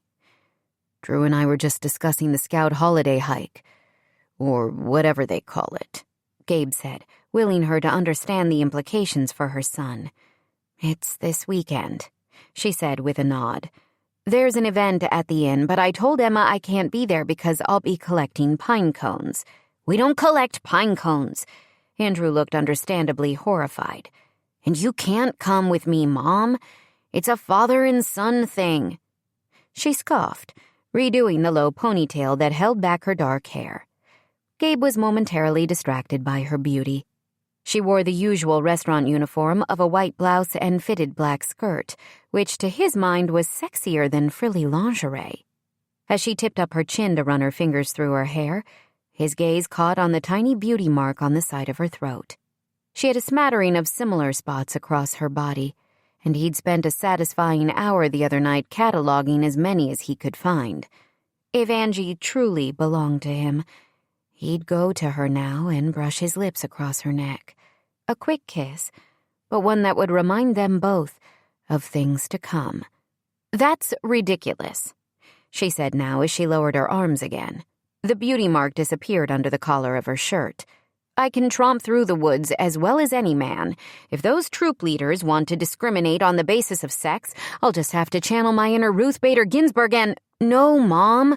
Andrew hopped off the chair with fisted hands. "No. I don't even know who your Ruth friend is, but it doesn't matter. You can't go and I can't go. Because I don't have—" "I could take you," Gabe said before the boy could finish his rant. Angie was sensitive to her status as a single mom, and a glance at her suddenly pale face suggested she realized now why this mattered so much to her son. Her dark eyes met his, and the pain in their depths pierced his heart, in the same way Andrew's upset had minutes earlier. He gave a subtle nod and focused his attention on Andrew. "I know I'm probably a poor substitute for your grandfather. The troop will get no lunch from me. But Maybelle is looking for extra hours. She's saving up to buy wireless headphones for her boyfriend this Christmas. It won't be a problem for me to take off a whole day." Although Andrew's chest still rose and fell with ragged breaths, he no longer looked like he was about to burst into tears. A little victory, but a good start. Don't get me wrong," he told the boy. "I agree with your mom. Troop members should be able to bring whoever they want on this little outing. But if they're so insistent on participants being of the variety who stand up when we use the facilities, I fit that bill." "I guess that would be okay," Andrew said after a moment, clearly contemplating the reaction of his friends to showing up with Gabe. "Last year, Brett's dad was out of town, so his older brother came. He spent most of the day on his phone, but Brett still got credit for his hours." "I'm not going to be on my phone," Gabe promised the boy. "You don't have to do that," Angie said, her voice subdued. "It's a ridiculous tradition, and time that it changed. I can— Mom, please no." Andrew wrapped his arms around her middle, gazing up into his mother's face with pleading eyes. "Gabe can go. He said he doesn't mind." "I don't mind," Gabe echoed. Andrew gave Angie a fierce hug. "Please, Mom." "Well played, kid," Gabe thought. "Fine," she murmured, stroking a hand through her son's thick mop of hair. "But I'm going to volunteer to provide lunch, just like Papa used to do. I'm sure the troop won't mind a mom bringing food to the event." Andrew nodded. "Sure, maybe I'll even get extra credit for that. Thanks, Mom." He turned and looked at Gabe. "Thanks." "Go do your homework," Gabe told him with a nod. "And remember that you have to tell your mom that you're leaving the restaurant before you do." Andrew grabbed 2 big pieces of bear claw from the plate on the counter and then hurried out the door like he was worried Angie might change her mind. "It's not right," she said when they were alone again. "He shouldn't be made to feel bad because his father isn't a part of his life." Gabe thought about whether to tell her that Andrew had reached out to the piece of trash who shared his DNA and decided against it for now. She looked fragile and fatigued, and he figured he'd wait to drop that little bomb. "I've been there." He reached for her, tugging her closer. "He'll be fine eventually. It's crap that whoever is running this troop still plays into those stereotypes. But you can find another time to fight that battle, once Andrew gets his bonus hours for the tree we're going to chop down." She rested her forehead against his chest, and he was grateful for her warmth and to have her fresh scent surrounding him once again. "It's my fault. I was the one who made him join Scouts and the soccer team and almost every activity he's been a part of. I just didn't want him to be left out. But now it looks like I've added to his issues instead of making them better." "You're a wonderful mom," he reminded her. He cupped her face in his hands and tipped up her chin. "You're also under the mistletoe." He raised his eyes to the strand of berries hanging above them. "We don't have an audience," she said with an arched brow. "I think this week proved that we're better off without one," he answered, and kissed her. Angie rushed into Il Rigatone on Saturday just after noon and headed to a booth in the corner, loading her arms with dirty plates and glassware before she'd even deposited her purse in the back or taken off her jacket. The restaurant was at capacity, with groups waiting on the benches in front of the hostess stand. Dom had called and left several messages for her asking for help because they were down a waitress with the flu and 2 of the busboys hadn't shown up for their shift.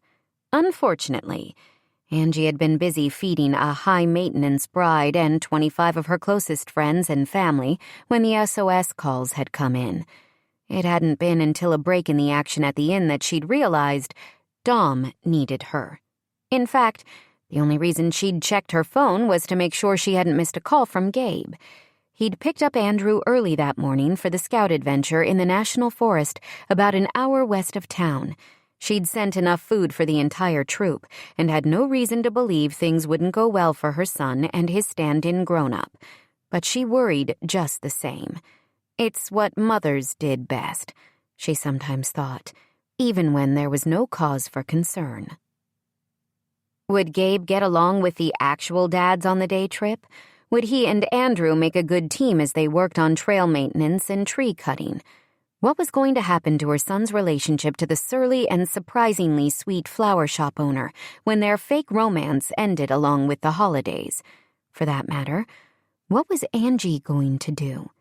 Whether better or worse, those questions would have to wait for another time. She didn't have a second to contemplate the state of her life, which might be a blessing in disguise.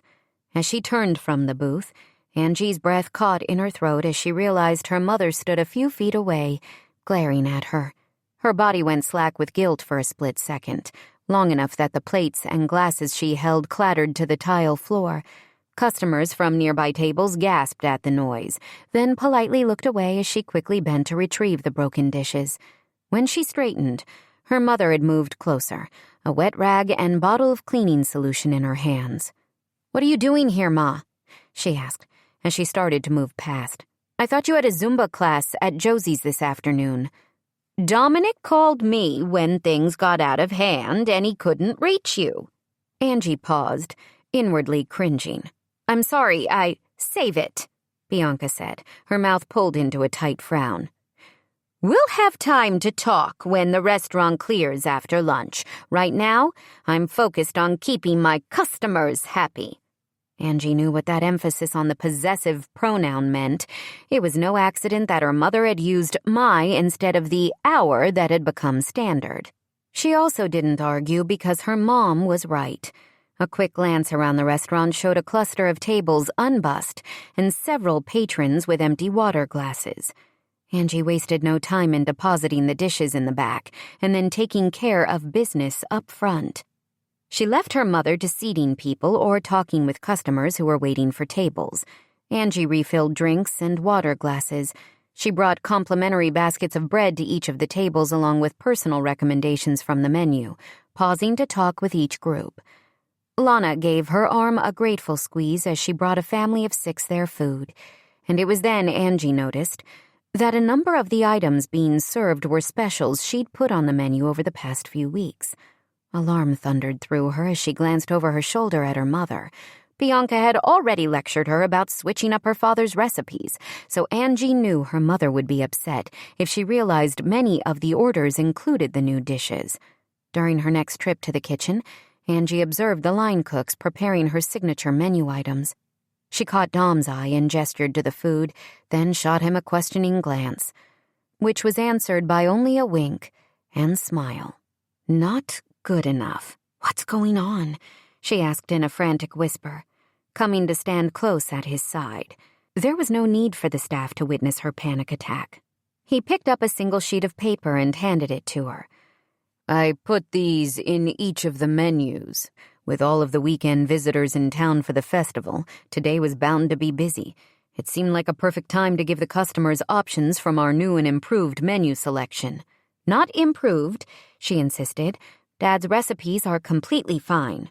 "And ordinary," Dom added. "You know it, Ange. Why else would you experiment with these new items?" Her heart constricted as she studied the specials list. When her father and mother ran the back and front of the restaurant, there had been no need for Angie to put her culinary creativity on display. That hadn't stopped her from reimagining some of the more staid options and thinking about new twists on Italian classics.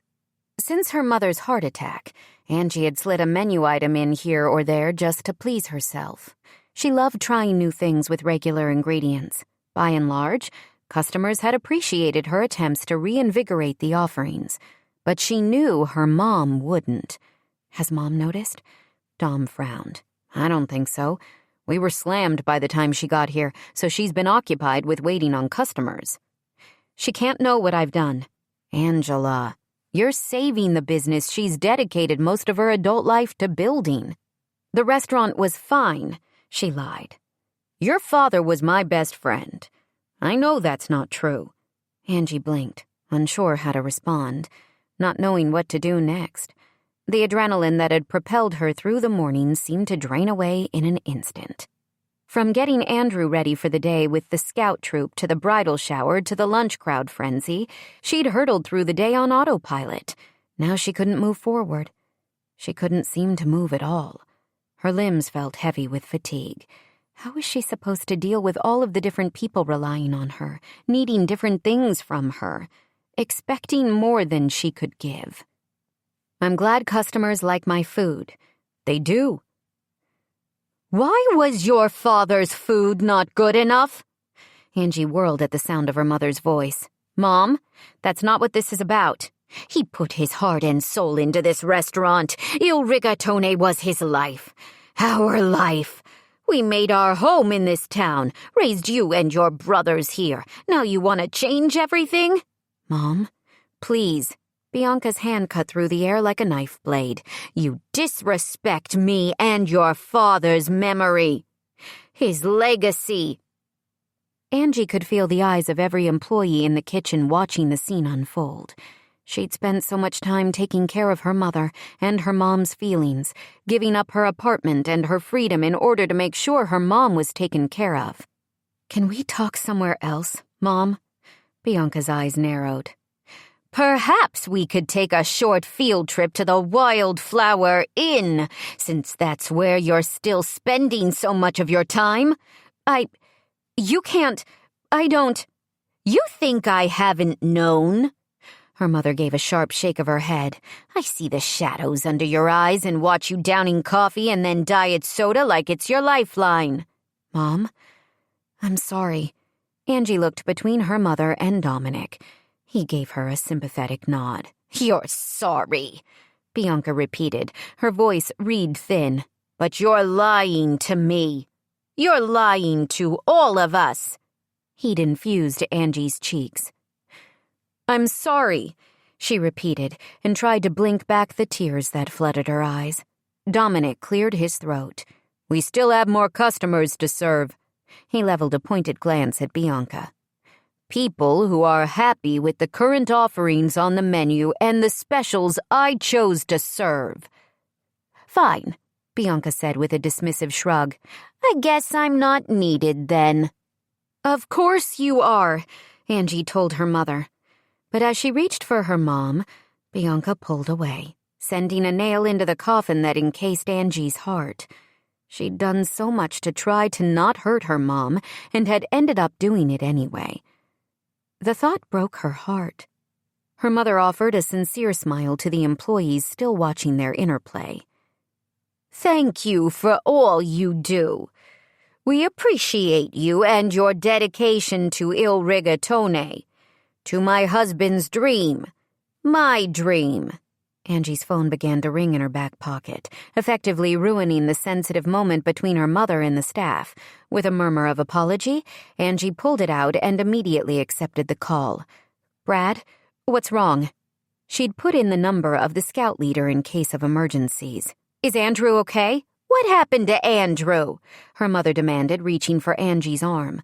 The kitchen had gone momentarily silent, as everyone seemed to wait for her to speak. She listened to Brad for a few moments, and then gave a thumbs up to her and the staff members. "Andrew is fine," she whispered, cupping her hand over the phone's speaker. But as the dad on the other end of the line continued to speak, her heart plummeted. "Thank you for the call," she told Brad, walking to the far side of the kitchen. "And for bringing Andrew back. My mother is at the restaurant if you could drop him off here." She disconnected and clutched the phone to her chest as tears clogged her throat. "What's going on?" Bianca's voice had softened slightly. "I thought Gabe had taken Andrew to his activity today. Why is another father giving him a ride home?" Angie turned to her mother. "Gabe's grandma died this morning. The nursing home was just able to reach him now." The tears she'd tried to hold back slid down her cheeks as she thought of how Gabe must feel.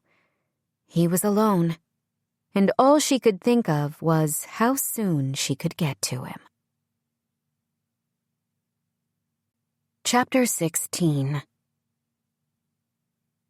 Gabe walked out of the front entrance of the nursing home an hour later, the bright winter sunshine overhead mocking him and his dark mood. Gran was gone, and he hadn't been there with her or had a chance to say goodbye before she passed. The whole reason he'd come to Magnolia in the first place was to take care of her, and he'd failed when she needed him most. Just like he hadn't been able to get to her after her fall and subsequent surgery, although during that time at least he'd had the excuse of his military career.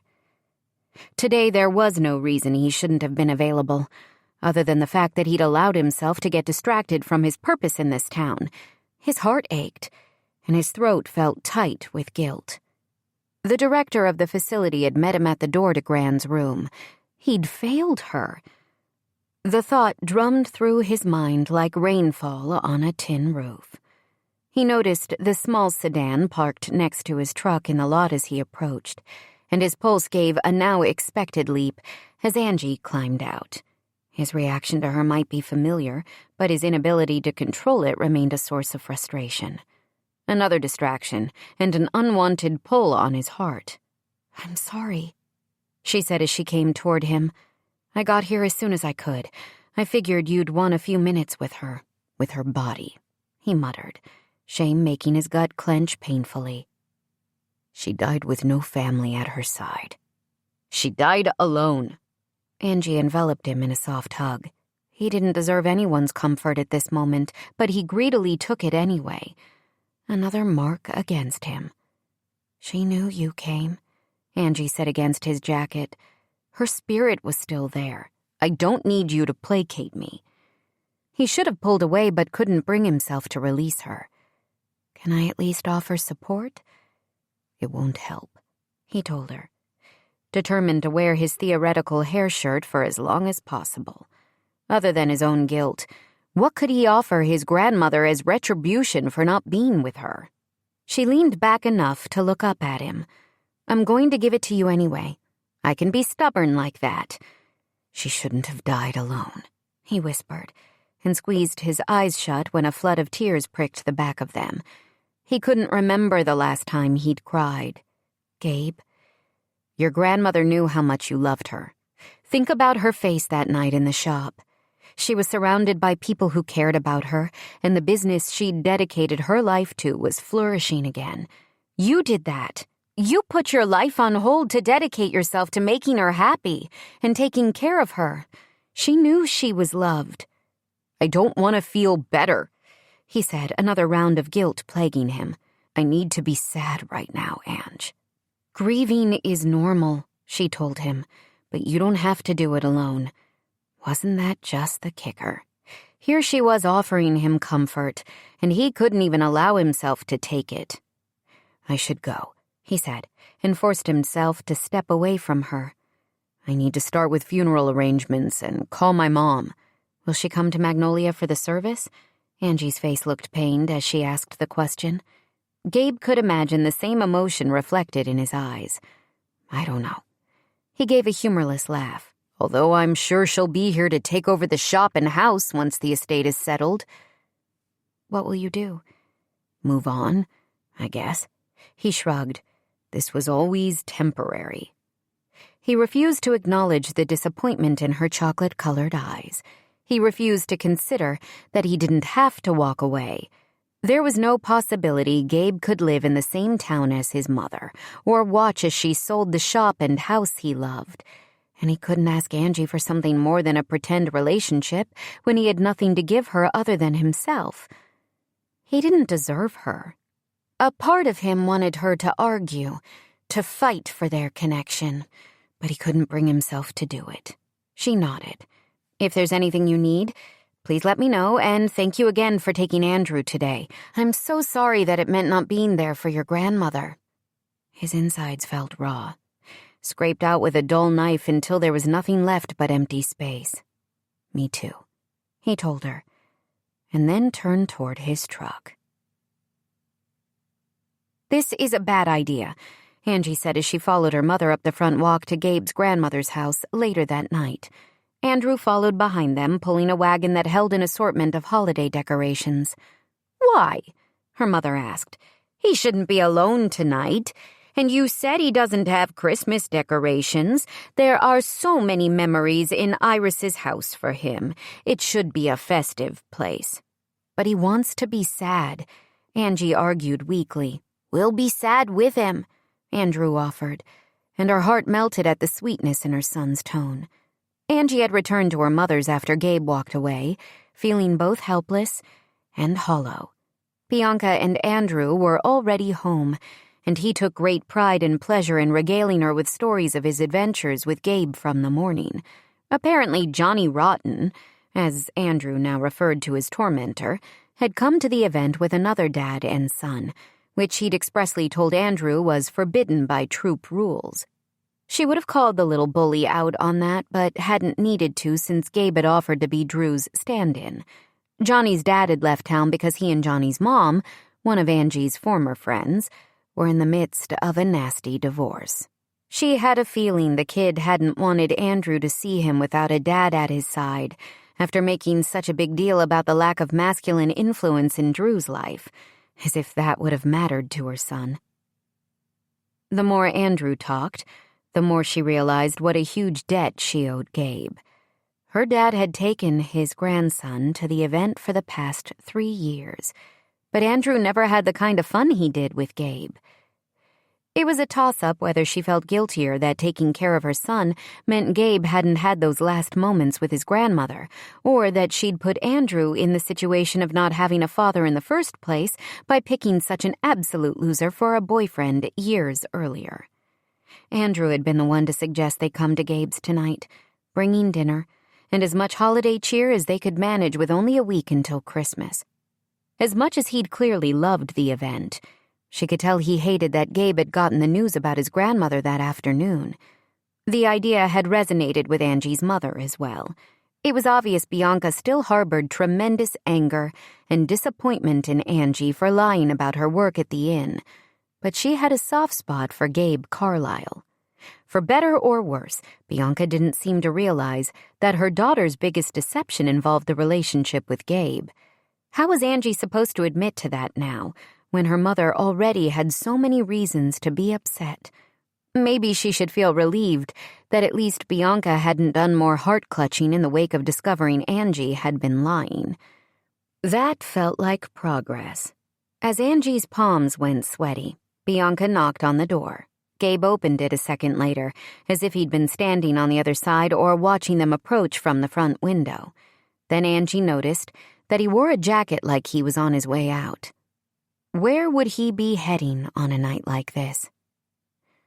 "Your grandmother was a wonderful woman, and will be dearly missed by everyone who knew her." Bianca wrapped Gabe in a tight hug, rocking back and forth with her arms around him like she was comforting a small child.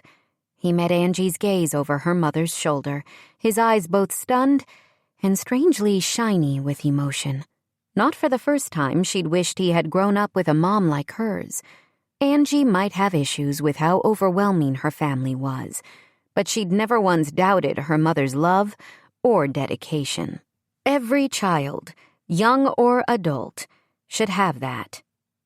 "We brought dinner," she told him, somehow understanding that he needed her to lighten the moment. "And Christmas decorations," Andrew added from behind her. Angie nodded as Bianca released Gabe. "But it looks like you were headed out. We can just leave." "I was coming to see you," he said, scrubbing a hand over his jaw. "To apologize for being rude earlier." Angie's heart seemed to skip a beat, and she couldn't quite form a response. Her mother had no such trouble.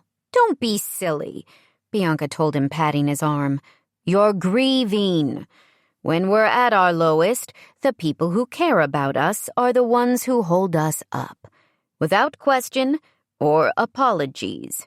You and my daughter are in a relationship. She's your person. And we're here for you as well, Gabriel. Now you should invite us in." He stared at Bianca for a long second, and Angie had the fleeting fear that he might divulge the truth. Instead, he gave a small nod and stepped back to let Angie's mother pass. "Thank you," he said quietly. "I guess it's good not to be alone right now." The next several days went by in a whirl of activity. Gabe had felt paralyzed as far as making arrangements for his grandmother's service. It was still inconceivable to him that she was gone. No matter where in the world his career had taken him, knowing his beloved grandma was sending her love to him was like a tether to a version of home. Without her, he felt like a million snowflakes floating through the air with no place to truly land. In the months he'd been in Magnolia, the town had come to feel like home, but the shop and Gran's house didn't belong to him. His mother had shown little sadness at losing Gran, nor had she given any inkling about her plans now that she stood to receive her inheritance. It might take a few weeks or months to work out the details, but his mom would come for what was now hers, leaving Gabe with nothing. Except that his life in this small town didn't feel like nothing, even without a purpose. Angie's mother had slipped into an easy maternal role with him, and he took more solace than was right from Angie, given the temporary nature of their arrangement. She, Emma, and Mariella had stepped in to help him make arrangements, even hosting a reception at the inn after the funeral. He stood in the Wildflowers dining room, which was laden with food that Angie had made, receiving sympathetic hugs and words of kindness from people he knew, as well as complete strangers. "Since when have you become a hugger?" Mariella asked, as she came to stand at his side. "I'm not," he muttered under his breath. He took a long drink of the rum and coke he'd been nursing since the function started. "Seems to me you're getting reinvented in this town." Out of the corner of his eye, he saw her throw a glare at one more well-meaning neighbor who approached, causing the older woman to veer off in another direction. "Thanks." He gave Mariella a gentle elbow to the arm. "Pretty sure you're the queen of reinvention around here." "Not anymore," she said with a bitter sigh. "I can't exactly continue with my fresh start when the past has followed me here." "That sounds dramatic, like some sort of made-for-TV movie." "Reality is often stranger than fiction. What are the chances that a man I never wanted to see again decides to move to Magnolia?"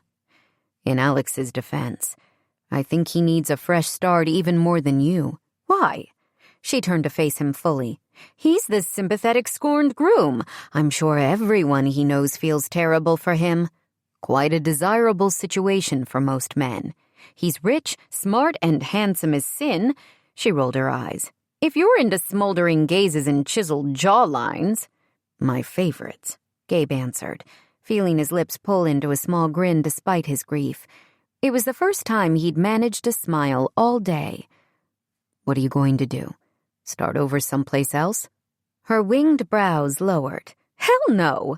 I'm not giving up my life here. If he wants to tangle with me, then so be it. I've atoned for my mistakes. As much as I'd like to not have the reminder of the past, I'm done running away. I like it here."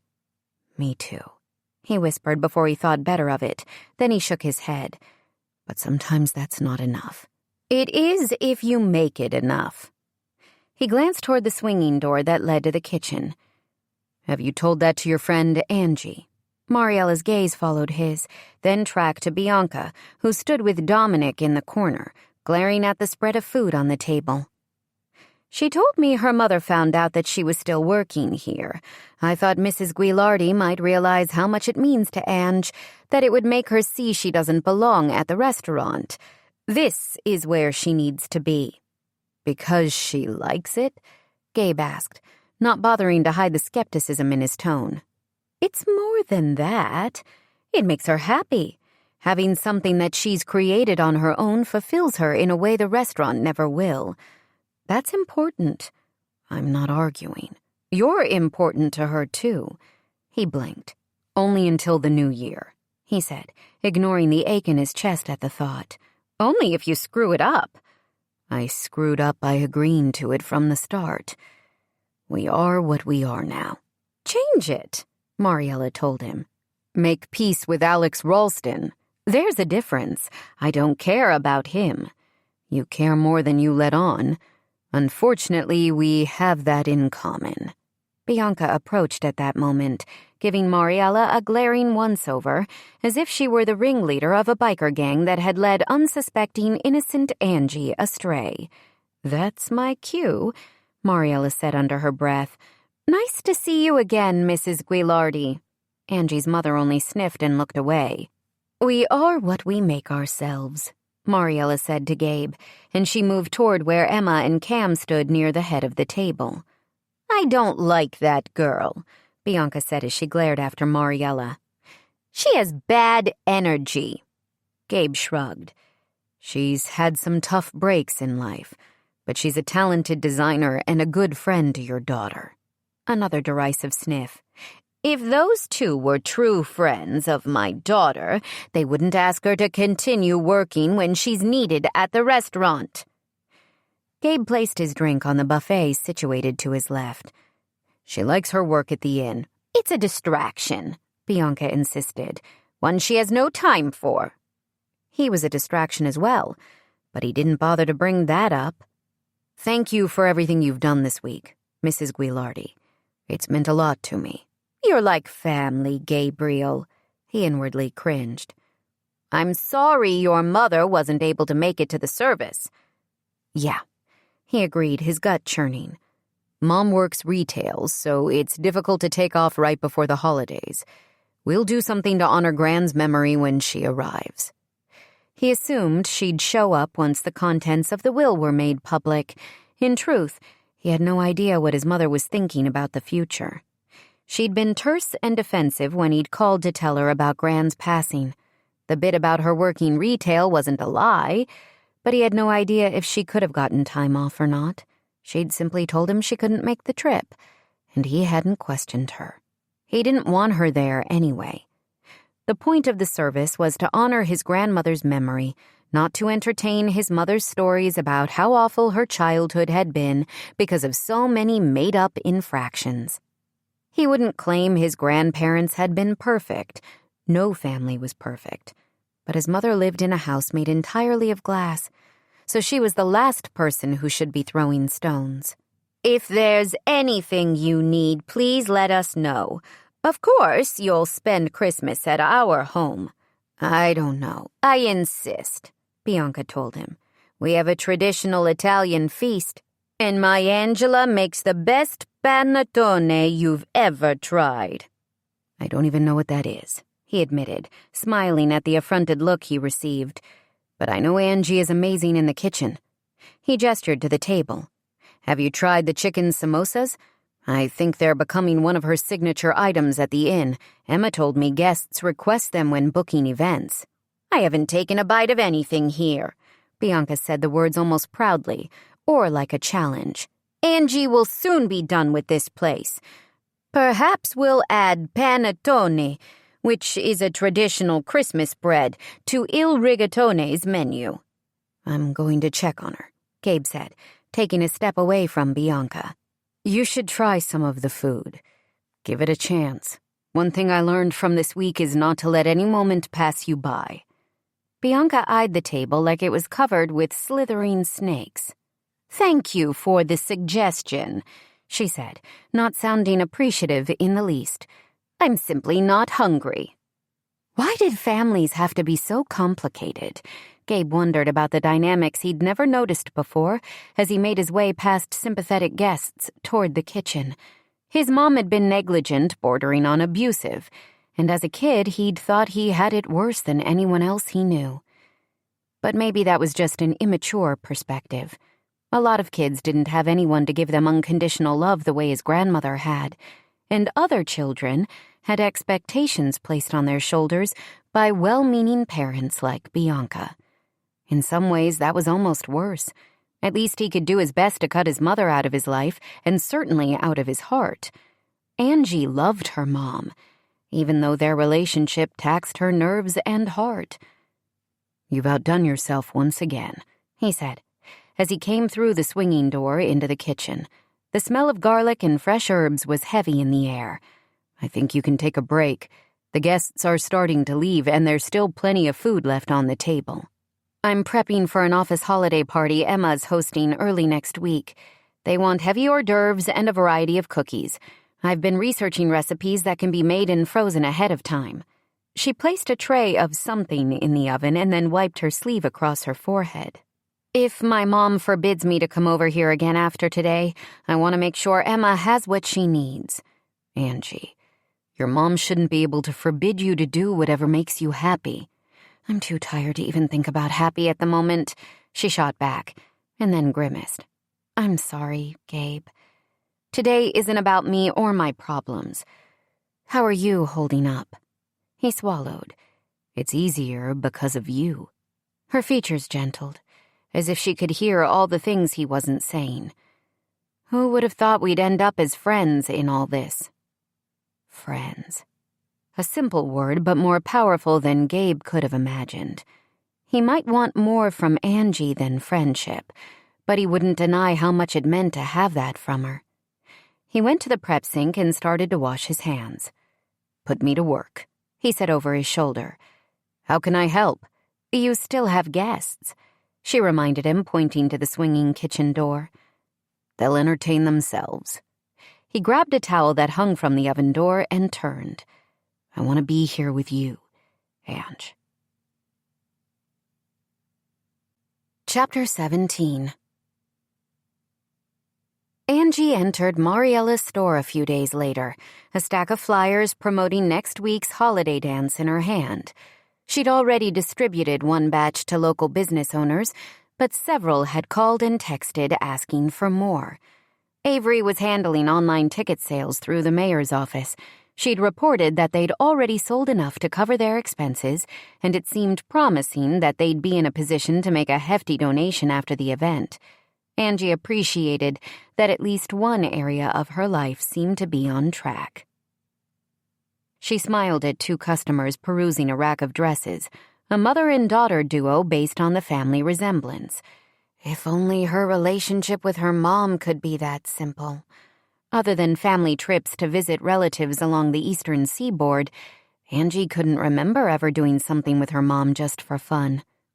Oh, they'd had the requisite shopping trips during Angie's teen years for clothes and prom dresses. Her brothers and dad had ensured that the energy in the house was predominantly masculine, but her mom made sure the boys grew up knowing they had to give Angie her privacy and, more importantly, put down the toilet seat after their time in the bathroom. But even shopping with her mom had been a lesson in efficiency instead of a fun bonding time. The restaurant and Bianca's responsibilities there had always been a factor. She'd have an hour or two between the lunch crowd and dinner rush during Il Rigatone's heyday.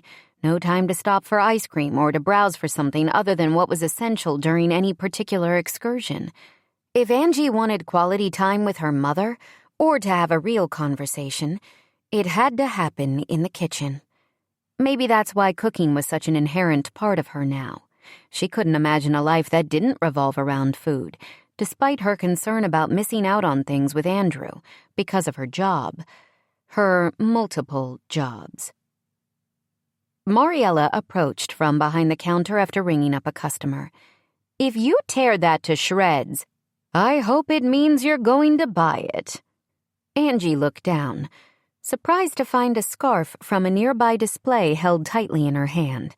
She'd placed the promotional flyers on a shelf so she could try on one of the flowery prints as she waited for Mariella to finish the sale. Now her fists were clenched around the silky fabric. She sighed and gentled her hold on the scarf. "I might need a stress ball instead of a scarf," she admitted. "Unfortunately, not something I keep in stock." Mariella's gaze clouded for a moment. "I should think about ordering some. For myself more than anyone else." Angie smoothed out the scarf and hung it back on the hook. "Maybe you won't even notice Alex Ralston is in town." She picked up the stack of flyers. "You grew up here," Mariella observed as they walked toward the counter. "Are there people from your childhood that you try to avoid?" Angie snorted, then tried to hide it with a cough. "Almost all of them," she said after a contemplative moment. "I don't like the person I was back then, and a lot of the people who were my friends haven't changed much over the years." "How's that going for you?" Mariella arched a brow. "The avoiding old friends in a town this size." "I work at a restaurant on Main Street. Not only do I have to see those people, I have to wait on them and make small talk and act like their petty digs about what I've done with my life don't bother me." "But they do?" "I let them," Angie admitted. "Now imagine that the people you didn't want to see weren't jerks. You were the jerk, and you ruined their life and your own in a very public manner. Do you remember how I acted toward Gabe when we first started working with him last summer?" Angie's face heated at the memory. "You weren't kind." "I was embarrassed and defensive," Angie clarified. "He's the person I humiliated in a very public way. He thought of me as a friend, and I turned on him because the little jerks I wanted to impress expected me to. That's rough. Mariella took the flyers from her hand and placed them next to the cash register. And now you're fake dating. She gave a harsh laugh. Or maybe it's real dating by this point. Either way, I don't see that happening with me and Alex. You don't have to fall in love with him, but take a lesson from my failure. Don't be a jerk. You made a mistake that impacted both of you. He doesn't have to forgive you for it, but don't take out your humiliation on him. She'd been fiddling with a pair of earrings hanging on a turntable, her gaze glued to the little gold hoops because it was too difficult to look at her friend and admit how she'd failed so miserably. When Mariella didn't answer, Angie finally looked up, unsure what had caught the other woman's attention. "Are you in love with Gabe Carlyle?" Mariella asked in a hushed tone, staring at Angie with wide eyes. "I didn't say that." "That's not an answer." Mariella waved and called goodbye to the mother-daughter duo. "We have an arrangement, mutually beneficial through the holidays." "Still not an answer." "Yes," Angie said on a hiss of breath. "It's ridiculous and stupid and bound to lead to a broken heart, but I have totally fallen for that man." She squeezed shut her eyes again, bracing for Mariella's reaction. Silence. Finally, she peeked out of one squinted eye. Mariella was smiling at her. "Stop," she muttered. "You're in love. With a man who is leaving town as soon as his mom gets here, because he doesn't know how you feel. You have to give him a reason to stay." Angie shook her head. "I'm not a reason to stay. I'm a 30-year-old woman doing a job I hate and living with my overbearing mother while raising my son, who is still struggling, and I have no idea how to fix his problems or mine." She pressed a hand to her stomach. "I'm a reason to run the other direction as fast as he can." "You love him," Mariella said. "You make him happy. That's a reason to stay and fight, for both of you. All the other stuff will work itself out. How can you be so optimistic about my life and so down on your own?" "Because I'm a recovering train wreck," Mariella answered immediately. "You're a good person, Ange. You have a great kid. You deserve happiness. Why shouldn't it be with Gabe? I was horrible to him when we were younger. He knows the worst part of me, and I'm sure he won't stay in Magnolia once his mother arrives. As far as Gabe is concerned, what's between us is for show in town, and so that we can mutually scratch an itch in the bedroom." Mariella leaned forward. "You've had sex with him?" "Yes," Angie said, looking away. "You're blushing." "I bet it was great. Was it great? Hot? Was he amazing? Let me live vicariously through you. Please just tell me something so—" "The sex was amazing." Angie yelled the words like an accusation. At that exact moment, the door opened. "Welcome!" Mariella called cheerily, then grimaced at Angie. Maybe they didn't hear. Meredith Ventnor walked around a shelf of candles and bath products, a medium-sized mutt following close at her side. "Who's having amazing sex?" she asked with a grin. "Carrie and Avery always get the town gossip first. I'm going to scoop them on this." Angie whirled to face the pixie-sized dog rescuer. "You can't tell anyone. Is the dude married?" "Of course not." Angie shook her head. "I wouldn't do that." "It's Gabe," Mariella volunteered. "But why is that news?" Meredith gave a little tug on the leash when the dog hesitated. "I thought you two were dating." "Fake," Mariella said with a wink. "Big mouth much?" Angie muttered. To appease her mom and his grandma, Mariella looked up toward the tin tile ceiling. Rest her soul. "Can we talk about something else?" Angie crouched down to pet the dog. "Who's this little guy?" "That's Princess," Meredith said, humor lacing her tone. "She belonged to an older gentleman who wasn't able to care for her. When she came to us, her fur was pretty matted and her teeth were in bad shape. She's almost 8, which isn't especially old for a Yorkie mix, but she needed some TLC and work on her manners." The dog turned her head and politely licked Angie's hand, as if thanking her for the attention. "I think she has wonderful manners," Angie said. "Andrew would love a dog like this. He'd love any dog. When Emma had adopted her Labradoodle Ethel over the summer, Andrew had spent hours playing with the sweet animal in the inn's big backyard.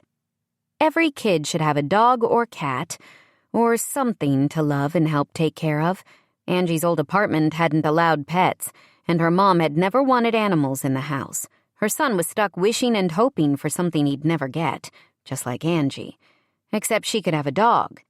Her mother might not like it, but there were plenty of things her mom didn't approve of in Angie's life at the moment.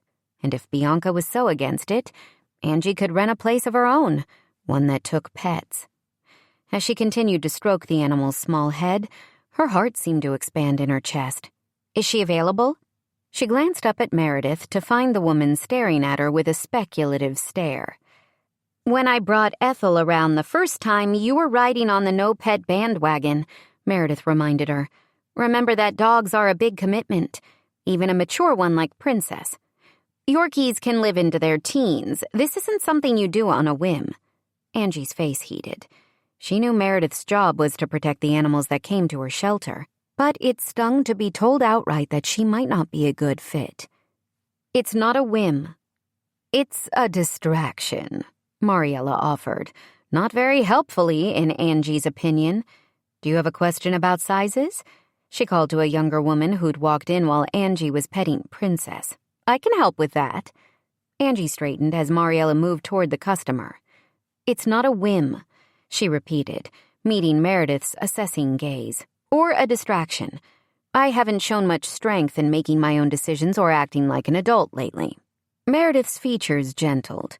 "You're taking care of your mom, rocking the single mom deal, running the family business, and helping at the inn. Tell me what's more adulting than basically holding down 4 full-time jobs?" "Not a lot, but I'm kind of failing at all of them. I'm letting what other people want or need dictate my choices.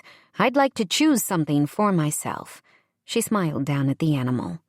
"I choose Princess." "Is she soft? What's her favorite toy? Do you think she'll like me?" Angie turned to smile at Andrew, trying not to let her nerves show. "I'm sure Meredith will give us all the details. Of course she'll like you. But remember that owning an animal is a big responsibility, Drew. A dog isn't a toy that you can put up on the shelf when you get tired of her. It's a big commitment." "I know," the boy answered. "Can she sleep in my bedroom?" "We'll see." Angie looked out the window again as they came to the Forever Friends sign, decorated with garland and a bright red bow.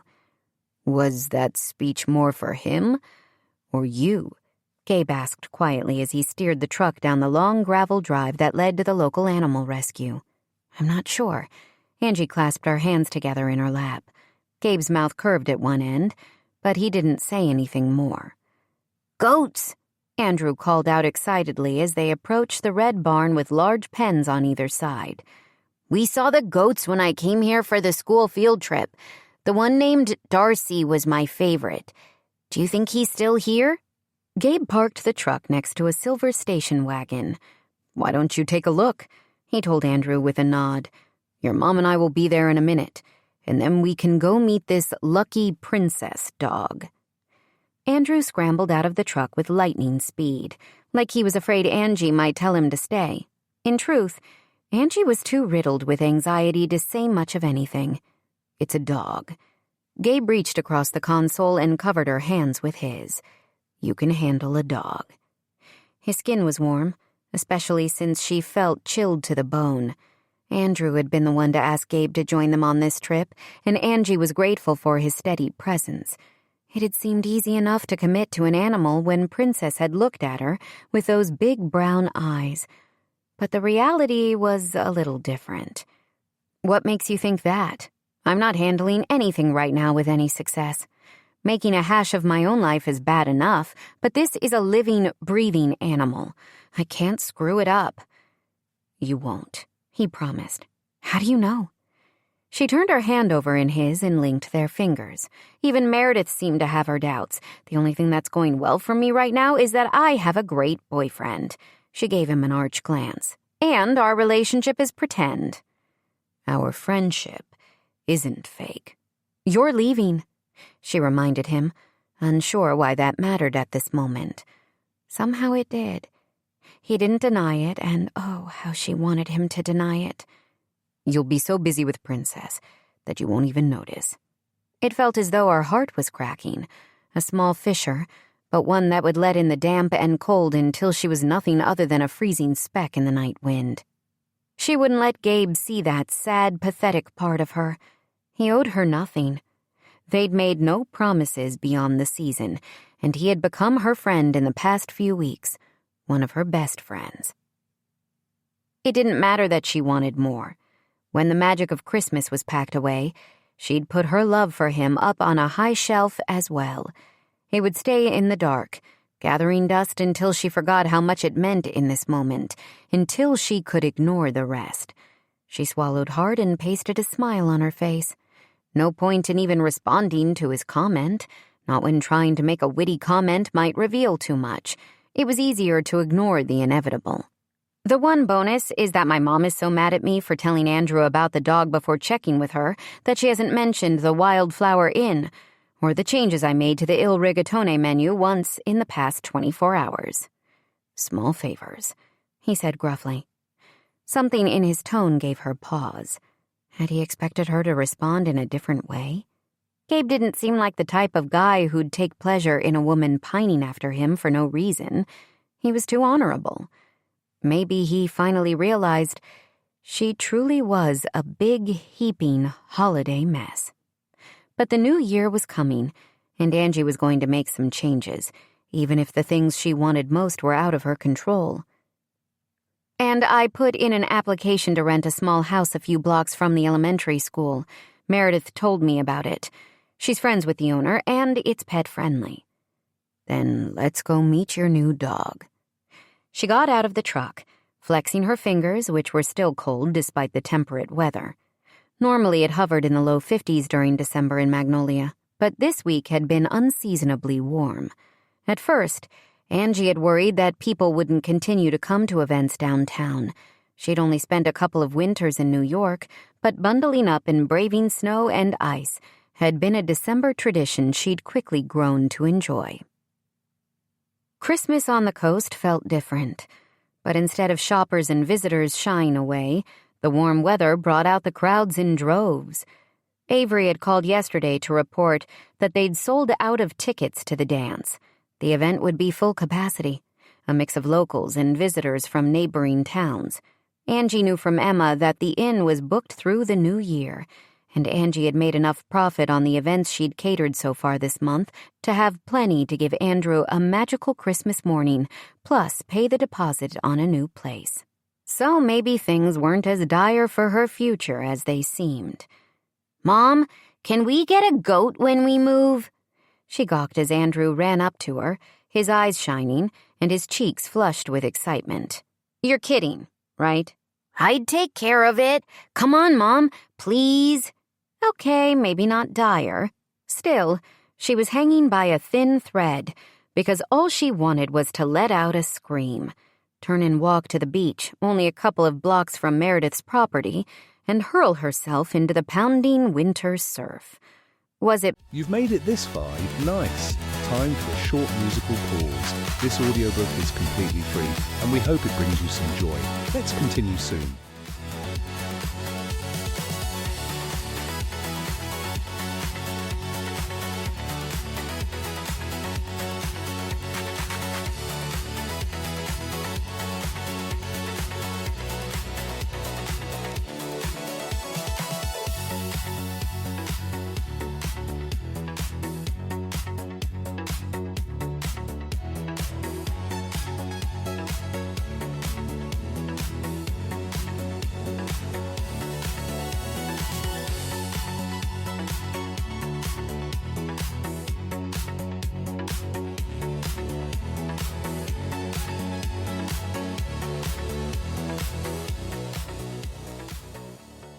Possible the waves could wash away some of the stress she couldn't manage to let go of on her own? She was trying to do the right thing, to make Andrew happy, her mother happy, prove her worth to the town beyond her identity as Bianca's daughter. Would it ever be enough? Did any mother feel like they were doing enough? You haven't proven yourself as a pet owner yet, Gabe placed a large hand on Andrew's shoulder and gave a squeeze. "Let's give your mom a break, buddy. She's really going out on a limb. Princess is going to be a transition for all of you. And you know dogs are pack animals." "Yeah," Andrew agreed, turning to gaze up at Gabe. "What does that mean?" "Well, every pack has an alpha, the leader, a person that all the others look up to." Gabe darted a glance at Angie. "Princess is going to be the one to decide where she fits in, and she'll choose her person, the one she's most loyal to and bonded with. Often, dogs pick the person who does the most training with them or sees to their needs. Food, walks, making sure they have fresh water." "I can do those things," Andrew offered. "I know you can," Gabe answered. "The question is whether you will. If your attention is caught on every shiny new goat that crosses your path, Princess might sense that. She might know you aren't completely devoted to her the way she wants to be with you." "I am devoted, I promise." "A good place to start is meeting her and paying close attention when Meredith goes over her training." "Welcome," Meredith called from the open barn doors at that moment. "Andrew, are you ready to meet Princess?" "Yes," the boy whispered, and then gave Angie a hug so fierce it made her eyes sting with tears. "Thank you, Mom. I'll take care of her. I'll be the alpha, and I won't bring up goats again." "Princess is going to love you," Angie said, as she hugged him back. "You can run ahead with Meredith, and we'll be right there." The boy ran toward the rescue owner with an excitement Angie hadn't seen in him for a long time. She clutched a fist to her chest and smiled at Gabe. "You forgot to mention scooping poop." "We'll cover that on the way home, once he's fallen in love." "How do you know so much about bonding with animals?" "My mom got me a dog for my birthday one year, but her next boyfriend hated animals and made me give it away." "I would never do that." "I know," he said, as if he were soothing her. "You're a good mom, Ange. You'll show Andrew how to take care of the dog, and you'll both fall in love." Angie laughed, although it came out sounding more like a choked sob. Handling the hard parts after falling in love, wasn't that just the way of it, and not limited to cleaning up after an animal? Angie would happily take all of Gabe's tough stuff at the moment, if only he'd be willing to share it with her. He knew so much about her, and maybe that was part of the problem. What man in his right mind would sign up for the mess she'd revealed to him from the start? A part of her, the girl who'd played make-believe with her dolls as a kid, where Barbie had always ended up married to her perfect Ken, wanted a do-over. She'd shave her legs and curl her hair and spritz a subtle scent on her throat and wrists. He'd take her out to dinner at some fancy restaurant, and she'd smile and flirt and find excuses to touch his arm. Any excuse to touch him. But the part of her, the biggest part, who lived in reality, knew that even a do-over wouldn't make it better, and she didn't really want that kind of better anyway. If she wanted to live the life she craved and step fully into herself, there was no point in playing pretend. Her reality was complicated and messy.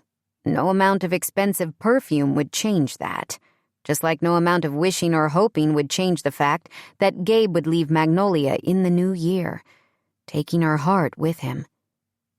"It meant a lot to Andrew to have you come with us today," she said, giving at least a slice of the truth. "Thank you." He studied her for a long moment, as if trying to decipher some hidden meaning in those words. Then he nodded. "I'm glad to be here." "Mom? Gabe," Andrew's voice called from the barn. "Come on, I've already taught her to sit. You have to see. She's the smartest dog ever." Angie let the happiness in her son's voice soothe the ache in her heart. "We're coming," she answered, and led Gabe toward the open barn doors. Chapter 18.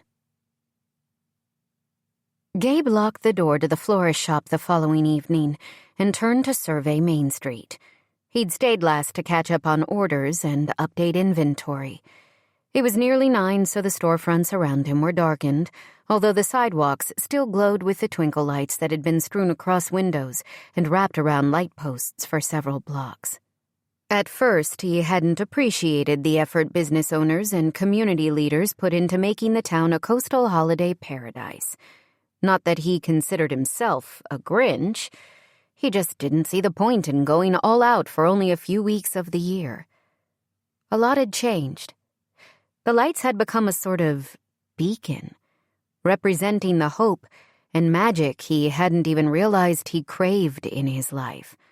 On nights when he couldn't sleep, he'd drive around and look at the lights that people had forgotten to turn off for the night, imagining happy stories for the families behind the bright facades.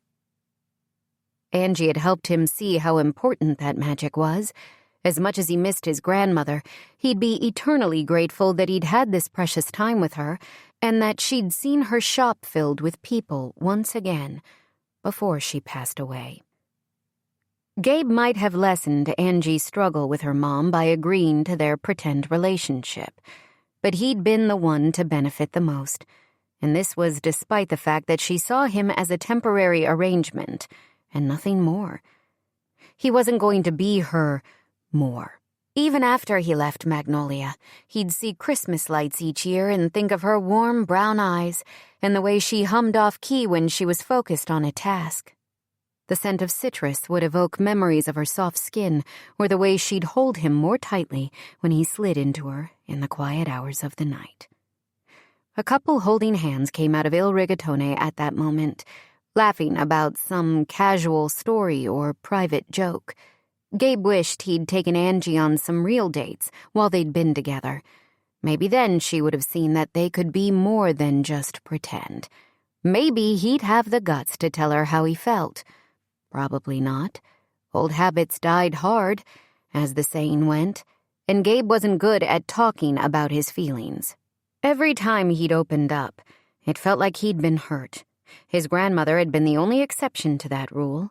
Even Angie had turned on him when they were younger. He'd trusted her when they were kids and told her she was his best friend. A week later, she'd humiliated him in front of her friends. She wasn't that person now, he understood that. He also wasn't the awkward boy he'd been. But that kid was still part of him, and his past prevented him from claiming the future he truly wanted. All he could hope now was that Angie would find her happily ever after without him. He knew she wasn't at the restaurant still. She and Andrew had stopped by the shop earlier while they were taking Princess for a walk. The dog sported the most ridiculous holiday sweater, and Gabe had been shocked to hear that Angie's mom had bought it for the animal. Apparently it had only taken Princess a day to win over Bianca, who'd been staunchly against an animal in her house. Both Angie and Andrew had seemed happy and relaxed, in a way Gabe envied, and he didn't doubt that despite the troubles both of them had faced recently, mother and son would find their way through it. They had each other for support. After all, while with Gran gone, Gabe had no one. He walked down the quiet street and stopped in front of Champion's, the local bar around the corner from the hardware store. It felt pathetic to have a drink alone, but he couldn't face returning to his grandmother's house yet. Angie hadn't visited him since the dog's arrival in their lives. She'd told him she didn't feel comfortable leaving in case the dog was restless or woke overnight, and Gabe had no reason not to believe her. But the insecurity he couldn't quite release reared its ugly head in the wee hours, whispering that the animal was an excuse. He was no longer necessary since Angie had stopped working at the inn. She didn't need him, or perhaps she could sense that he needed her too much. Either way, he was damn lonely. Normally, being alone wouldn't bother him, which was another thing that had changed since coming to Magnolia. He now craved interactions with people, even strangers, he thought as he entered the bar. The bartender, an older man with grizzled features and a full beard, called out a friendly greeting, and Gabe walked forward, wondering if he looked as pathetic as he felt on his own. He ordered a draft beer, but before he could take a seat, a heavy hand landed on his shoulder. "This one's on me, Mike," the stranger said to the bartender. Gabe blinked. "Appreciate the holiday spirit of giving. But do I know you?" The man, who was tall and broad with a dark head of cropped hair, offered a slow smile. "Gray Atwell," he said, extending a hand. I think you know my wife. Avery, Gabe supplied. Right. He shook Gray's hand. You have a cute kid, too, he told Gray, who he knew to be a firefighter for the local department. Violet is something special, Gray agreed. Mike placed 2 pint glasses on the scuffed oak bar. I'll put it on your tab, he told Gray. It's nice to meet you, Gabe said as he lifted his beer. But you don't have to buy me a drink, unless this is a first date and I don't know it. I'm spoken for, Gray said with an easy laugh, although I've been meaning to stop by your grandma's shop and thank you in person. The beer was cool on Gabe's throat. For what? He didn't mean for the question to come out as rough as it sounded. He'd gotten a lot better at managing small talk with customers, but he still had a ways to go with being able to function socially in any sort of successful way. Gray didn't seem to notice or care, which could be a result of being married to Avery. She was a straight shooter, as far as Gabe could tell. A couple of reasons. Gray took a pull from his beer. First, my wife is over the moon relieved at how well you and Angie are managing the holiday activities in town. The festival means a lot to her, but not as much as Carrie does. The fact that her sister is able to relax and take care of herself because everyone trusts the new dynamic Christmas on the Coast duo is huge. Then you should be buying Ange a drink. Gabe tried not to let any telltale emotion sneak into his voice. She's the brains and creativity behind everything. She's not here. Otherwise I would. Gray blew out a long breath. I also owe you both a debt of thanks for encouraging her son to stand up to those little jackholes at the elementary school. Gabe arched a brow. I'm not a parent, but pretty sure you're not allowed to call other kids names. Then those other kids shouldn't mess with students who are younger than them. I don't tolerate bullies. We have that in common. I heard as much. Violet is a big fan of Andrew, and he told her that you're the one who taught him how to stand up for himself. A lesson I learned the hard way at that age, Gabe admitted. In fact, he glanced toward the back of the bar where several guys from Angie's old group of friends surrounded one of the bar's large pool tables. There were a few little jackholes in this town when I was younger and came to visit my grandmother. Seems like it's nothing new around here. Unfortunately, yeah. I appreciate what Andrew did, and I'm sorry he got in trouble for it. I put a call in to the principal to report what Violet told me. I know a lot of kid problems go unnoticed, especially when bullies are sneaky little jerks. Jerks, Gabe echoed. That might be an improvement over jackholes. Not that this makes the behavior okay, but I guess the main culprit's father has left town and they don't know whether he's coming back. Went on a business trip and hasn't returned. That sucks for the kid, Gray said, but it's not an excuse. Either way, thanks for your part in making both the women in my house a lot happier than they would have been otherwise. That makes me happy. Gabe tipped his beer toward Gray, and they both drank. He liked the firefighter. He exuded a natural confidence, like he'd always been sure of who he was and where he fit in the world. Gabe envied that ease and wondered if he'd ever achieve it for himself. Do me a favor in return, he told Gray. Chances are good that I'm going to be heading out of Magnolia myself after the holidays. With my grandmother gone, there's nothing keeping me here. Gray arched a thick brow but didn't argue. Keep an eye on Andrew, would you? Gabe's chest tightened as he thought of the boy. He needs all the support he can get and deserves a decent man to be a part of his life. Aren't you that man? Not when I won't be here. You don't like running the shop? I was taking care of things for my grandma. I haven't talked to the attorney yet, but now that she's gone, I imagine my mom is going to inherit in bloom. She and I don't mix. Got it. The fire department has an opening, Gray said, and gestured to a group of men and women at the back of the bar. The reason I'm here on a weeknight is because our captain is retiring. They're promoting me, so I'm going to be the one doing the hiring. There's training and a long list of requirements, but if you change your mind about heading out of town, give me a call. Thanks, Gabe said, the thought of staying like a shiny gold object just out of reach. but I doubt that's going to happen. And he wasn't about to admit how much he wanted it to. Angie's phone vibrated on the kitchen table, and without looking at the home screen, she grabbed the device and shoved it into a drawer of the hutch that sat next to her chair. "Do you think you should answer?" her mother asked, sipping her morning coffee. "No." Angie smoothed a hand over her hair, ignoring the trembling of her fingers, trying her best not to think about how she was letting down her friends when they needed her most. "I'm going to make a smoothie for breakfast." Maybe the noise of the blender would drown out the pounding in her head. "Would you like one?" "Angela." She recognized the tone with which her mother said her name, the one that communicated clearly her disappointment and frustration. She'd heard it far too many times in her life. "It's fine, Mom."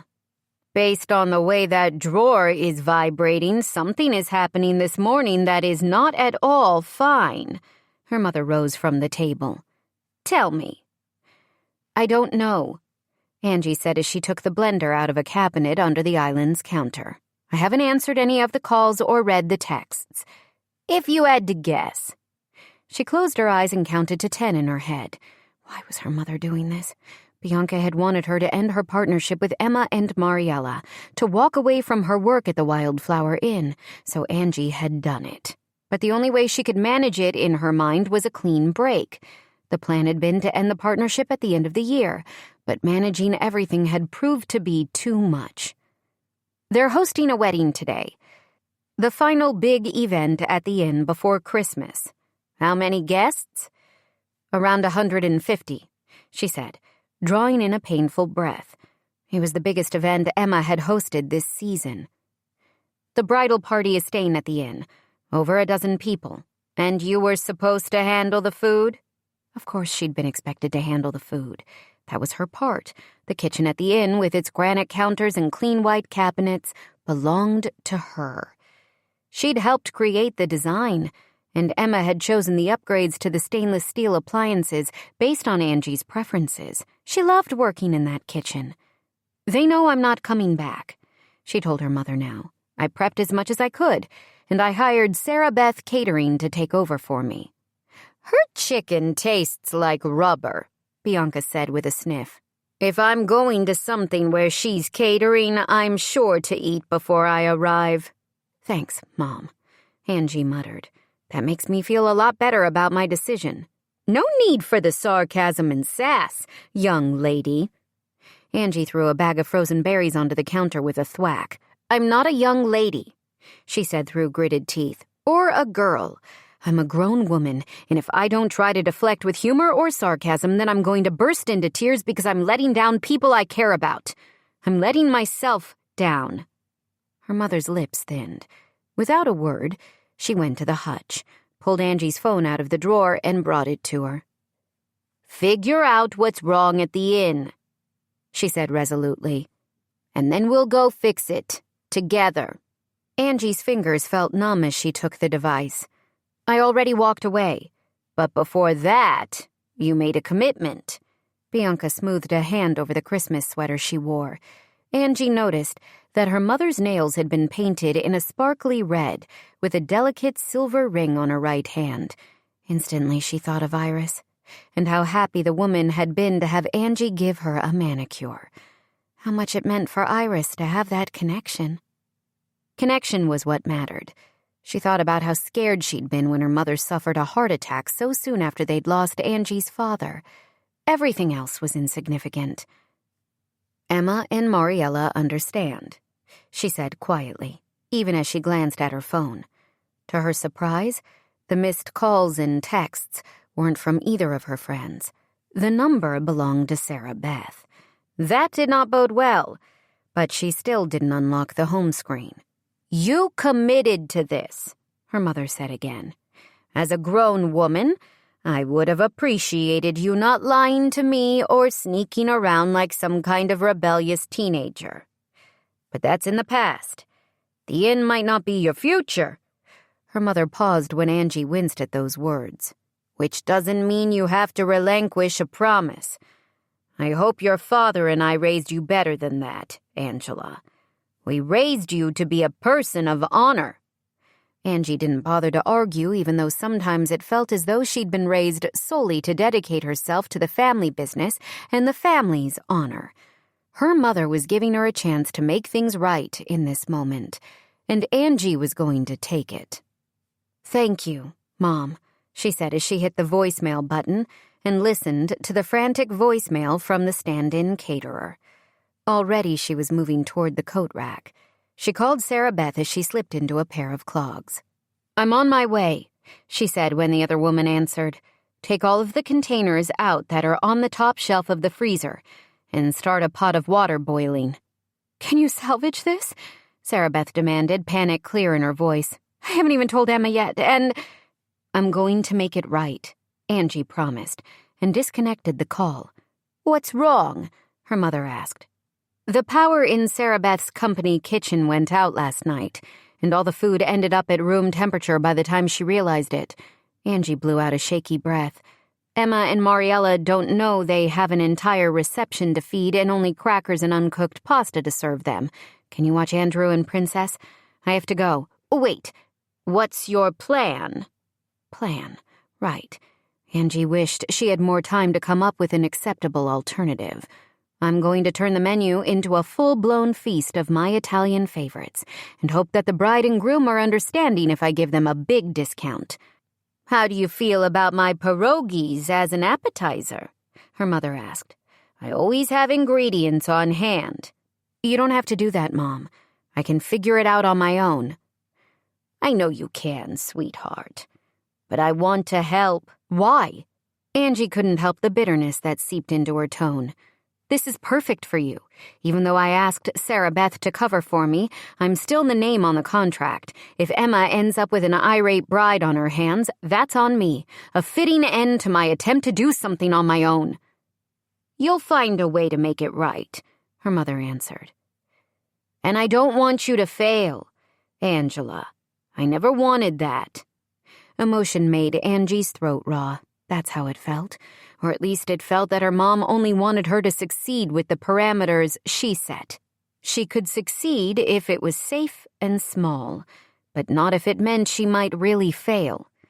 She tried to go big with her life, a disaster by any standards. How could she ever take that kind of chance again? Now wasn't the time to take a moral stand or allow her pride to get in the way. Saving the food for the reception meant she'd be saving Emma, so Angie couldn't afford to refuse help from anyone. "The pierogies would be a huge help," she said with a nod. "I'll swing by the rest." "You go on to the inn and start working things on that end. I'll wake up Andrew and we'll meet you there." Bianca picked up the landline that still hung next to the refrigerator, hearkening back to a simpler time in communication. "You don't have to come." "Who are you calling?" Angie pulled on her jacket.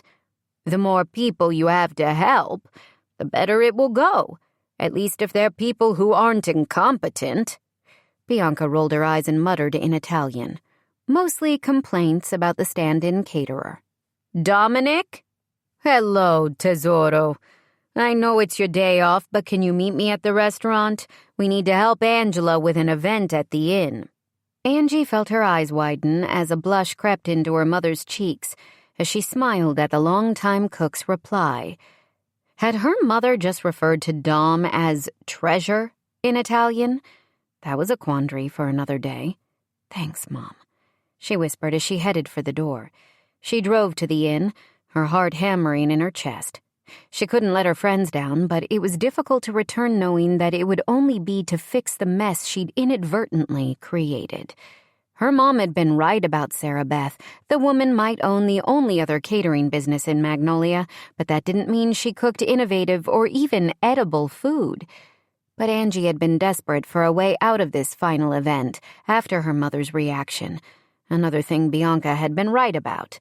She had no business getting on her high horse about being treated like a grown-up when she'd been sneaking around like a child. Heck, even Andrew was brave enough to face his troubles.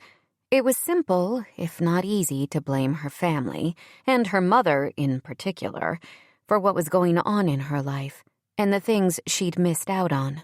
What if that wasn't true?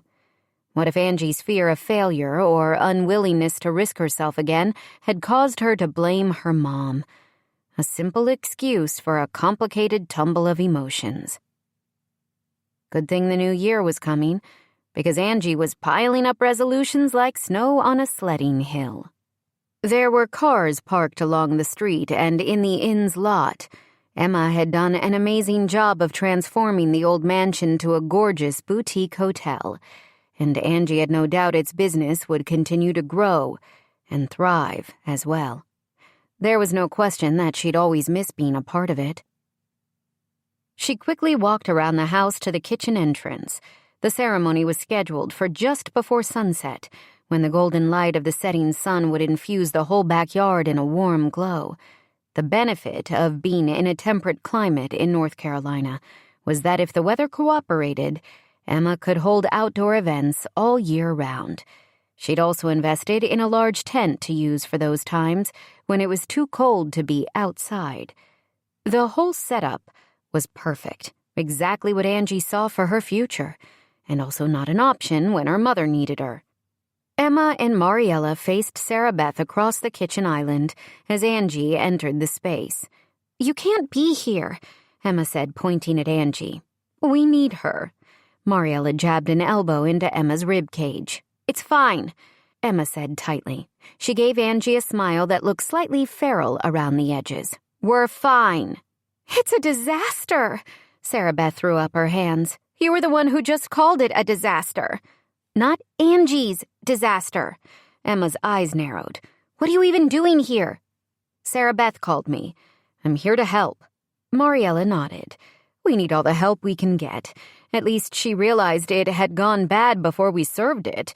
Bad reviews are one thing. Headlines for giving the entire event food poisoning are quite another." "We're going to fix this," Angie promised. "You quit," Emma reminded her. Angie turned. "I thought you said we were still friends." "Of course we're still friends," Emma sniffed. "This has nothing to do with friendship. It's the fact that serving a wedding reception, whatever food we can pull together from the grocery freezer section, might not help our reviews." The tightness around Angie's chest loosened ever so slightly.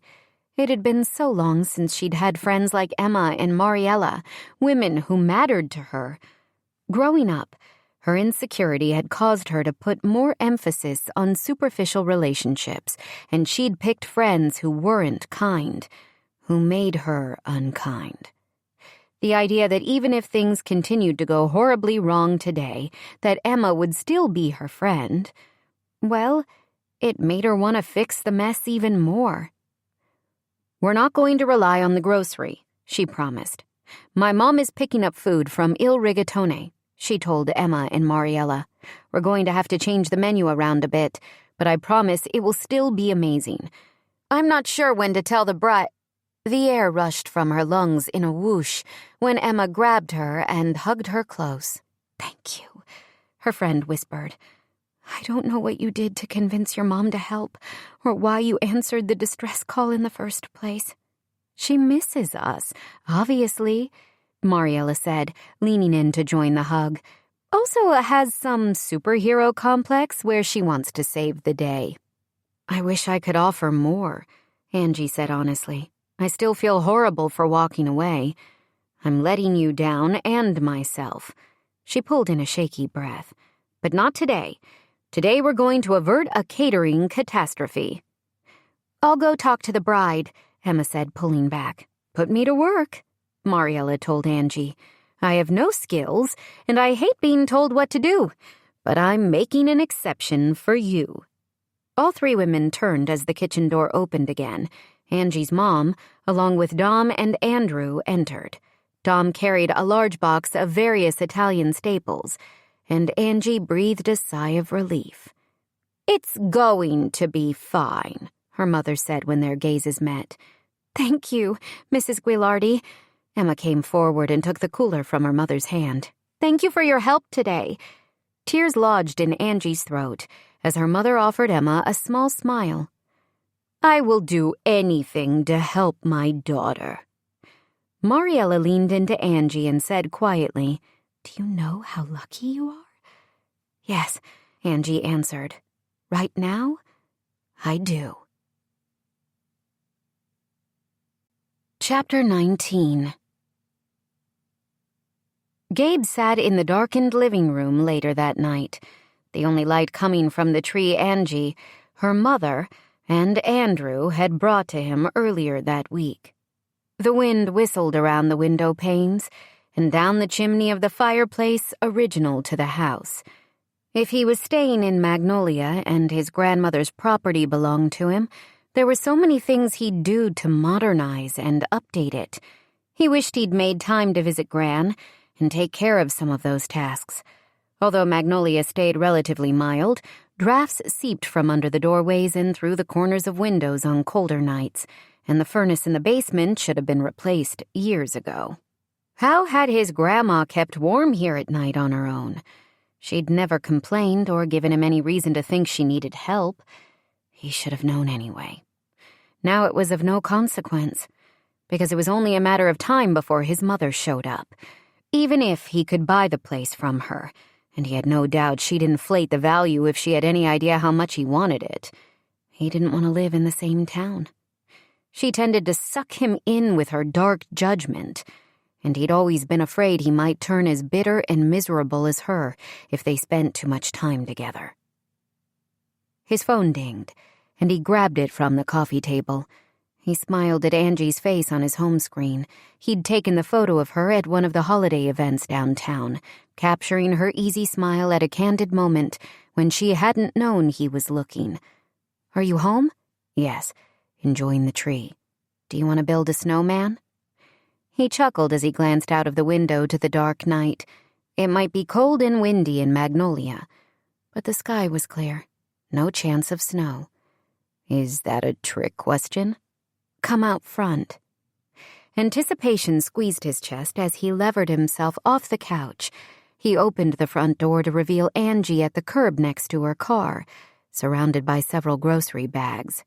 "You know the doorbell works," he called. She beckoned him to her. "I didn't want to unpack the car if you weren't home." He walked forward, not bothering with shoes. His feet stung as they hit the cold concrete of the front walk, and he thought about the physical discomfort he'd dealt with in the military.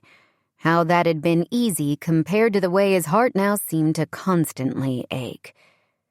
"Where else would I be?"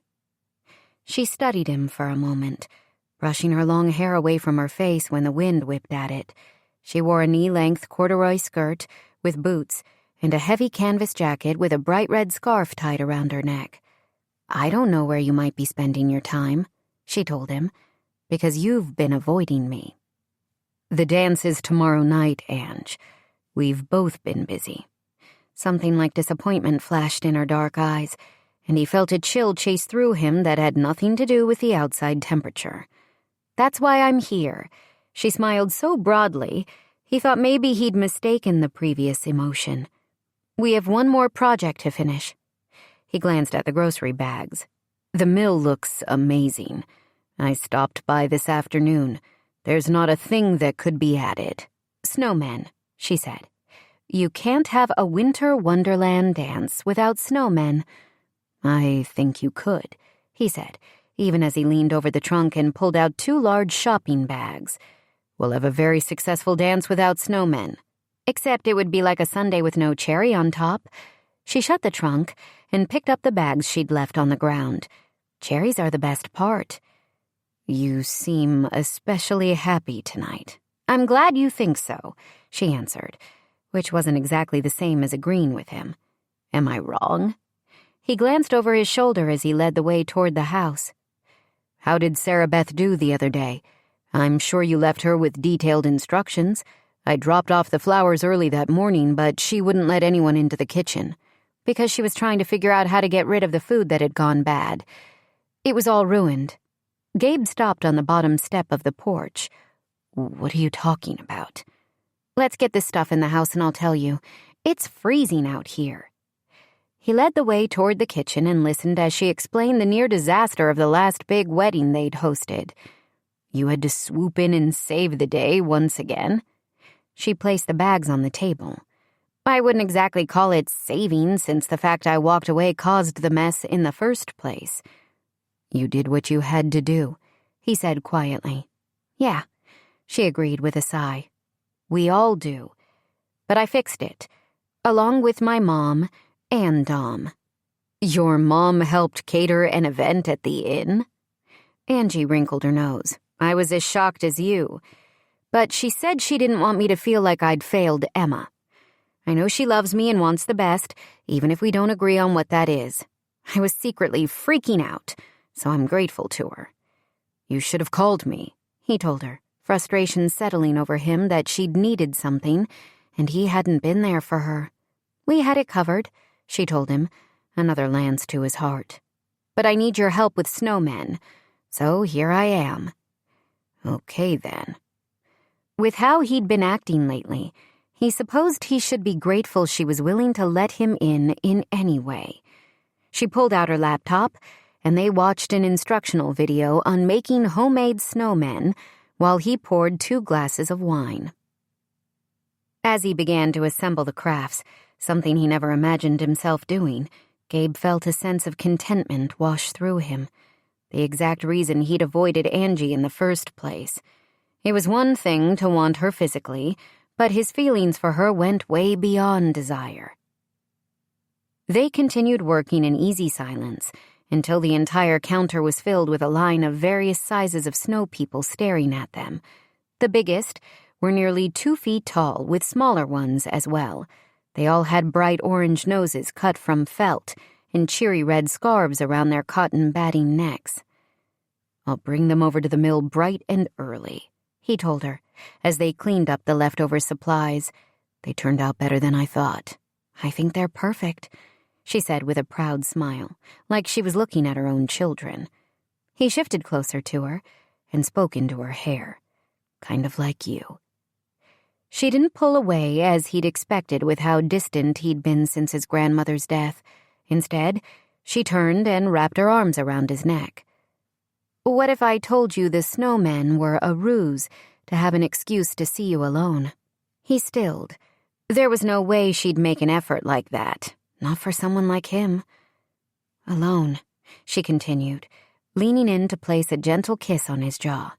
She breathed deeply, as if she craved the scent of him, and with a big bed just up the stairs.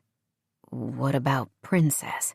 Gabe remained completely still, afraid to break the connection between them, or remind her in some way that he didn't deserve her attention or her affection. She's settled in, sleeps every night at the foot of Drew's bed. He's her person, she told him with a small smile. You're mine, he said, his voice hoarse. She laughed low in her throat. You just compared yourself to a dog. He made a growling noise and then lifted her into his arms.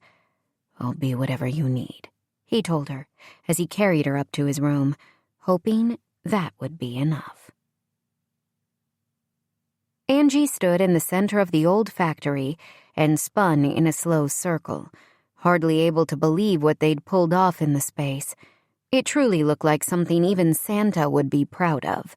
Colorful lights, boughs of holly adorning the walls, along with the snowmen families placed as centerpieces on the tables that surrounded the dance floor. The band stood on the stage that Gabe had found, tuning instruments. She could see people crowding around the hot chocolate bar and enjoying steaming bowls of chili and soup from the food truck that had set up shop in the parking lot. They had created a winter wonderland. She turned at the sound of a joyful squeal.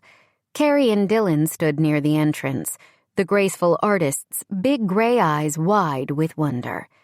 It's better than I imagined, Carrie said as she rushed toward Angie. Slowly, Dylan said, placing a gentle hand on her arm. You came! Angie was shocked and delighted. I thought, just for a few minutes, Carrie said. Color infused her cheeks, but there were still dark circles shadowing her eyes. On the few occasions Angie had seen or talked to the other woman, Carrie downplayed her illness, but Dylan wasn't shy about making sure everyone knew that his wife should be called only in an outright emergency due to her focus on staying healthy. I'm fine, Dylan. She looked at the haughty developer with such tenderness, it made Angie's breath catch in her throat. That's what she wanted in a relationship. Someone she could look at with unabashed adoration. A man she didn't have to make up excuses. Like an entire snowman craft project to see. "I think you've started a tradition," Carrie said, turning to Angie. "The town is going to expect a holiday dance every year." "We're raising money for a great cause," Angie answered. "And it wasn't too much trouble." Dylan threw back his head and laughed, which seemed more than a little out of character. "How much time did it take you to make all of the snowflakes?" He pointed to the flurry of paper cutouts fluttering above them. "It's a regular blizzard of paper snowflakes." Angie felt color creep up her throat. The snowflakes, like the snowmen, were a somewhat last-minute addition to the decor. She'd needed something to keep herself occupied once she had the falling out with Gabe. Knowing he didn't feel for her what she did for him somehow only made her yearn for him more. So she'd spent far too many sleepless nights cutting out snowflakes at her mother's kitchen table to prevent herself from reaching out to him, to dull the ache in her heart that had only seemed to ease when she'd finally gone to his house and he'd taken her into his arms. Now she could at least take comfort that her silly way of passing the time had resulted in something magical. There was a lesson in that somewhere, but at this point, Angie was too frazzled to discern it. "I had fun with it," she said, which was somewhere between the truth and a big fat lie. "We appreciate you." Carrie gave her a gentle hug, and Angie felt the delicate bones of the other woman's shoulders. "The festival wouldn't have been the same without your help." "I was glad to help," Angie said. "Gabe and I both were." "You make a shockingly good team," Dylan told her with another chuckle, which died instantly as Carrie winced. "What is it?" "I'm fine," Carrie smiled, but the corners of her mouth looked tight. "In addition to everything else, I have sciatica. It's all worth it, but I'll be happy when this baby arrives." She cradled her still flat stomach. "We should go before more people arrive. I'm not up for a lot of socializing tonight." "Thank you for coming by." Angie squeezed Carrie's hands. "I'll take lots of pictures and text them to you. It will be like you're here, only without people stepping on your toes or having to hear the Macarena." "You're not seriously doing line dances?" Dylan made a face. "Meredith requested it," Angie said. Carrie laughed and took her husband's hand. "Of course she did. Merry Christmas, Angie. I hope all your holiday wishes come true." Angie kept the smile on her face, even though she was afraid none of her wishes would come true. She supposed it was time to start wishing for other things.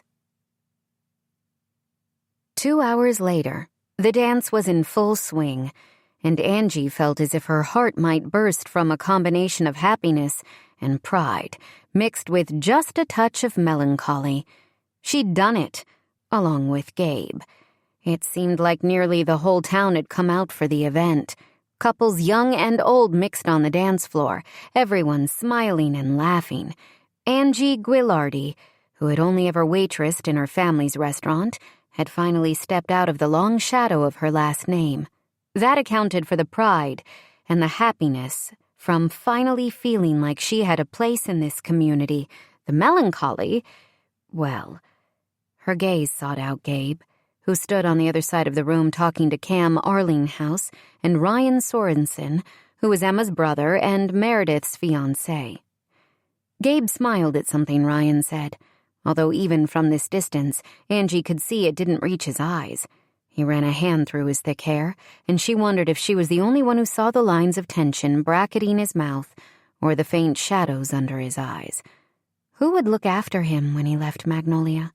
Would he easily find another woman to make him smile and to push him so he didn't revert to his loner habits?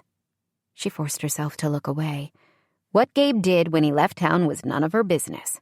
Christmas was drawing nearer, and after that they would stage a fake breakup and go their separate ways. The thought made her chest burn. Why does this scene remind me of all of our high school dances? Angie suppressed a groan as Sarah and her bestie, Abigail Johnson, the mom of Johnny Rotten, approached, wearing twin sneers. From what she'd heard from Andrew, Johnny had left him and the other kids alone since the scout activity. Maybe the boy had learned something from his father leaving, and although Angie wouldn't wish sadness on a child, she was relieved to have her son not being a target. Watered-down punch and the smell of sweat? She asked conversationally, in no mood to take a trip down memory lane with these two former friends. Ew, Sarah muttered, pursing her glossy lips. It's familiar because you're standing alone with no one to ask you to dance. Sarah gave a snide little giggle as she patted Abigail on the arm. Remember how we let the cannoli princess tag along with our group because her parents always gave us free dinner beforehand? Angie drew in a deep breath. She remembered how it had felt to know that the people she considered her best friends were using her for their gain. She'd always been aware, even when she couldn't admit it out loud, that the popular group kept her around because she was useful. Even after she'd lost the weight and grown into her looks, they'd still seen her as a means to an end. At that point, it had seemed worth it. Oh, if she could go back and make a different choice, to be able to give the knowledge and experience of the person she was now to the girl she'd been. God, I loved your dad's meatballs, Abigail said, the words suffusing Angie with another layer of bitterness. Her parents had been so generous with her group of friends, thrilled to see their often awkward daughter fitting in. Too bad it had all been fake. I hope you both are having a good time tonight, she said, deciding not to rise to Sarah's bait. The woman had always been as mean as a snake, and a master at hiding her cruelty behind soft words and a few well-chosen bless your hearts. Abigail, I was sorry to hear about your divorce. Temporary separation, Abigail muttered immediately. Jack will be back. He just needs to sow a few oats. You know how that goes. Not really. Angie shook her head. But I understand that issues within the family can be difficult for kids. I hope Johnny is past his acting out. Andrew wants to get along with everyone in his class. Abigail's complexion mottled with ugly splotches of color. I hope that you aren't comparing my son to your strange little boy. Johnny has a father and friends. He's not a misfit. Strange. Misfit. Angie swallowed back her anger. Andrew is kind and has a big heart. She took a step closer to Abigail, her patience at an end. She'd tried turning the other cheek and encouraging her son to do the same. Now she realized that part of wanting Andrew to fit in or try to play nice was left over from her own childhood insecurities. She felt bad about her situation and hadn't wanted him to make waves. It was past time she stopped playing small. I don't give a damn if Jack sows his oats from here to Pensacola. Nothing about the situation excuses you or your son or anyone in your family from being mean. It ends now. Calm down, Ange, Sarah said with a nervous laugh. People are starting to stare. I know that Italian temper is cute, but this isn't my temper talking. Angie cut a glare to Sarah that had her taking a step back. I should have stood up to the two of you years ago, just like Andrew stood up to your son when he was behaving like a bully. I don't give a rat's behind what happened when we were in high school or what you think you know about me. I'm not the same girl I was back then. And it's pathetic that grown women still play the sort of petty popularity games you tried to win as kids. Grow up. Both of you. She leaned in toward Abigail. Keep your kid away from mine. This is our issue now, and you don't want to take me on. You promised me a dance, Angie. She rolled her shoulders and turned to Gabe, who was standing just behind her, his eyes dancing with amusement. RPC is overset at the moment, Sarah said smoothly. She might need a breather to collect herself. Perhaps you'd be a gentleman and dance with me, Gabriel? Her smile turned sickly sweet as she held out a hand. My husband, bless his heart, had a late meeting tonight, so I'm here all on my own. As Abigail sucked in great gulps of air, obviously trying to calm herself, Sarah turned her back fully on her friend. Clearly, Abigail was a liability at the moment, part of the scene Angie had created. She could feel the weight of curious gazes, but couldn't quite bring herself to care. What she did care about, however, was the thought of Gabe choosing Sarah in this moment. Angie forced her chin to tip up and met his gaze, hoping that none of the rioting emotions swirling through her could be seen in her eyes. Of course he would walk away with Sarah. It was the perfect revenge for the way Angie had turned on him all those years ago. The amusement was gone from his storm cloud eyes, replaced by a bone-deep knowledge of what this moment meant. The worst part was she couldn't even blame him. She deserved to be left behind with a whole crowd to witness her humiliation. This would be the perfect and most believable way to end their fake attachment, because there was no way. For all the Christmas magic at the North Pole, Angie could pretend after Gabe danced with Sarah. She lifted her brows ever so slightly in silent challenge. "Do it," she wanted to scream. "Turn on me the way I turned on you." His broad shoulders rose and fell in a slow breath, and then he flicked a glance at Sarah and her outstretched hand before offering his to Angie. "I believe this dance is ours," he said, his voice a low rumble, as if everyone around them wasn't listening, as if she was the only person who mattered. Angie only realized she'd been holding her breath when it blew out on a shaky exhalation.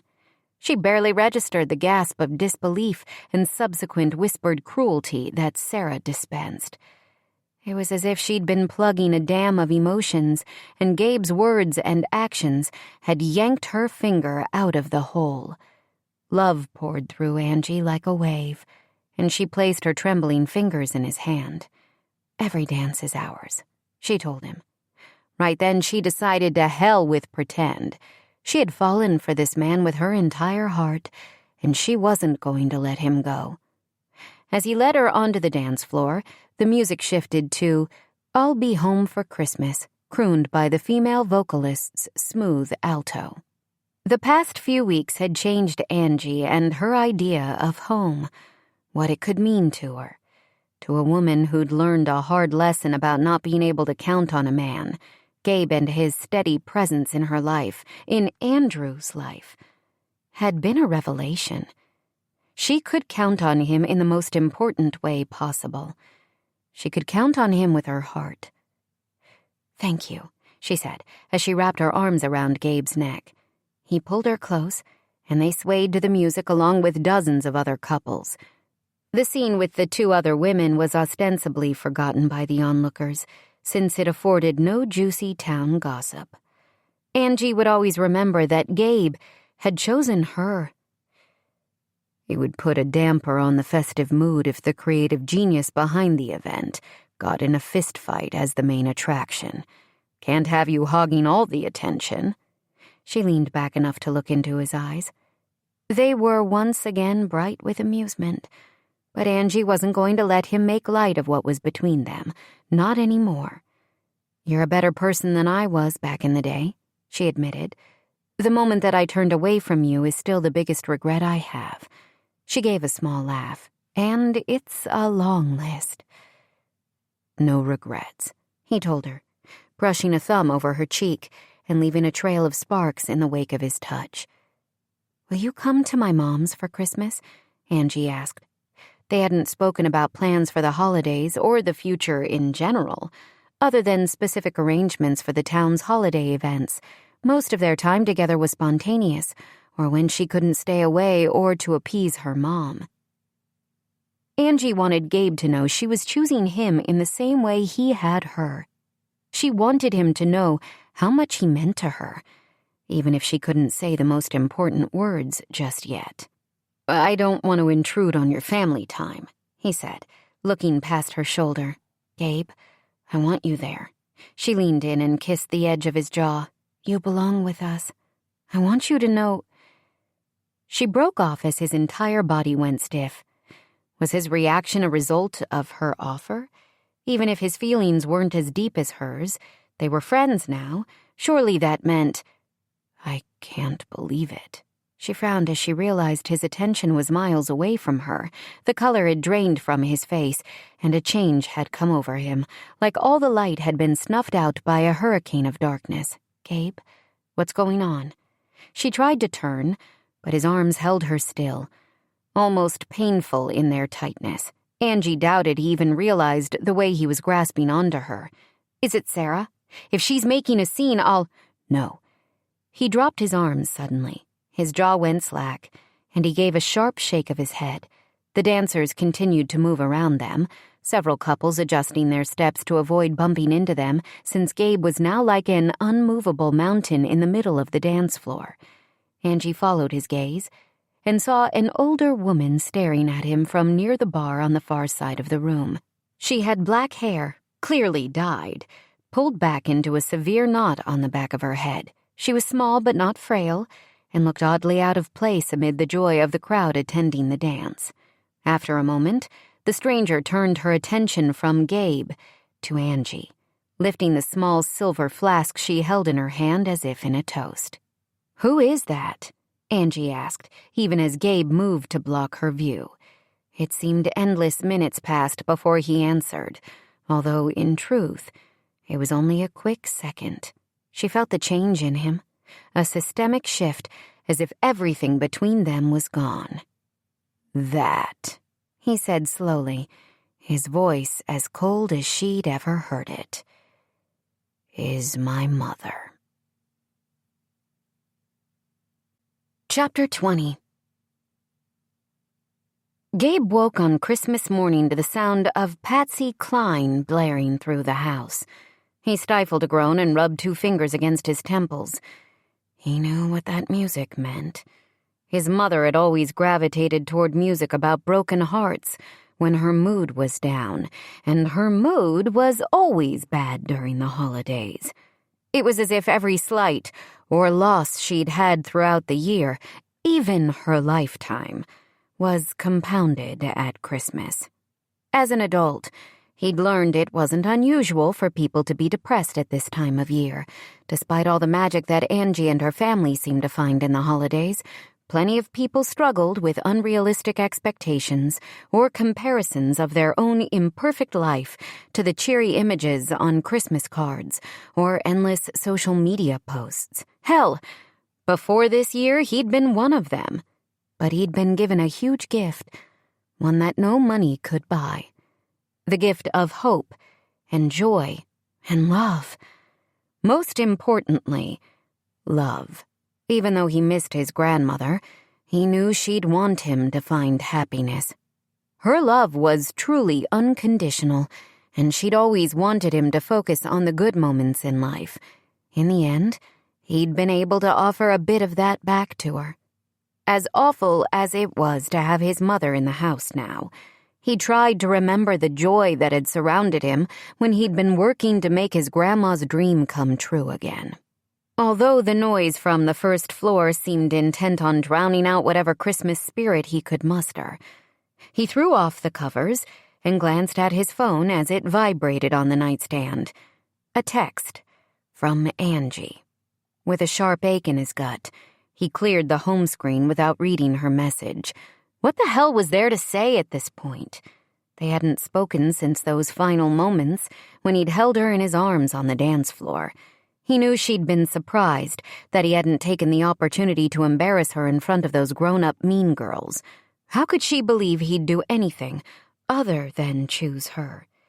Even when he'd been holding on to his anger and bitterness like a lifeline, she'd had his heart. He understood that was why he'd been so bitter in the first place. It was the only defense mechanism he'd had, the only way to keep his heart safe. But she'd managed to move past his defenses like they were made of jelly instead of the brick walls he'd tried to build. There was nothing he could deny her when she looked at him with those soft, chocolate eyes. At least not until his mother had arrived back in town, reminding him that he didn't belong in Magnolia. This place wasn't his home. Gabe dressed, brushed his teeth, and headed downstairs. "Mom?" he called as he entered the kitchen. "Can you turn down the music?" The only answer was a dull, thumping sound. He eyed the mess of dirty dishes and leftover food in the kitchen with a sigh, and then headed toward the front of the house, following the banging and swearing. Had one of his mother's usual loser boyfriends followed her to Magnolia? Gabe's breath caught in his throat as he came to the threshold of his grandfather's office. The room had remained largely untouched for decades. He knew his grandma hadn't been able to bring herself to use the large cherry desk that had belonged to her late husband. Instead, she'd set up a smaller, delicate writing desk in one corner of the room. Gabe had gone through it when he'd first arrived in Magnolia, although most of her paperwork for the business was kept at the store. He took in the scene before him with a clawing sense of frustration. Papers and books were strewn across the floor, along with several empty beer cans and a jar of peanut butter with a dirty spoon lying next to it. He quickly walked over to the old amplifier and cassette player on the bookshelf and flipped it off. "Mom, what the hell?" he demanded as Poppy looked up, the sudden silence alerting her to his presence. "She kept all my old cassette tapes," his mom told him, as if that was the answer to his question. "My parents hated my music, so I can't believe she didn't relish tossing them to the trash just like she did me." "Your revisionist history isn't going to work with me," he said, setting his jaw so he didn't yell the words. His mother would love nothing more than a big, dramatic argument and the ability to turn him into the bad guy, the way she had her parents. "Gran took care of you, and she took care of me. She kept a ledger, you know. Every payment she made to you, Mom. She was sending you money up until her fall, so let's not pretend otherwise." His mother's eyes narrowed. "Not the money I needed. She saved that for her precious town and business." "What are you doing?" He took a step forward. "Did you sleep at all, Mom?" Her lip curled and she swiped a finger under each eye. His mom had always favored kohl-lined eyes, which seemed strange given the fact that she didn't seem to care about taking off her makeup at night. As he remembered from so many mornings of his childhood, she had the appearance of a hungover raccoon. Only now the lines at the corners of her eyes were deeper. The day-old liners sunk into them like tar on a cracked driveway. "How can I sleep when I feel your hatred toward me? It's hard to breathe in this place between your judgment and my mother's lingering disappointment." "She's gone," Gabe reminded his mom. "Can you give her a break now?" "Give me a break," he wanted to add, but didn't bother. When he left home at 18 to join the army, he'd made a vow that he'd never ask his mother for another thing. A vow he had no intention of breaking. "Are you hiding the will?" she asked, eyes narrowed. "Trying to cut me out of what's rightfully mine?" Her accusation stung, and he hated that he let any of her verbal animosity affect him. This was why Gabe had cut himself off from feeling anything. There was too much hard that could come in with the good. By not feeling anything, he protected himself from feeling the things that were too difficult. Unwanted. The way his mother hadn't wanted him, and still didn't, apparently. "Merry Christmas to you, too." He rubbed a hand over the back of his neck, trying unsuccessfully to loosen the knots that had formed there. "I'm going to shower and make breakfast. I don't suppose we have much to do in the way of exchanging presents." "Gabe, answer me." He wanted to ignore her, to walk away, pack his bag and leave this house. The happiness that he'd found in Magnolia was like a distant memory at this point. All he could see was the mess his mother had made, and not just of this room. She'd made a mess of his life, the life he hadn't realized he wanted, but that now meant more to him than anything else. But his sense of duty wouldn't allow him to. Despite knowing he'd never make her happy, why was it so difficult to turn his back on the parent who'd rejected and demanded from him in equal measure? He'd learned that happiness was a choice, and one his mom would never make. "I haven't seen an actual will," he said, his tone flat, barren like the way his heart felt. "But I'm sure it's here somewhere. I can give you the number of her attorney in town. That's my gift to you, Mom. I'm walking away, having added value to the house and the business, and you'll reap the benefits." He started to turn, but looked at her again with the cool detachment he'd give to a stranger. As a bonus, I'll be gone tomorrow. It's all yours. Merry Christmas, Mom. Angie rang Gabe's bell later that night, holding tight to the plate of leftovers she carried and trying to keep her heart from beating out of her chest. An old sedan with New Mexico plates, dented on one side with the fender loose, sat in the driveway in front of Gabe's truck. She hadn't talked to him since his mom made her appearance at the dance. The irritating man had left Angie on the dance floor as he'd stalked over to Poppy Carlisle, exchanged a few heated words, and then taken off. No return calls or texts, even though Angie knew how hard it must be to have his mom finally here. He dreaded that moment, although they both knew it was coming. Selfishly, Angie had hoped that Poppy would arrive after Christmas, that she'd have a chance to spend the holiday with Gabe and finally ask him to reconsider ending their pretend relationship, the connection all too real for her. She wanted a do-over on the past few weeks, one where she would have told Gabe how she felt about him, the fact that she'd fallen in love with him. It took a few minutes for the front door to open, and she found herself face-to-face with Poppy, who gave her a long, assessing once-over that might have made Angie cringe at some point, but she was past caring what anyone thought of her. Although this was Gabe's mother, Angie had little interest in playing nice. "You're the one he was dancing with the other night," Poppy said, her fingers clasped tightly in front of her bulky sweatshirt. "I'm Angie Guilardi." Angie held out a hand because that's how she'd been raised. "A friend of Gabe's." Poppy didn't take it, which told Angie everything she needed to know, confirming her suspicion about the kind of person Gabe's mother was. With a sniff, the other woman turned and hollered up the stairs. "Gabriel, you have a visitor." She said the last like it was the worst of all swear words. Then her sharp gaze flicked to Angie again. "My son never had many friends." "He does in Magnolia. A change from when he spent summers here as a kid." Poppy shook her head, but the corner of her mouth curved into an almost smile. "Such an awkward, odd boy. I thought he might be touched in the mind. Turns out the army did more with him than I ever could." "Maybe you should have tried harder," Angie said before she thought better of it. "Or at all." "Snippy one," Poppy murmured as heavy footfalls sounded on the stairs behind her. Interesting choice for him. "What are you doing here?" Gabe asked, as he came to stand next to his mother. "Merry Christmas," Angie answered with a smile, one he didn't return. "I brought you some food." She looked at Poppy. "There's a plate for both of you." His mother shook her head. "I got Chinese carryout earlier, ate my weight in mugu gai pan."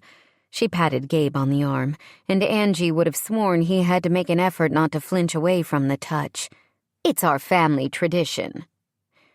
"We don't have family traditions," Gabe said quietly, his voice like a razor cutting through the awkward tension. His mother just laughed, like he'd made a great joke, turned and walked away. "How are you?" Angie reached for him once they were alone, but Gabe shifted away from her. Warning bells clanged in her brain, and she did her best to ignore them. The new year wouldn't dawn for another week, but it was past time she worked on being brave. "I missed you today." "We all did." His eyes darkened for an instant, and then he grabbed the wrapped plates from her hand, placed them on the side table in the entry, and pushed her a step backward out the door. The door slammed shut behind him, and Angie swallowed against the rising panic in her chest. This was a Gabe she'd never seen before. It was more than disdainful. As he'd been when he first arrived in Magnolia, it was as if he'd turned to ice, and a shiver rippled through her in response. He moved to the edge of the porch steps like he might bound off into the darkness. She could feel the agitation radiating from him, and she wrapped her arms around her waist to shield her from whatever was coming next. "You shouldn't be here," he said. "Go home to your family, Ange. It's over." "I don't want you to be alone on Christmas." "You met my mother," he said with a derisive laugh. "Clearly, I'm not alone." She wanted to argue.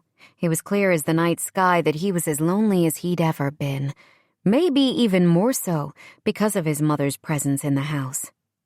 "Not just today," she said before she lost her nerve. "I miss you in general, Gabe. It's more than just the holiday, and I refuse to believe we're over." "Of course we are," he said. "That was the agreement." "No," she stepped forward, praying that he wouldn't bolt on her. Or maybe it was. But everything changed. "You're right." He turned to her, his jaw tight and color high on his cheeks. "My grandmother died, and my mom is here now to take what belongs to her. I don't have to pretend in order to make anyone happy." "I'm not pretending," Angie said, opening her gaze and hoping she could get through to him, praying it wasn't too late. "I love you, Gabe." "Don't say that." "It's true." She breathed out a soft laugh. "I've known it for a while. But at the dance when you took my hand, That was part of the act." She shook her head, ignoring the way his words stung like the lash of a whip. "I told you I'd keep it up until the new year," he said, his voice just as icy as his demeanor. "But it ends now." "I don't want it to end." She held out a hand but gathered it to her body before he could take it. She didn't know how to reach him when he was like this. "I know you feel something for me, too. Something real." "Pity," he said, and she sucked in a breath. "You're grasping at me because you're too afraid to go after what you want in life. I feel sorry for you, Angie, and for Andrew, because he deserves a mother who knows how to stand up for herself and what she wants." "I want you," she whispered, desperate to make this work, even as she felt her heart splintering. "I'm leaving town tomorrow." He closed his eyes and shifted his gaze to the front yard, like he couldn't even stand looking at her. "I won't be back." "You can't mean that!" Her voice cracked and she felt tears sting the back of her eyes. She dug her fingernails into the soft flesh of her palms, needing the physical pain to drown out everything else. "This is your home." "I don't have anything here," he said. "No business, no house, no—" "You have me," she whispered, then cleared her throat. "You have Andrew and friends. Choose me. Choose us, Gabe. Don't let your mom win," he snorted. "She already has. I'm done. You deserve better. The younger version of you knew it. Current you just has to remember." "I love you," she repeated, because what else could she say? "You're wasting your time. I don't know how to give you what you want. I can't be that man." "You already are," she wanted to tell him. She wanted to scream and yell and beat on him until she broke through that frosty exterior to the tenderness and vulnerability she'd discovered he hid deep inside. What was the point? As he'd just told her, she was wasting her time, and that was something she'd promised herself she would no longer do. She was too valuable for that, and if Gabe couldn't see it, then that was his loss, even if hers was the heart-shattering. "I took you for a lot of things, Gabe." She drew in a deep breath as she stepped away from him, the first of many. "A coward wasn't one of them."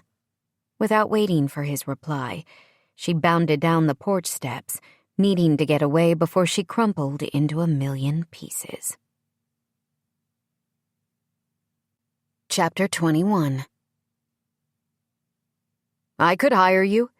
Gabe returned the gas pump to its holder and offered Cam a disbelieving stare over the rims of his sunglasses.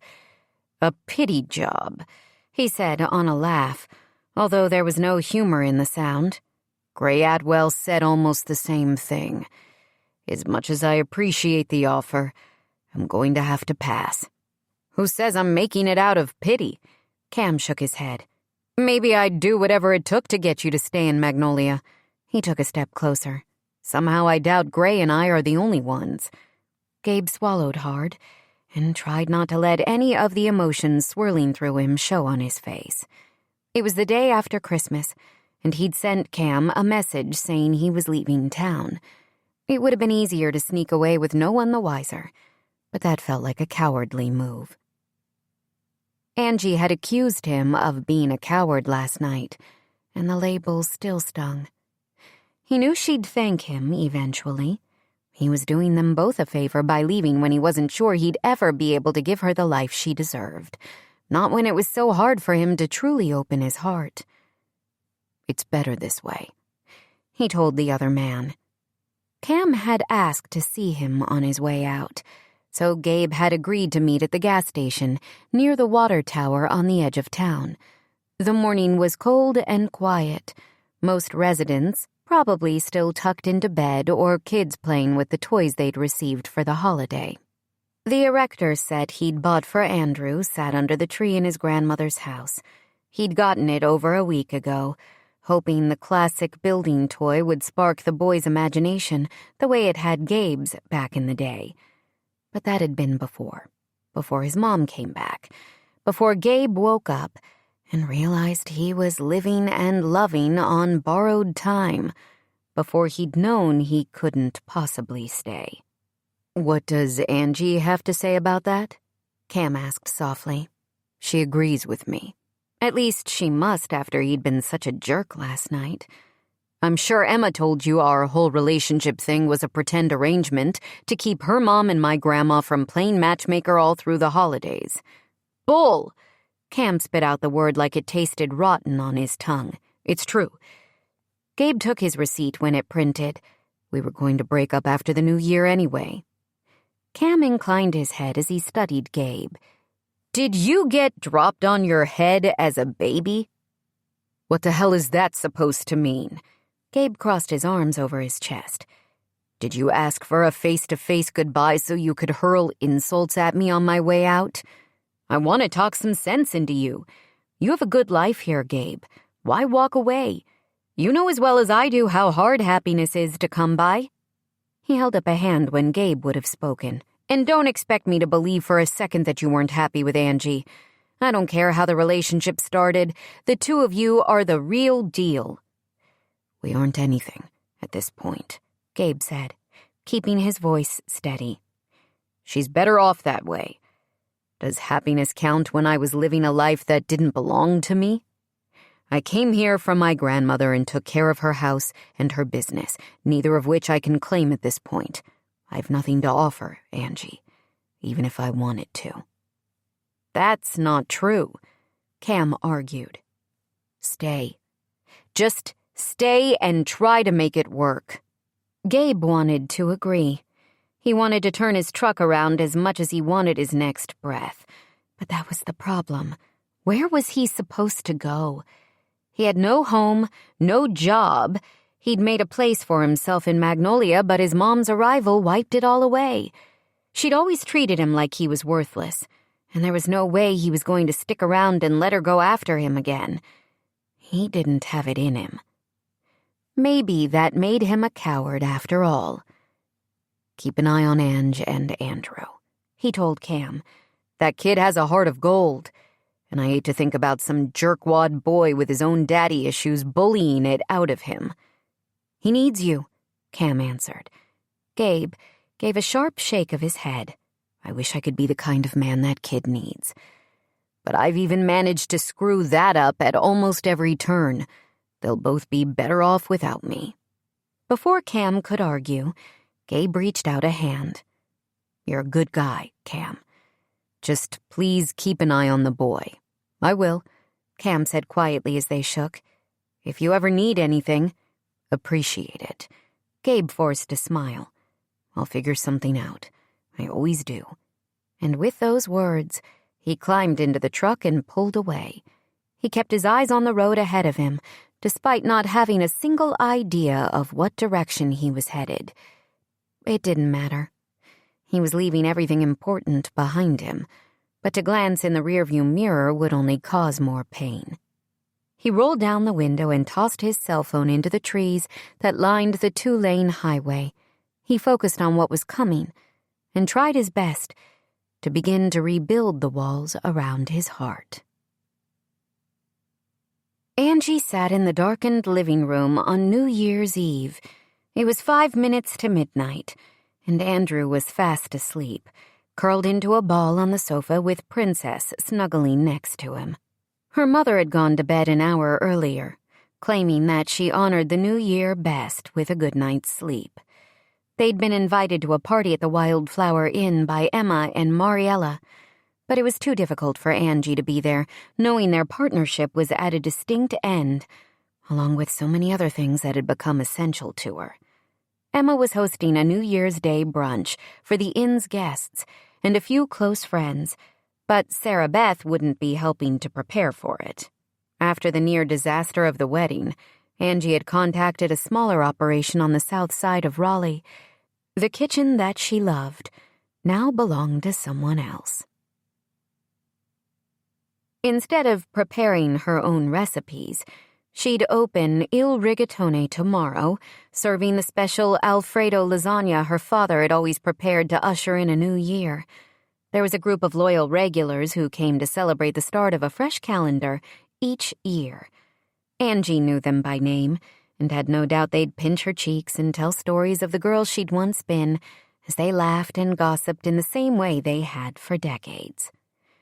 Maybe there would be new people this year, visitors who'd come to Magnolia for a holiday getaway, or locals who appreciated some of the changes she'd made in the menu and wanted to try something new. Her mother wouldn't like it, but Angie would keep pushing to expand and curate the menu to her culinary preferences. If she was going to be the one to carry on the family tradition, at least she would fight to put her spin on it. Princess lifted her head as Bianca walked into the room, her slippers a soft shuffle across the hardwood floor. The dog sighed, then settled again. Angie's heart tugged at how dedicated the animal had become to Andrew. Perhaps she should have added a dog to their small family sooner, but she wasn't going to wallow in regret about something so small. Princess was the perfect pet, so she had to believe that the timing of adopting her had happened just as it was meant to be. If only it were that simple to release her regrets about other parts of her life. "He's going to miss the ball dropping," Bianca gestured to the muted television, which showed split-screen images of happy revelers on both coasts. "I'm recording it," Angie answered with a shrug. "He can watch it tomorrow, and I'm sure it will be just as exciting." Her mother lowered herself into the chair across from Angie's. "If only it were that simple to go back in time. The changes I'd make." Angie frowned. She'd never heard her mother express regret for the way she'd lived her life. Bianca was steady and steadfast, like the ticking of the grandfather clock in the formal living room. "What would you do differently, Mom?" she asked, almost afraid to hear the answer. "I would have told your father I loved him more often. I would have found a way to take time off and travel the way we'd planned to," she sighed. "Always planning for the future, but never making those big dreams come true. Your father worked too hard, Angela. Maybe if he'd had more rest—" "Dad loved working," Angie said. "The restaurant meant so much to him. The two of you built it together, and that meant the most." "Yes, we had a good life. I shouldn't wish for things from the past. A new year is for looking forward." Angie sat upright when her mom pressed an open palm to her heart. "Mom, are you okay? Is that why you're awake? Let me help you back to bed, and you can sleep in tomorrow. I'll handle—" Bianca waved her to sit down when Angie started to rise. "I'm fine, sweet cannoli." She shook her head. "I suppose I shouldn't call you that any longer. I know the nickname caused you too much distress with those nasty kids you insisted on calling your friends." "It's okay," Angie assured her. "I don't mind." Her mother arched a brow. "You're right. I hate it," Angie said, and then wrinkled her nose when her mother chuckled. Andrew stirred and both women were quiet for a moment. When her mother spoke again, her voice seemed to come from miles away instead of a few feet across the room. Just like you hate running il rigatone. Angie's heart pinched, and she tried to decipher her mom's tone, squinting to read her expression. Bianca had sat back, her face in shadows, giving away nothing. "I don't hate it," Angie said carefully. It would have been so easy to lie or gloss over the truth the way she'd done for so many years. But a glance at the television told her there were only 30 seconds left in the current year, and she'd made a vow to be different. Maybe Gabe hadn't believed her, but this was her chance to prove it to herself. "The restaurant was your dream, Mom. Yours and Dad's. I know how much you both sacrificed, and I appreciate the life you gave us because of it." She glanced at her sleeping son. "I understand that you wanted something dependable and solid. We had a good childhood. It was a wonderful way to grow up." "Even if you always smelled like tomato sauce," Bianca added. The way the aroma of the restaurant clung to her had been the bane of Angie's existence as a teenager. She'd doused herself in scented body lotion and way too much perfume in order to mask it. "There are worse things to smell like," she admitted. "Mom, I know you need me to take over the restaurant so you can focus on staying healthy. That's most important for both of us. I don't want to lose you like we did Dad." Her voice broke, and she dragged in a steadying breath. "I'm not going anywhere," her mother promised, then shook her head. "Actually, that's not true. I might be going to Florida." Angie blinked. "Okay," she said slowly. "Do you want me to look at tickets?" Bianca shook her head. "A couple of friends from the exercise class at the senior center are planning a trip. Marcy and Jim have a house on the beach in Naples." "That sounds nice. How long will you be gone? When are you leaving?" Angie's head spun. She couldn't remember the last time her mother had gone on a vacation that wasn't to visit family. "They left just before Christmas to open the house for the season. I might need a few weeks to get ready with—" "I can help you pack." "Angela." Bianca sat forward, her eyes glistening with tears. "I'm going to sell the restaurant." Angie was up and out of the chair in an instant. She crossed to her mom and knelt before her, taking Bianca's trembling hands in hers. "Mom, no, you don't have to do that. I'll make it work. I'm sorry if—" "Gotta." "Hush." Bianca shook her head gently. "I'm the one who owes you an apology, Angela, for making you believe that you were tasked with making my dream yours. Of not seeing that you had your own life to live and allowing you to choose your path." "I don't need a path, Mom," Angie insisted, keeping her voice low so as not to disturb Andrew. With the emotional tide rising inside her, it was difficult. "I want to honor you, to do what's right for Dad's memory." Bianca squeezed Angie's fingers. "What's right is for our daughter to be happy. I didn't realize you weren't. And I'm most sorry for that." "I can be," Angie said. "I will be again. I don't need something outside myself to make me happy. Not disappointing you makes me happy." "You've never been a disappointment." Bianca leaned forward and brushed a gentle kiss across Angie's forehead. "To be honest, I thought this business about the inn was just a rebellion, and I understood that. I didn't like it, but I understood the need for it. At your age, I had 3 young kids, a husband who worked 7 days a week, and the need to work almost as much myself. It wasn't a happy time for your father and me." "I never knew." Bianca smiled. "You were barely out of diapers. It wasn't your place to know. But it was a dark time for me, and there were moments I thought about walking away." "From Dad?" Angie sat back on her heels. She couldn't even fathom her devoted parents not being together. From all of us? Her mother had been a constant presence in her life, no matter the ups and downs they'd had over the years. I don't know at this point, Bianca shrugged, looking unsure and unlike herself. I was desperate, and desperation causes us to do strange things. She patted Angie's cheeks. Things like lying about work and partnerships. She paused and then added, about relationships. Angie felt color rise to her cheeks. I have plenty to apologize for, she said with a grimace. I hate that you felt like dishonesty was the best choice.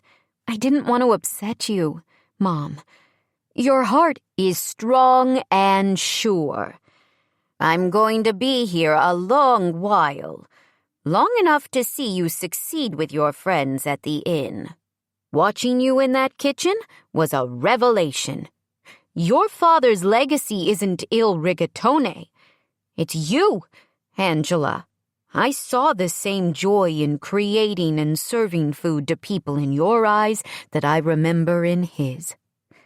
That's what I want for you, and if you've found that at the Wildflower Inn, then you have to make it work. I walked away, Angie said, swiping a hand across her cheek when a tear escaped. I found someone to take my place. Call Emma tomorrow, her mother said with a knowing wink. I think she'll be expecting to hear from you. Angie's breath caught in her throat. But you love the restaurant. I do, Bianca agreed. And I love the life I had with your father. Things change, though.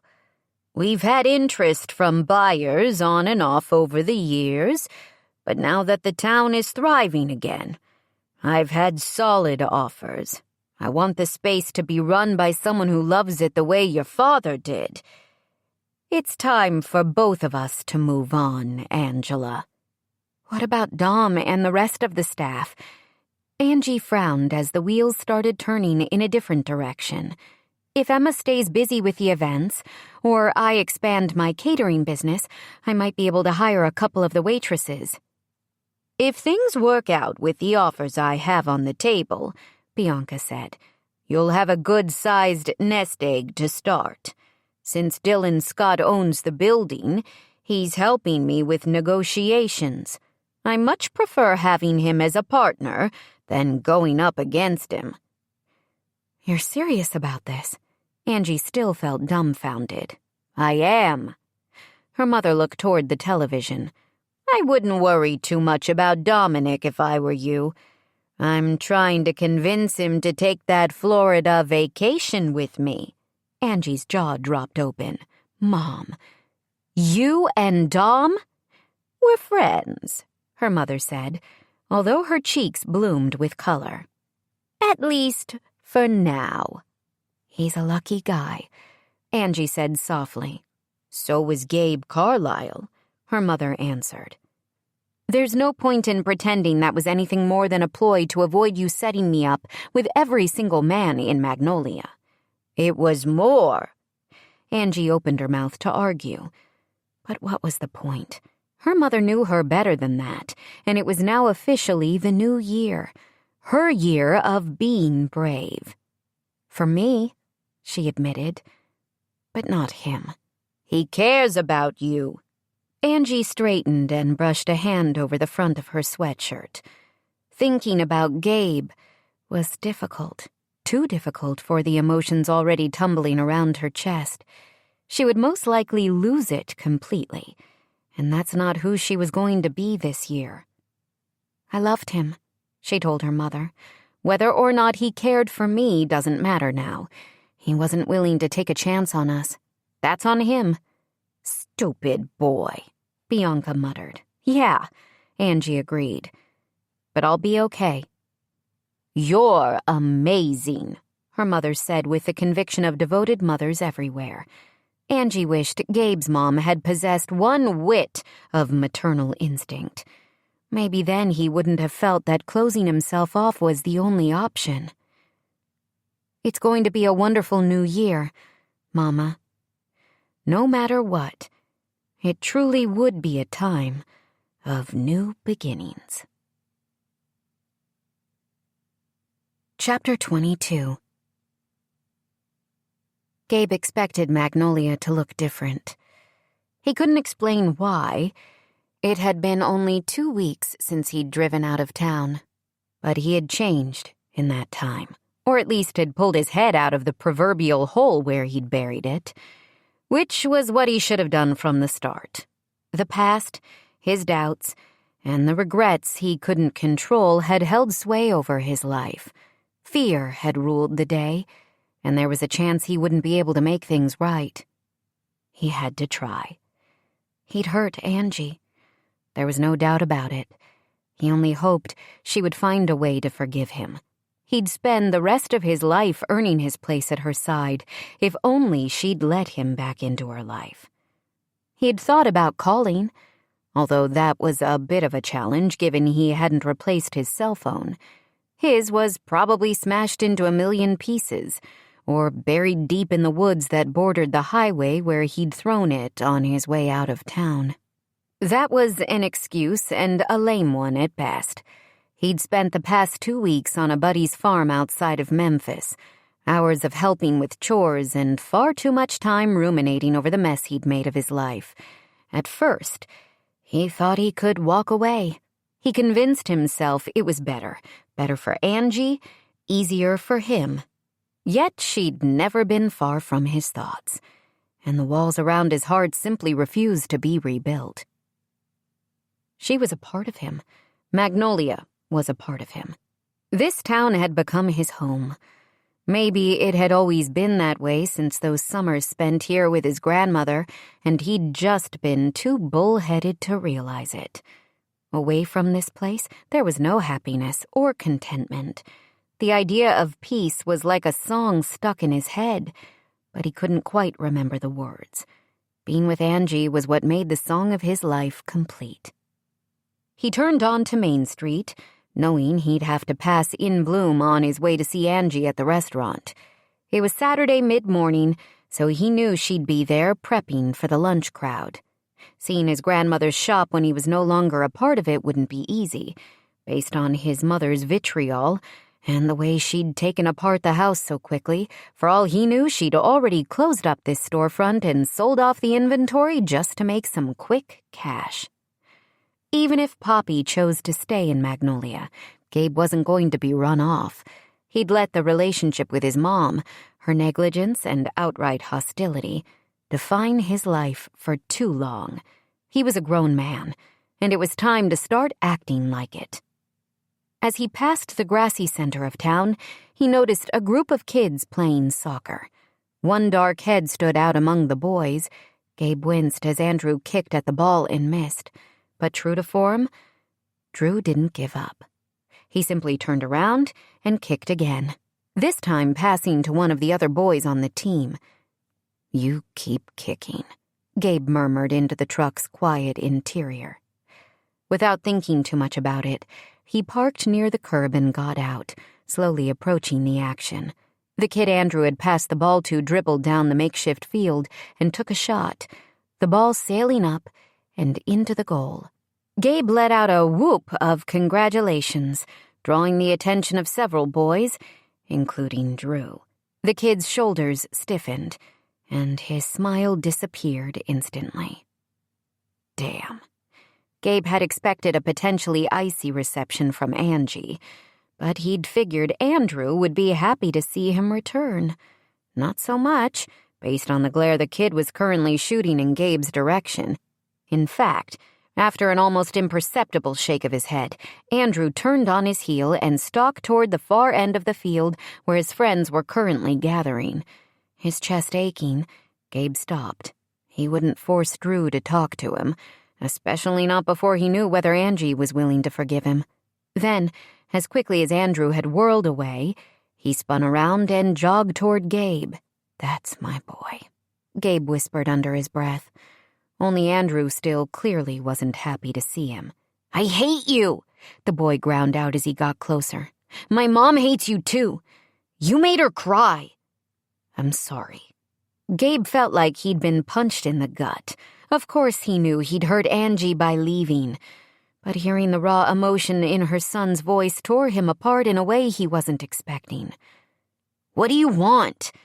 Nothing. The word was on the tip of Gabe's tongue. What the hell had he thought would happen upon his return? In truth, he hadn't given much thought to the messy re-entry into the lives of the people he loved. The understanding he'd gained about being willing to risk his heart to have the future he craved had trumped any doubt. It was simple enough to give lip service to the idea that it wouldn't be easy. Having a kid who'd adored him shoot visual daggers in his direction brought home the reality of what he truly faced. He fisted his hands at his sides and forced a deep breath. He'd told himself that nothing would stop him from fighting for Angie and Drew. If he gave up so easily, what would that say about him? Andrew continued to glare, and Gabe could hear the boy's panting breaths like he was having trouble controlling his upset. Gabe knew about that, and he understood using temper and emotional distance as a shield because those were less scary than fear of rejection and vulnerability. And Andrew had plenty to be scared about, as much as Gabe had at that age. But the boy kept at it, and Gabe almost smiled, realizing that Drew had already mastered a skill Gabe was still struggling to learn. "Nice assist on that goal," he said, hoping to distract Andrew long enough to figure out how to make this better. If nothing else came from his return, Gabe wanted Andrew to know that he would be there for him no matter what. "Thanks," the kid muttered because his mother had raised him with good manners. "Why are you here?" he asked. "Because I screwed up, and I want to make it better." Gabe ran a hand through his hair and hoped Andrew hadn't heard the catch in his voice. "I'm sorry I hurt your mom, and I'm sorry I hurt you, Drew. I was selfish and stupid." "You didn't even say goodbye." "I know." Gabe crouched down in front of the boy.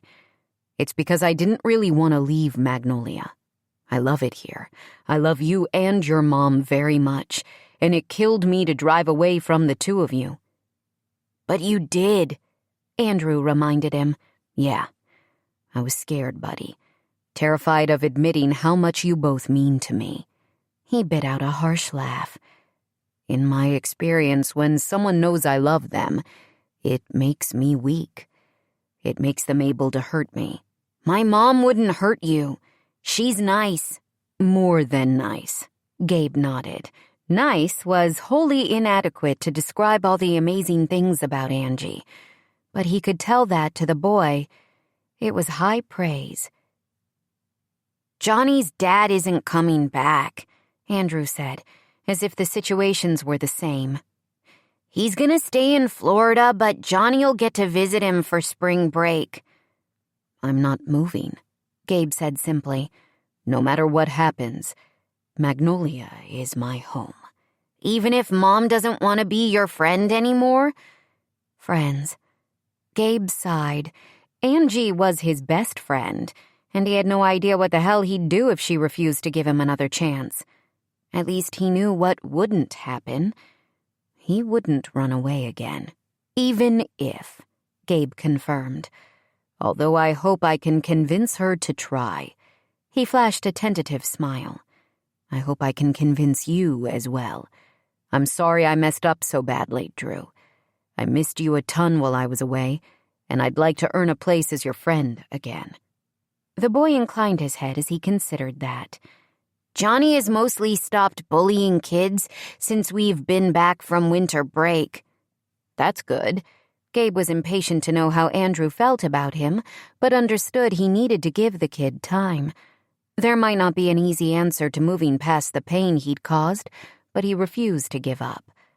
"Are you and Johnny friends?"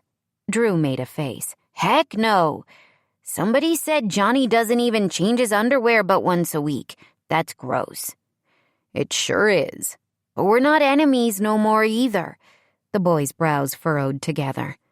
"I guess I'd like to be your friend again if you're staying in town." "I am," Gabe said. He reached out and squeezed the boy's arm. And no matter where you go in life, or what happens with me and your mom, I'll be here for you, Drew. You're a special kid. You first told me I was annoying. That was also a mistake. Gabe grimaced. Let's stick with special. Okay? Yeah.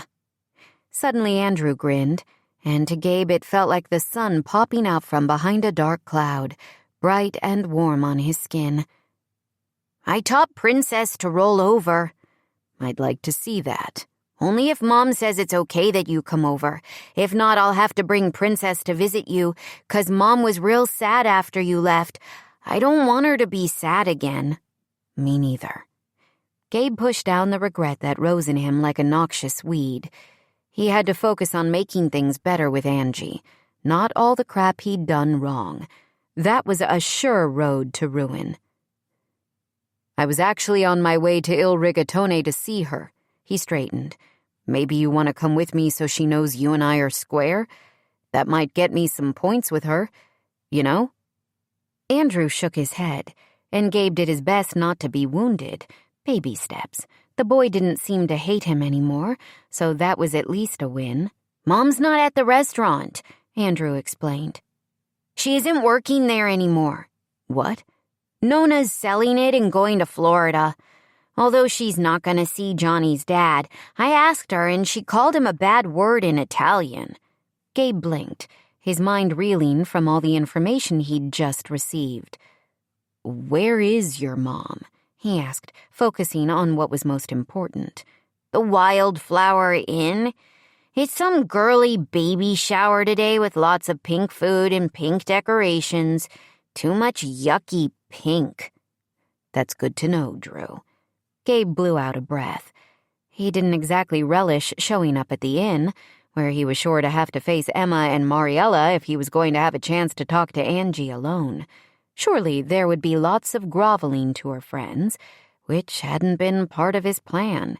He wanted to talk to her. He'd wasted too much time being a fool already. If your game is done, want to drive over to the inn with me? He asked the boy. I could use a solid wingman when I apologize to your mom. Yeah, I'll go, Drew agreed, then offered a sneaky smile. But I have to tell Nona, 'cause she's babysitting me, so you're gonna need to talk to her first. And she was even madder than Mom, I think. Well played, Gabe muttered, clapping the boy on the shoulder. Let's go talk to your Nona. Angie laughed at something the mother of the mother-to-be said. A lame joke about how to keep a husband happy when your attention was all on a newborn baby. The young woman had stared wide-eyed at her mom, like she'd made it to adulthood without realizing that her parents must have a sex life, or at least had, at some point. Of course, Angie had no experience balancing a romantic relationship with motherhood when she'd had a baby. Or ever. Gabe had been the closest she'd come. Everyone in town knew how well that had worked out for her. You just gave the fakest laugh I ever heard, Mariella said quietly as she came to stand next to Angie in the threshold between the inn's formal living room and the kitchen. It doesn't matter. Nobody's paying attention to me. Emma and I are, Mariella countered. She's worried about you. Angie lifted a brow. And you? To be honest, I'm irritated that you let a good one go. What was I supposed to do? Beg him to stay? It's not unheard of. Gabe Carlisle looked at you like you hung the moon in the stars. Do you know how precious that is? The image of the adoring way Dylan Scott had gazed at Carrie a few weeks before Christmas outside the town hall popped into Angie's mind. She remembered wishing for somebody who would look at her like that. The difference was, Gabe had turned away. It's too late now. He's gone. Clearly he didn't have any problems taking his adoring eyes off of me. He was going through a lot, with his witch of a mother in town. Mariella's voice went tight. You've got a great mom, Ange. You can't possibly know what it's like to grow up feeling as though you're a burden to the person who's supposed to care about you most in the world. Gabe knows that his mother's problems had nothing to do with him. Angie said the words with conviction because she needed to believe them. She needed him to be the villain, because it was the only way she felt she had a chance of healing. Don't be so sure. Our parents play a big part in teaching us what it's like to feel love, and whether we deserve it or not. Mariella gestured to the pregnant mother, who was being feted by her female family members and friends. The sophisticated blonde's gaze turned wistful. When a negligent parent's words and actions tell you you're worthless, it's a lesson that sticks even when you grow up and know better. Trust me. I don't want to talk about Gabe right now. This is a new year, a new start for me. She couldn't keep talking about Gabe, otherwise she was liable to embarrass herself and burst into tears.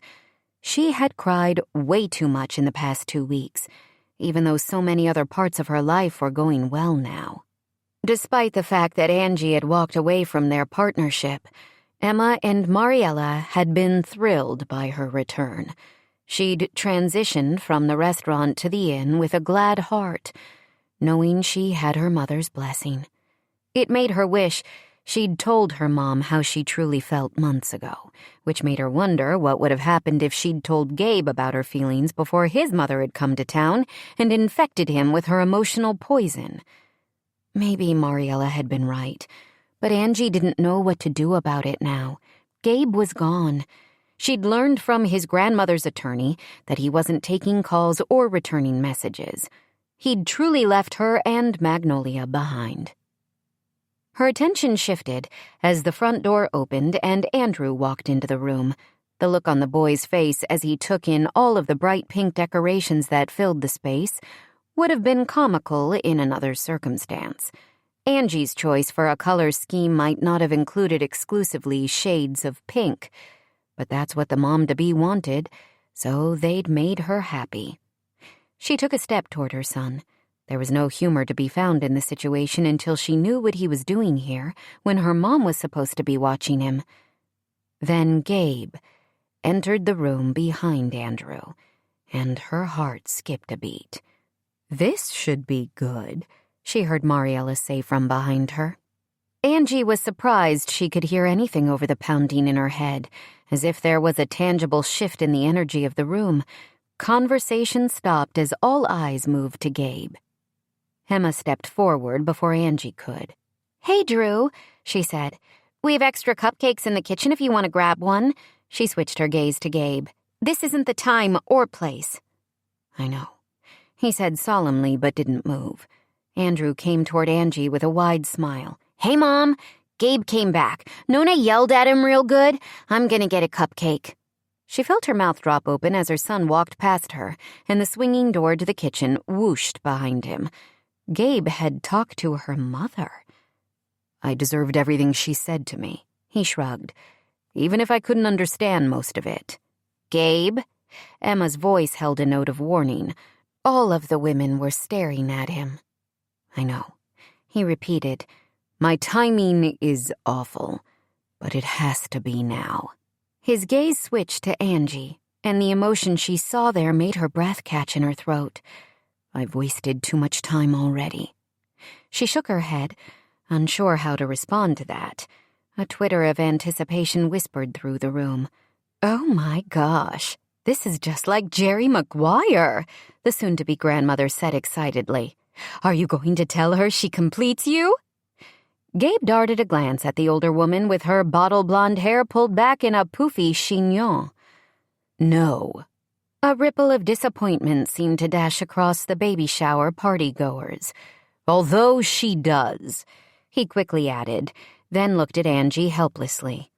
"You do. Complete me. If you want to. I want you to."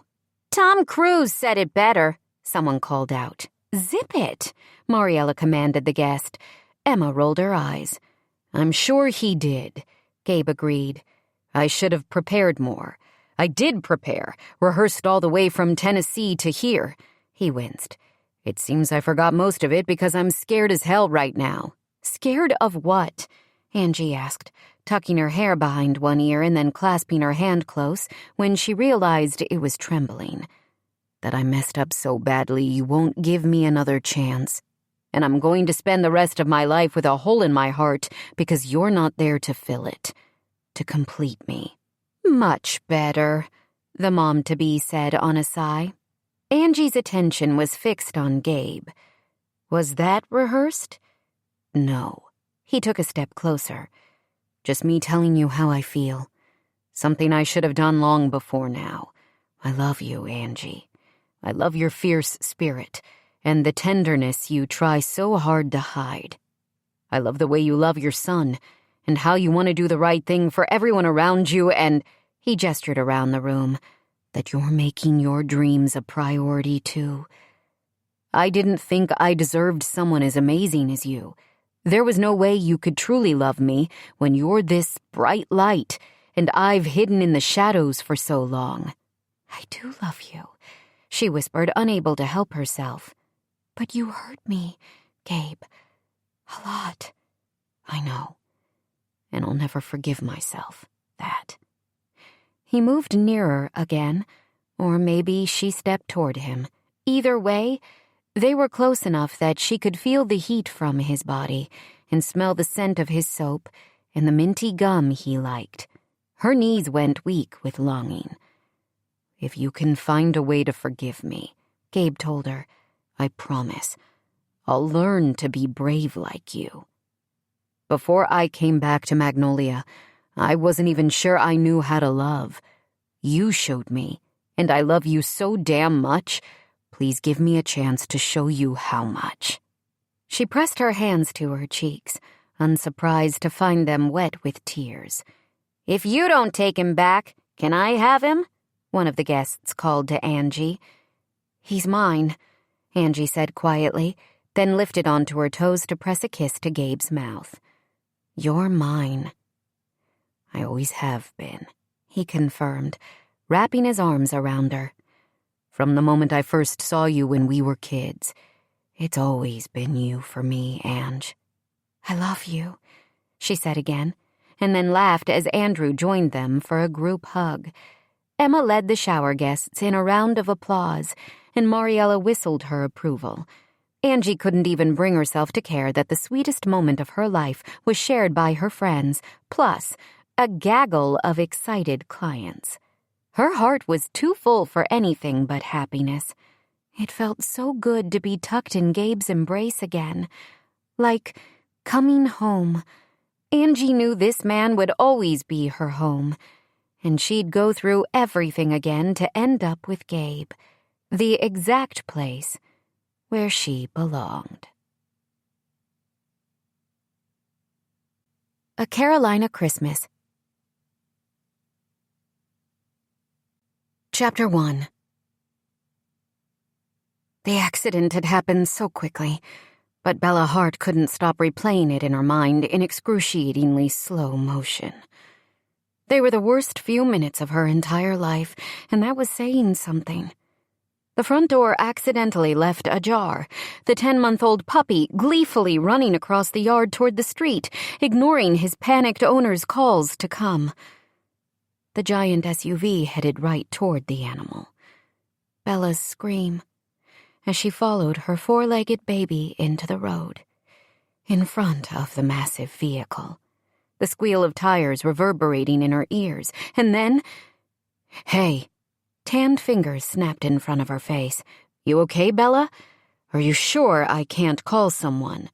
She blinked and looked into the brilliant cerulean gaze of Sam Anderson, blue that reminded Bella of the Colorado sky on a clear winter's day. A bluebird day, the locals called it, as they headed for the slopes in the mountain town where she'd grown up. Bella had never liked snow. Sam was her neighbor in the duplex she rented, just outside the small town of Magnolia, North Carolina.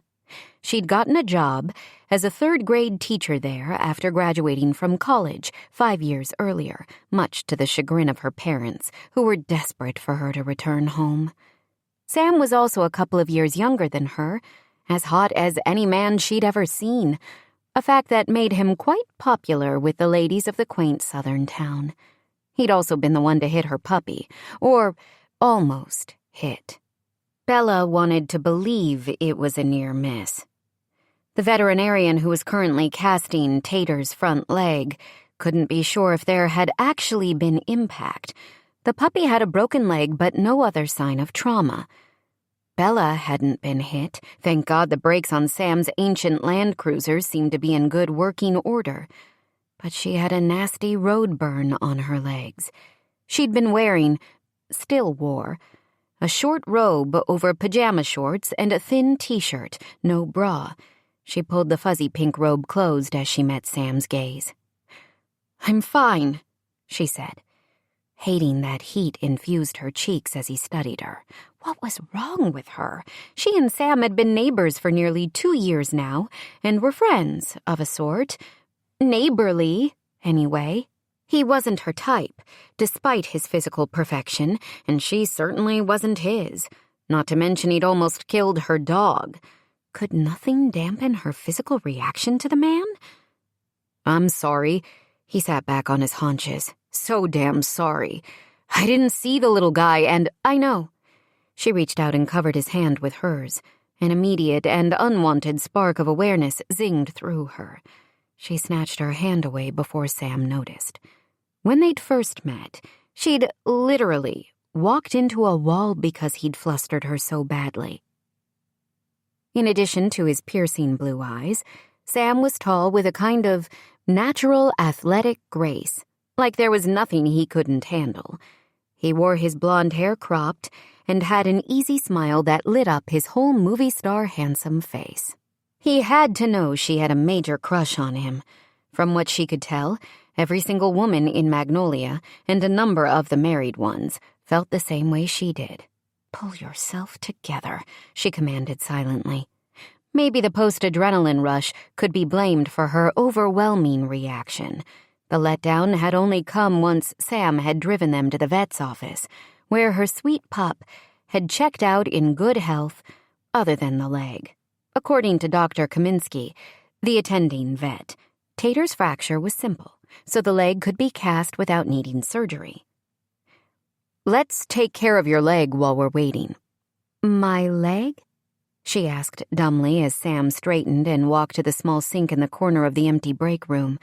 The vet tech had suggested she wait in the back instead of the lobby since she was wearing pajamas, a robe, and fake sheepskin boots. He looked over his shoulder and gave her an encouraging smile, the kind he might offer some hysterical woman during one of his shifts with the local fire department, the kind that said, "Don't lose your mind on me, ma'am," as if she were on the verge of... She groaned as she shifted on the chair. Right, her leg and the burning road rash she'd gotten from hurling herself in the path of his SUV, like she was some sort of superhero who could handle the impact and save her beloved puppy. Her right leg had taken the brunt of the damage, from about mid-thigh to just above her ankle. Her skin was a patchwork of red and raw wounds, inflamed and bleeding in several places. Somehow she'd become numb to the stinging pain with her mind focused on Tater's injury. "I'll take care of it when I get home," she said as he moved closer. He placed the bin of first aid he'd brought on the chair next to her and knelt in front of her. "We should clean it out now. I can handle this, Bella." Of that, she had no doubt. "I don't even remember the last time I shaved my legs." She jerked away as he reached for her, then sucked in a painful gasp. "I promise I won't even notice your legs." His mouth quirked. "I'm going to touch you now, okay?" "Okay," she murmured, because he sounded so sure of himself. This caregiver side of Sam was one she hadn't seen before, although it made sense, given his line of work. He dealt with people in crisis every day, and she refused to think about his comment that he wouldn't notice her legs. That shouldn't come as a surprise. Sam had never noticed her as anything but his neighbor and platonic friend. Oh, he enjoyed her stories about the students at Magnolia Elementary.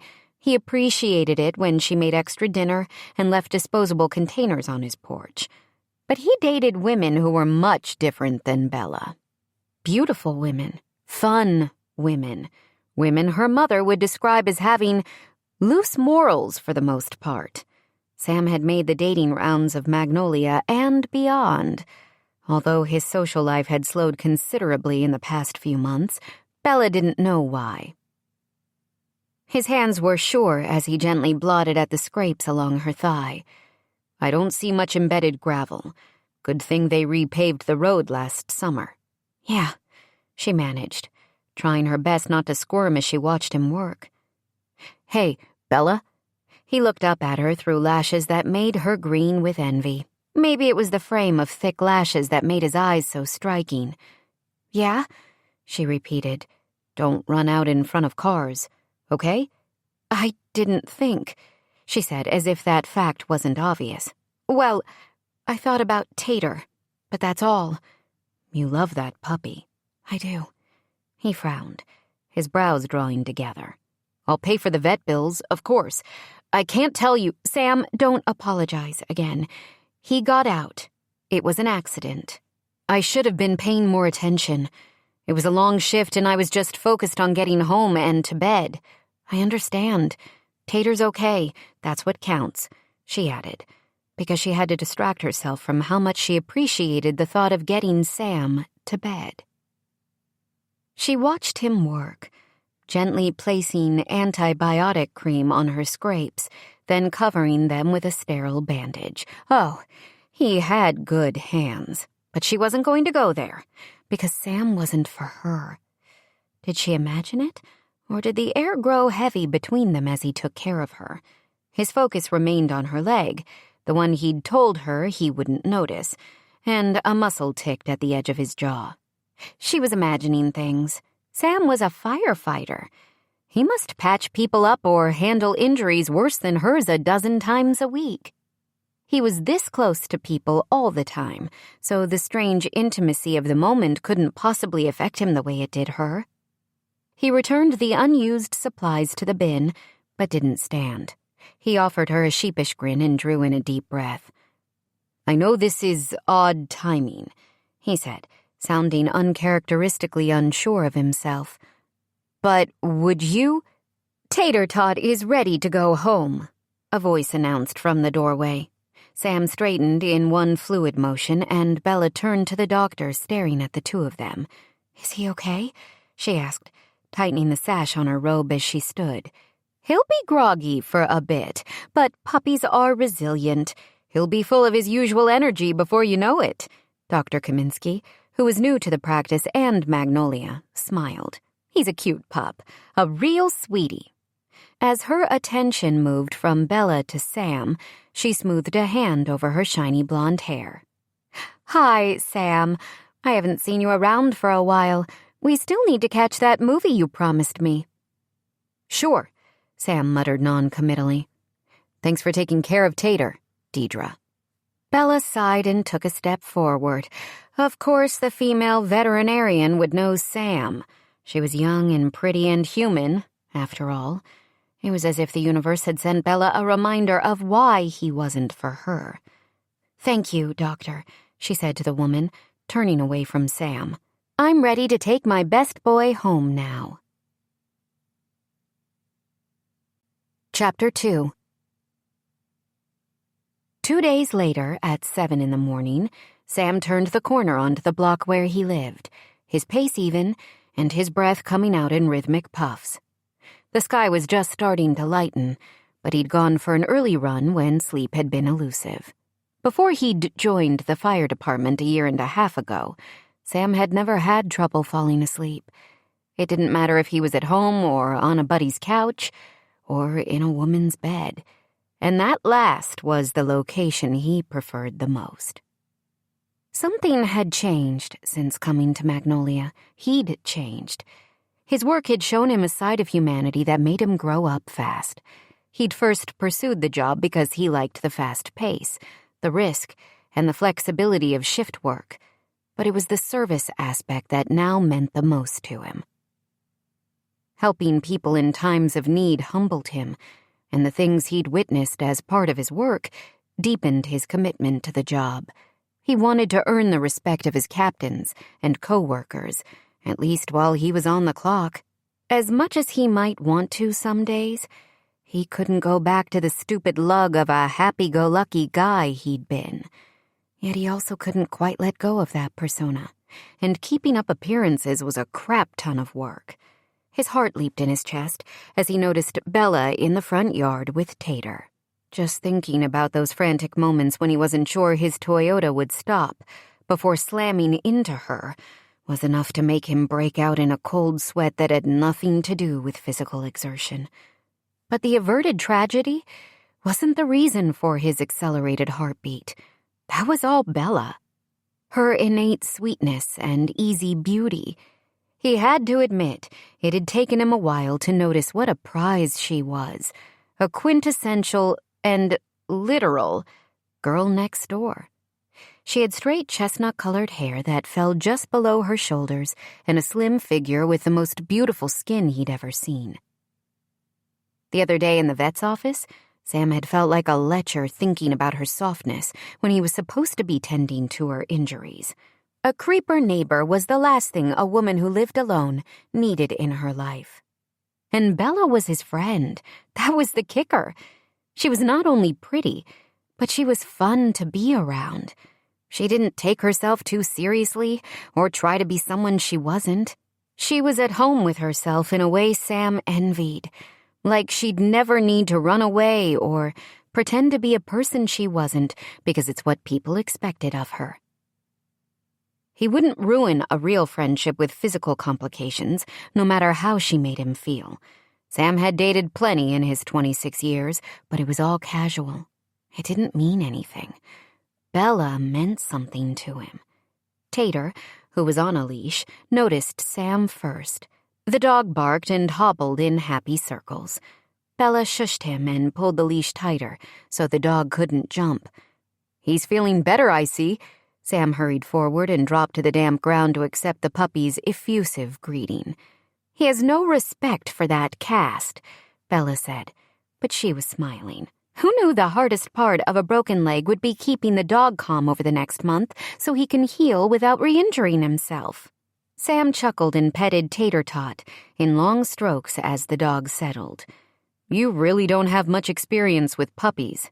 "Tater is like trial by fire," she answered. The afternoon she'd adopted the dog from Magnolia's popular animal rescue, Forever Friends, had been the first time he'd noticed Bella as more than a friend. She'd come home with the fluffy, wriggly puppy, and the look of adoration she'd given the dog? Well, Sam was still embarrassed to admit he'd been jealous of the animal. "He's going to miss you while you're away." He frowned when she let out a huge sigh. "Speaking of away, why are you still here? I thought you were leaving early this morning for Colorado." "I canceled my trip," she said, and looked past him, but not before he heard the catch in her voice. "Why?" he asked as he straightened, wiping the sweat from his brow with his shirt sleeve. She gave Tater's leash a gentle tug. "I can't leave him with a pet sitter while he's in a cast. That would be too much to ask." "I'll keep him," Sam offered without thinking. Bella's soft smile did funny things to his insides, things he didn't want or need from a woman. "Your shifts at the fire department don't exactly lend themselves to puppy sitting," she pointed out. "Plus, aren't you going to visit your family for Christmas as well?" He nodded. "I'll take Tater with me." "Come on, Bella. I feel bad enough about my part in his injury. You can't spend Christmas alone. The guilt will be too much." Her pretty brown eyes rolled heavenward. "We both know guilt isn't part of your makeup, Sam. I'll be fine. Magnolia is so festive at this time of year. I'll walk around downtown and enjoy the lights and decorations, binge-watch all those shows languishing on my DVR. Have a mini spa day. It will be relaxing." "Tell me you went to the dance last night." As part of the town's annual holiday festival, the town council had coordinated some big dance at the old textile mill that was in the process of being renovated. There'd been flyers up all over the station publicizing it because the wife of one of the senior firefighters was in charge of marketing for the town. He'd made fun of the event to Bella, only to discover that she was excited about it. He'd learned that his neighbor loved to dance. Her smile widened. "I did go for an hour once Tater fell asleep in his crate. You should have seen how beautiful it looked. The guy who's running the flower shop in town helped organize things, so there were these adorable arrangements of winter greenery on every table. It was perfect. And did you dance? Sam asked, unable to resist imagining spinning Bella on the dance floor. A little. She gave a small shake of her hips that made his mouth go dry. Ridiculous, since she was wearing shapeless gray sweatpants and an oversized flannel shirt for the early morning potty break. Any slow dances? He forced a casual tone, even as he questioned his sanity at fishing for that sort of information. But the thought of another man holding Bella? Nope. Another sigh. No one even asked me. I give off too many teacher vibes, according to my assistant principal. There's nothing wrong with teacher vibes. They're not sexy. Sam choked a little. He did not want to talk to Bella about sexy. I would have danced with you. You weren't there, she answered with an arched eyebrow. Besides, I don't want a pity dance. It wouldn't be. Save it, Anderson, she interrupted with a wave of her hand. I'm sure if you'd been there, you would have been occupied, or maybe mauled is a better word, by your legions of adoring fans, not to mention all those thirsty exes. I can't believe you use the word thirsty that way. Her grin widened. I looked it up on Urban Dictionary to make sure I had the right usage. Too eager to get something or desperate. My knowledge of current slang is impressive, right? He laughed. A common occurrence when he was talking with Bella. One he hadn't realized was as important as it had become until lately. Don't stay here alone, Belle. Come with me to the mountains. My dad and stepmom close down their resort for Christmas every year to accommodate the family. The words spilled out before he thought better of them. I'll make sure you get your own cabin if you want privacy. Just come with me. I'm only staying a week. It will make me feel better about almost running over both you and Tater. There's that reference to guilt again. She gave him an odd look. Honestly, I didn't think you had it in you. I might surprise you with my depth. Doubtful, she answered, and he didn't let the sting of that word show on his face. She studied him for a few weighted moments. But okay, if you're sure your family won't mind, it would be better than a movie marathon, that's for sure. Satisfaction rolled through Sam like an easy wave. Are you kidding? My family is going to love you. Chapter 3. Bella couldn't explain why she felt nervous as they drove deeper into the Blue Ridge Mountains on the western side of North Carolina the following afternoon. She and Sam were friends. Other than the other teachers at school, he was the person who knew her best in Magnolia. Somehow this felt different. She realized that before today, the only time she'd spent with him outside of hanging on the front porches of one of their respective sides of the duplex was the trip to the vet's office with Tater. They'd never so much as gone for a beer together in the year and a half they'd been neighbors. Not that Bella went for many beers. She spent time at school and took yoga classes at the dance studio in town. Otherwise, she realized now, she was a bit of a loner. She didn't really date, although she wasn't against having a boyfriend or falling in love. She wanted those things in her life. Unfortunately, most men she knew, or met in the small town, couldn't compete with her fantasies of her handsome neighbor, even if he was a serial dater who'd shown no romantic interest in her, despite his revolving door of casual girlfriends. It was for the best, she told herself. Bella had no interest in casual hookups and hated that Sam obviously thought he had nothing else to offer. From what she'd heard through the grapevine at school, most of the women he'd gone out with had the same opinion of him. He was a good time, always easy with a laugh or ready to make a woman feel beautiful, but no one seemed to expect more of him. Bella would, which was just one more reason they wouldn't be a match. Other than in her daydreams. It's only a little farther, he told her, his eyes trained on the curving road in front of them. This area is beautiful, she murmured, pressing her fingers against the cool glass of the passenger window. It reminds me in some ways of Colorado, although the trees are different. and there's not much snow, and no craggy peaks or gobs of rich tourists. I promise it will be fun without all the trappings of a Colorado mountain town, Sam told her, his voice grave. For you, anyway. Like I said, my family will love you. She cut him a look and noticed that his jaw was tense, his fingers gripping the wheel like a lifeline. Isn't Christmas with your family fun for you? Sure, he agreed too readily. It's loud and festive and always something happening. My stepmom makes a big deal about every tradition, and with so many kids and grandkids running around, there's never a dull moment. He gave the appropriate answer, but there was no feeling behind it. She knew Sam was the youngest of 5 kids, 2 older brothers and 2 older sisters. He'd been born 8 years after his nearest sibling, and his mom had died when he was in high school. You don't sound excited by the prospect of all the Christmas chaos. You have a couple of sisters, right? He slowed as they took a hairpin turn on the mountain road.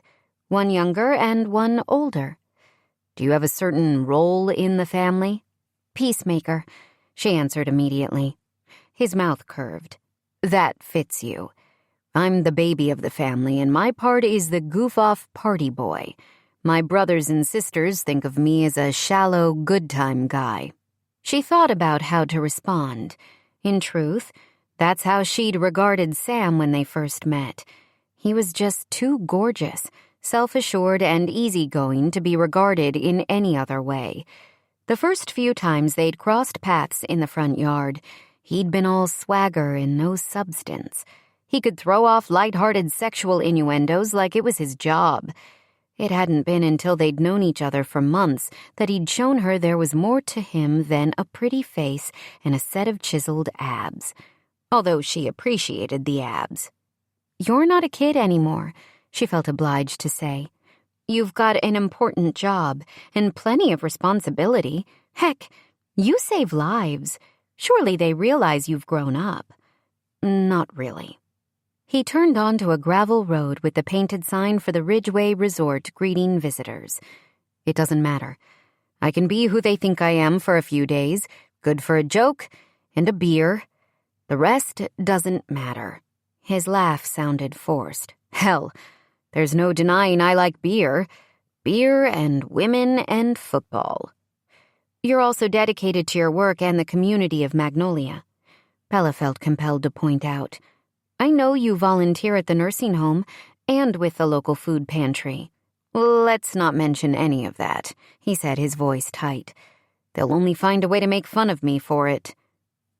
Bella didn't want to believe that, and her temper spiked in response. Sam wasn't normally the overdramatic type. He could tell her about a call at the station like he'd done nothing more than cross the street. Despite his tendency to play down the serious things in life, there was a depth to him most people didn't see or appreciate.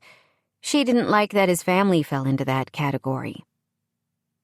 Before she could ask him for more details about them, he whistled low under his breath.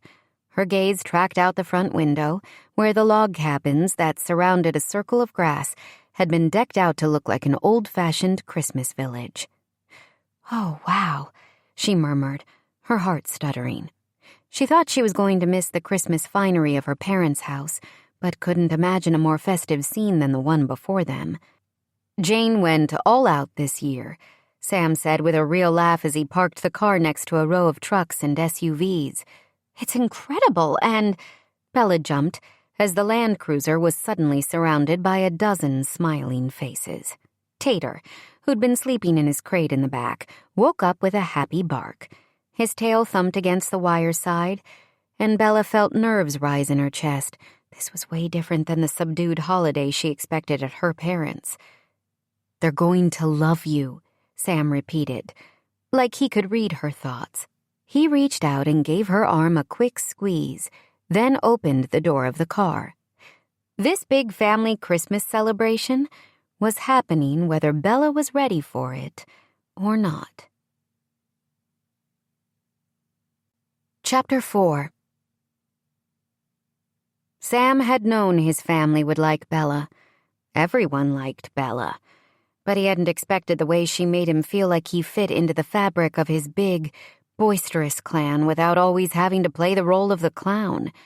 Every time one of his sisters or brothers told a story of his childhood or teenage antics, Bella would immediately counter it with some piece of information he'd previously told her about a rescue or emergency he'd responded to at the station.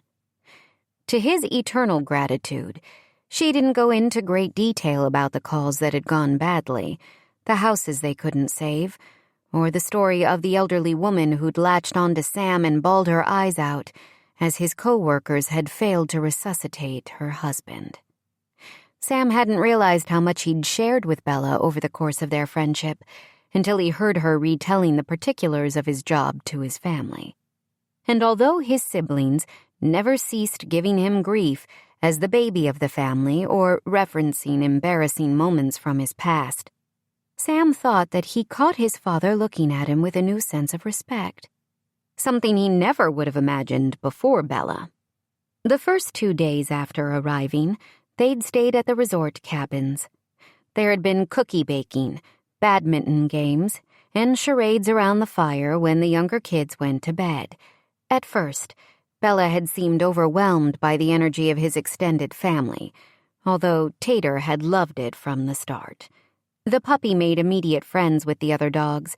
His father's 10-year-old golden retriever, Gracie, had bonded with Tater right away and managed to keep the puppy from exerting himself too much, as if she knew he needed time and space to heal. Bella had soon found her place as well, and Sam got a true glimpse of her gift with children. His sisters both had elementary school-aged kids, 2 boys for Heidi and 1 of each for Marla. The oldest of their siblings, Brian, had a set of 13-year-old girls, Allie and Amara, and even the teens gravitated toward Bella. To Sam's frustration, so did his single brother, Kyle. At 34, Kyle was closest in age to Sam. He'd been engaged to his college sweetheart for a few years, but that had ended a while ago. He lived in Raleigh, which was only about an hour from Magnolia, although he and Sam didn't hang out other than at family gatherings. Kyle had always been a bit of a stick in the mud as far as Sam was concerned. His brother had made partner at the financial advising firm where he worked a year ago, faster than anyone in the company's history, thanks to his drive and determination. Kyle and Sam were opposites in almost every way, most of which reflected badly on Sam. He'd liked partying and living life to the fullest, while his brother acted more like a geriatric in the body of a young man. He was the kind of steady, hard-working, stable man who would be perfect for Bella. It just about killed Sam, even though he had no right to be jealous. Oh, he was well aware that his neighbor had a bit of a crush on him when they'd first met, but he knew she'd cast aside all thought of him as real boyfriend material once she got to know him. He didn't blame her. "Uncle Sam, will you put me on your shoulders?" He glanced down at his 8-year-old nephew, Lucas, a welcome distraction from watching Bella and Kyle together. The whole family had driven down to the nearby town of Ridgeway for the annual Christmas Eve caroling event. From the moment he'd gotten out of his vehicle, women from his past had seemed to materialize one after the other. It was like his own romantic ghost of girlfriend's past nightmare, especially because it was happening in front of Bella. Kyle had been more than willing to step in and lead her away. Sam had needed to physically resist grabbing her and hustling her off to somewhere private without so many reminders of what a womanizing jerkwad he'd been back in the day. A reputation he couldn't seem to shake. No matter that he hadn't been with a woman in over 6 months, no dates, no kisses, no nights of mindlessly losing himself in a bottle in a stranger's bed. His co-workers at the station had caught on to the change in him, although no one made a big deal about it. They were a great group, closer to him than his family in a lot of ways, and it was easy enough to lie low in Magnolia and avoid the bar or phone calls from women looking for a good time. Sam's preferred idea of a good time these days was reading a book and turning off the lights by 10, ideally after spending a bit of time visiting with his neighbor. He ground his teeth as Kyle said something to Bella that made her smile, Sam didn't do possessive, but the jealousy that spiked through him shocked him with its intensity. Bella loved Christmas. She took part in every tradition and activity with unbridled enthusiasm. He still felt bad that she'd canceled her trip to Colorado and wanted these few days with his family to make up for it in some small way. At least the Anderson clan was never boring. Holding tight to Lucas's legs, he made his way through the crowd toward Bella and Kyle, who stood near his dad and stepmom. "Can I get another hot chocolate, Papa?" Brianna, Lucas's older sister, asked as she grinned up at Pete Anderson with a mouth already ringed in chocolate. "Sure, Pumpkin," his dad answered, patting her head. "Marla's going to kill you," Kyle muttered, but Pete only shrugged and then winked at Bella. "What's the use of being a grandpa if you can't spoil your grandkids?" "I want some too," Lucas shouted, and Sam lowered him to the ground. Bella took a step closer to him, and the scent of her lemony shampoo drifted toward him. He wanted to drape an arm over her shoulder and pull her close, but kept his hands to himself. "Your family's wonderful," she said, although her smile wobbled ever so slightly at the edges. "But you're missing yours," he guessed. She nodded. "A little. I'll call them when we get back. It's 2 hours earlier in Colorado." She gestured to the temporary ice rink that had been situated in the local hardware store's parking lot. "I love everything about this town. I can see why you feel at home in Magnolia. There's a very similar vibe. Except in Magnolia, there aren't a dozen people calling me Little Sammy every time I turn around." She giggled at that, and the sound moved through him like music. God, he needed to get a grip. Maybe it was all the holiday spirit, or his heightened emotions being home. Surely he could get a hold of his crush on her. He wouldn't risk losing her as a friend. "There's nothing little about you." Her eyes went wide as she said the words, like the potential innuendo of them just dawned on her. Another thing he liked about her was the lack of artifice. Add it to the mile-long list. "I'm glad you noticed," he answered in his best teasing tone. It was easier to keep it light than to show her his true feelings. Her cheeks flooded with color. Her mouth formed a tiny O, and all he could think about was leaning in to kiss her, which would, of course, ruin everything. At this moment, Sam couldn't bring himself to care. Then the choir director, who'd been leading the local high school glee club in carols at one end of Main Street, whistled shrilly into the microphone. Bella startled, and they both turned, along with almost every other person at the event, to face the bandstand that had been erected in one of the closed-off intersections of downtown. "Let's give a big thank you once again to our talented students," he boomed into the mic, and the crowd dutifully clapped and wolf whistled. When the noise died down, the man leaned in with a waggle of his bushy eyebrows. "We have a real special Christmas treat for y'all tonight. Turns out that after his concert last night over in Asheville, country star Jake Combs made his way to Ridgeway for the holiday." There was a collective gasp from the audience. Jake Combs was one of the most popular singer-songwriters on the music scene, well on his way to becoming the next Tim McGraw for country music. "Oh, I love his last album." Bella grabbed hold of Sam's arm and pressed against him as the people around them surged forward. "Yeah, he's pretty good." Sam knew the thrumming of his pulse had way more to do with Bella than any famous singer.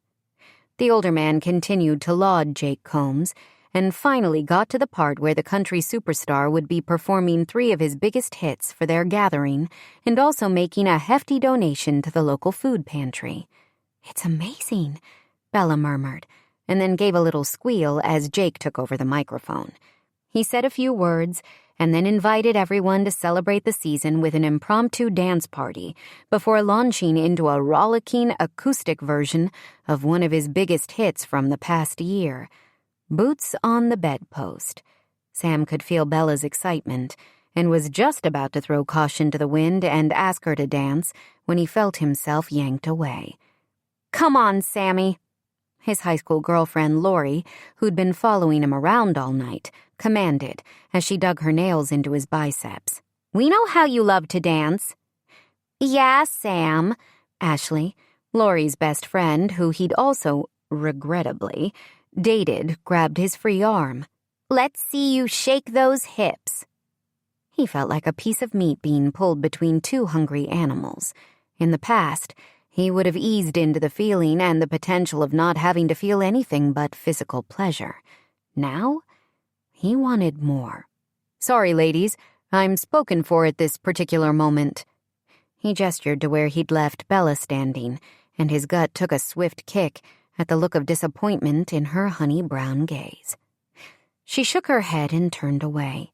To Sam's chagrin, Kyle had reappeared and, with a casual thumbs up at Sam, led her in the opposite direction. And because Sam was a damn coward, he didn't do a thing to stop it. Chapter 5. Bella drew a thick fleece over her head, a well-worn pullover that had been left on one of the hooks inside the door to the cabin where she was staying, and fastened Tater's leash to his collar. The sky was dark with a canopy of stars above her. She'd grown up with a wide night sky in the mountains of Colorado, but somehow these stars felt more like a blanket covering the surrounding hills.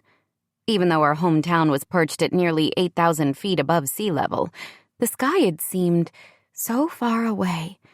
Now she almost wondered if she could reach up and gather the bright points of light in her hand. Tater tugged on the leash, bringing her thoughts firmly back to the present. It was nearly midnight, and she'd fallen asleep on the sofa as she read a book after returning to the Andersons' resort with Pete, Jane, and Kyle. She didn't know what time Sam had gotten back, or even if he'd returned. There was no doubt he had plenty of options for where to spend the night before Christmas, based on the number of women who'd sought him out in town. Bella was all too aware of his popularity with the ladies. He'd earned a reputation in Magnolia, although she'd noticed that his social life had taken a severe nosedive in the past several months. Even before that, he'd never brought a woman to spend the night at the duplex. And since they didn't exactly run in the same social circles, everything she knew about his romantic life in Magnolia was secondhand. Tonight she'd gotten an up-close view of his appeal to the opposite sex. At least a half-dozen women had approached him during the Caroline event, including the two that had pulled him away when the Jake Combs concert started. Women who'd alternately flirted, then pouted, demanding Sam's attention and gleefully reminding him of their shared pasts with a knowing wink. It was as if most of the women in Ridgeway had allergies related to Sam, all that winking and feigned trouble catching their breath. Bella had wanted to start handing out inhalers just to calm the panting he seemed to invoke. She felt like 10 kinds of a fool because she'd actually started to believe there might be something special between the two of them. He'd stayed at her side for much of the time spent with his family, making sure she was comfortable and felt cared for. He'd looked after Tater with a protectiveness that melted Bella's heart. Her stupid, foolish heart. It was to blame for getting her into this situation, making her believe there might be something more than friendship or a sense of guilt between them, but he'd allowed himself to be drawn away tonight without an ounce of protest. His brother had been sweet and asked her to dance, but Bella had feigned being tired. When Jane suggested taking one of the cars to head home before the rest of the group, Bella had been happy to go along. Sam certainly wouldn't notice she'd left. She smiled as Tater rolled onto his back in the dry grass, then glanced up at the sound of crunching gravel. Her puppy gave a gleeful bark, and she quickly bent to shush him as Sam approached from the main cabin. He wore the same faded jeans he'd had on earlier, only he'd also added a thick fleece over his denim shirt. The mountain air was crisp, although at the moment, heat poured through Bella like someone had turned on the hot tap at the faucet. "You're up late," he said with a hesitant smile. "You're home early," she countered. "Am I?" His smile faded. "I came looking for you when Jake Holmes started Only Your Love. Heidi told me you'd left with Dad and Jane." He drew in a deep breath. "And Kyle." "I thought I'd catch a ride back. Figured there was no telling when your fan club would let you leave." "You said Only Your Love was one of your favorite songs. I figured you'd stay to hear it." She shrugged, unwilling to admit how hard it had been to leave in the middle of Jake's performance, and what an easy decision it was to make, because she didn't want to see Sam dancing with someone else. "I've got it on my playlist." "You know I don't want a fan club," he said, running a hand through his blonde hair. It was rumpled, a few loose strands standing up in different directions, like he'd been tugging on them all night. "It's not a criticism," she lied, because she had no right to judge whom he spent his time with or how many women from here or Magnolia he dated. "You're popular, Sam. Those women are only human, after all." He laughed at that, but there was no humor in it. "Do you like my brother?" he asked suddenly, bending to scratch behind Tater's floppy ears. The puppy leaned into the touch because he was no dummy. "I like everyone in your family," she said, trying hard not to imagine how it would feel to have Sam's hands on her. A new low, jealous of her dog. "I'm not talking about everyone." Sam bit down on his lower lip, then looked up at her. "I mean Kyle. Do you like him?" "Sure. He's nice. A sweet guy." "Sweet," Sam repeated like the word was bitter on his tongue. "He thinks you're sweet, too, and he isn't wrong. You two will make a great couple." Bella blinked. "We're not going to make anything." "He likes you. Likes you. He stood, paced a few feet away before turning to her again. "A great couple," he repeated, his voice strained. Blood pounded through Bella's veins, like she'd injected caffeine directly into them. The way Sam was looking at her could only be described as longing. Raw and untethered. The kind of look she'd never imagined receiving from any man, let alone the one standing in front of her, as if he were on fire and she was the only thing that could douse the flames. Impossible. Incomprehensible. Undeniable. She took a step closer to him, her fingers gripping the leash as if her puppy, who was currently occupied chewing on a stick in the grass, was some kind of lifeline to reality. Except Bella didn't want real life if it would take away this moment. The desire in Sam's crystal blue gaze seemed to become almost a palpable force. "I don't like your brother that way," she said quietly. "You should," Sam answered immediately. "He's a catch, whatever that means. Everyone says so. It's all I hear about from my sisters and Jane when he's not within earshot." Sam put his hands on his hips like he was giving a lecture. "When is Kyle going to settle down with a nice girl?" His voice had gone into a bad falsetto, but Bella didn't smile. She could barely breathe. "He's got so much to offer, and we need some more cousins in the family." He let out a long breath. "They never wonder when I'm going to settle." "You don't know what they say when you're not in the room," she pointed out. He gave her a bland look. "I know." "You're younger," she offered. "You have time." "They've been talking that way about Kyle since he broke off his engagement. I see how he looks at you, Belle. I see how much my family would welcome you into the fold. It would be perfect." "No." Her heart was kicking against her ribs so hard, she thought maybe Sam would hear it. "It wouldn't be perfect at all," she said, despite the pounding of blood between her ears. "Because I don't like your brother that way." "Not even a little bit, Sam." "Why not?" he whispered. She almost laughed at that question. "Do you really not know?" He shook his head. "That's how I feel about you." She gathered her hands in front of her as if she needed protection from his response. There was no way she could say more, not without gauging his reaction first. And she was so darn afraid that one sentence was already too much. What if he laughed at her? Or walked away, or, worst of all, felt sorry for her? What if she'd misread this night, or the look in his eyes? Maybe the light from the starry sky had led her astray. Sam stared at her for so long, She almost started to fidget under the weight of his gaze. Oh yeah, she'd probably misread it all. But just as she was about to make a joke of things, he closed the distance between them and pressed his mouth to hers. Chapter 6. Sam had never dreamed of kissing Bella, not in any real way. Yet at the first brush of his lips across hers, it felt as though she was an answer to a question he'd been asking all of his life. He deepened the kiss, his tongue sliding along the seam of her mouth. She opened for him, and his knees went weak when she drew closer. His hands sifted through her soft hair, and he reveled in the soft moan she made in the back of her throat. Bella might be practical and understated, but she kissed like a woman on a mission. It was almost too much. His need for her threatened to obliterate every last shred of common sense he possessed. He'd get back to that common sense part in a second.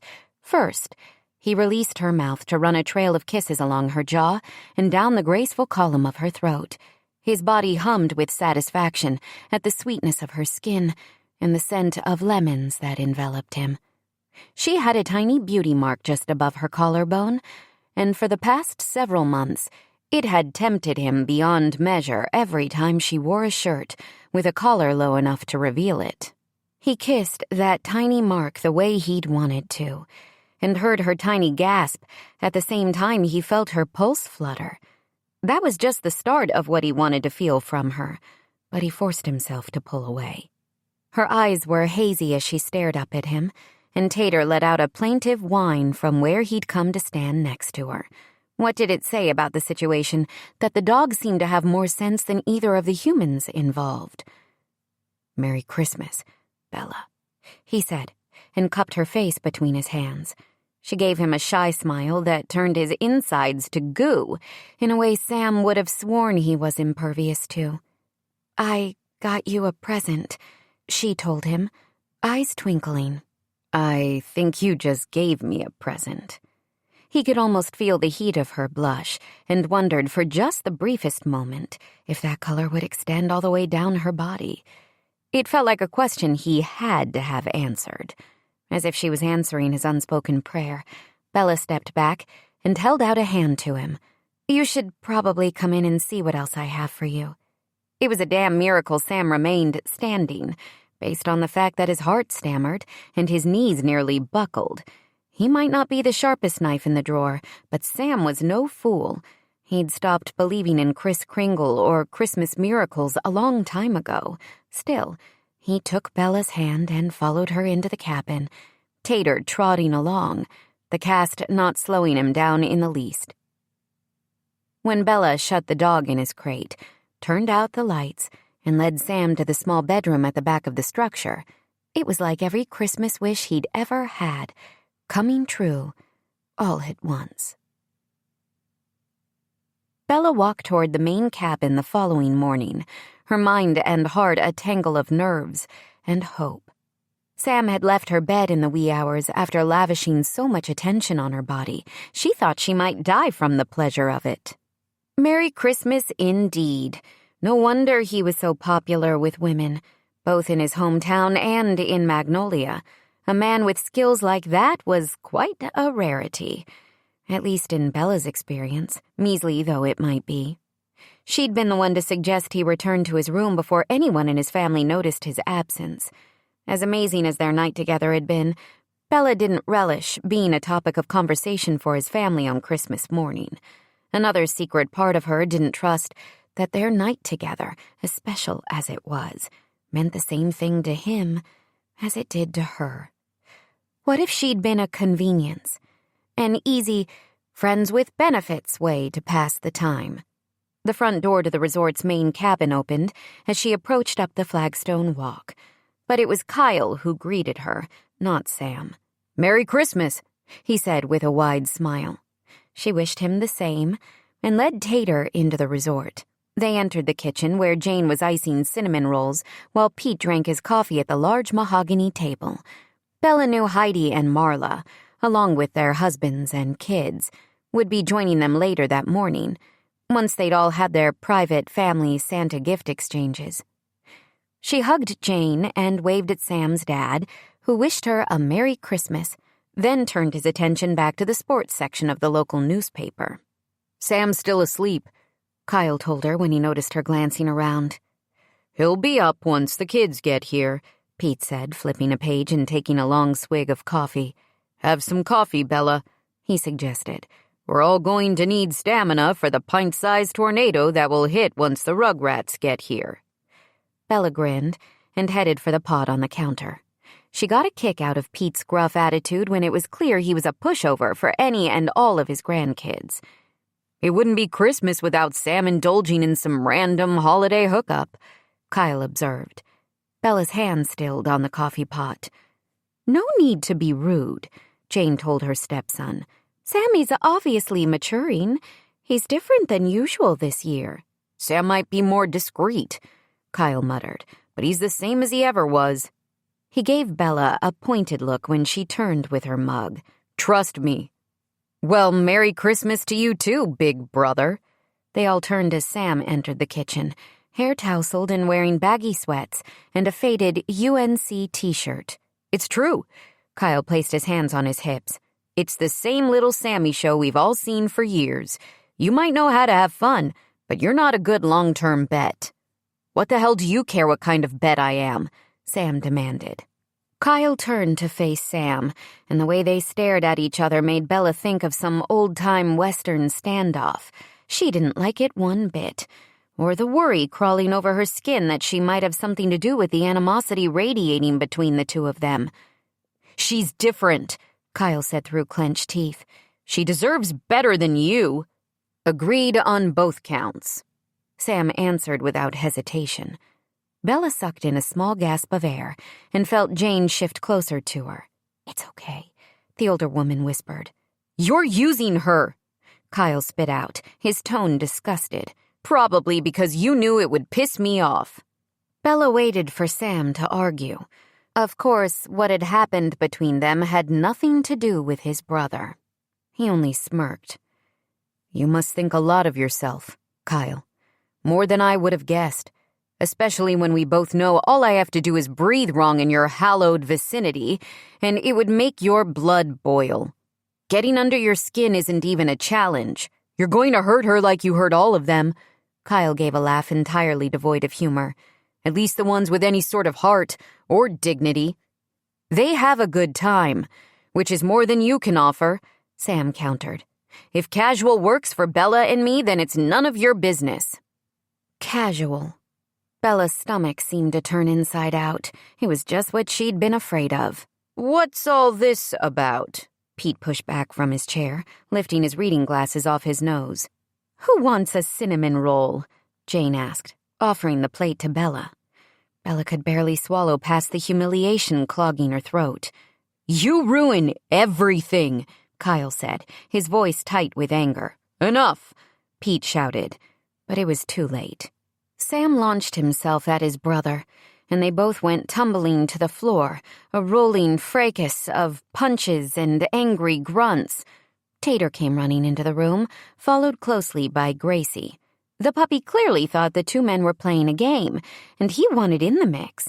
He pounced on the two of them, then yelped when he was tossed to the side and his cast hit the corner of the doorway. Gracie let out a series of angry barks as she came to nudge the puppy, and Bella wanted to follow suit, even though Sam and Kyle stopped fighting. They both sat up, looking equally guilty, and Sam held out a hand to Tater. "Come here, boy." "Don't touch him," Bella managed to give the command with a steady voice. "Belle, I'm sorry," he said at once. "About all of it. You know last night—" "No!" She cut the air with her hand, then bent to scoop up her dog.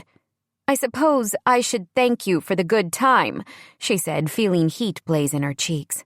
"But I don't have it in me." She turned to Kyle. "I don't need anyone to fight my non-existent battles," she said with a sniff.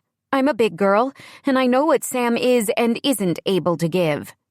Glancing up from the brothers, she saw Jane dash a hand over her cheeks, obviously swiping away a tear. Pete offered her a sympathetic shrug, then moved toward his wife. Bella hurried toward the front door, wondering how she was going to escape the worst Christmas she'd ever had. Chapter 7. Cinnamon rolls make everything better, Jane told Bella as they sat in the quiet kitchen of Bella's cabin an hour later. Although the pastries were indeed melt-in-your-mouth delicious, they tasted like sawdust to Bella. She couldn't stop ruminating over the fact that she'd gotten everything she thought she wanted for one blissful night, only to have it ripped from her hands before the glow had faded. She'd retreated to the solitude of her cabin after the blow-up between the brothers. She didn't want to make a big scene or ruin the Andersons' family Christmas, but she also couldn't pretend she hadn't been hurt by Sam's refusal to deny the accusations his brother made. Maybe she had been just a way to scratch an itch, or a casual holiday hookup. She still didn't understand how she'd managed to misread the way he'd looked at her and touched her, the feeling of connection between them as he'd moved inside her. She refused to believe that Sam felt nothing for her, but what was she supposed to think at this point? The rest of the family had shown up shortly after Sam had driven away, and Kyle stomped out the back door.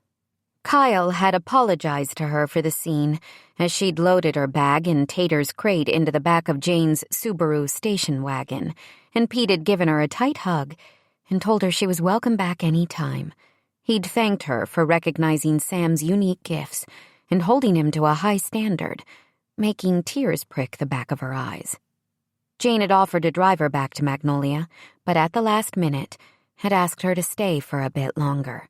All Bella wanted was to be home again, but she felt guilty for interrupting Jane's plan for the holiday, so agreed to postpone their departure. It was obvious Sam's stepmom hoped he'd return to undo this mess, but Bella had only received one text. His message had been a simple apology and a wish for a Merry Christmas despite his behavior. She'd responded with a generic Christmas wish to him, unwilling to let him off the hook for his behavior, but unable to call him out or ask him for more of an explanation. She wasn't sure she'd want to read his answer. "Do you think I'm going to have to move?" she asked as she picked apart the fluffy cinnamon roll without taking a bite. "I love my apartment." "Of course not," Jane shook her head. "You and Sam are friends, even though now you're friends with benefits, or however that works. Friends don't run away from problems. They work through them." Bella sighed.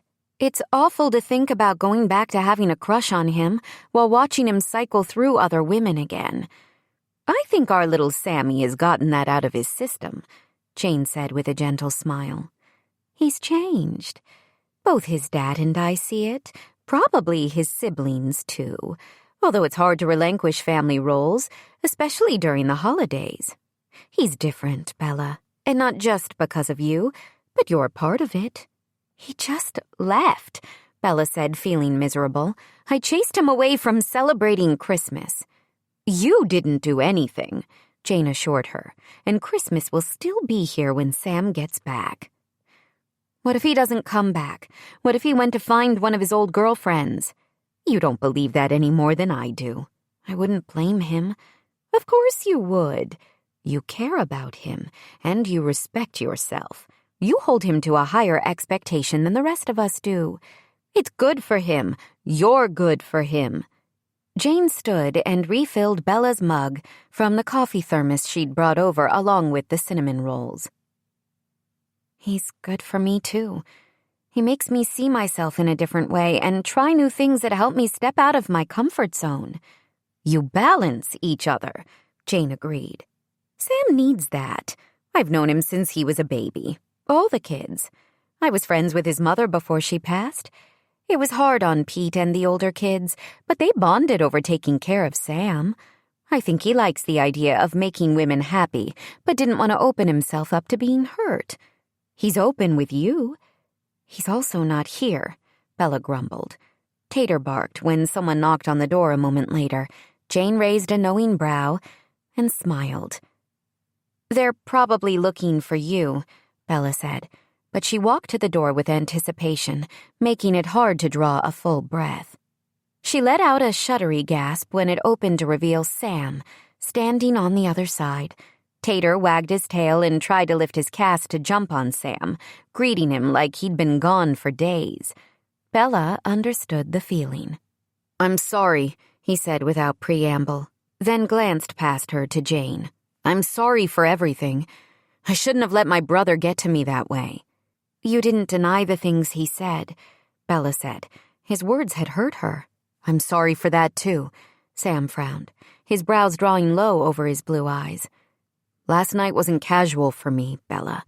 My feelings for you aren't casual, but they're scary as hell because I don't have the best track record, and I don't want to hurt you." Hope sprang to life in her heart, and she pressed 2 fingers to her chest, like she could keep it at bay. "Can you come out here?" Sam gave her a sheepish smile. "I have a surprise for you." With an encouraging nod from Jane, she gathered the puppy and closed him in the house, then followed Sam into the front yard only to stop short. Jake Combs was standing near Sam's SUV in a Vanderbilt sweatshirt, jeans, and flip-flops, holding a guitar and looking nearly as shocked as Bella felt. "Merry Christmas, ma'am," he said in his slow drawl. Merry Christmas." She glanced toward Sam. "What's he doing here?" "I sort of begged him." Sam ran a hand through his hair. "I'm a sucker for a good love story," Jake added. "A love story?" Bella murmured. "The start of ours, I hope," Sam told her. He held out a hand. "The kind where we start as best friends and end as so much more. Would you dance with me, Bella?" It was a simple request, but it meant the world to her. As if Sam could read the emotions tumbling through her, he took a step closer. "Would you give me a chance to prove that you've captured my heart? Please let me try again. I promise I'll do my best to be the kind of man you deserve." Allowing hope and love to pour through her unfettered, Bella put her hand in his. Jake played the first chord of her favorite love song, and she danced on the grass with the man of her dreams. But this was so much better than any fantasy, because it was real. And Sam was hers. Forever, if she had anything to say about it. "Merry Christmas, Bella," Sam whispered, as he placed a delicate kiss on her forehead. The best Christmas she could imagine.